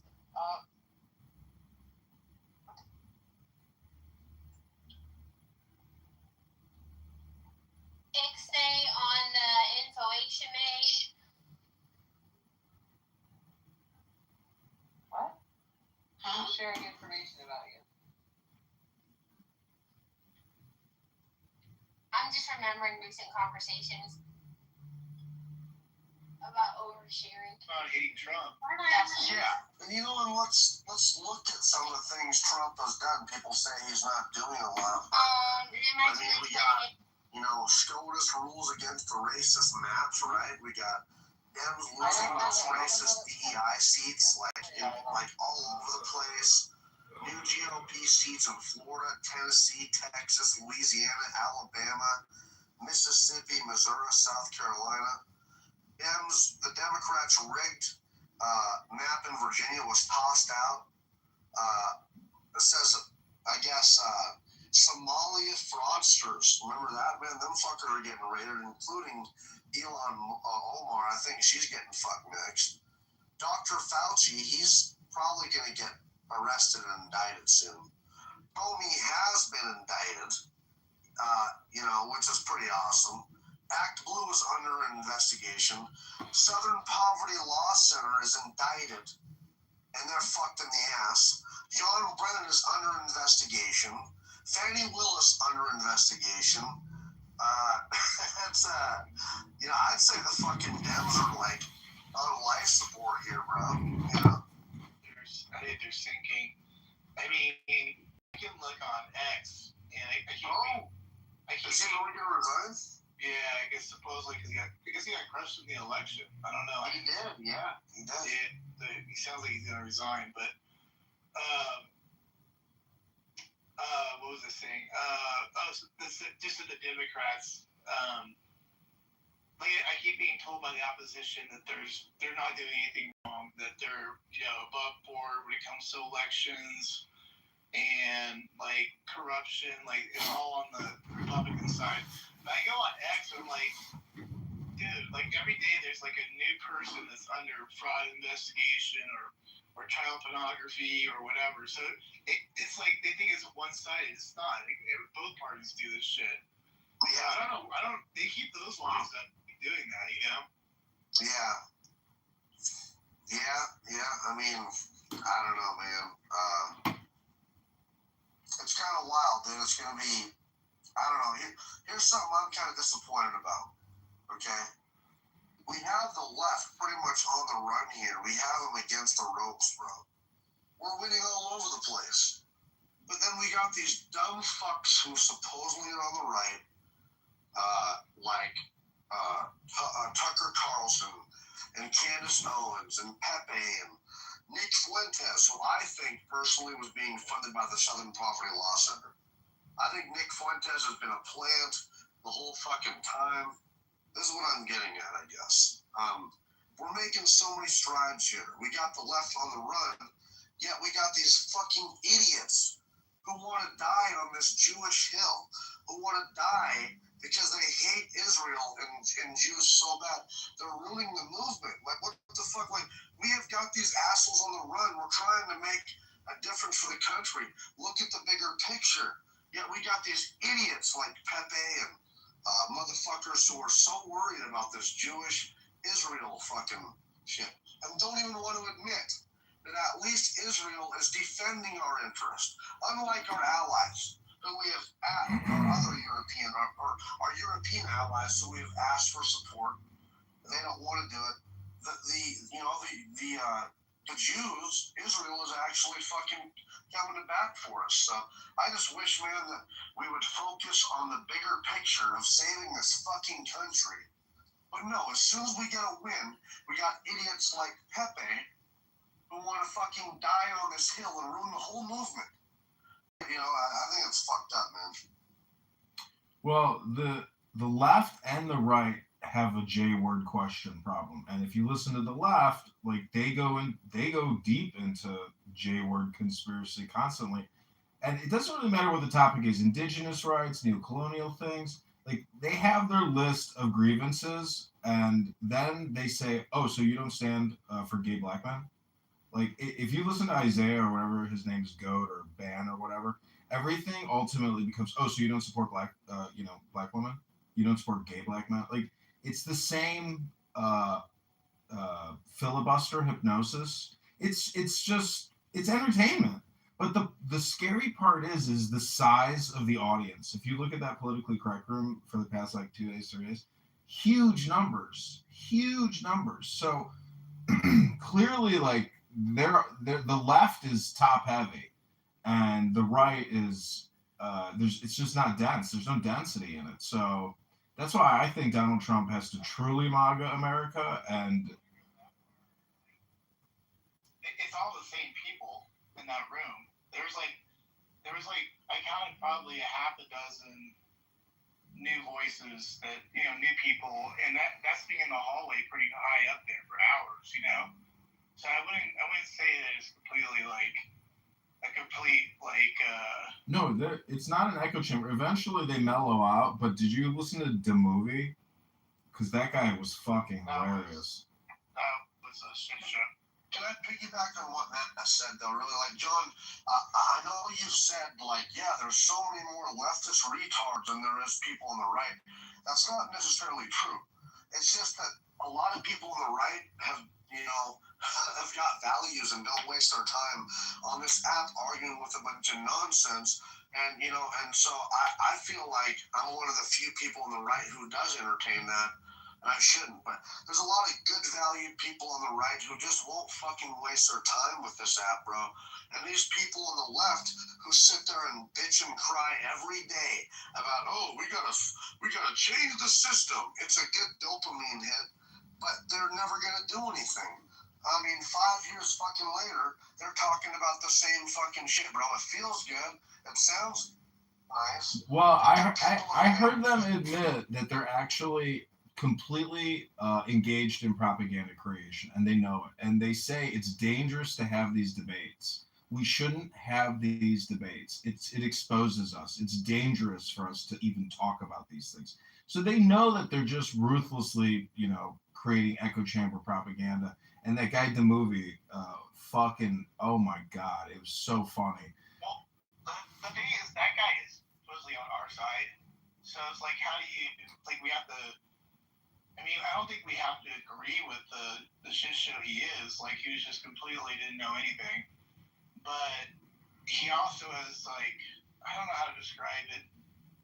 He's kind of like the vestiges of, like, just fighting back. I don't know, John. Like, if that's how I could describe it. I don't know, like, we're still at that point where we're fighting retardation with retardation. Does that make sense at all? I don't know. No, because it's an Isaiah show. It's a goat show. Like, he is the energy. He is the audience. Like, it's his show. And then you have First Lady who chimes in with her ridiculousness. The whole thing is, it's just a show. Yeah, it's entertainment. It's not too much on First Lady though. She's like, she worried they had nobody in their room because Goat was in Hurricane's room. Hurricane had like 80, 90 people, and they had like 20. Yeah, Yoda's definitely the voice there. And you know what's funny is he's supposedly the smartest leftist there, but if you do your research well, you can fucking make that guy look like an idiot. Which, you know, I have done a few times. So. I know. Scott, welcome to the stage. Looks like you're new to the house. We're perfectly okay for opposition if you have a different opinion. I don't know if you wanted to speak, but I just wanted to welcome you. Hi. Yeah. Can you hear me? This is the first time I'm using these earbuds. Yeah, you're fine. Yeah. Yeah. So I'm from Washington State. So I'm basically on the far left. I think. I'm from Montana, bro. So I'm not far from it. I'm from my family lives in the Spokane area, so.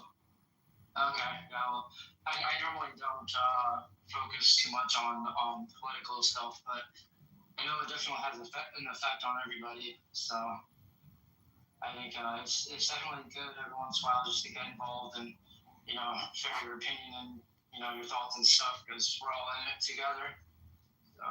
But you raise a good question. Like, I've always kind of wondered, like, if we didn't pay attention, would it really matter that much? I mean, I don't know. So you're saying that you're kind of dipping back in. Have you ever been involved in it or not, first of all?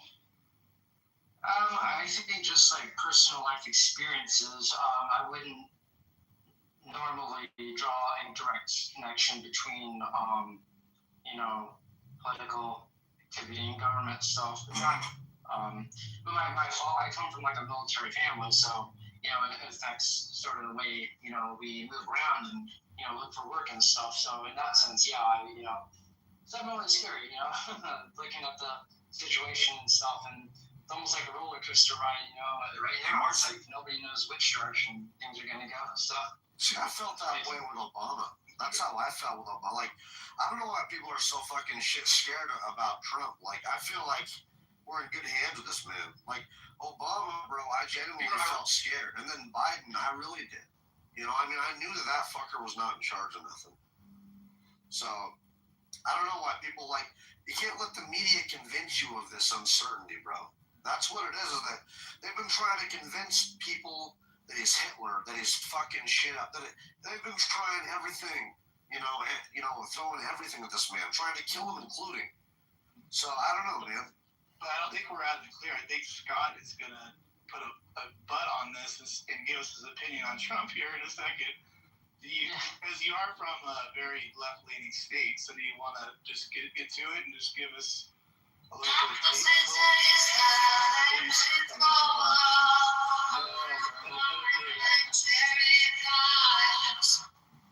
There goes some music there. I mean, the way I was raised. Oh, go ahead. No, go ahead, yeah. So I guess the way I was raised, I actually have family who's not from this country. I'd say like half of it. My mom moved here from the outside, so she's basically, well, she's been here a while now, but I think she's still considered a foreigner. So I guess that in that sense, you know, it always weighs on my mind, you know, which way things are going to go. And I think because of that, though, I'm more of like a passive or, you know, like just a follower, you know what I mean? Because in my situation, I don't know if I'd be comfortable rocking the boat and, you know, standing up and, you know, making mistakes and stuff and doing the wrong thing, you know what I mean? So you said most of your family has voted for the Democrats. Is that what you said? Yeah. I think most of the time they stay out of it, but I do come from like a military family, so we're familiar with obeying, you know, I mean, the rules and the regulations and stuff, and accepting the president and just, you know, going with it and trying to accept people. That's probably true. A lot of the military families probably don't want to play the political angle of things, just because you always just stand behind the commander-in-chief at the end of the day. So I hear what you're saying. That makes sense. Yeah, and for whatever reason, I've always had this feeling in the back of my mind that, like, you know, fights and arguments can escalate and stuff. It's like I really don't want to start any type of conflict, especially with all the stories going on. You know, I mean, I don't want it to be a part of my life. Hey, I don't want to be. Scott, if I may, are you Asian, bro? Like, I'm just curious because, like, I've never known anybody to be so. I don't know. Like, I don't want to start any fight. Like, I'm just curious. Like, I'm serious. No disrespect to Asian. No disrespect. You know that you're definitely smart, and yeah, I'm half Asian, half Filipino. I can almost maybe tell by your voice, but also just by your demeanor. Like, Asians tend to be calm and collected, but I mean, I know Asians can fight because I mean the Vietnamese, the Chinese, the Japanese. I mean, you guys are nice and smart, you know, and calm and collected when you need to be, but when you need to fight, you guys can definitely fight. So, but I could just tell. So that's cool. Yeah. I was always raised to just obey because they're familiar. At least on my mom's side, she's familiar with a lot of bad stuff going on, and she always told me, "Look, you really don't want to go down that route. Stop. You know, just stick with it and do the best you can and stuff, and hopefully everything will just work itself out in the future." But that's good. Absolutely. Yeah, we need more calm-headed people on this app. It gets too much. Have you seen this Spencer Pratt and the California poll numbers? Because it's like, I just read an article about it, but California's polling numbers are like trending Republican, and Spencer Pratt's campaign looks like it's crushing it. So if Karen Bass, yeah. You seen his videos, John? Yes. He's out to whoever his campaign dude is, man, he needs to do that for like all. Do you remember Spencer on like reality shows? Because I remember when he was like on reality shows. Yep. I remember when he was young. He was always fighting with his girlfriend. It's crazy. I don't know. Like, good for him. You know, he became an adult, and you know, he sounds like exactly what LA needs, dude. They need someone to take that city back, and you know, and that's awesome. I put my ballot in today.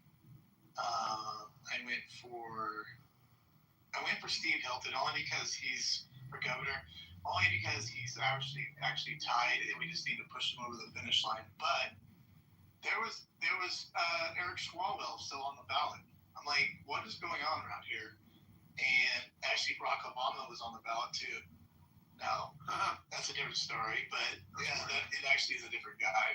But I'm like, what is Barack Obama doing on the ballot? His name is Barack Obama, but what's his name on the ballot? I thought he resigned or whatever. What the fuck?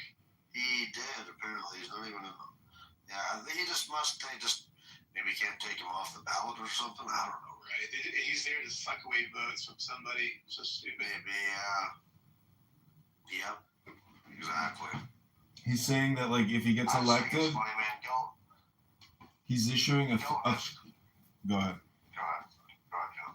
I was just going to say, Spencer Pratt said he's going to do, like, a 3-week warning where, like, you know, if you're not in compliance, he's like, within 3 weeks there will be full enforcement, and like he will basically raid the city, you know. And they're talking about cleaning up Skid Row and developing it, and there's like a major fire downtown Los Angeles right now, and he's saying that because of all the DUIs and how they have to allocate fire and ambulance resources, like they can't even fight their fires. So it's like it really is. I mean, this is going to be a big moment, and I really hope they take LA. This would be very exciting to get rid of Karen Bass. That'd be great. That'd be great, man. You know, I want to see these people cry. Apparently, 2028 is looking even better. That's why I like that picture you got there, Matt, and your PTR. I mean, 2028 is going to be even better now for us. So. Yeah, dude. But we want but just as far as the Republican landscape, you know, it's just funny because, like, I was in that fucking room with Goat, and he's trying to gaslight people up, and man, that just seems really, really political. This just doesn't seem right. Like, yeah, and I was like, dude, of course. And then I started looking at the history of it, man. Like, the reason the term gerrymander came from a Democratic Party. Yes, and they came from a Democratic Republican, which is funny. It was literally a party that was a Democratic Republican. So I don't know. Technically, they're not a party. They're still an existing party. They're currently the Democratic Party, which is why the term is Democratic and not Democrat, because the line of the party is the Democratic Republicans. You always got that specific info, Marshall. Appreciate that. Yeah, you know, but we've been kind of break down the gerrymandering part. Like, where did that come from? I heard somebody. I think maybe it was you, Mark. So Albert,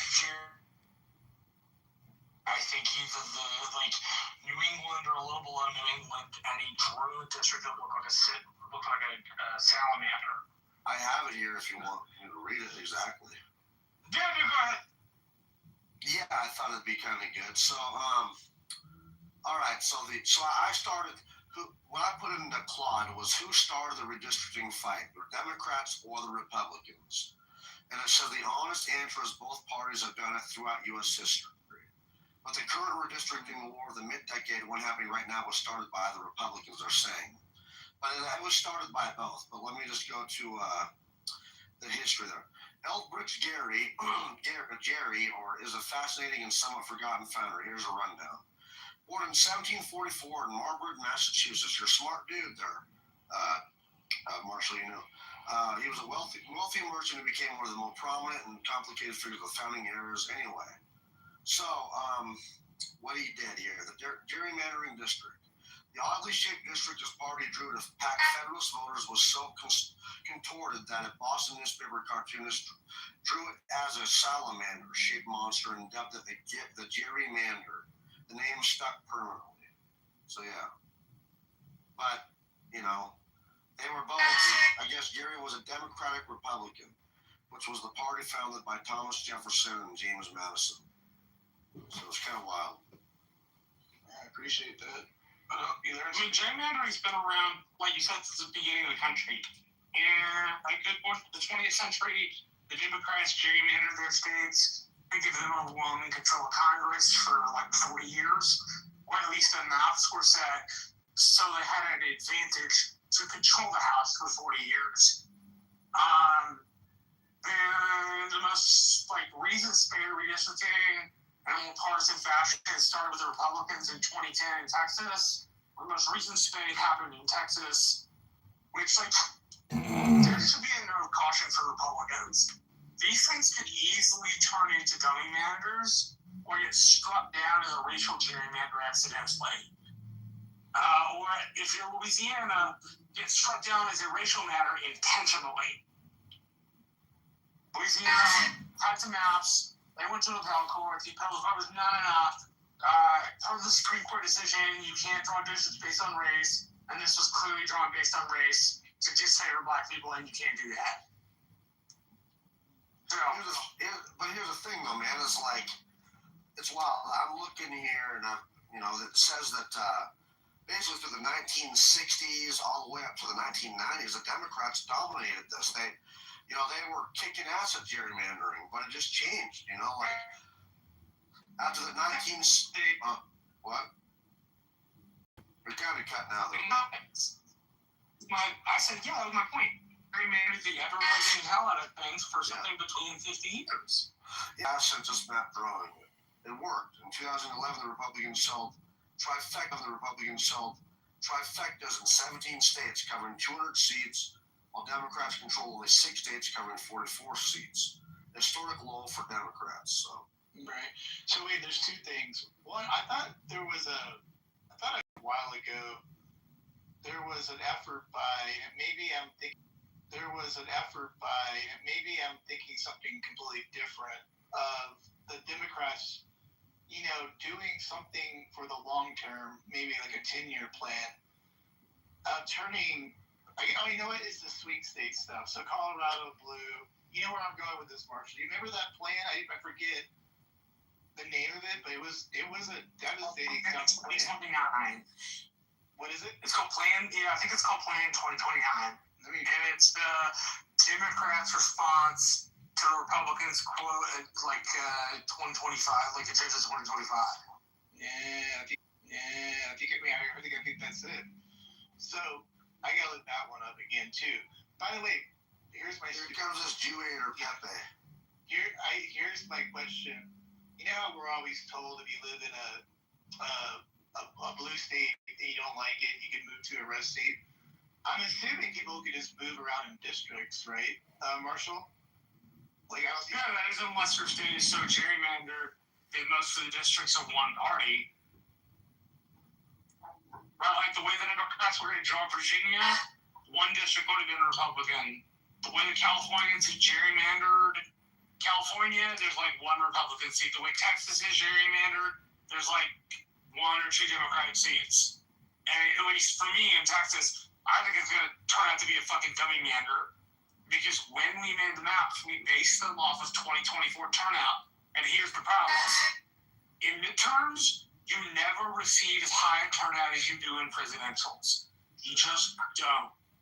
Which means the turnout in the Rio Grande Valley, which voted red for the first time since 1960, is not a reliable metric to make maps by. They should have used midterm years to draw the maps. Years. As a consequence, it could very easily end up in safer Democratic districts and more competitive Republican districts. Like the congresswoman I'm working for, she's running against a guy named Bobby Polito, went from a district of 7 counties to a district of 11 counties, and it's one of the most competitive races in the country. It's like in the top 5. So, like, gerrymander. You're gonna get what you deserve when you gerrymander. Okay, so you said in Texas they based it off the last midterms being presidential. Presidential. They based it off 2024 because the Rio Grande Valley turned out like all 5 counties, and all those on the Aaron Wilson store. We turned out for Trump by as little as 51.5, by as much as 57.8 for the first time since Richard Nixon in 1960. And to draw the House through the use that data that didn't account for like being a presidential term, like having people like not think. I thought they had to go to the census data.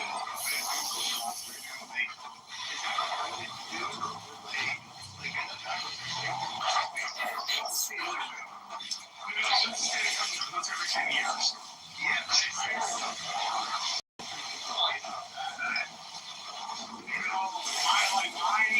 My friends in Kitover's office, that guy, told me that's how they do it. The only thing they can decide how many Congress people you can get, right? Absolutely not afraid, God says in Isaiah 41. That's the same thing, though? I don't know.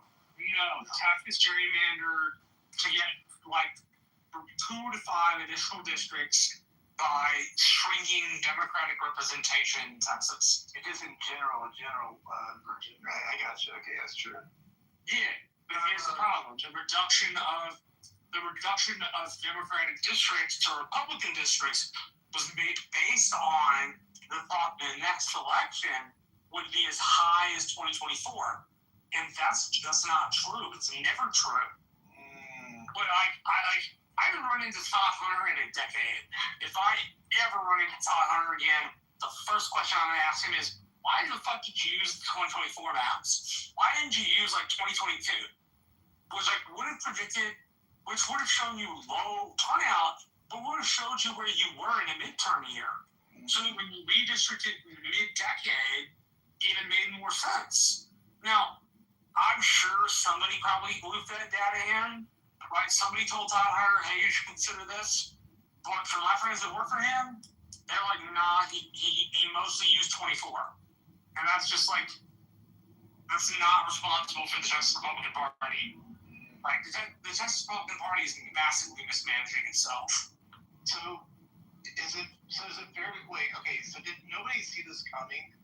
I mean, like, it seemed like just came out of nowhere, and obviously it sped up quite a bit with the Supreme Court ruling. But did everybody see this coming, that this, like, a redistricting, basically war would take place, or no, Marshall? I think post 2010, people were thinking about what the next shoe to drop was. After you had Joe v. Whitford, which was the case where the Supreme Court said we will no longer decide political gerrymandering cases. If a racial gerrymander comes before us, we'll absolutely decide that, but we won't decide a political gerrymander. And that tended toward Republicans control most state delegations and most legislatures, so they turned out in their favor. To a certain extent, we did exactly what the Democrats did. To another extent, in certain places, we didn't use the right numbers in Texas, and in places like Louisiana, it was blatantly racial.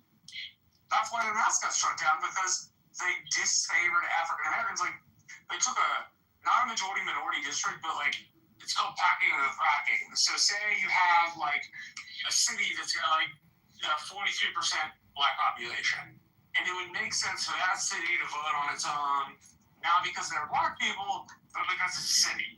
And he wants to represent the city, and he wants to represent the rural, so you get both those representation.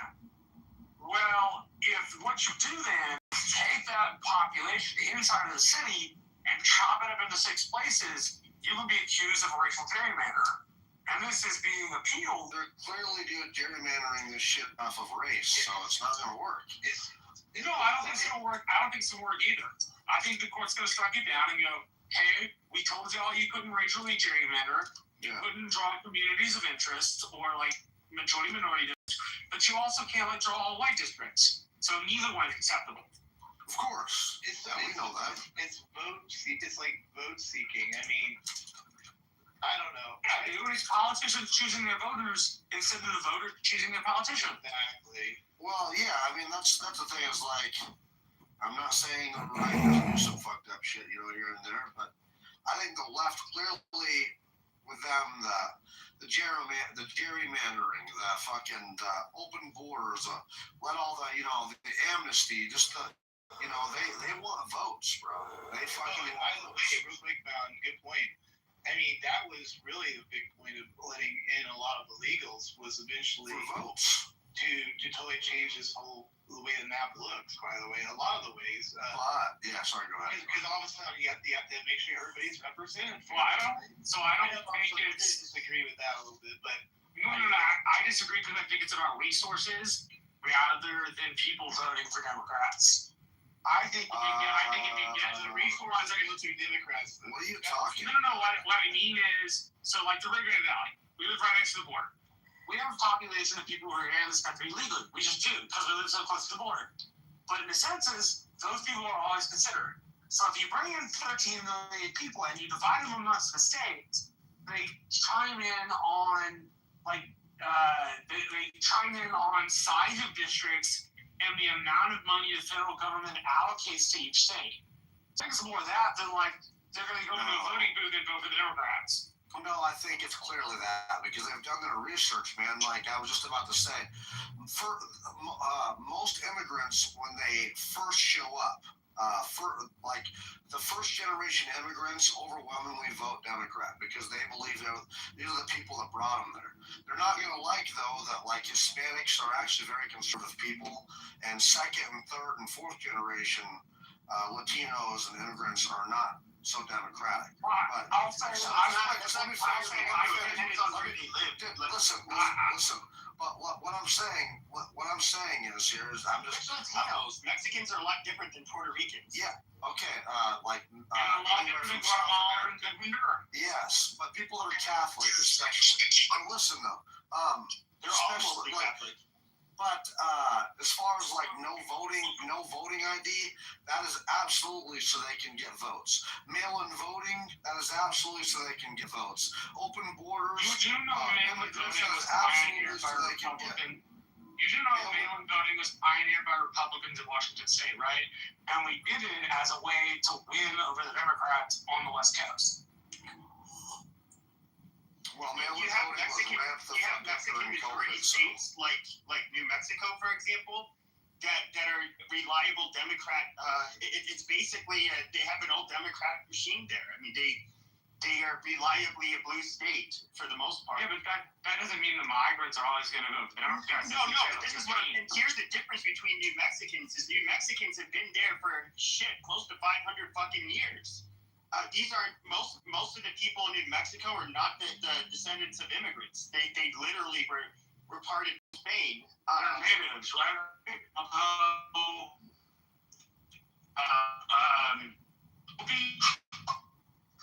Their Navajo stretches into New Mexico, and so I think What's the matter with your internet, bro?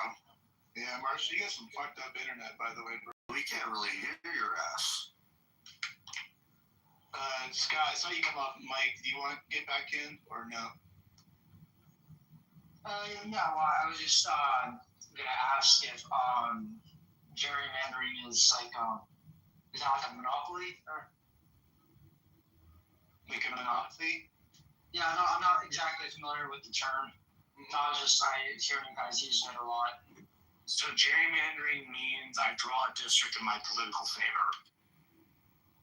So if I have legislative control and I'm a Republican and I want to gerrymander the state, it means I'm going to arrange it in a way where Republicans have more of a say than Democrats do by arranging voters in districts in such patterns that Republicans are always the majority. I see you're saying like premeditated or like just control. Exactly. You said you're from Washington State, Scott? Is that right? Yeah. Marshall, they're not doing anything, right? Not that I'm aware of. They're not doing. No, I'm not saying that. My point about bringing them up. No, I know. I'm just saying general. So you haven't heard them wanting to do anything. Washington State or no? No, I mean I haven't heard anything. Like mail-in ballot. I'm a really big fan of like the time, place, and manner clause of the Constitution, which derives the ability to like hold elections in states. Now, I can get on board with the national ID because we got one in Texas, and I really don't have a problem with it. And I think it's patronizing to tell people they can't get IDs that are too poor and stupid to be able to figure it out. But I'm opposed to nationalizing things in terms of election issues aside from the ID. Like, I don't think Washington should have more control. In the Constitution, they can if they pass a law, but I prefer the states to have the control.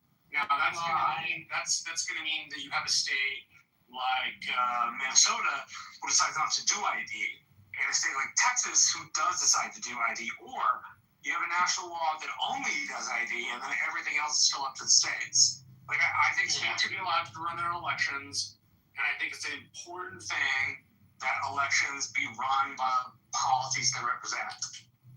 Well, I know that there are a lot of people who write in the streets, but I don't know if that would be considered. Like, do you know your congressional district or state house district? No, I don't really. So let's just use your state house district as an example. I don't know which state house district you're in, but the state house district is drawn probably in Washington State, is controlled by the Democrats, to favor a Democratic choice. So that means instead of the district being neutral, like 50-50. Is the district is it a district like a county or? No, a district is considered the political geographical arrangement inside. Yeah, it's like which a representative represents you. Okay, so just the landscape of the decisions people make. You know, I feel like I'm making this too intellectual. You want to like? Yeah. I mean, just voter concentrations across multiple districts. So they're a minority in each one. For example, if a party has won 60% of the voters statewide, skilled gerrymandering can still give party B. So if party A has won a 60% majority of voters in statewide, skilled gerrymandering can still give party B a majority of the seats by concentrating party A's voters into a handful of landslide districts. So I don't know. It's hard to explain, I guess.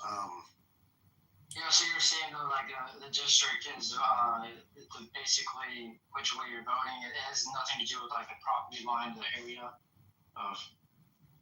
I think it's drawn around political identity.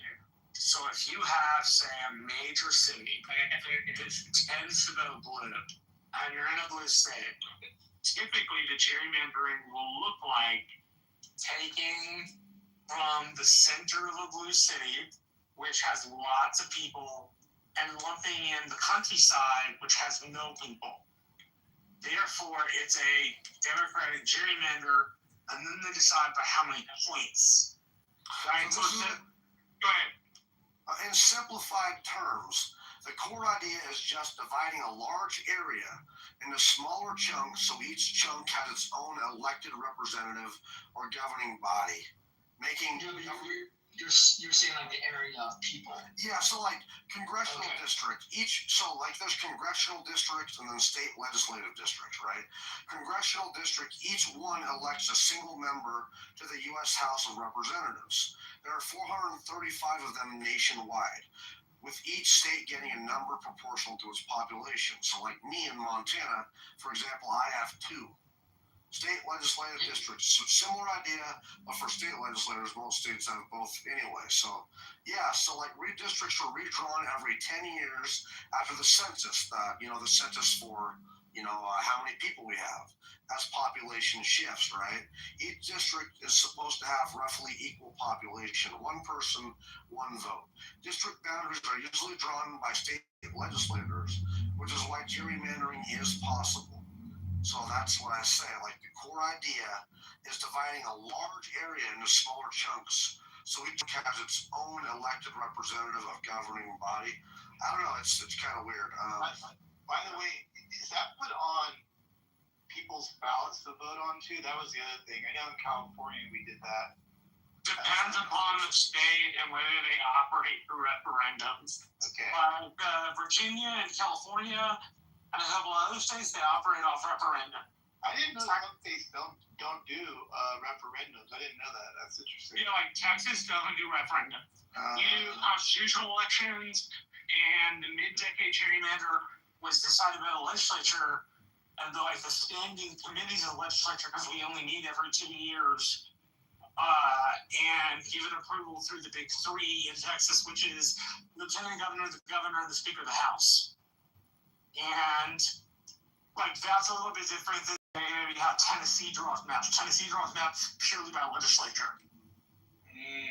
So there is some variety to all this.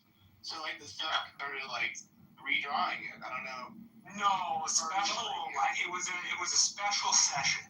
Oh, okay. And the rule in Virginia is that when you pass a map, there has to be an intervening election to throw the bums out and replace them with new bums. And Katie Porter and the Democrats in the state maintained that the election was not early voting, which was already underway. The election was day of. And the Virginia Supreme Court did not like that argument. They're like, nah, it's bullshit, you can't do that. Yeah, I heard about that. And then you hear what they're trying to do, right? The congressional Democrats are asking the legislature to literally limit the age of the Supreme Court justices of Virginia. Did you hear that? No. Oh, shit. But the Democrats have a habit of rediscovering limited government every time they're out of power. I'll pin the article. It's insane. Yeah, it's crazy, too. Like yesterday, there was some guy who was talking about how we just fuck the laws and we just need to do it anyway. And that's what happens, man.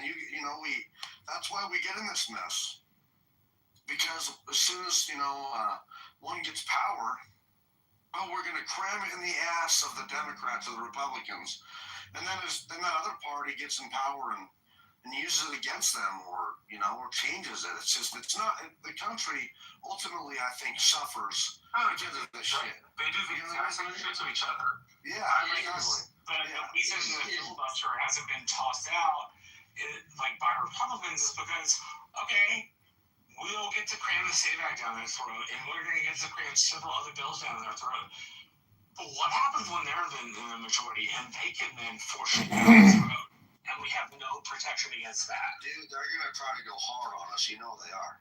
No, I'm not saying they're not. I'm saying, the rationale in the party to protect the filibuster is if we decide to be so ambitious. Yeah, you say the same thing over and over again, Marshall. I've heard you say this like for years.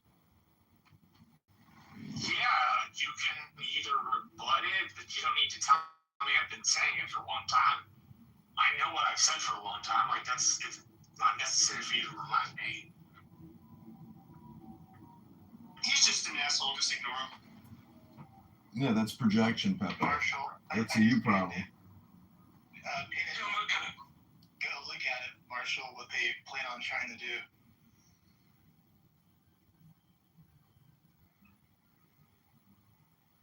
Kitty, that's wild. I think that when the Democrats eventually do get power back, dude, they're gonna. This is why I don't want to get religious here, but I don't think America's gonna be around in the end times. Well, on this app, they love to say when things go back to normal. I hear it all the time in Politically Correct. When things go back to normal. It's never going back to normal for these people. We have opened Pandora's box and we're not turning back. Their reign is over. And the incompetent clown world is never coming back. I am mad at you, John, for not beating the shit out of that punk ass bitch Lumi. He keeps fucking ruining every theology room that I'm ever a part of.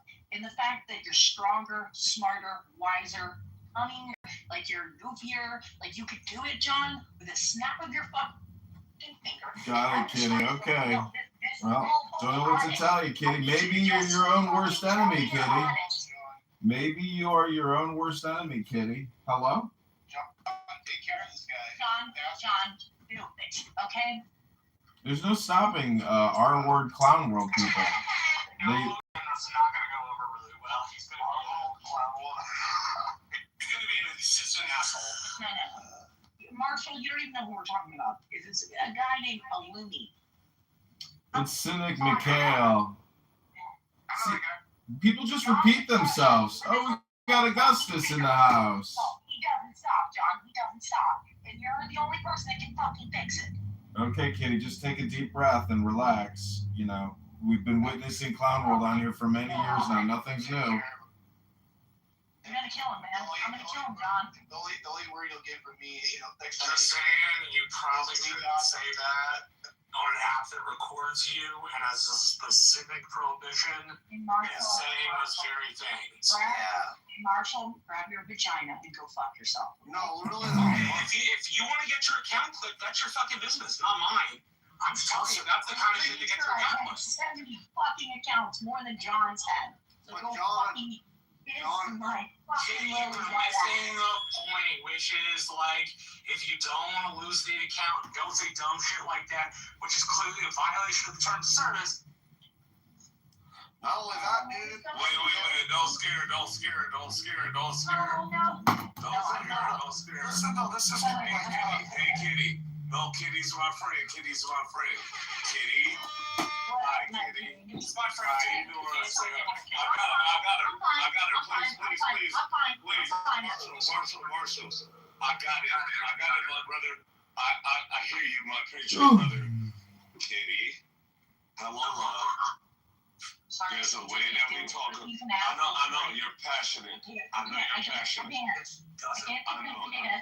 No. I'm just as passionate as you. How you doing, love? I'm fine. Okay. Happy Mother's Day to you. Okay. It's your world. I just want you to know, right, that the things that you're hearing, right, will engage you into some type of vortex that will push you into a certain rhetoric where you will, right? I have some of the smartest minds. I know. Just work with me. Just work with me. Kitty, work with me. I'm here for you. Augustus is here, Pepe's here, Matt's here, John's here. We're good. Yeah. All good. And I'm just checking on you, okay, Kitty? I'm worried about you, Kitty. Fine. Oh, listen, man, let's not center on Kitty. That's all. Can we just wait? Oh my God, bro! Let me work. Moan. It's me, brother. Let's have a conversation. It's me, brother. I'm not hurting you, brother.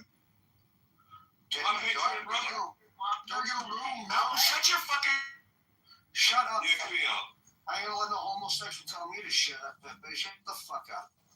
Oh shit! All right, let the man fly. Fucking hit. If I go to Montana, I smack the fucking shit off of you. Your fat ass hasn't get a back in a couple weeks. You know it.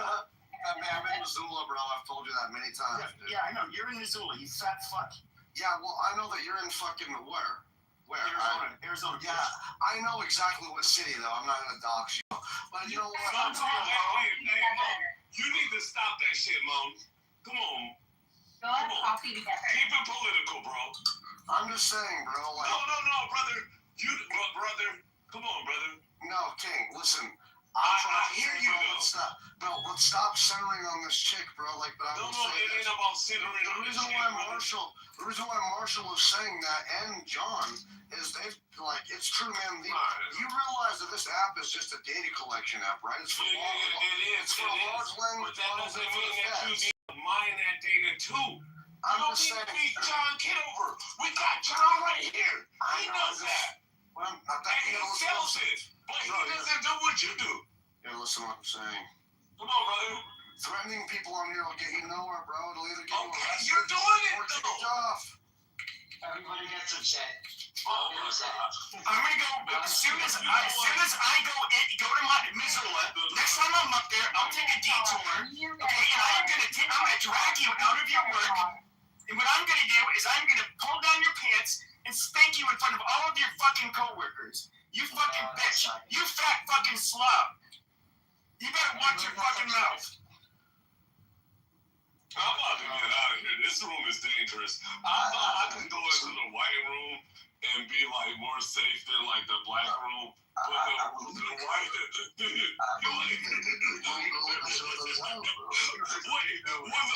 rooms are more dangerous than the black rooms. It's time for me to get out of here. They're more dangerous than the dark side. I'm about to go. I'm about to get the fuck out of here. Look. These white people are really mad. You get a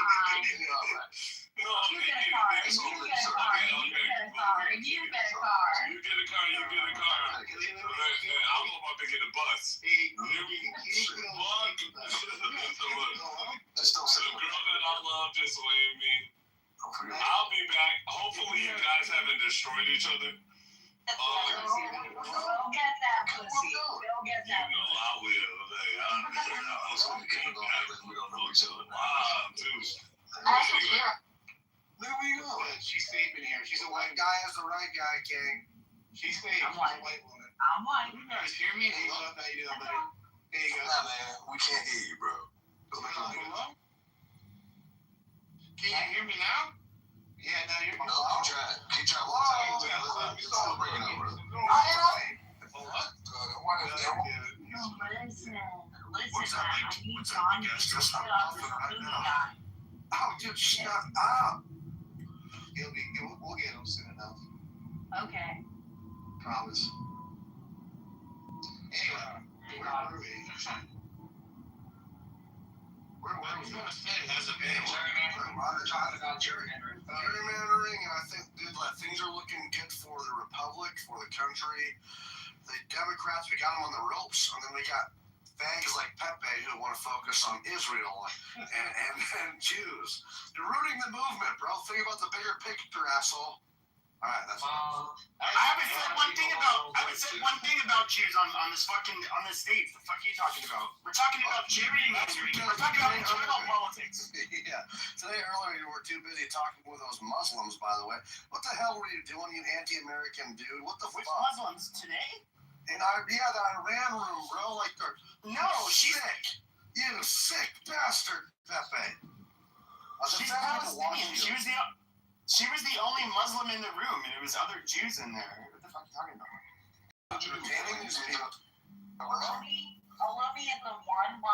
Okay, you gotta listen to what Pepe says sometimes. The other day, he said he is a 1990s Democrat. That means Pepe stands for abortion, open borders, and every other issue that Donald Trump has fought against. 90s Democrats were anti-open borders. That's correct. Yeah, okay, sure. Okay, yeah, okay, yeah, okay. Just because you say it, it's true. Put a link in the chat. 26 years, I voted Republican. Unlike a lot of you cocksuckers that ended up, I want to be Democrat. I've always been a Republican voter. If you were a 90s Democrat, then you were a pro-cigar. Okay? I'm for closing the border. I do think that I'm 100% anti, socialism, all of that shit. You don't like Wall Street, but you do have to check Wall Street. You don't get to just leave that kind of stuff where, I would be like more of a 90s Democrat. I need Matt to ding the bell on the fact that you, as far as this kitty's concerned, keep your cigars pointing this little pussy check. I will not stick it. I won't stick it in your cooter. I'll stick it in your bum.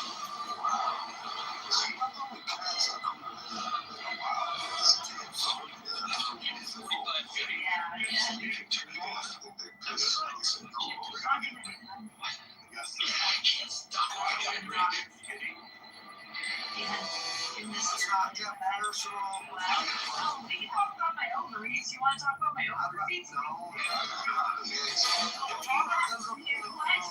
At your age, they're probably not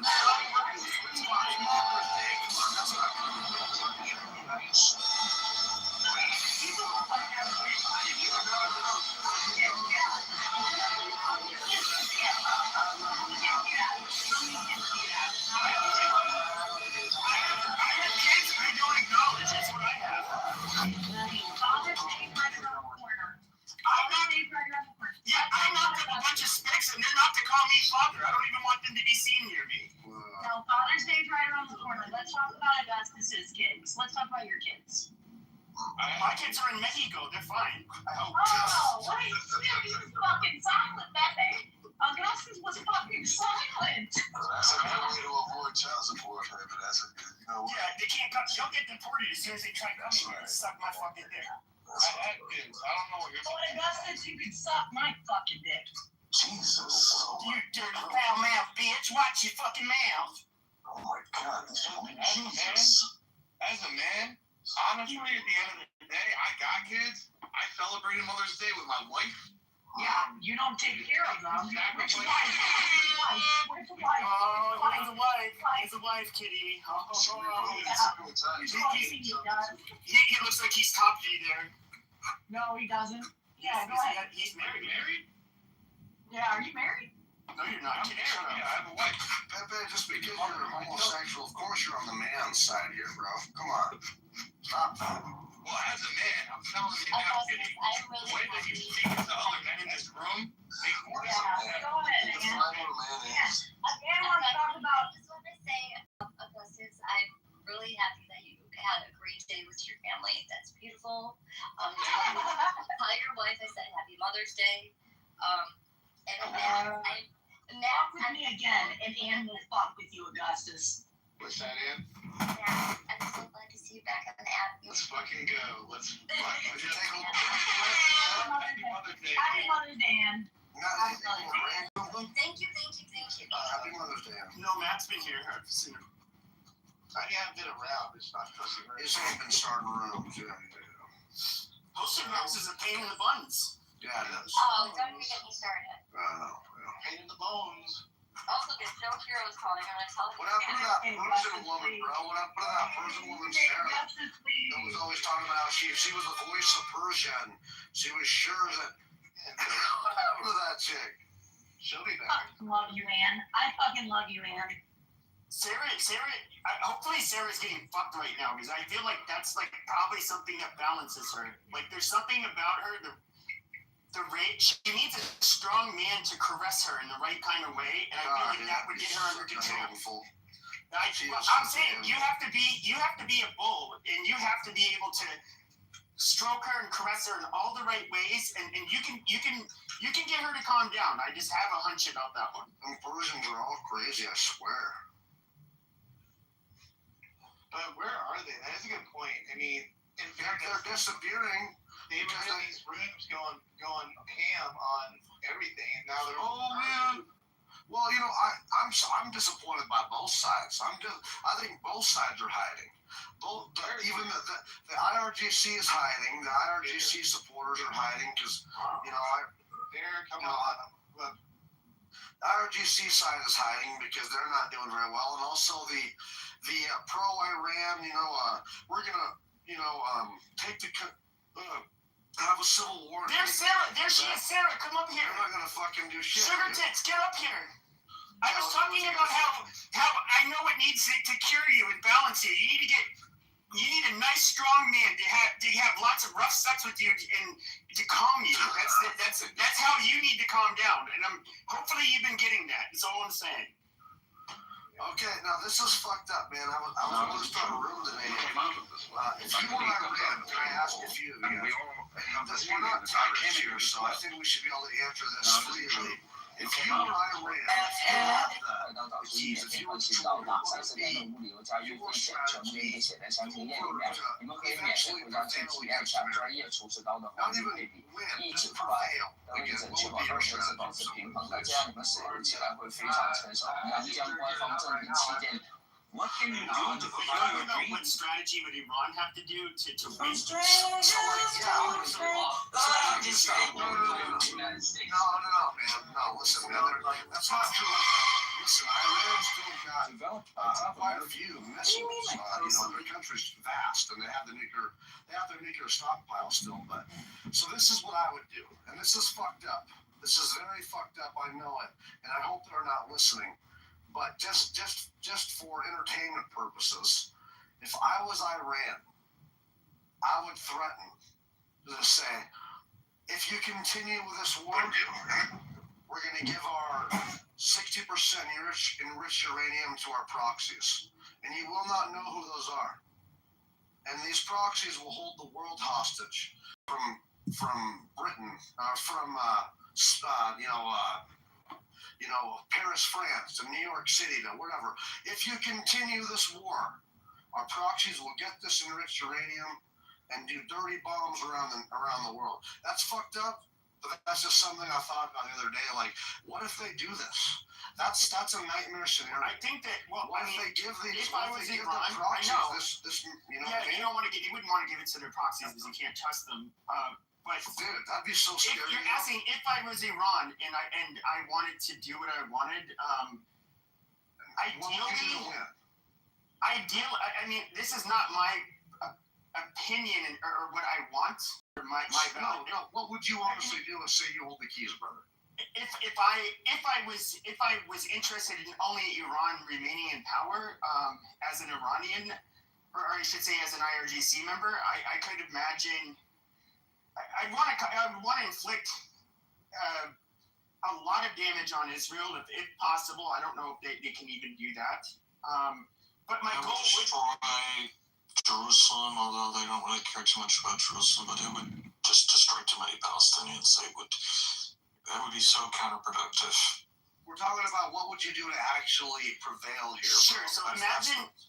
Okay. So that dirty bomb. First of all, I don't see how they get that into Israel. Period. The only use for an atomic weapon is for deterrence. So it's like no. My scenario. Listen, this is true. If you release 60%, so listen, man. We know. I have pictures of it. They can carry the. He's got the inside. Go ahead. Listen though. They can carry the inside. Bro, I have pictures of their casks that they carry that shit. It's not that big. Like you can carry it in the back of a large 1-ton pickup, or even smaller. How do you get that to Israel? Well, they love to do it to the You don't have to do it to Israel.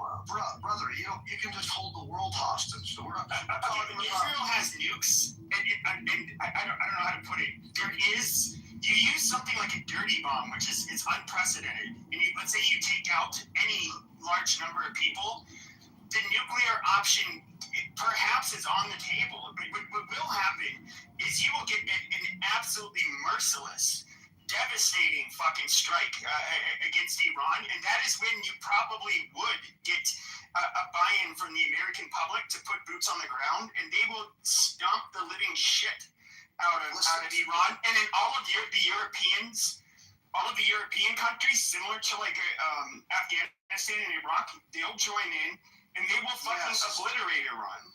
Now listen to me, Pepe. Think about this scenario, okay? Remember we talked about the other day. North Korea has stated that if we attack North Korea, not only will they launch a nuclear bomb now, they just changed their constitution if we assassinate Kim Jong-un, but they will start attacking Seoul, South Korea with artillery shells. That's been known for decades. Anyway, so listen to what I'm saying, dude. Have some control. So this same scenario, what if all of a sudden a proxy a proxy jihad group that the Iranians gave 60% of their enriched uranium to, and they say, hey, you want to continue this, or we will open these casks on the edge of Paris, France, on the edge of London, UK, right in the heart of Manhattan. If you want to continue this, we will deny you these areas for hundreds of years, because that's what a dirty bomb is. It's not an explosion, it's nuclear contamination, nuclear fallout. That's so heavily contaminated, so fucking, off the charts. Sure, I can tell you what would happen. You see what I'm saying? Yeah, I can tell you what would happen then. So all of these countries that are not very happy with Israel and don't like the war in Iran, as soon as Israel does that, a direct attack or direct threats to their countries, and of course, they're going to be really worrying about their health and their future and their safety.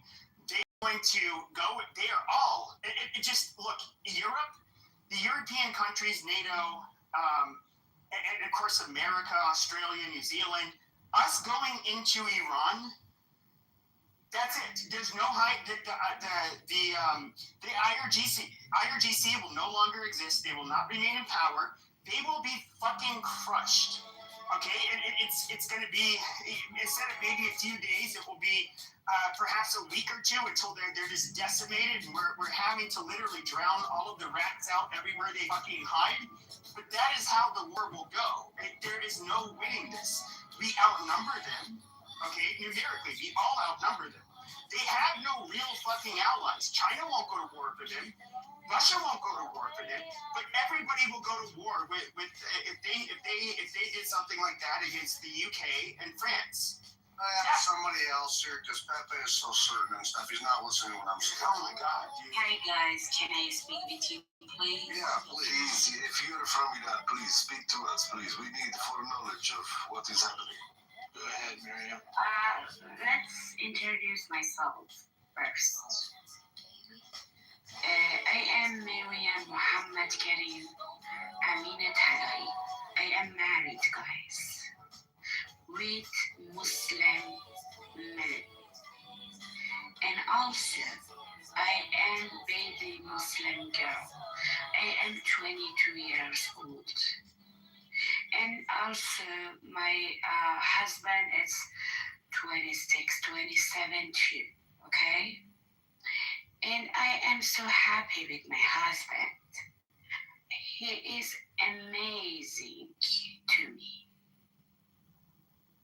And okay, great. What the hell is this? Please keep going, keep going. And it's just another beat there. No, hold on. Go ahead. Tell us how much your husband was. Thank you. And also just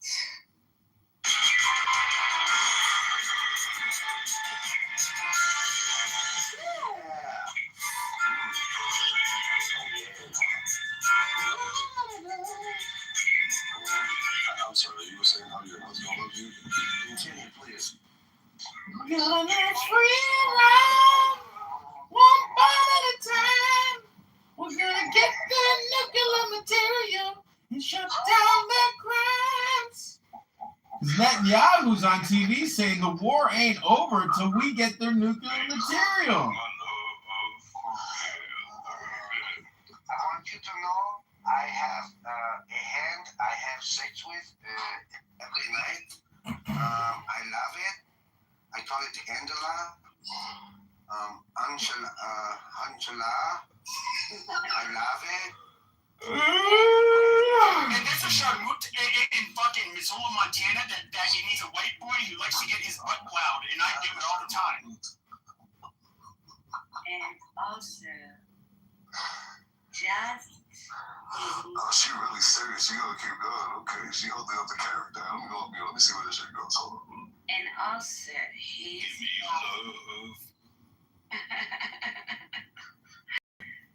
he's just in IRGC سپاه پاسداران جمهوری اسلامی ایران, and he do nothing. He just soldier of Iran, and he should do that. And like you guys, like every man in the world, guys, he's so kind. He's friendly. He loves me a lot. Think about my hand, dude. I'm talking about my hand about this thing about that. I cannot understand you. You know, this app is also an ESL training simulator for people who don't speak English so good and stuff. And I want to thank all the non-native English speakers in ESL, challenged people who come here to try to improve their English language skills and also spew their propaganda, and their own mental illness and hate speech onto everyone else. Projection truly is what this app is all about. Hello? Shut up, you fucking retard. Thinking of My hand every night. what's up, I like candle. Hold on, it's kind of scary. Stop doing that. Oh, sorry. What's up, Michael? Hey, what up, buddy? What's going on? Miriam, did you end, or are you done, or what's going on? I'm John Kitover with the John Kitover I cannot understand News Network you. breaking news. That, please. Oh, I can't understand you either. So we're good. Speed up. This is all good, man.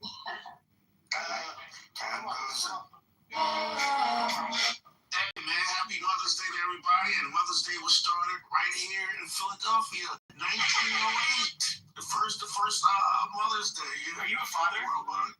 Yeah, I'm a father. Yeah. Do you pay child support or alimony? That's the funny thing is we get to do things. There's rumors all day about black men getting bitched at because they're poor fathers, but here I am, like guilty as hell. Don't give me a goddamn thing. Okay, I'll give you no grief, huh, Beverly?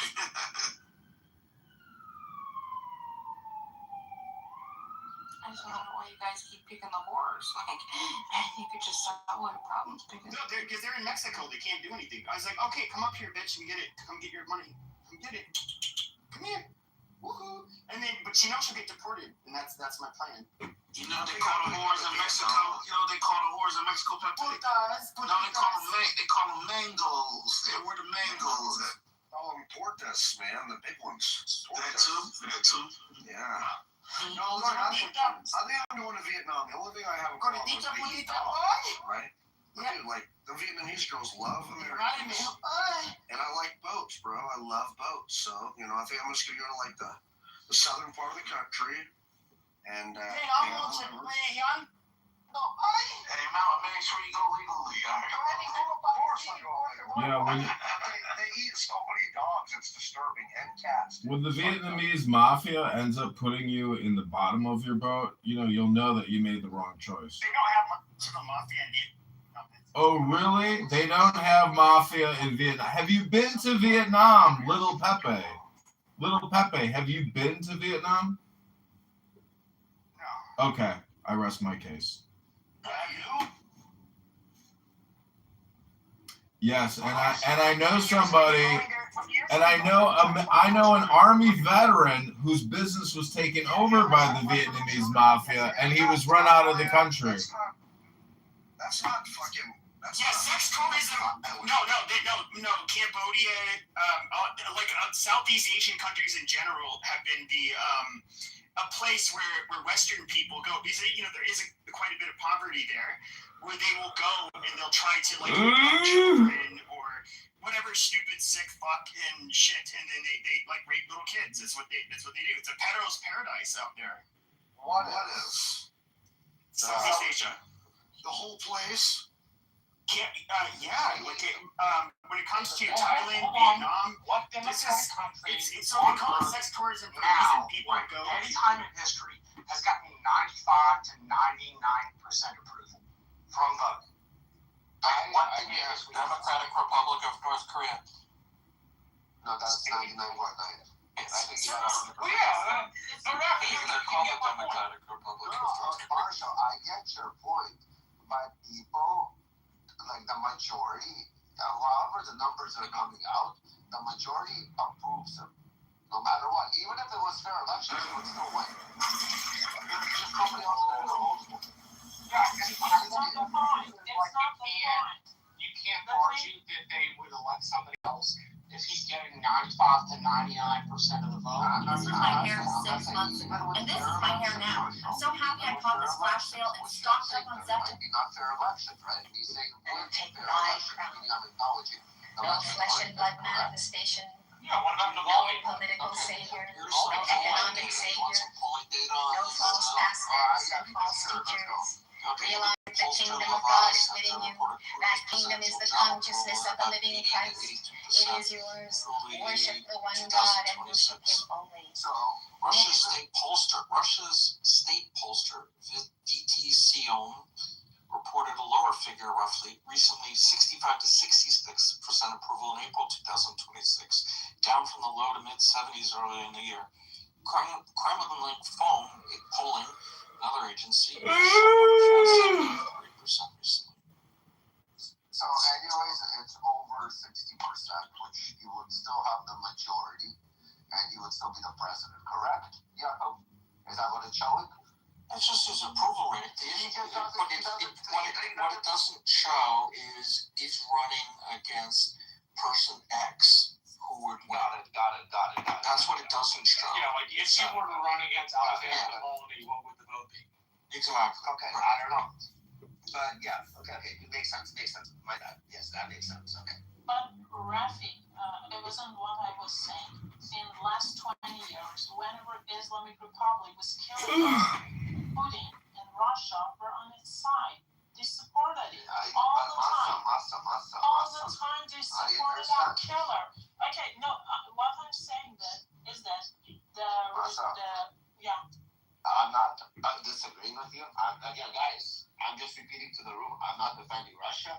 I'm defending it for argument's sake, but I'm not defending Russia like in a serious way.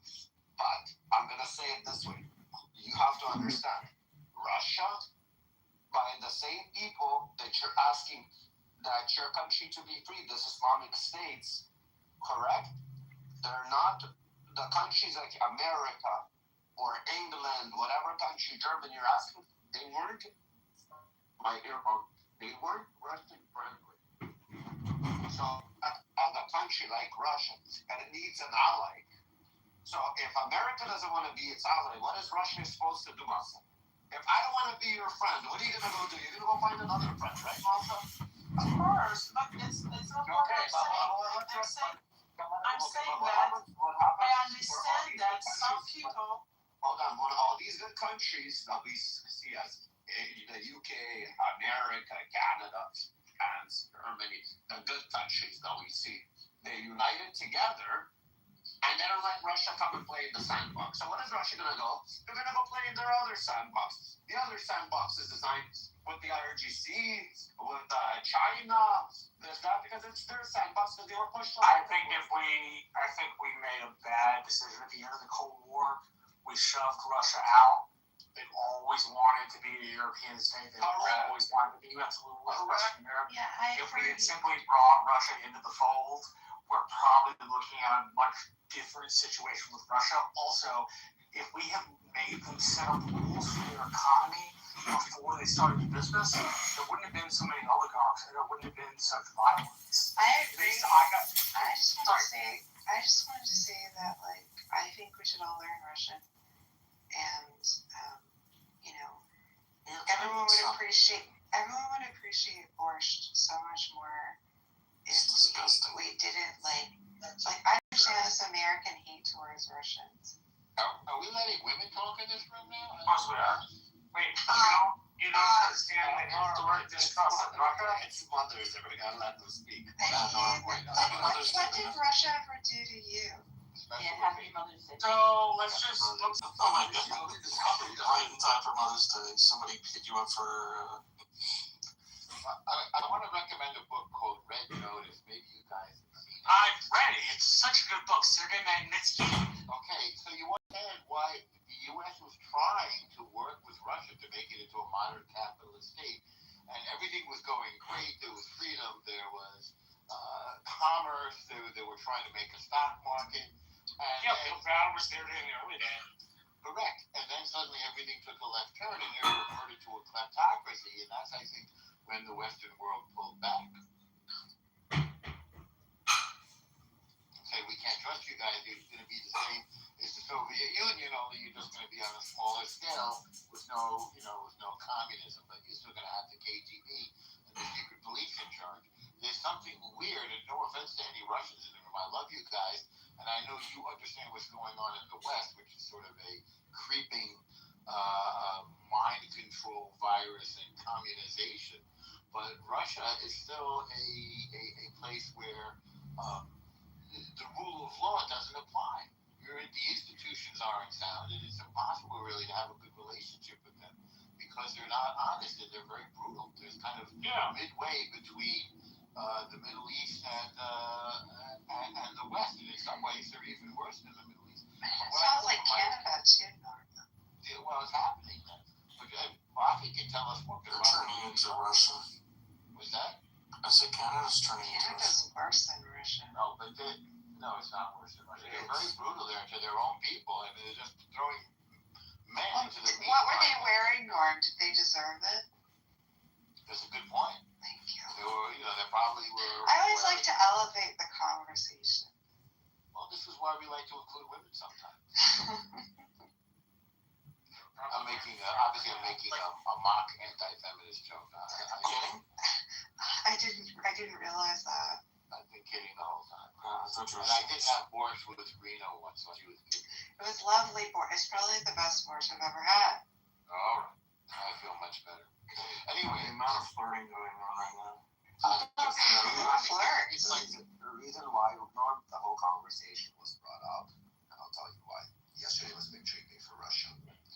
And it was a victory day that they liberated Germany, I guess, from Nazi Germany, and that they basically helped free the Jews. And there was parades in Russia, which they still had, but like people would organize them in New York. I'm pretty sure you're aware of it. People would drive a lot of cars with the Russian flags in Brooklyn, just a kind of like a line of cars. They would celebrate it. Everybody would celebrate openly, and now it's getting kind of silenced, this holiday. And this holiday, it's getting silenced due to the Russian-Ukrainian war. And Ukraine kind of participated in helping the Germans, a part of Ukraine. And especially what's always happening with the Jews now, to kind of to silence something like this, it's really interesting during the times now, not to speak about it.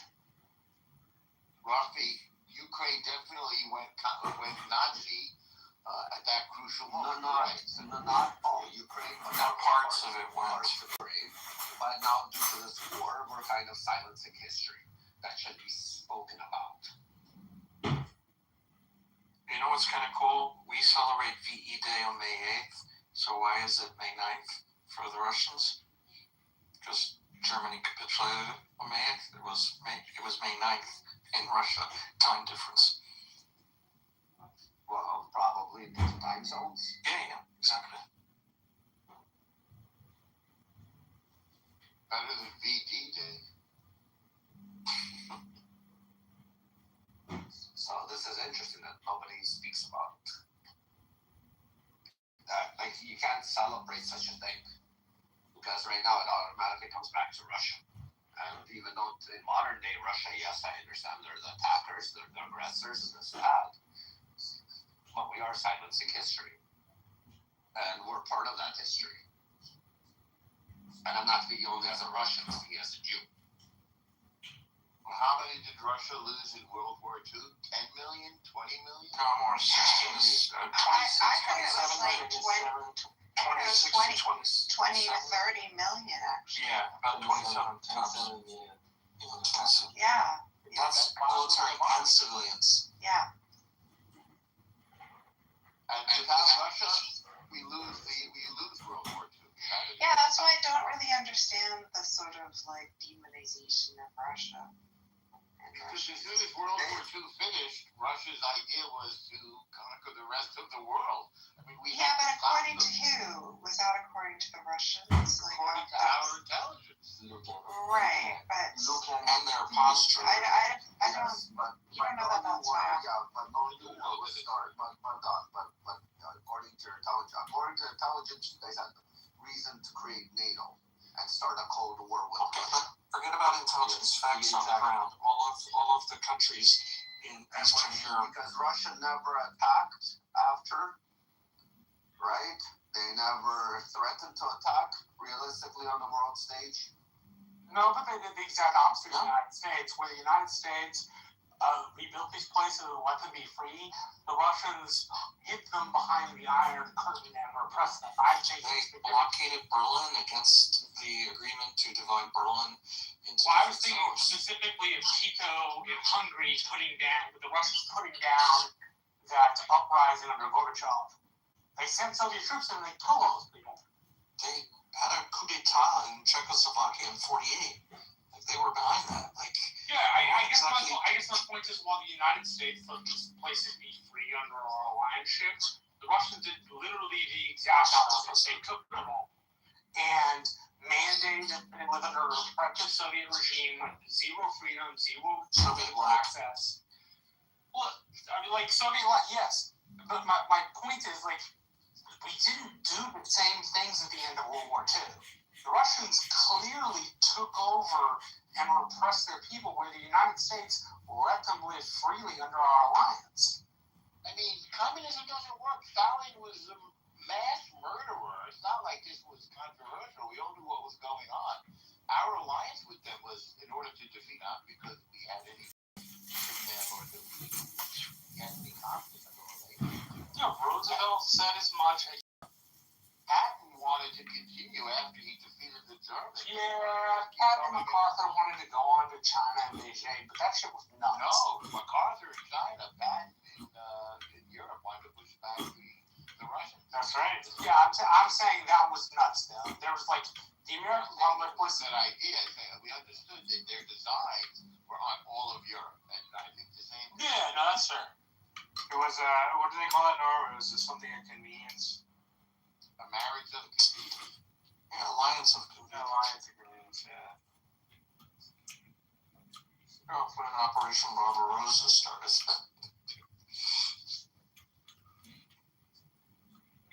They weren't allies when they Poland.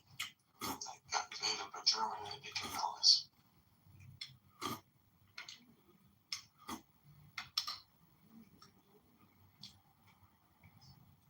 Plenty of New York intellectuals in my circle, really generation ahead of me, older than me, were pro-Soviet. Huh? They're still around that old. Oh, come on. No, really, Rena? Yeah, be nice, Rena. Don't tell me what to do, David. Yeah, I'll just make a joke. Stop oppressing women. Yeah, don't oppress me. Anyway, press. I mean, the full extent of the Soviet being murderousness is only coming out slowly. You know, Stephen Kotkin, I think we talked about this, Marshall. It's got the definitive 3-volume biography of Stalin. And again, he ruthlessly murdered his own people, and he ruthlessly murdered everybody around him, all of his top advisors. It would be as if Trump murdered his entire cabinet, you know, and all the top people and all of the federal agencies. 15 other million people. Yeah, but I'm saying even his close friends, even the people that he was working with, Stalin would periodically slaughter them all. That's right. My favorite movie is Death of Stalin. Does a great job with it. With a comedic spin to it. I still have to watch it. Lauren, but it was only once in a while. Yeah, we can. We did it once in a while, you know, it's not so bad. It wasn't all the time. Yeah. Yeah, I mean, if it was continuous, that would be Like a problematic for you, Rena. genocide. What? If it was continuous, that would be problematic for you. Yeah, I mean, that would be bad, obviously. Well, that would be wrong. Well, any genocide is bad. And once in a while isn't wrong also. Genocide, bad. Roxy, I didn't mean to take it a different direction. Yeah, I did. I meant to take it into a different direction. It's fine, listen. It was getting a little boring. She elected women and I take over. So what happens when we It's not like this is the UN, guys. Like, this is Clubhouse. They're, like, talking amongst each other. Make it more fun. It's Make more like Clubhouse fun again. it's more like UK Parliament where they scream over each other. Well, that's fun, actually. That's way more interesting. Sometimes they beat each other up, too. Speaker's Corner, yeah, I went there. You've got to be really careful. That's Parliament is in Speaker's Corner. I thought this was for dating people. No, they stab each other and kill each other the next day. And it's mainly to see the Sunni, by the way. I thought they actually clamped that down more because of all the Eid laws now. What, the stabbing? No, not the stabbing. The free speech. No, they're still going. They still take the king hostage. What? He's making a reference. Santa Clara District Attorney Jeff Rosen was taken off of No, I heard that. a case of someone being prosecuted for death to Israel by a Superior Court judge. Can you imagine? Yeah, well, you can't trust the Jews. Imagine like an Asian district attorney prosecuting. Well, if there's a crime with a woman, you shouldn't have a woman. Happy Mother's Day to all your women. All the mothers who haven't had children, happy Mother's Day. Yeah, not every woman has a mother.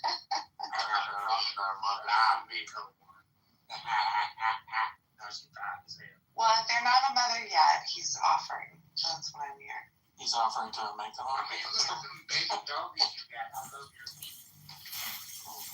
Look at those feet. Shut up. Stop counting. Stop. I thought she had a great person. Personality. Namaste. I don't give a fuck. You're a great person. God just told me that. You speak to God often? Hell yeah, I just talked to that nigga. He told me not to kill your ass. Whoa. Wow. Crazy. God, you know, he told me that dude over, he stole $25 from you. And you don't know about it. He told me that guy down there, he be robbing like jewelry stores and shit. You gotta put that on the most. No, I'm just telling you what God be telling you. Maybe you went down the wrong pipe. Who's Matthew Preston? Is he running for Congress? You know what? They should rename Happy Mother's Day to Happy Kitover. Not every mother is enough.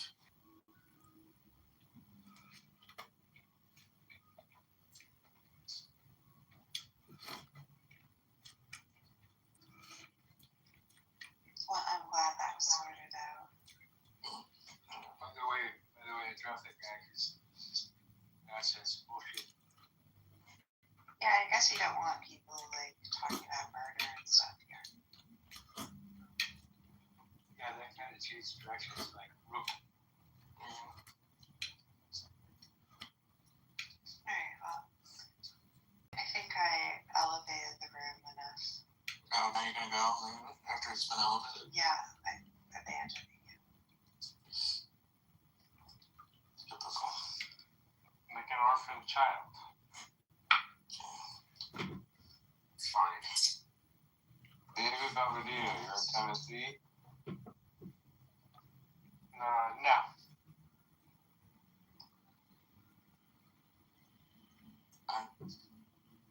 I won't be in Tennessee until. Wow. I heard you were in Tennessee. No, not until I think I go in June or July. I'll be there. No. I heard somebody else met up with you or something. Whatever. No, I was in Tennessee last year, but that was really good. Where have you been? I'm bouncing around. In Vegas, Austin, San Diego, Toronto. Just bounce around. So I could never see it as idolatry. Like whatever says that's foreign, this is us. Well, I don't expect anybody to abandon the God or the gods that they hold to if they feel like they are in a covenant that is rewarding them somehow. If they feel like this is in sync with reality and reality is giving them the maximum positive or a very constant positive, then you are in a proper covenant. But if you feel like the gods have failed you, you join in a covenant that actually rewards. And you want the example of nations? Here we are. We're the Semites, we're the Ishmaelites, or the Israelites, and here we are. Our tradition has taken over the Western Hemisphere and has literally reached China. So in that sense, so we're testimony of this covenant. But don't forget about the what is it? The Japhethites. Yeah, the Europeans. You gotta give us some due. You're our cousins. Yeah. The Egyptians are this Western Hemisphere, we're in it together. Wherever Alexander the Great stopped, we're all in one hemisphere. I mean, one thing we can all unite on is fuck the Jews, baby. Yeah. No, man, but Moses is black. They confuse Moses with him. I hopefully you read the Quran, and maybe we can follow up in this conversation after you've read. If you read the Quran, just read through it. Just no confirmation bias. I'm not saying you believe this is God, but just like be open to that it could be God. That's all. Yeah, no, I see it the same way I see the Bible. It's just with the wisdom. The Bible is inspired by God via the apostles. So it's different. This is inspired. We're talking the Quran is first person God. Get ready to find out how much God hates atheists. So just understand that in context. Oh, you're dude, not everyone reading the hates words of atheists. Hey, fuck And Jews, fuck atheists. Hell yeah. That's because Siam is disrupted and I don't want him to get offended. We can fucking crash out on this guy and you're not gonna. I'm probably just gonna mute up. I might leave here in a bit. I'm trying to read through Mein Kampf currently. Yes. But thank you so much. I want to thank Illumi. You are very enlightening. After everything you've said. Very, very fast. I'm pretty much What did you say? I'm surprised you haven't read it yet. Oh yeah, no, I'm working through it. I listened to the audiobook. I watched your Last Battle. So we're getting there. You watched that? Yeah. Alright, later guys. Later, bye. Thank you, Louis, so much for that enlightenment. I did it because that's my obligation. Yeah, but I also enjoyed your stories and your esoteric analysis. That was very beautiful. Questions, I told him this is the literal, if you want to hold to literal, or here's my, I gave, I was very clear. It's just I don't appreciate where there are people who are claiming to hold to Islam or this tradition. Fucking see it. I really don't, man. And it would be. And then you don't understand that there might be repercussions for them. Yeah, exactly. So, CM, please mute up. Hey, Arbon, are you there? Do you think think Cynic is a Muslim, even though he's a Trinitarian? He is a Muslim. Anakin. Like coming from you, Sion, someone who should have an understanding to what metaphysics is and should not be held up on terms or variables. Like you understand math. Like for someone who's gonna come and say, like, I'm gonna get hung up on what you use as a variable. You can't use A, B, C. You have to use D, F, G or something like that. Like, bro, what if? What happened? This must be what happens when you go to a state university. No, bro, it's Community college. Community college is. I went to a community college. They're much more difficult. Can we address My that? house one time. And there's a huge Mormon community. There's like 7 wards in my fucking town of 300,000. Okay, so what you need to do, Yes. you become Catholic and you need to ask for like holy water to be sprinkled where they stood. Okay, that's what you need to do. And then one of the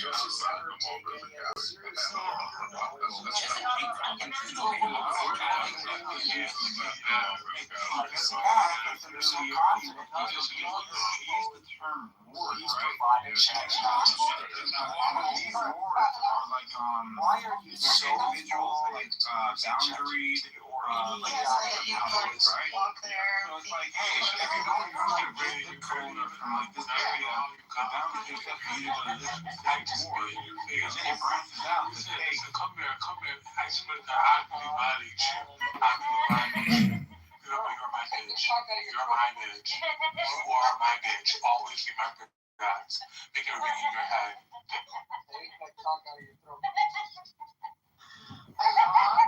I love Galaxy's voice. They fuck someone up, yeah. Dude, and he sounds talking.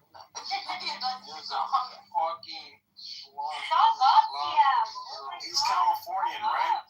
Galaxy, you're Californian. Yeah, he is. I think so. No, That was oh shit. He doesn't have to answer that question. Galaxy is from Toronto. Oh,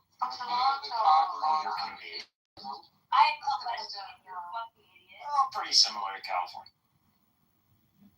Well, like Toronto, Tracy's, yeah.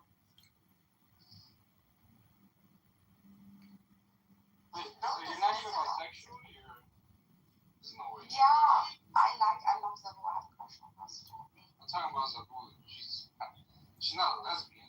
She's bi. I know Bitcoin every month. Take the accountability risk. You'll be rich. Done. That one's man, bro. She's married. That's cool, guys. I think we summed it up. Pleasure being on with you guys. Enjoy the rest of Mother's Day. Well, yeah, everybody knows family. See ya. Belongs to another man. Bailouts are not the answer. Bailouts are not the answer. To be clear, it's not us we're worried about. If you own Bitcoin, you're fine. You're in the lifeboat.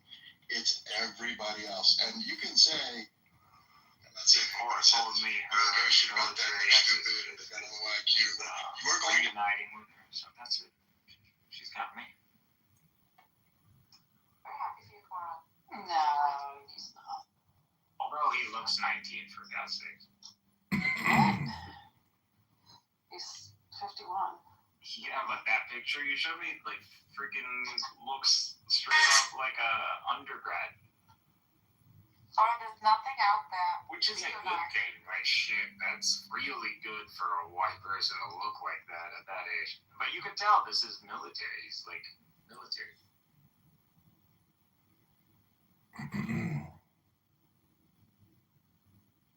But you're saying that's not going to go through anymore? Like, what happened? I thought he left his I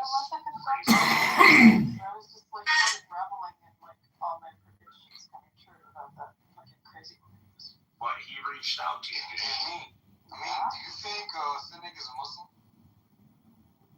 So you're not interested? I'm not interested until there's like 500 miles between him and that crazy woman. Right now, she lives down the road. Yo, what's up, man? I get what you're doing. Alright. Is Cynic a Muslim? Yes. Yeah, he's a Muslim. But I think think he's a bit confused on his. Yeah, shut up. I vouch for Seneca. Me too. Everybody who. I mean, he is kind of kafir, but mostly I give the consensus. As much as he's removed me from the fold of Islam, I think he is a Muslim.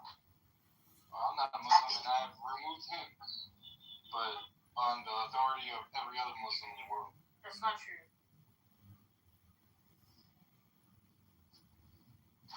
He's He actually prays to a three-headed God. Shut the fuck up, he doesn't. He called out Andrew for it. Are you a lunatic? CM is so Yeah, are you a lunatic? He's not a social trinitarian. That's what social trinitarian I've just never. What was that He word? doesn't get such a single thing. Social Trinitarian? What did he say? Yeah. What the fuck is that? Andrew takes to it. It's when the three beings, three minds. Three minds. That's tritheism. That's tritheism. And so So he called glad it that out of everything I've been saying on this app, CM agrees with me on that thing. Yeah, so CM thinks that what Illumi has debunked is what Illumi believes. This is how If your God has three heads. Why should I be freaking siding with Illumi right now? Yeah, I mean, how many people can say on this app they convince CM of something?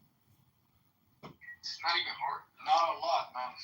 I know, like, I fucking deserve a ribbon just for that. Yo, but CM. You didn't convince me of that. Like, who's knocking on whose door? I'm confused. Okay, I mean, you can take it on from here. Knock, knock, knocking on heaven's door.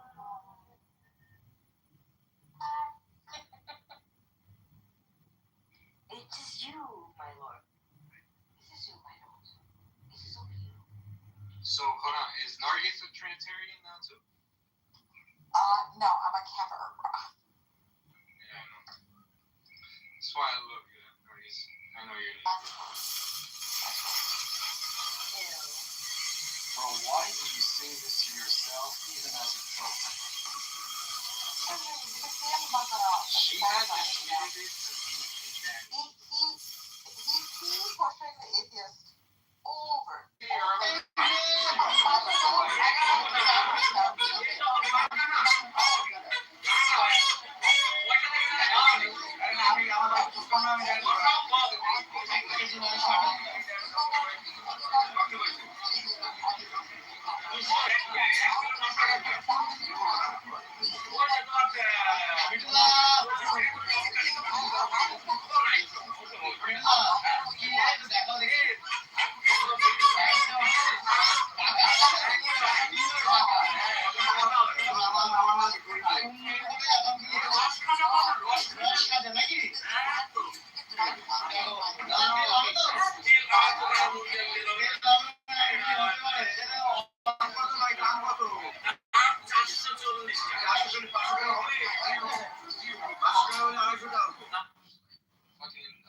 does not cause A takeover is illegal in many circumstances, especially. I don't care. That's so wild. Say that again, Cena. You gotta say it slower this time. Whisper it. Basically, he's saying with the karma is not even a concept. Whisper it in his ear. You gotta say it slow. So I only care if God has a causal effect on the universe. If he doesn't, and God exists as much as when you were talking about mathematics, if the status of God, if God What did you just say about mathematics and the nature of math? It has zero causal difference. Can you say it again but slower? My boy, say it again, but say it slower this time. Alright, chill out with the gay voice, bro. That's Michaela's job. Now you're gonna be a philosopher, Sia. That's my promise to you. My God, Relu has a killer voice. Say it one more time, Sia, baby. One more time. Slow and steady. Sorry, you all loud. Say one more time. From middle and me. Can you say it one more time? you anything?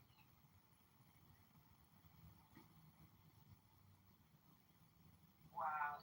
Please don't give him so much credit. He's not going to be a philosopher. No causal power. I promise. Basically, you're rejecting just cause and effect altogether.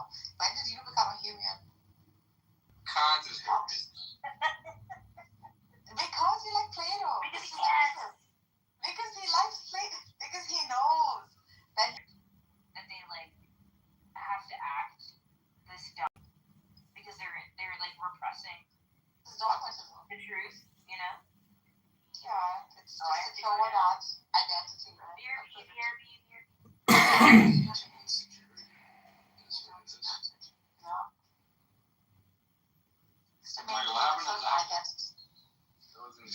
She said BRB. Did you not hear her? Oh, man. I like hearing her talk about me. She loves to do it.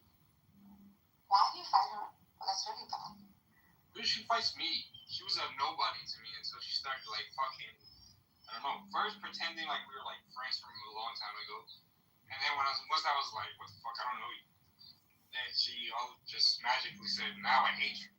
And fucking goes into Andrew's room and talks shit about me. About large swaths. I'll tell you something, like I'm saying this with love, right? Why don't you keep an open mind a little bit? For the sake of truth itself, right? Of course you're gonna obviously find it ridiculous. Like, these are myths and legends from the past. Paganism was never dead and will continue to live, okay? And that is because its stories are so thriving and so influential to add like moral value to society. So keeping that in mind, like, would you not want to like look into just basic philosophy and metaphysics and the different god models that are built for thousands of years, right? Just using rationale, logic, and sometimes even like storytelling, adding meaning to life, etc. Even if you're an existentialist. So you're not like discovering all a meaning. bunch of stories. Of course, I have held to the repurposed myth and legend. You're an atheist. Welcome to the club. How am I atheist? It's a bunch of stories. You just admitted it. Dude, all stories are not false. Metaphor from storytelling. God is a metaphor. You got it. No, I never said that. What is the metaverse? Yeah. Metaphor. What are all these terms that we use? Language itself. What is language? Yo, what happened to me? Hello. He truly believes in what he says. It's really nice to hear it. Like, he's worked on it, he's dissected it. He has one metric and he's built his truth off of that. What is your metrics here? He has permanent AI brain rot. Okay, maybe he does indulge in AI, but he's utilized his power. If you use AI, you can call out as AI. Cynic has to ask AI if he's gay. Like, that's what the fuck. And he won't believe it until AI says it.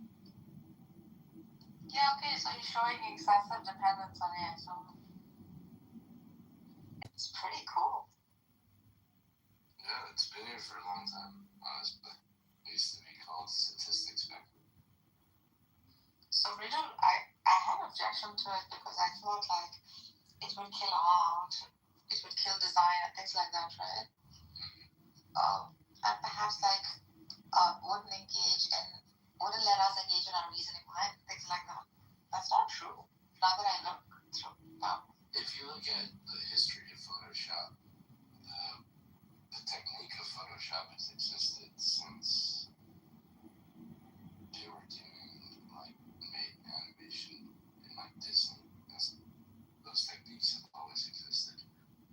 It's just computation, computer science that accelerates, and the tools they become easier and easier to use.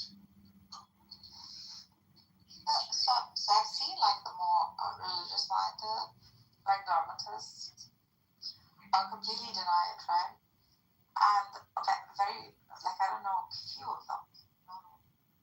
I'm thinking perhaps because, like, certain truths may come out, and this entire pyramid that has been built over something 2, 3, 4,000 years that just collapsed, things like that. I mean, I can see that. It becomes because it's they're not they don't know.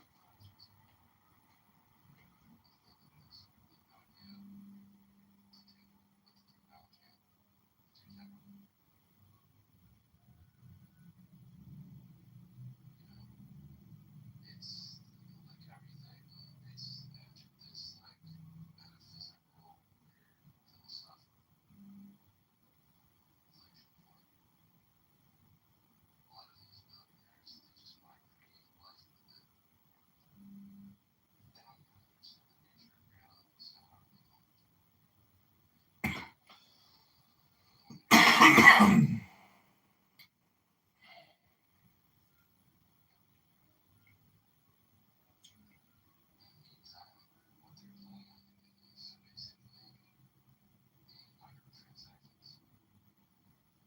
That's basically how they've been training kids within the games.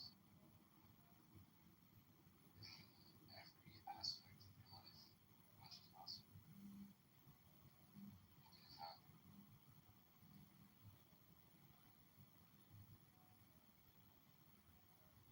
Enjoy while it lasts. Maybe. You'll all fall with it.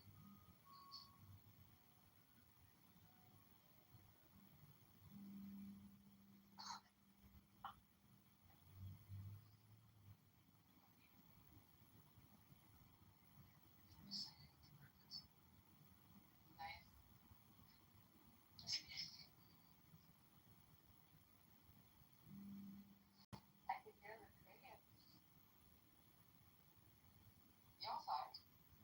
Your crickets around you.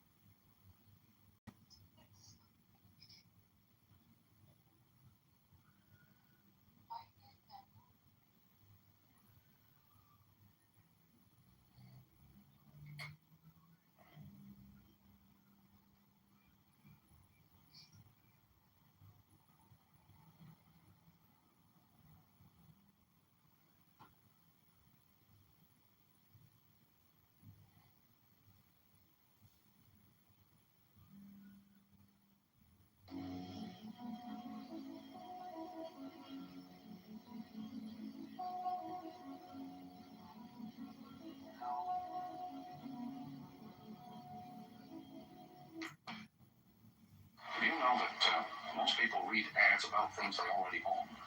They don't read things to buy them, but to feel reassured that they have already bought the right thing. In other words, they get huge information satisfaction from ads, far more than they do from the product itself.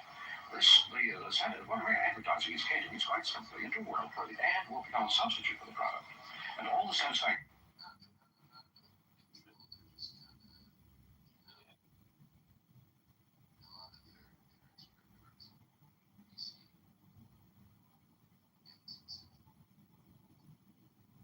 Do you know? This is.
No.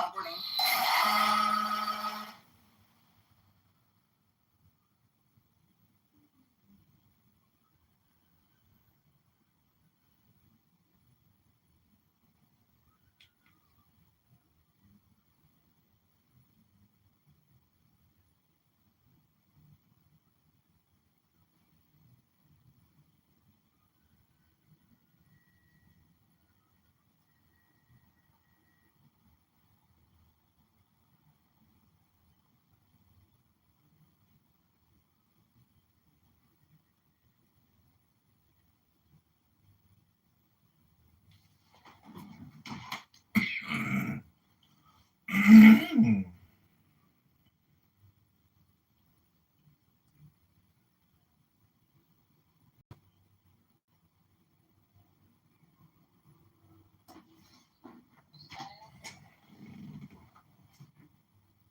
get 1 acre foot to every 2 acre feet of water they get. They've been getting something like 4 to 6 acre foot of water for every 1 acre feet of water we get, which that doesn't sound like a lot. What it really does is it like dispossesses our farmers. So they're like, they were in the old law something else, and probably like, we all gotta talk to it. So they went and talked to it. And the problem like, that's a great idea. Pulls out his phone, gets the Truth Social. Ted and Robin literally dictate the Truth Social. And he sends it. So, from what I know of him, and I only have one small window into this, so maybe he's a totally different person from what I have a perception of. But from what I understand, if you're the last person in the room and you're the most ardent speaker, he's the most likely to listen to you. I'm not judging whether that's a good thing or a bad thing. I'm just saying, from what I know of people who work in Washington, that's what they say. That he listens to the last person in the room and the person who's the most ardent. Yeah, and most people that work and live in Washington, I just recently moved from Washington, everyone says that the Israelis are the country that spies on us the most. Also, he's using like an esoteric traditions of the Quran. The Israelis spy on us a lot, not nearly as much as the Chinese MSS I'm proud of that. or the Russian FSB. Like the Russian FSB, when it was split in the early 2000s from the KGB, they kept the exact same generals in charge. So Directorate 1 under the KGB, which was America, is Directorate 1 under the FSB and controlled by the very same general who served under Vladimir Putin when he was head of KGB. Marshall, where are you from? Yo, how the fuck did I get? What the fuck? How the fuck did I'm from You're related to Gertrude. She rejected me. Grace was my waitress. Love class.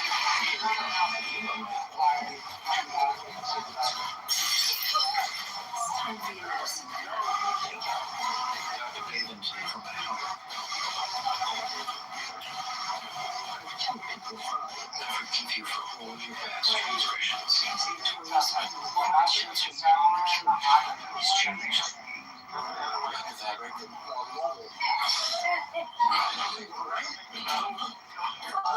This condition's not worse. You may not have.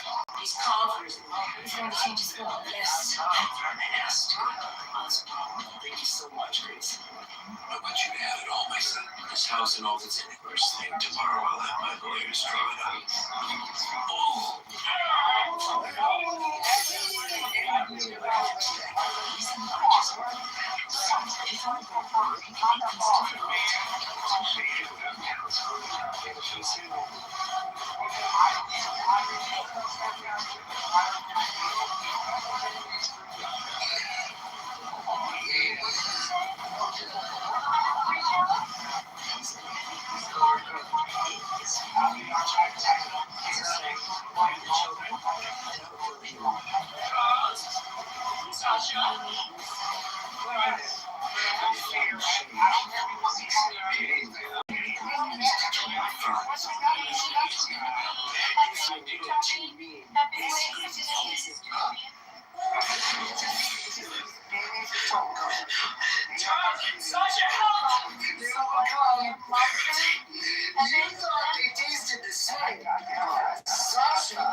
right here, we really don't smooth the clothes will get together and feel that.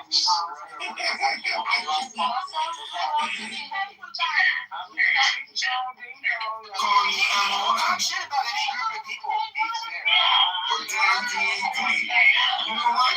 Oh, you should put that in your gaslight tracking handbook. I heard if you don't like something now, you should journal it and write it down when, where, when, and who said it, and keep track of when you get emotionally upset.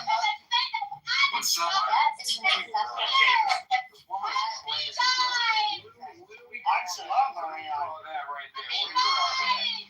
Kick her out. What? No, don't do the white thing. Just kick her out. I mean, y'all are as white people, as Americans, You think that's appropriate? Next, we have so many clubs that. You know white people love mayonnaise. No, I don't. I actually don't eat it at all. I think the Dutch love me. I'm not mustard. I mean, the Dutch love it, like a sloppy amount of mayonnaise. Most of us are not like huge mayonnaise You fans. think anyone at Chompy is eating mayonnaise? And y'all say that Nothing wrong. I've never seen mayonnaise at Chompy. I actually, now that you see it, I have it. I'm trying to think. They have like their. It's not like they do have like. Okay. Shut up, bitch. Thank you. Shut up, bitch. Hey, Matt, we have to go around.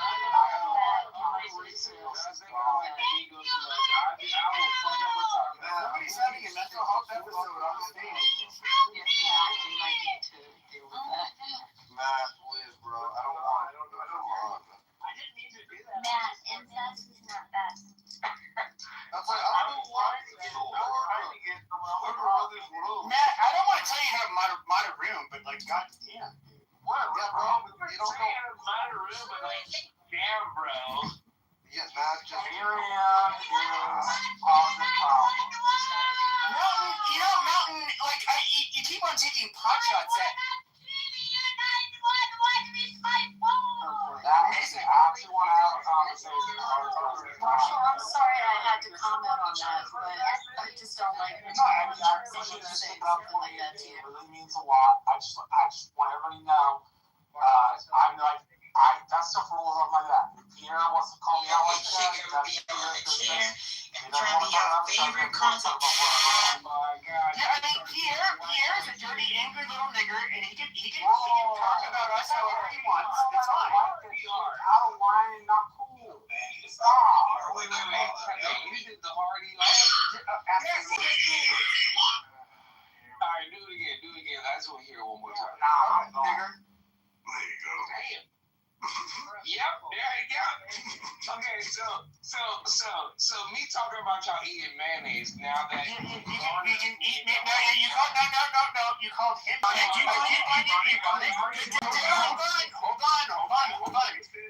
on.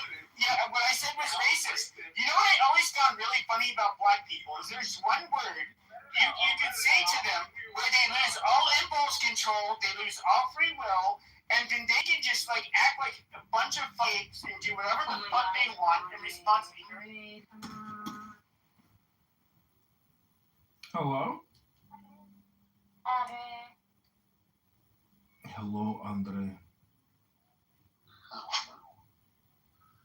How are you? Well, Fine, thanks.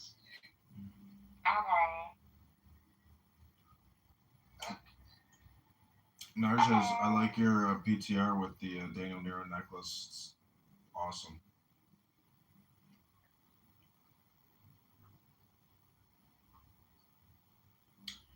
So, Rabboni Shalom, it's been an exhausting day here in Megatron's Bible and Quran. We've heard it all yet again. The same characters reading the same scripts, the same lines, completely unaware that they're actually repeating themselves.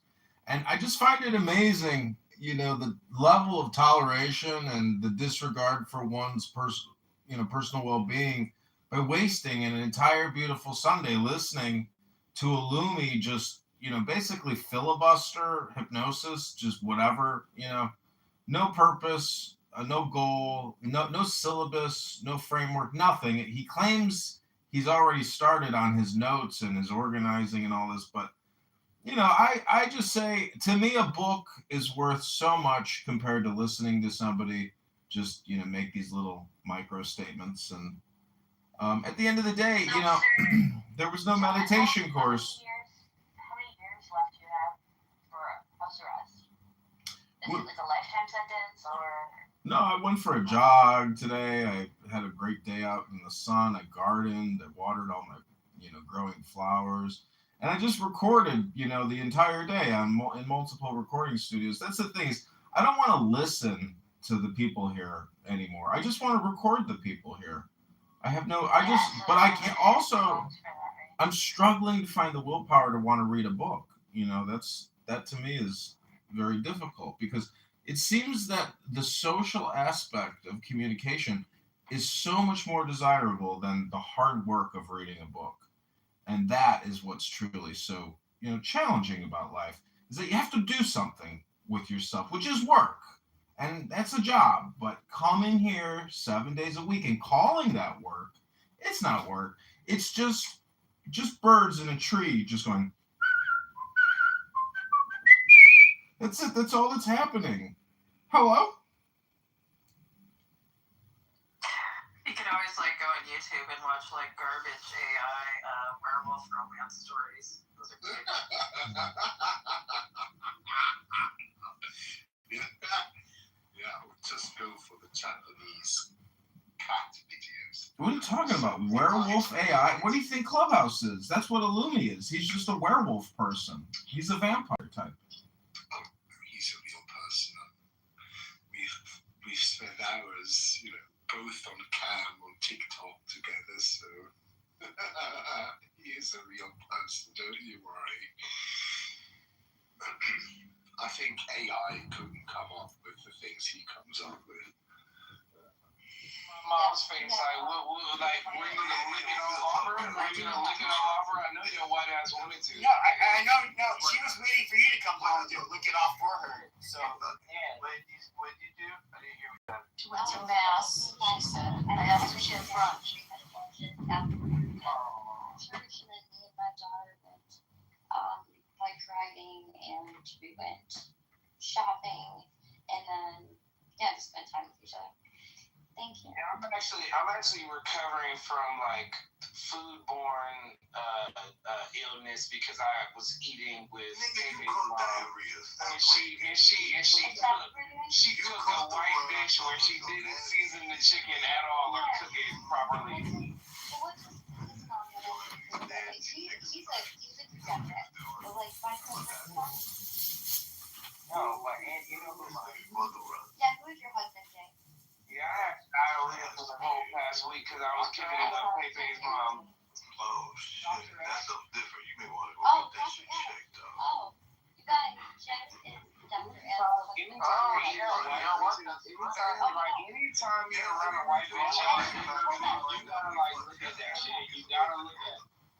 I thought I recognized you, Jay. You're Adams's boo, right? You're his man, right?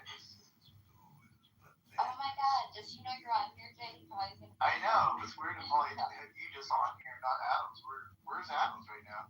Are they polyamorous? Oh wait, you mean Adams? No. Yeah. Oh. Is the nigga gay? Hold on, I can't hear him.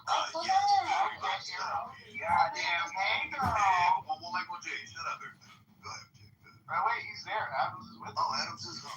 Jay, I didn't know what you look like. Adams, what are you doing back there? What? I swear I heard Adams' voice, but maybe not. No, I heard something back there. Adams. That's awesome. How's everything going, Jay? I'm just putting that Jay, camera. My name is Joel. Hey, Joel. Oh, nice to meet you, Joe. I don't think you asked you what your name was, motherfucker. Hey, guy that married a very close. Anybody asked you what the fuck your name was, nigga? Damn. My name is Joel. Who the fuck asked you? Who the fuck asked you?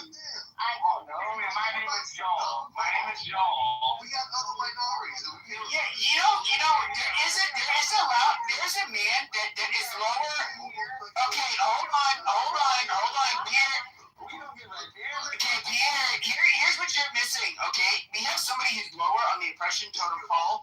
Okay, he's a nigger and he's a faggot. And his name is Adams. Okay, and he will come on here with this loud mic.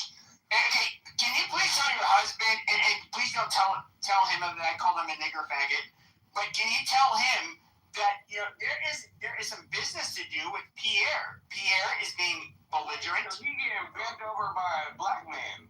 No, I don't know who's the top or the bottom. It's not my concern. It's not my concern. So you get your phone ass getting bent over by a black man. Not my concern. Getting bent over by a black man.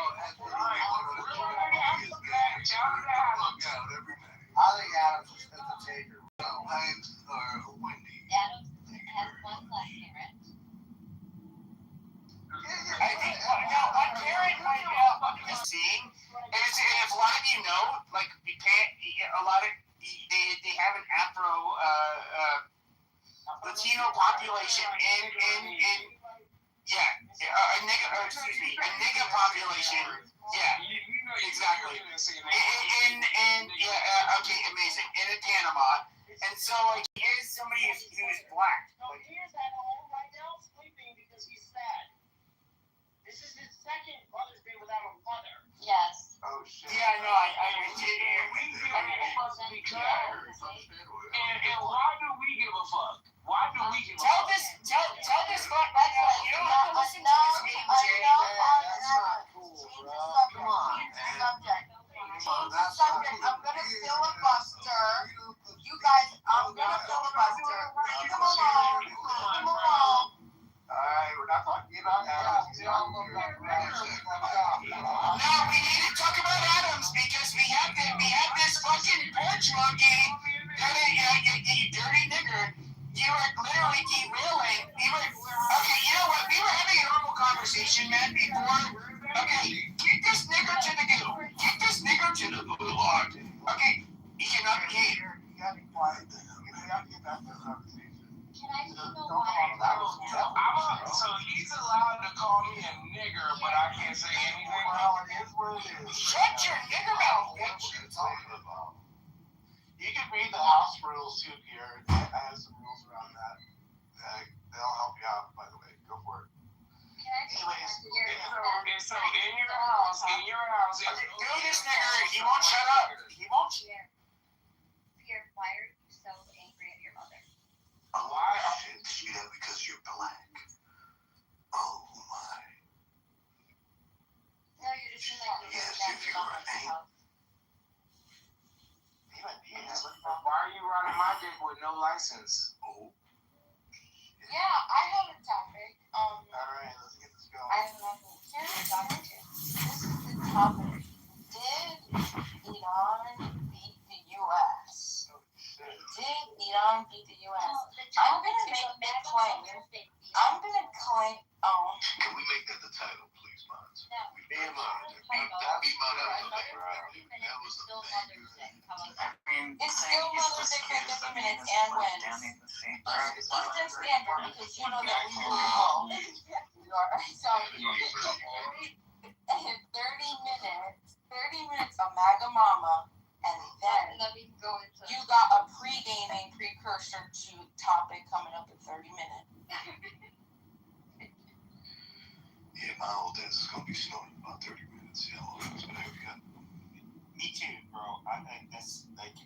Iman, I don't know how to tell you, but we've redistricted the country, and the New York area doesn't control anymore. There was a redistricting that just happened, and now the middle of America is actually controlling the time zone on how we determine Mother's Day. Oh, damn well. We already know. It's a redistricting. It went all the way to SCOTUS. They determined our time zone is Anne's time. And that's exactly why I reject these But Pierre, you know what's been extremely racist is Father's Day because it makes men feel black men. You know, The MAGA mothers, though. Not fathers. Mothers. We only had 27 more minutes of MAGA moms. Okay, sure. Okay, inequality outcomes, okay, equals inequality. And so because you have so many more black mothers as opposed to black fathers, at the end of the day, that's racist. And you know what? Celebrating Father's Day is racist. We're holding black people to this European white, male standard where we have to. It's so disgusting. I got something for you. Well, actually, the term grandfather. Actually, Pepe, the term grandfather is considered. Now, you know that, right? We're not allowed to use the term grandfather anymore. So we want Pepe to explain When to you us, when you get bent over and another man inserts his dick in your ass, do you call him? Okay, but Pierre, I know you're talking about very violent sex rituals, okay, which we don't do that stuff. Like, what'd you say? Like, yeah, Daddy. I understand you guys want to exert your dominance in very primitive ways. It's fine. You can do what you want. You can say ooh hoo ha ha ha ha.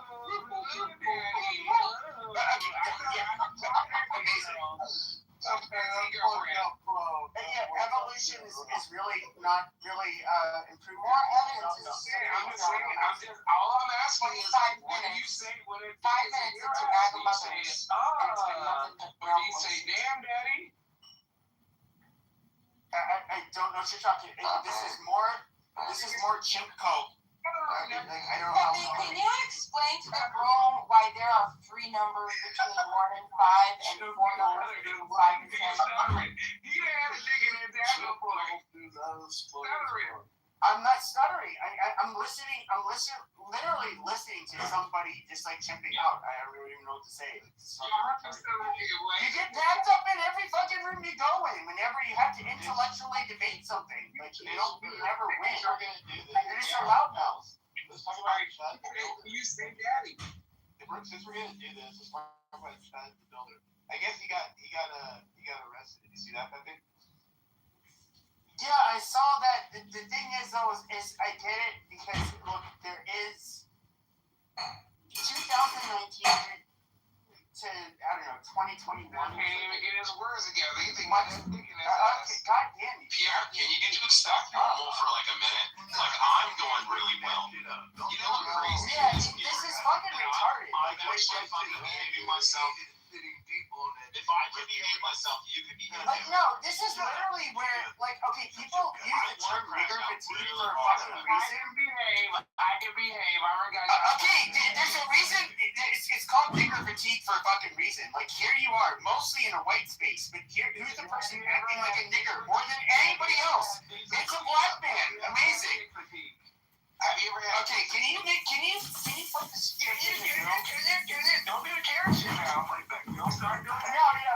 No, you should put this chip in the goo. It's like you cannot talk while you're on the fucking stage. We can, since it's supposed to be MAGA mothers, we can put. I want to answer your question, Matt. I want to answer your question regarding Chud the Builder. He hasn't answered it yet, man. What the fuck? So Chud the Builder. Okay, he's somebody who. Can you just shut the fuck up and learn, you fucking retards? Yeah, I know.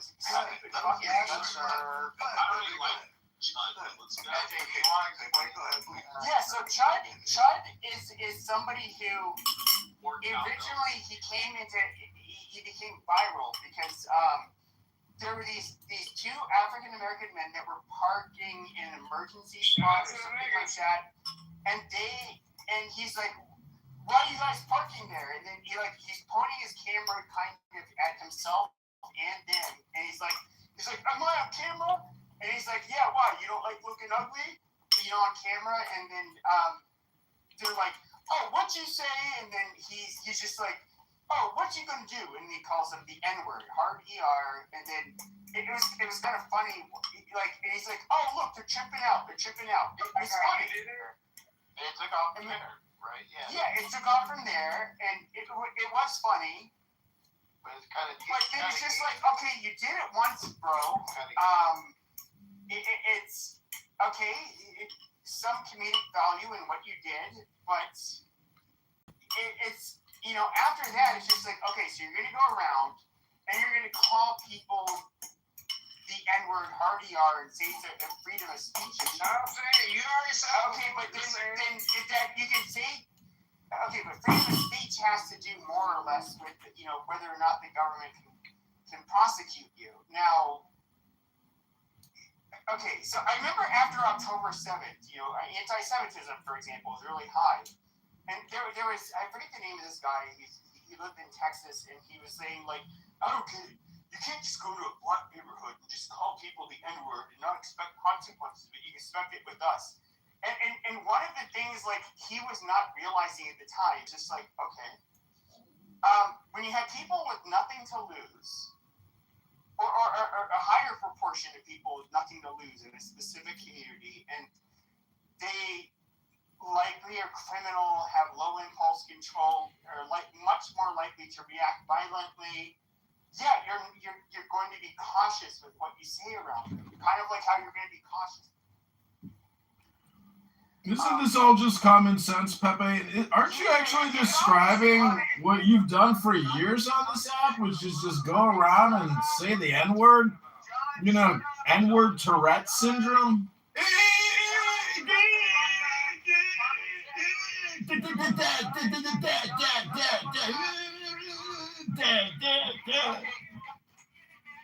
letting these retards talk like you're saying this shit. You just said a whole lot of nothing. Okay, let me finish. I'm trying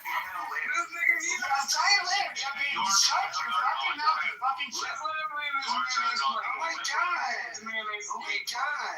You get mad. Yeah, so obviously he's okay, we got to see these fucking faggots spring out. Alright, Just make it short. Go ahead. So yes, you're going. Okay, there are certain population. Okay, let's juxtapose this with the Jews. He can't even talk. Oh my god. When it comes to when it comes to the Jews, for example, you look at a population that has, in general, a lot to lose. In comparison to the black population, which a much higher proportion of them have nothing to lose, especially in the ghetto. And so you're not going to go into their environment and disrespect them, because they're far more likely to react in a way that you would not like.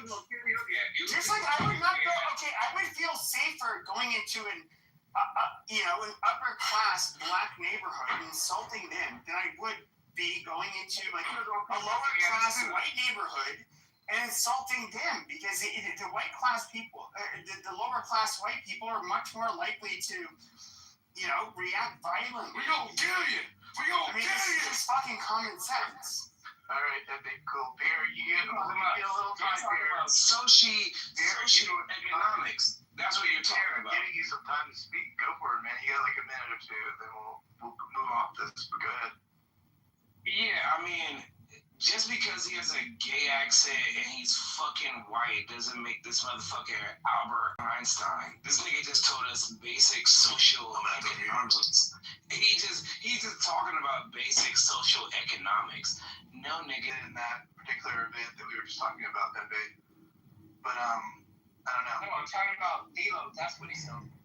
Wait, who's D'Lo? I don't know who D'Lo is. D'Lo. Oh, D'Lo? Weird gay guy. Yeah, Milo, whatever the fuck that is. Whatever the fuck. Yeah, the gay Jewish guy. He's got fucking, what is that? Macular degeneration. He's got macular degeneration. And his eyes are fucking going cross-eyed. I can't see anymore, but yeah. But the Lord struck him down, bro. He was like, fuck you. Show your ass. Should we get back to the topic? Should we get back to the topic or not? Because I was going to ask Abby about what she thinks about. I mean, we already had this a little bit, but the redistricting that's going on. Can we get back to the topic? Shut the fuck up! Can we get back to the topic? Did you see the 60 Minutes piece on this tonight in Louisiana? Okay, I didn't hear that.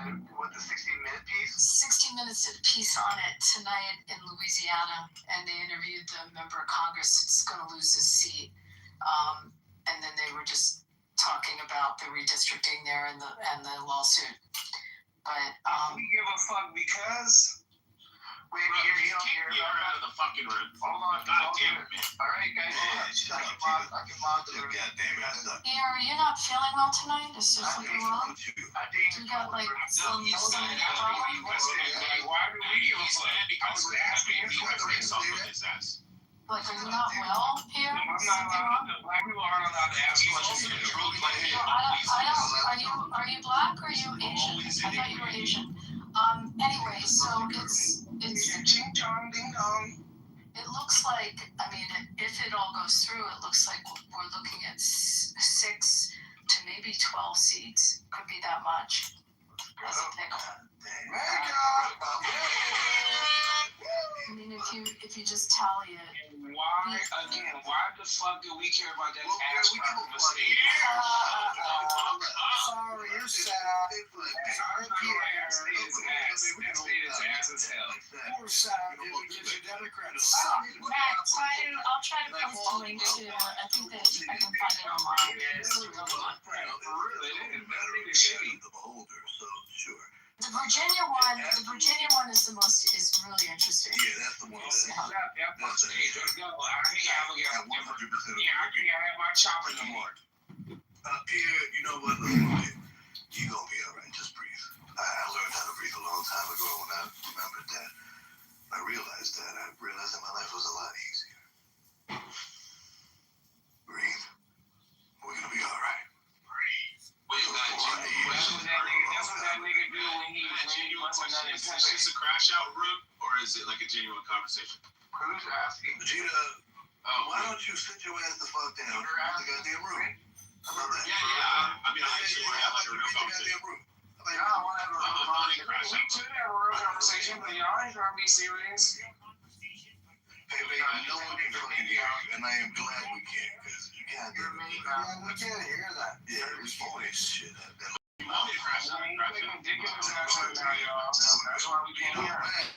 I'm glad the Republicans finally fucking grew a fucking spine, because this is the game the Democrats have been fucking playing for how many decades now?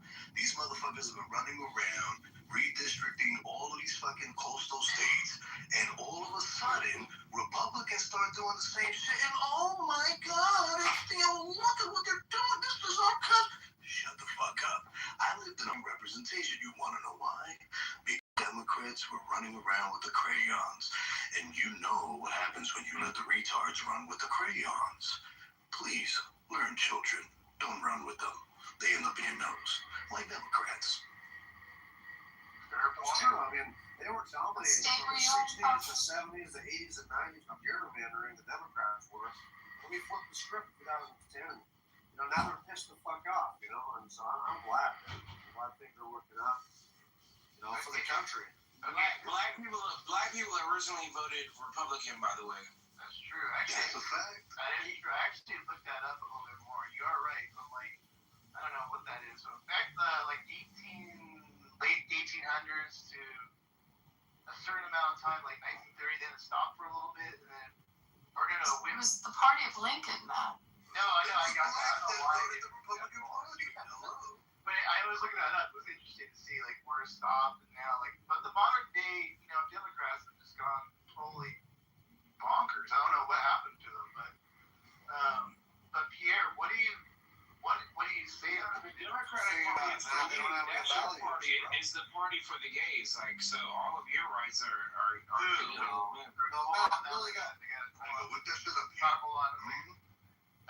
your party. I mean, it's a party for you. They're gonna support anything and everything that you do.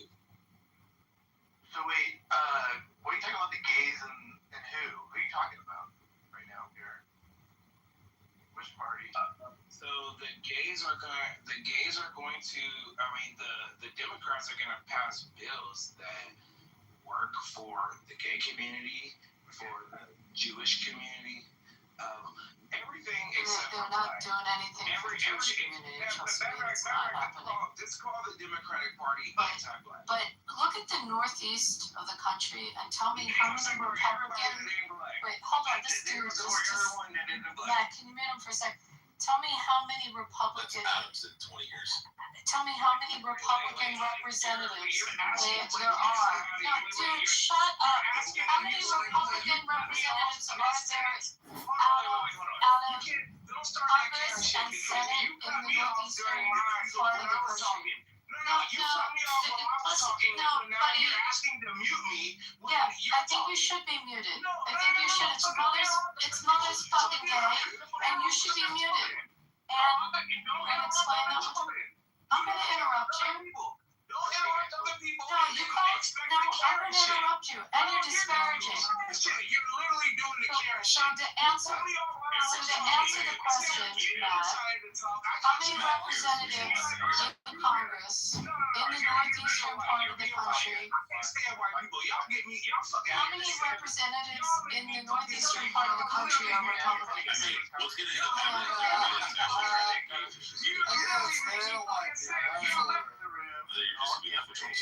Okay, this isn't a discussion between Pierre and I. Actually, I just lost my place on here. Fuck. Am I still here on this? There are 0 representatives from New England that are Republican. Did you hear the point I made, Matt? There are 0 representatives. Hold on. Let me just have a conversation with Pierre. Just hold on. I'll let you come in. Pierre, are you for the redistricting or not? That's what I was mainly asking you. I don't know what you're doing. You're talking about gays. They don't know. Pierre, are you there? No. Now you just what state? Just anything. I don't know. I didn't even know what your stance is. That's what I was asking you about redistricting. No, redistricting of what?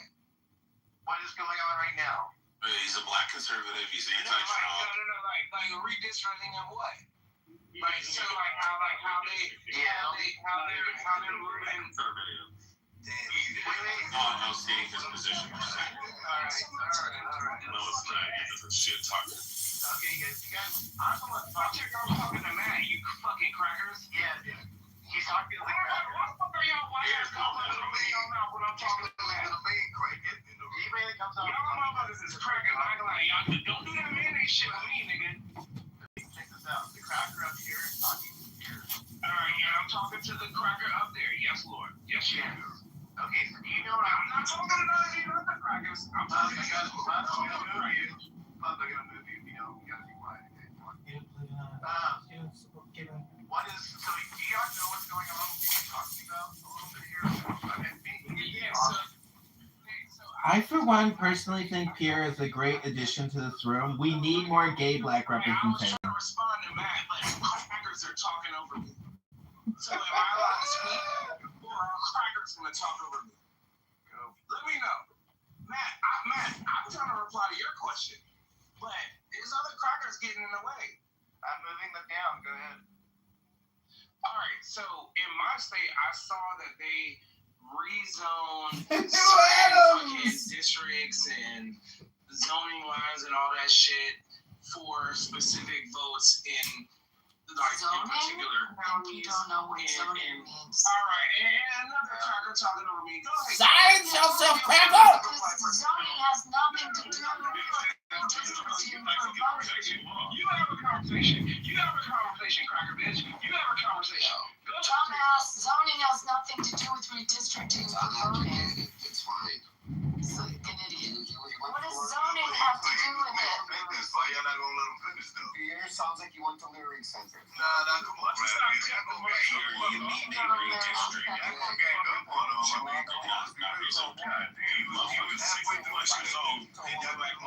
Little fucking kids. Let him finish the song. Talking to a woman like that is fucking dumb. This is America. This is equal opportunity. We're just correcting that zoning has nothing to do with voting. This is dumb. You meant to say that they were redistricting. All right. Let them land and we can correct them afterwards. They got a point there. Okay, go ahead. Pierre, do you want to finish your submission or not? If not, I'm not talking to no more crackers. Alright, he's actually Matt, it's better that you stay quiet. Trust me, bro. Going back to answer to Pop's comment and to answer out of all of New England, and I put it in the chat, there is one senator then there's no one in the House. There's not one representative in the House from all the states in New England that is Republican. And there is one senator from Maine who is up for re-election. But essentially, sort of to his point, to the Republicans that live in all of New England, who represents them in the House? Yes, from our navigational purpose. I responded to what Tuck was saying. Hi, Pierre. Can I draw your attention to my PTR? Pierre, I'm wondering why in all of your PTR photos are you doing the OK hand sign? Are you like a black stormtrooper or something? Why do you do the OK hand sign over and over again? Oh, Dr. Adams is here. Thank God.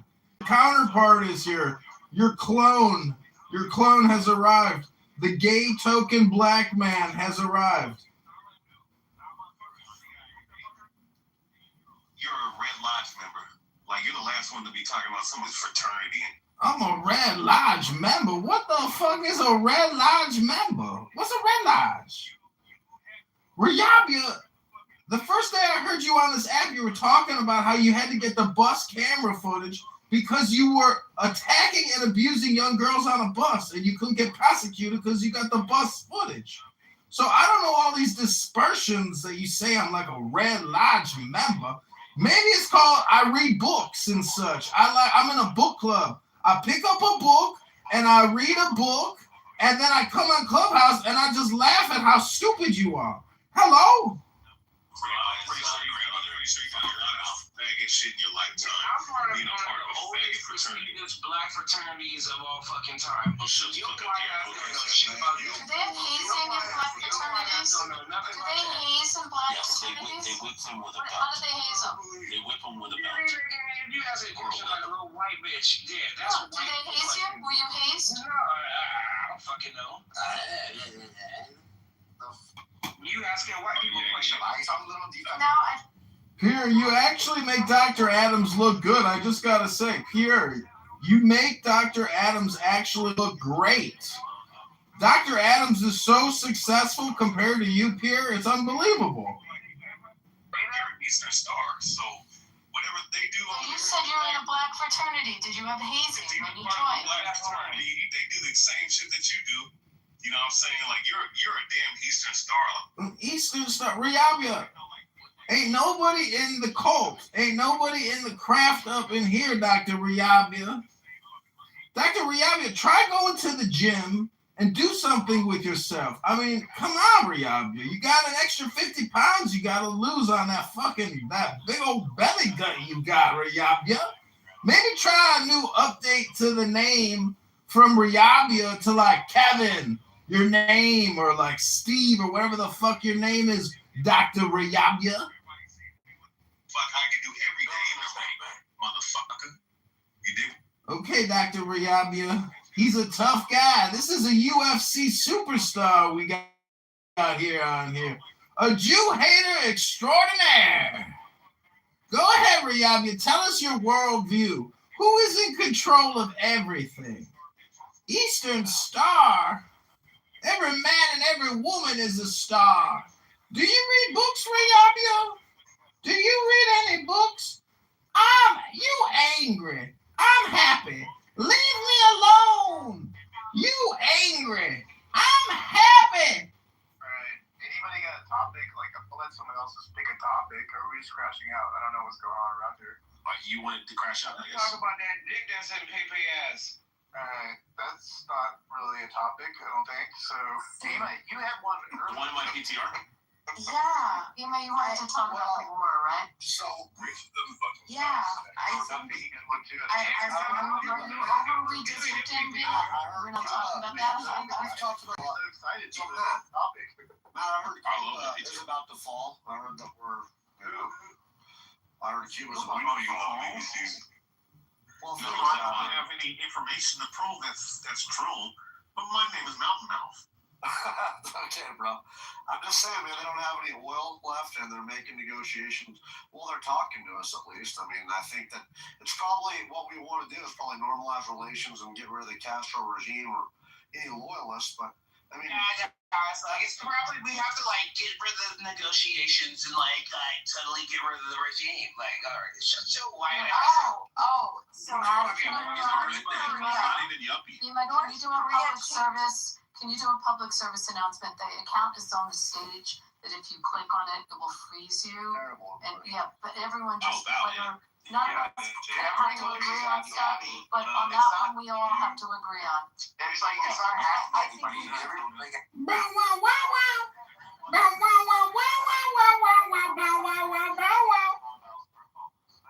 Has Michael Bronstein ever said anything intelligent on Clubhouse ever once? Like, Michael, like, when did you get hit by the donkey in the back of the head? What happened to you, Michael? I brought my Pitbull Joe as a moderator. You guys heard this pain. Oh, Joe! Are you a butt fucker also? Joe, I have a couple things. So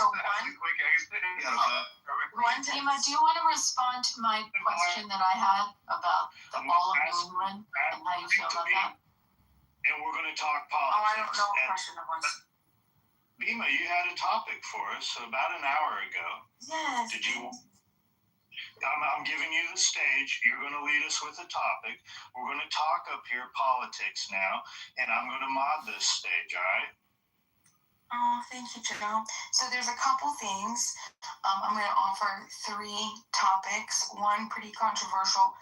I'm going to say the topic, just title, Did Iran Win? I am going to make the claim that at this point, I think I've seen enough to say they've done what they needed to do to outlast strategically, like endurance-wise, the U.S. And everything that the U.S. has tried to accomplish, it has not been successful. So I'm going to make that claim. But before we get on that, because I'm sure there's going to be plenty of rumors of that, two other things. One, there was an update to the North Korean constitution. Jim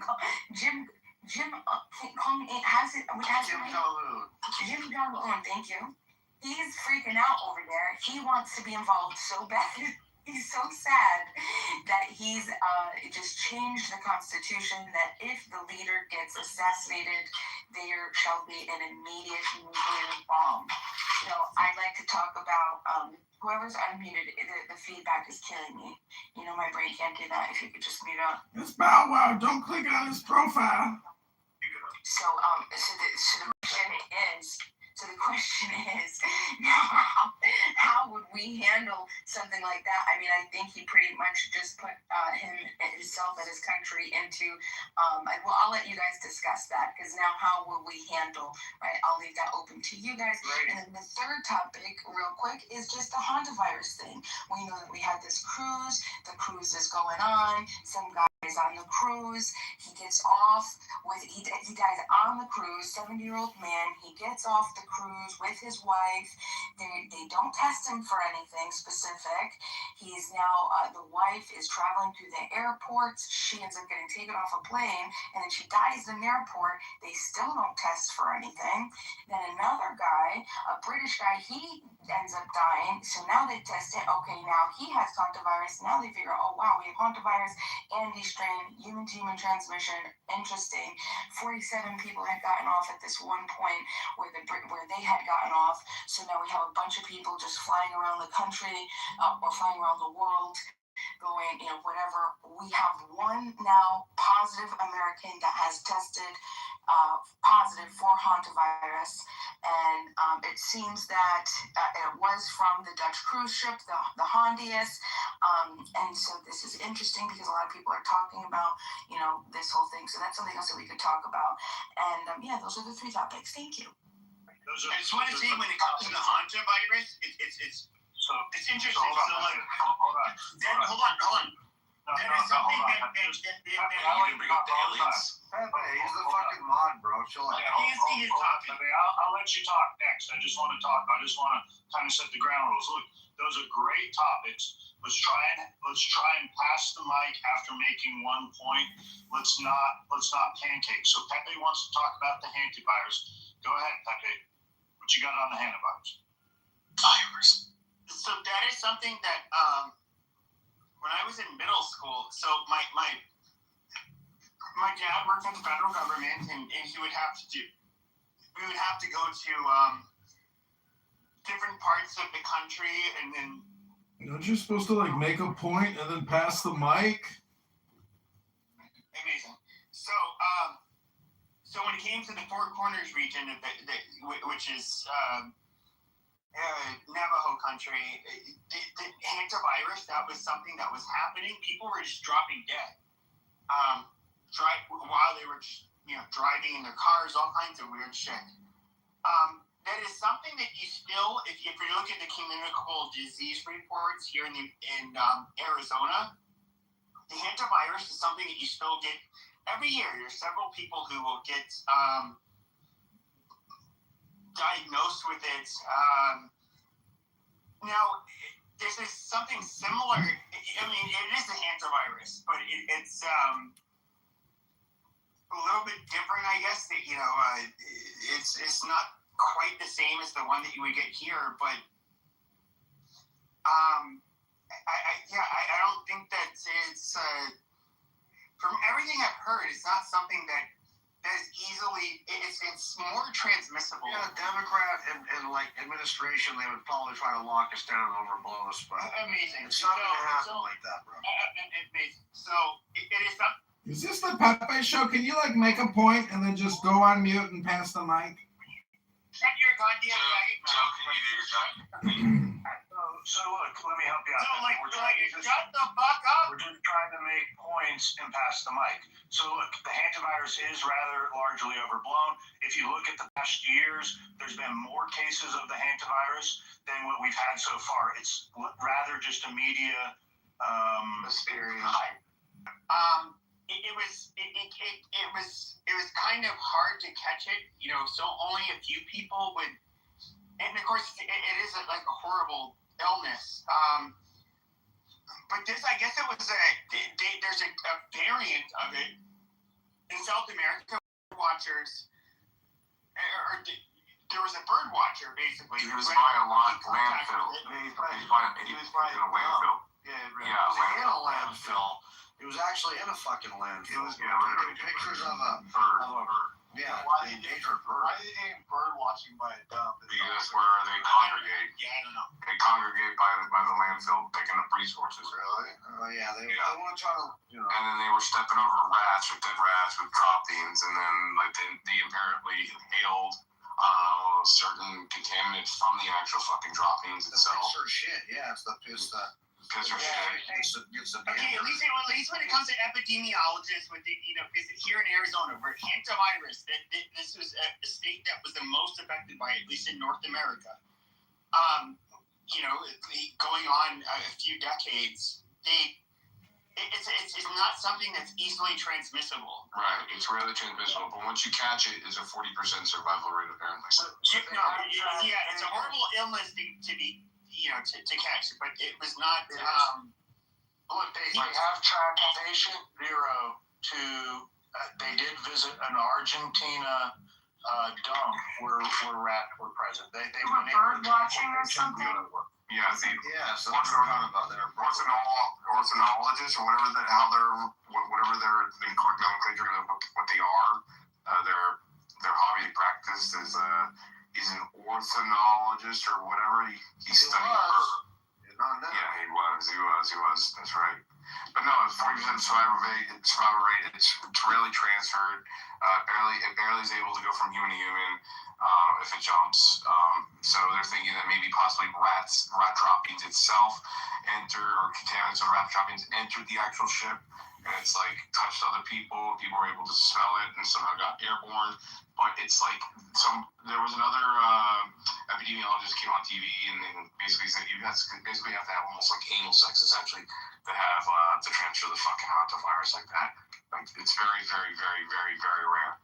Well, I'm not sure if that makes sense though, because when they're talking about it, they said that there's like something like 40 to 50 different strains or species of it, or however you want to say it. And this one specific type, this Andes version, is spread person to person. So if it variants. So if it's spread person to person, right, and you have direct physical contact, or however they're saying, all you got to do is be in close quarters. I mean, we're talking, we've now had a person that has been positive, that's been on the ship, that's now in the United States, and they've tested positive.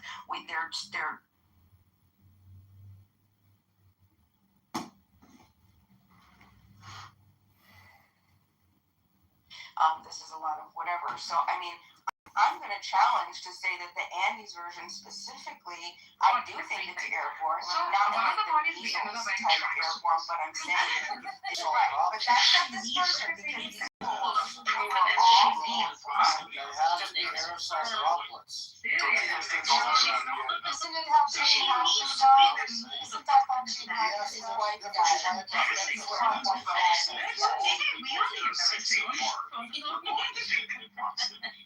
Getting those droplets, yes.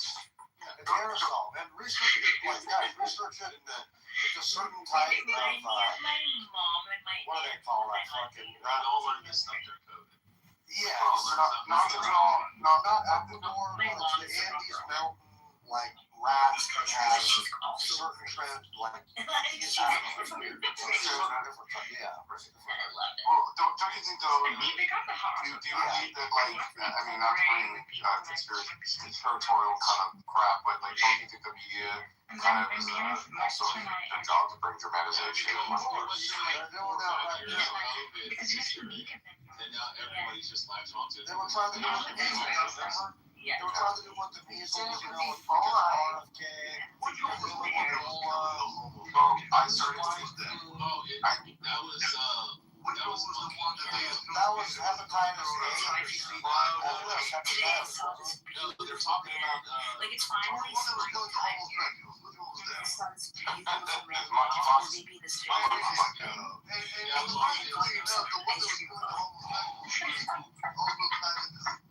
the AIDS. I wonder if those he's walking and the sun is in his face and he's like licking this one next to him and he's like has like, you know, like he looks dead, you know, he looks fit, like he looks proper, like this is dad, you know. And then I walked and I was like, I just saw it tonight when I worked here, like I was like, oh my god. And so how many people got FEMA, how many people got on the boat coming into the country before it was detected? There was a point when the wife and the dead man, I don't know how to refer to it, just they got off and 47 other people got off during that point. And so they went to wherever, all different places.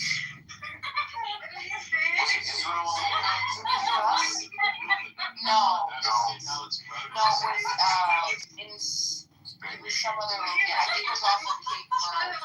Weren't they going to the Canaries? Just went so I was seeing that it's rodents, the most likely. Yes, would be the rodents got into the food and people ingested it. Say this again.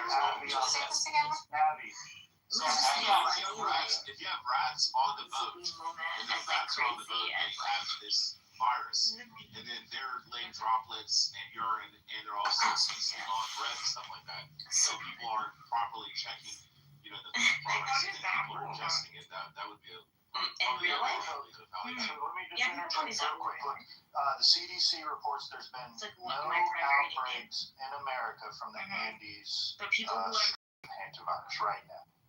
Like really So this is what I understand.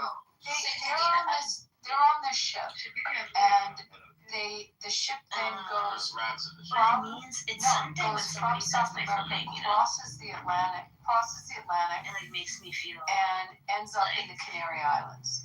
So it crosses the Atlantic down Where did it cross over, and did it make any stops along in the ports? Do you know what I'm saying? And then you got rats that are stowaways on the food and stuff like that. That have already transmitted their urine and feces onto the food. But where did they do the crossing? They started in Argentina, right? And then they crossed over, but then they had to. Did they stop at any ports before they got to They stopped at St. Helena. That's where they stopped at St. Helena. That's where the wife and the guy and the other people got off. They got off there. The wife died. There was she had already taken a full flight. There was some connecting flight. She got all the way to Johannesburg. That's where she died. The British passenger was evacuated to South Africa. I think he had gotten off at that same point. And then that's when a German died on board. So it went to the following what you're saying. So it stops in the island, right? St. Helena. Then it goes to South Africa from there. That's what you're saying. Yeah, and then did it go anywhere else in Africa before it went to the Canary Islands? It's a long journey. I think there was. I don't think that there was any off-boarding of people. I'm not sure, but I know that there was supposed to be from Argentina, and then there were stops in Antarctica, South Georgia, Nightingale Island,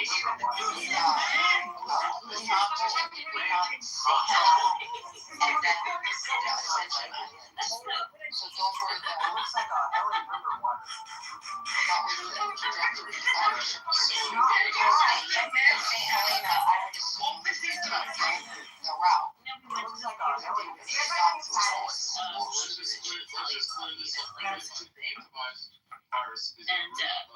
I go to the table, and all these young women are like wearing these dresses, and they're all whatever Japanese haircut we want to get rest like they play the boom. It looks like majority vote.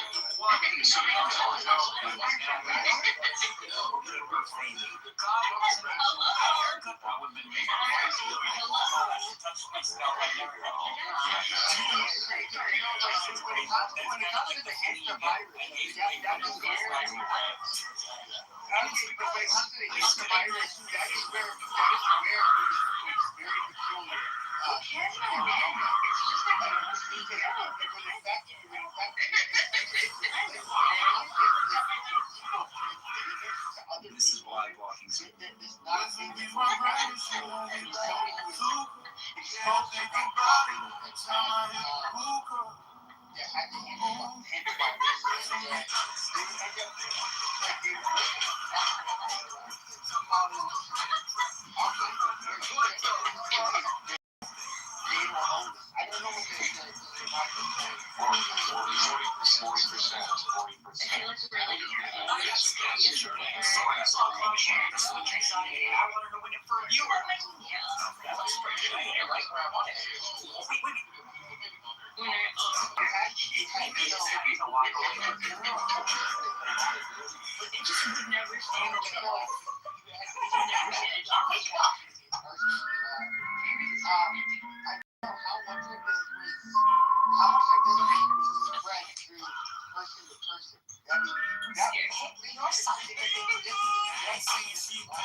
to follow proper sanitation and quarantine protocols the whole process, from initially how it presented itself, and then what protocols they followed, they definitely would have liability. And they should have been able to see foreseeable harm.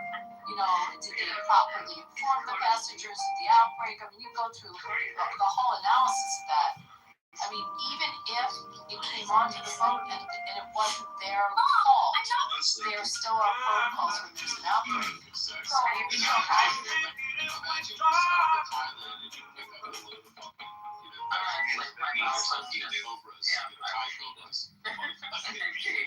They get off and start fighting. I think they're pretty liable for that.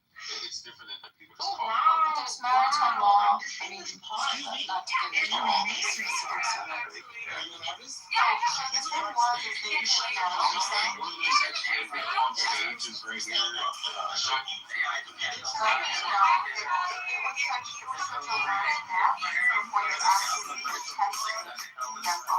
So I got the whole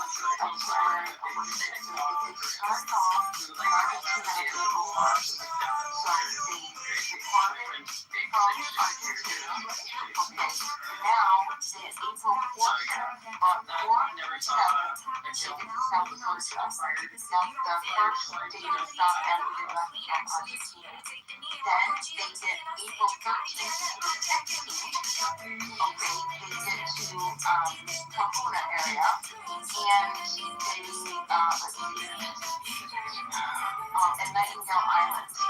And from there, one member is above and 6 guests embarked there according to the table, the operator's table of the ship.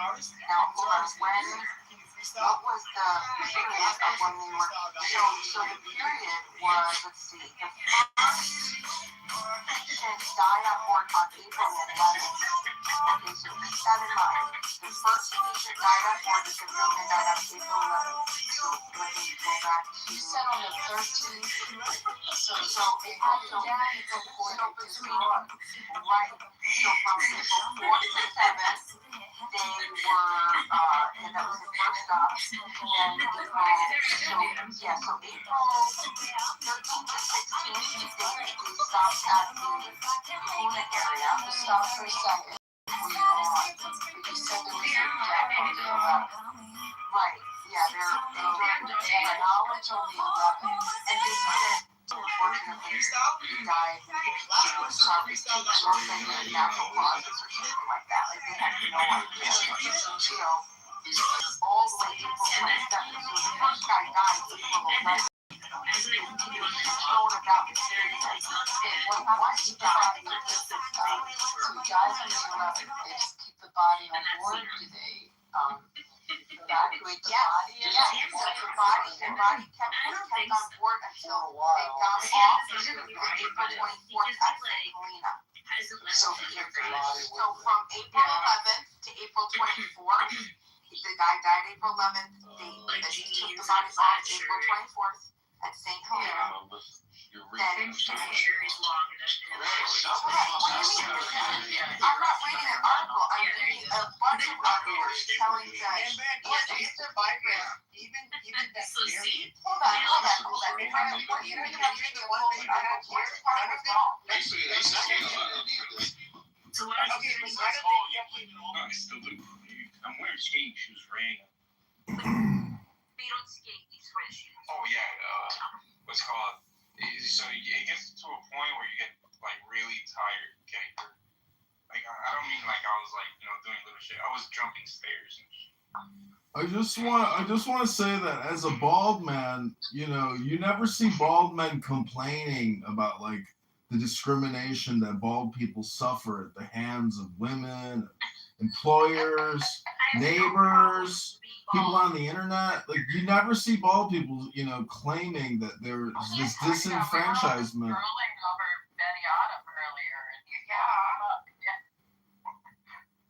Well, I'm just trying to come up with new things to complain about to compete with all the other complainers. That's all I'm saying. Can you share a picture where you're not wearing a hat so we can see your bald head? He's bald. Oh yeah, sure thing. Yeah, but I want to see it. There's no picture of him with a bald head. It's just him with hat on. There was a dimple on the apex of his skull. He's got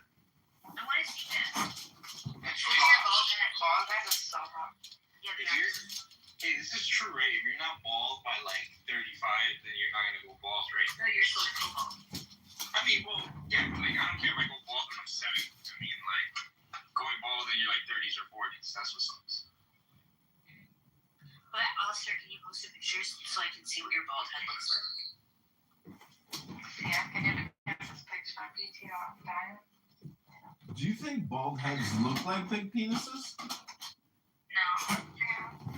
Really? I don't know why Narcissus photos with Lumi fucking enrage you. Because you're jealous. But I am quite jealous. Don't tell her. Never hold a dominant position like that. Okay, PTR. PTR, Zabu. Okay. Look at the bald head and weep. You don't need to keep wearing hats, you know. I know, but it's just like style. I like to be more fashionable. You're a good-looking guy, John Kitover. Yeah, you look good. And why do you have such good skin? I think it's the radiation from all the cell phones.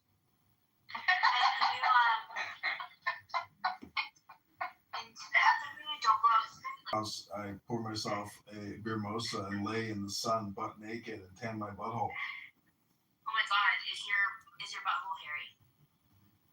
Yes, but I trim it and I shave it and keep it nice. Nice. No, listen. It takes time to groom. If you're working hard. Do you bleach your asshole? No. Oh, he's not gay. He's just a metrosexual. I'm just seeing how far it goes, you know. I'm not metrosexual. I'm just a human being Yes, you are. who has some higher level standards. Your weekend life is very, very sick. Even his nails are very clean. Like I wonder, honestly, the nails. Like I wonder if he ever gets a manicure or he just. He's gonna look at the props he uses for his pictures. Like his nails are so clean. Like it's like a labor. He's a privileged Jew, I would expect. John, can you? I'm not Jewish and I'm not privileged. You're talking about I'm fucking bankrupt. John, you're not close to rest. What a crazy combination of things. John, can you put on the freaking the one with the septum and the nostril if you don't mind? Oh yeah. The one he buys stuff like Amazon. Yeah, but he's a snake. Like he buys these fake props and stuff. Look at the freaking snake in his present picture. Just look at the. Okay, what is he? Hey John, what do you think would happen if you ever got a girlfriend, took her home, and she saw those phones? What do you think she would think? It would be so much fun. Oh my god, I would put on a show. This room could be considered like a podcast studio, but when you go down into my yoga room and you see the tripods and the cameras, that's when they think I'm up to something, some OnlyFans sneaky shit. That's when they panic attack. Yikes. You do yoga as well? Yeah, I do yoga on video for all the world to see. Okay, so there's two pictures I want to see. One with you series that you're talking about, and two, I want to see you doing yoga. So send me some evidence of you doing yoga. Can you send it to a section brain and then watch one? The one you buy off of I put it on as You want me to go to my jewelry box and get it? Yeah.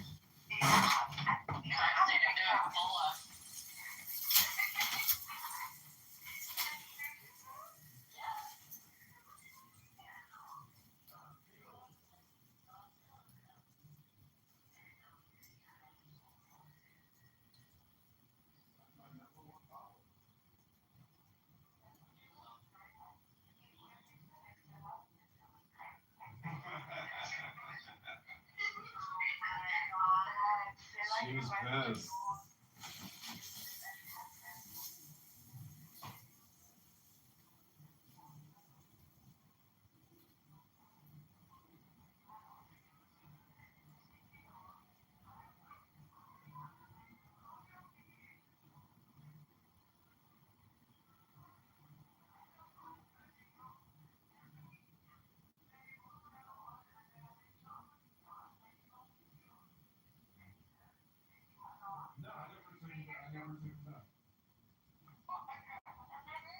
And you can't even find them because they have so many videos up, you'll never be able to find them.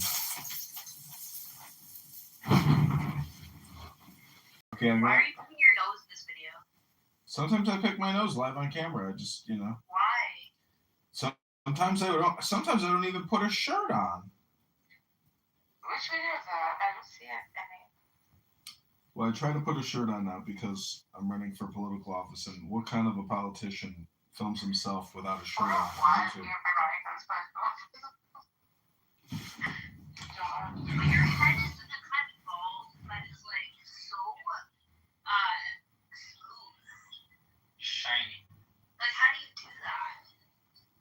sun. And plus I shave, so like every time you shave, you're taking off a little bit of skin. Do you shave with a straight blade? Well, like a triple blade. Okay. Elon Musk got John Kitover candidate. What the fuck, John? So are you more fit now? Am I what? Are you more fit now than you were 2 months ago? I don't know. I mean, I work out pretty much daily. Nice. I'm just looking at your videos. He only works out his right hand. No, I got a vibrator for that. Yeah, I actually don't know what you're talking about. Explain.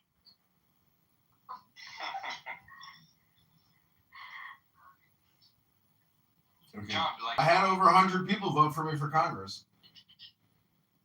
and they saw all those phones. Like, you don't think that gives them like Hitler vibes or like stalker or like some weird vibes? Well, no, because if you look at what AOC does, I'm actually just doing what everybody else does, but people criticize people that do things. AOC doesn't have 200 phones streaming at once. She's such a little slut when it comes to her own fucking Instagram. Yeah. She like fucking puts on these like cutesy faces when she does her Instagram lives. Look at me. Like I'm pouting at the camera. That's what I'm saying. Like, I shouldn't have anything to fear, and anybody that judges me is a hypocrite, because all you have to do is realize, like, how are we going to let AOC rule us? How, as a country, will we let that psychopath lead us, rule us? She's like a crazy person. Hello? Anyways. She's gonna be president, you know that, right? Yeah. I like your pepperoni t-shirt. I think you should wear that more often. And I'm still waiting for you to show me yoga. It would be great if we could go live. Well, you want to join my YouTube live or my TikTok live, and then we'll just do a yoga session? No, I just want to watch you do it. He's trying to have fun. No. Well, John, I your don't know what to tell videos you. are like 11 hours long, some of them. I love your t-shirts that you Daily. Oh my god. Kimmy, I found the yoga video. You did? Send it to me. Oh my god, I'm gonna make yes. They short them. Yeah, maybe just type in John Kitover does yoga, spreads his legs to where his balls are like fully exposed. That's what I'm waiting for. John Kitover yoga.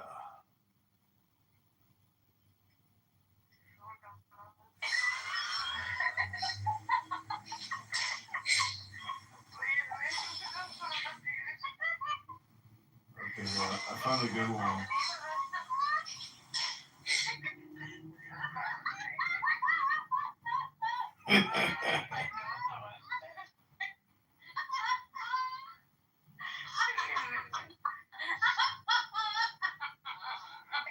I share with them who so much like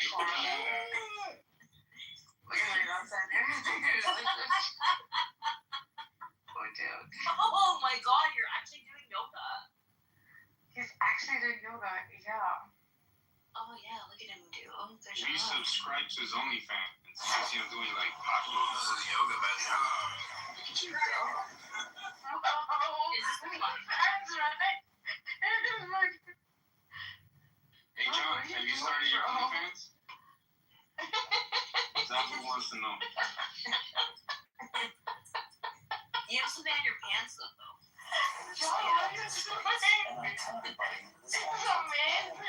He's doing such a good job. He's doing great. Extensions on his face, bro. His balance is phenomenal. It's really good.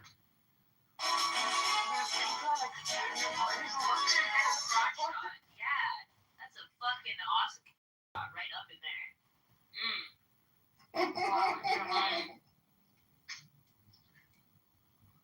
Yoga is life. I express joy through yoga.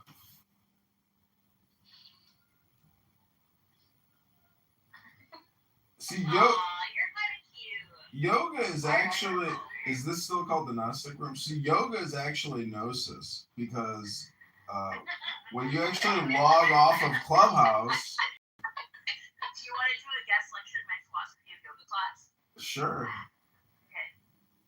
What I'm just saying is like when you do yoga, like because on Clubhouse you're talking and you're listening, but when you're doing yoga, you're just breathing and looking at the sky or looking at your hand, and so it's basically like you stop thinking and you're more just kind of focused on the balance, the breath, and it's no longer like academic or intellectual, and so you're just in the moment of the now, which is the gnosis.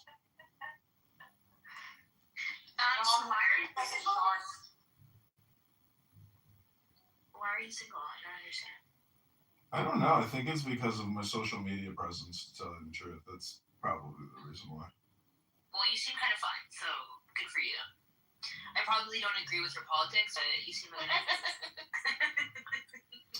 Well, you may not agree with my politics, but we can agree on certain things, I'm sure. Yeah, yes. And that's what it should be. Have you seen his Namaskar? No. See this video he's done. It's really good. He keeps the pose for so long. This one that he posted in the chat. No, he just Oh, this new one. Not the shorts one. The very first one. Look at these shorts. Oh my god. Shorts, yeah. Look at the Namaskar, the first one he posted. Look at his tattoos also. So not this He goes in Namaskar pretty long, his Namaskar. Oh yeah, he does. Yeah. Okay, this is yoga by John. This is April. You can hear him breathe through the Change your PTR. You know what? I'm gonna make it one. Okay, man. But me holding you in a chain. Yeah. That's not appropriate. I'm making it right now. Damn, that's inappropriate. You'll get banned, yeah, you will. Stop. The thing If I get banned, she gets banned. What do you mean? CM No. likes, I mean, not CM, Mika likes the stuff. But I don't like to be. So do you. Fuck no, I'm a dominatrix.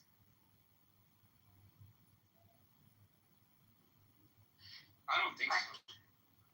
Narcissus mentioned Dom. What are you talking about? What's wrong? I would dominate Nargis. No, No, bro. What's wrong with you? 100%. My ass. Oh, my dead body. Just wait till I finish. Oh dear. Yeah. Oh dear. Yeah, you can ask my ex-girlfriends. Yeah.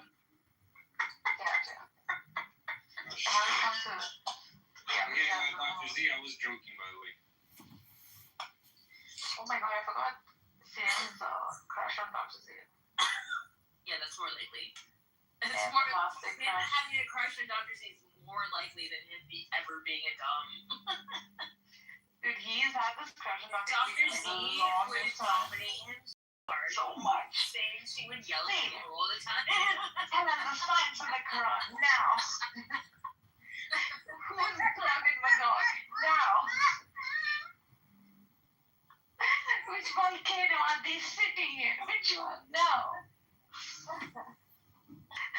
I don't like your hair. Cut it now. Shut up and sit down and listen to me now. She's doing that to me, man, nowadays. She's saying, you shut up and keep quiet. She'll tell you to me. She's gonna tell you to me.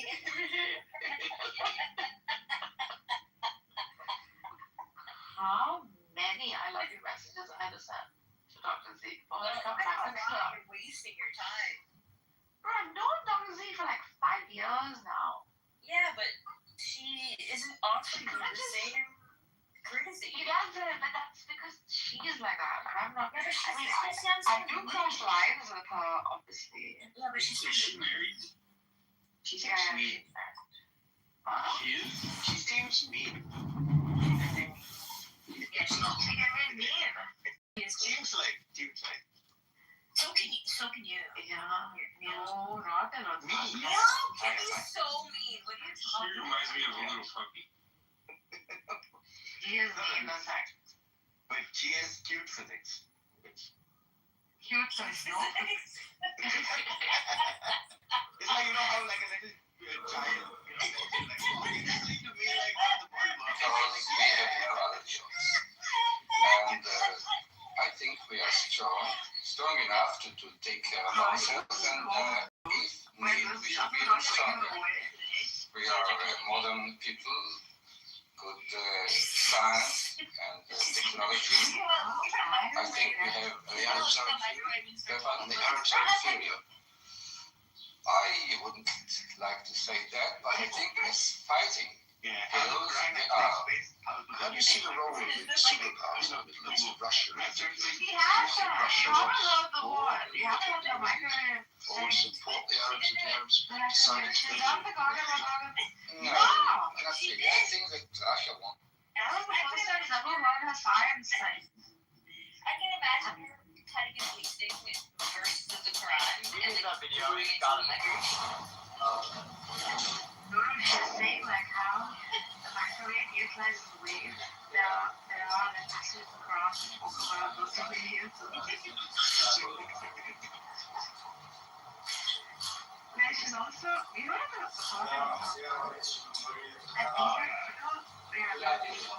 she's telling me she's had me later the job. And we had Dawn, she doesn't want to get out before she writes the science of the ground. And then you say that these people are people who are living in these caves that are different. And they are such a time travel. And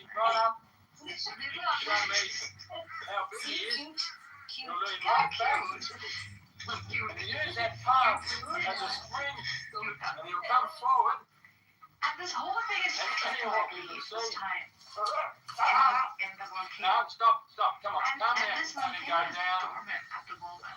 He'll come down. And when it erupts, And that is the end of the conflict.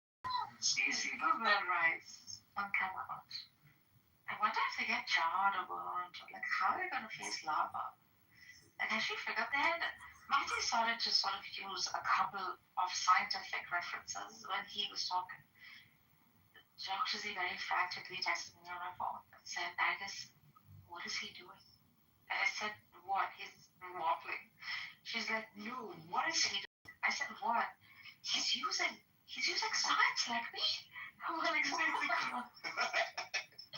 don't appreciate this. This could be a copy. This is very much possible that they copy my other film. Yeah. So they both fighting. It's unheard of. I mean, you can't walk in a bank business. So if somebody's sitting right there, man, they got payroll coming up in 8 days. They just don't. It's unheard of being on So I told Dr. Z, listen, don't check anyone. Because this is looking very suspect. She said, are you sure? I said, yeah.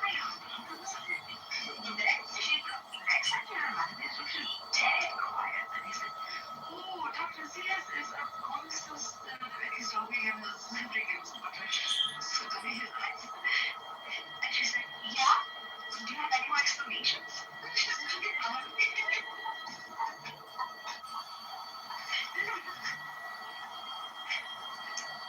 Now the new movie with his science and his it's a very funny thing when you were about this. Are you sure this guy would like it?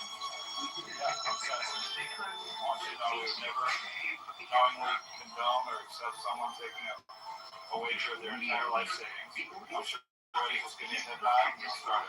Good luck.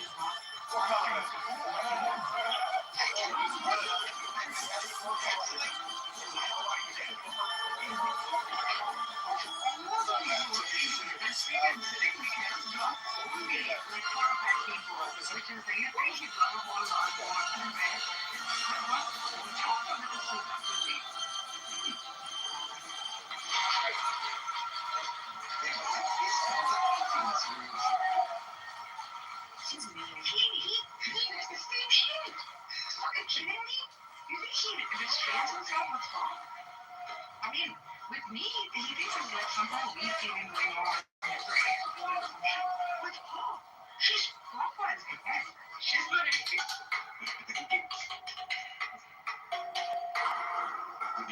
Yeah, what do you think she was?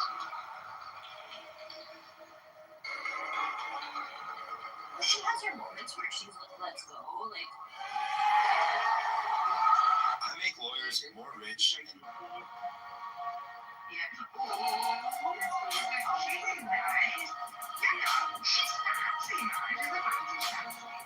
And this is what I think. Her experience began like a few years ago.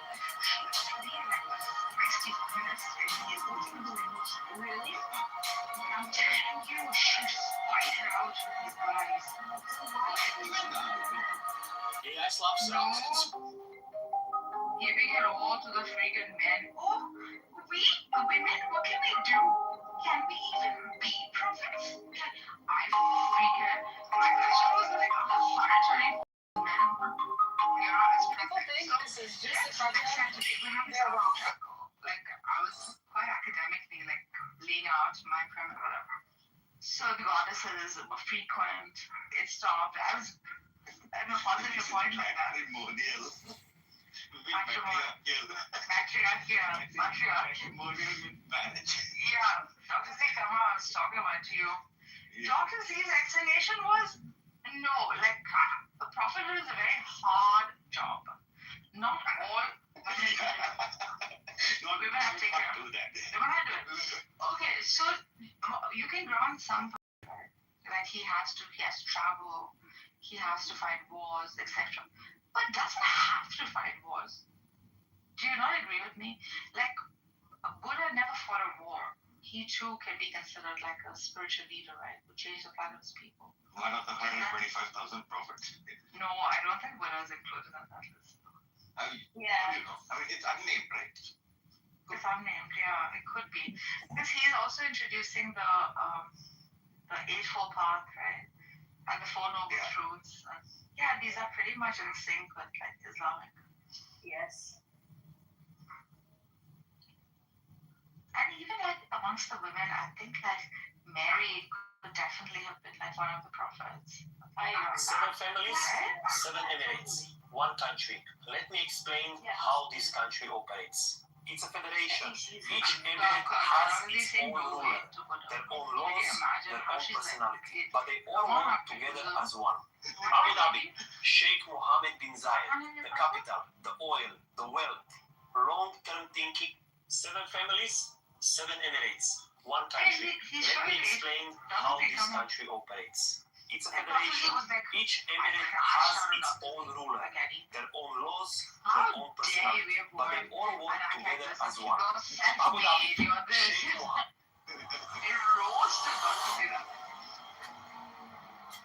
We're looking at Oscar, the first human modular prototype that is able to live in various settings. What's going to happen is that I'm going to connect the brain to the heart.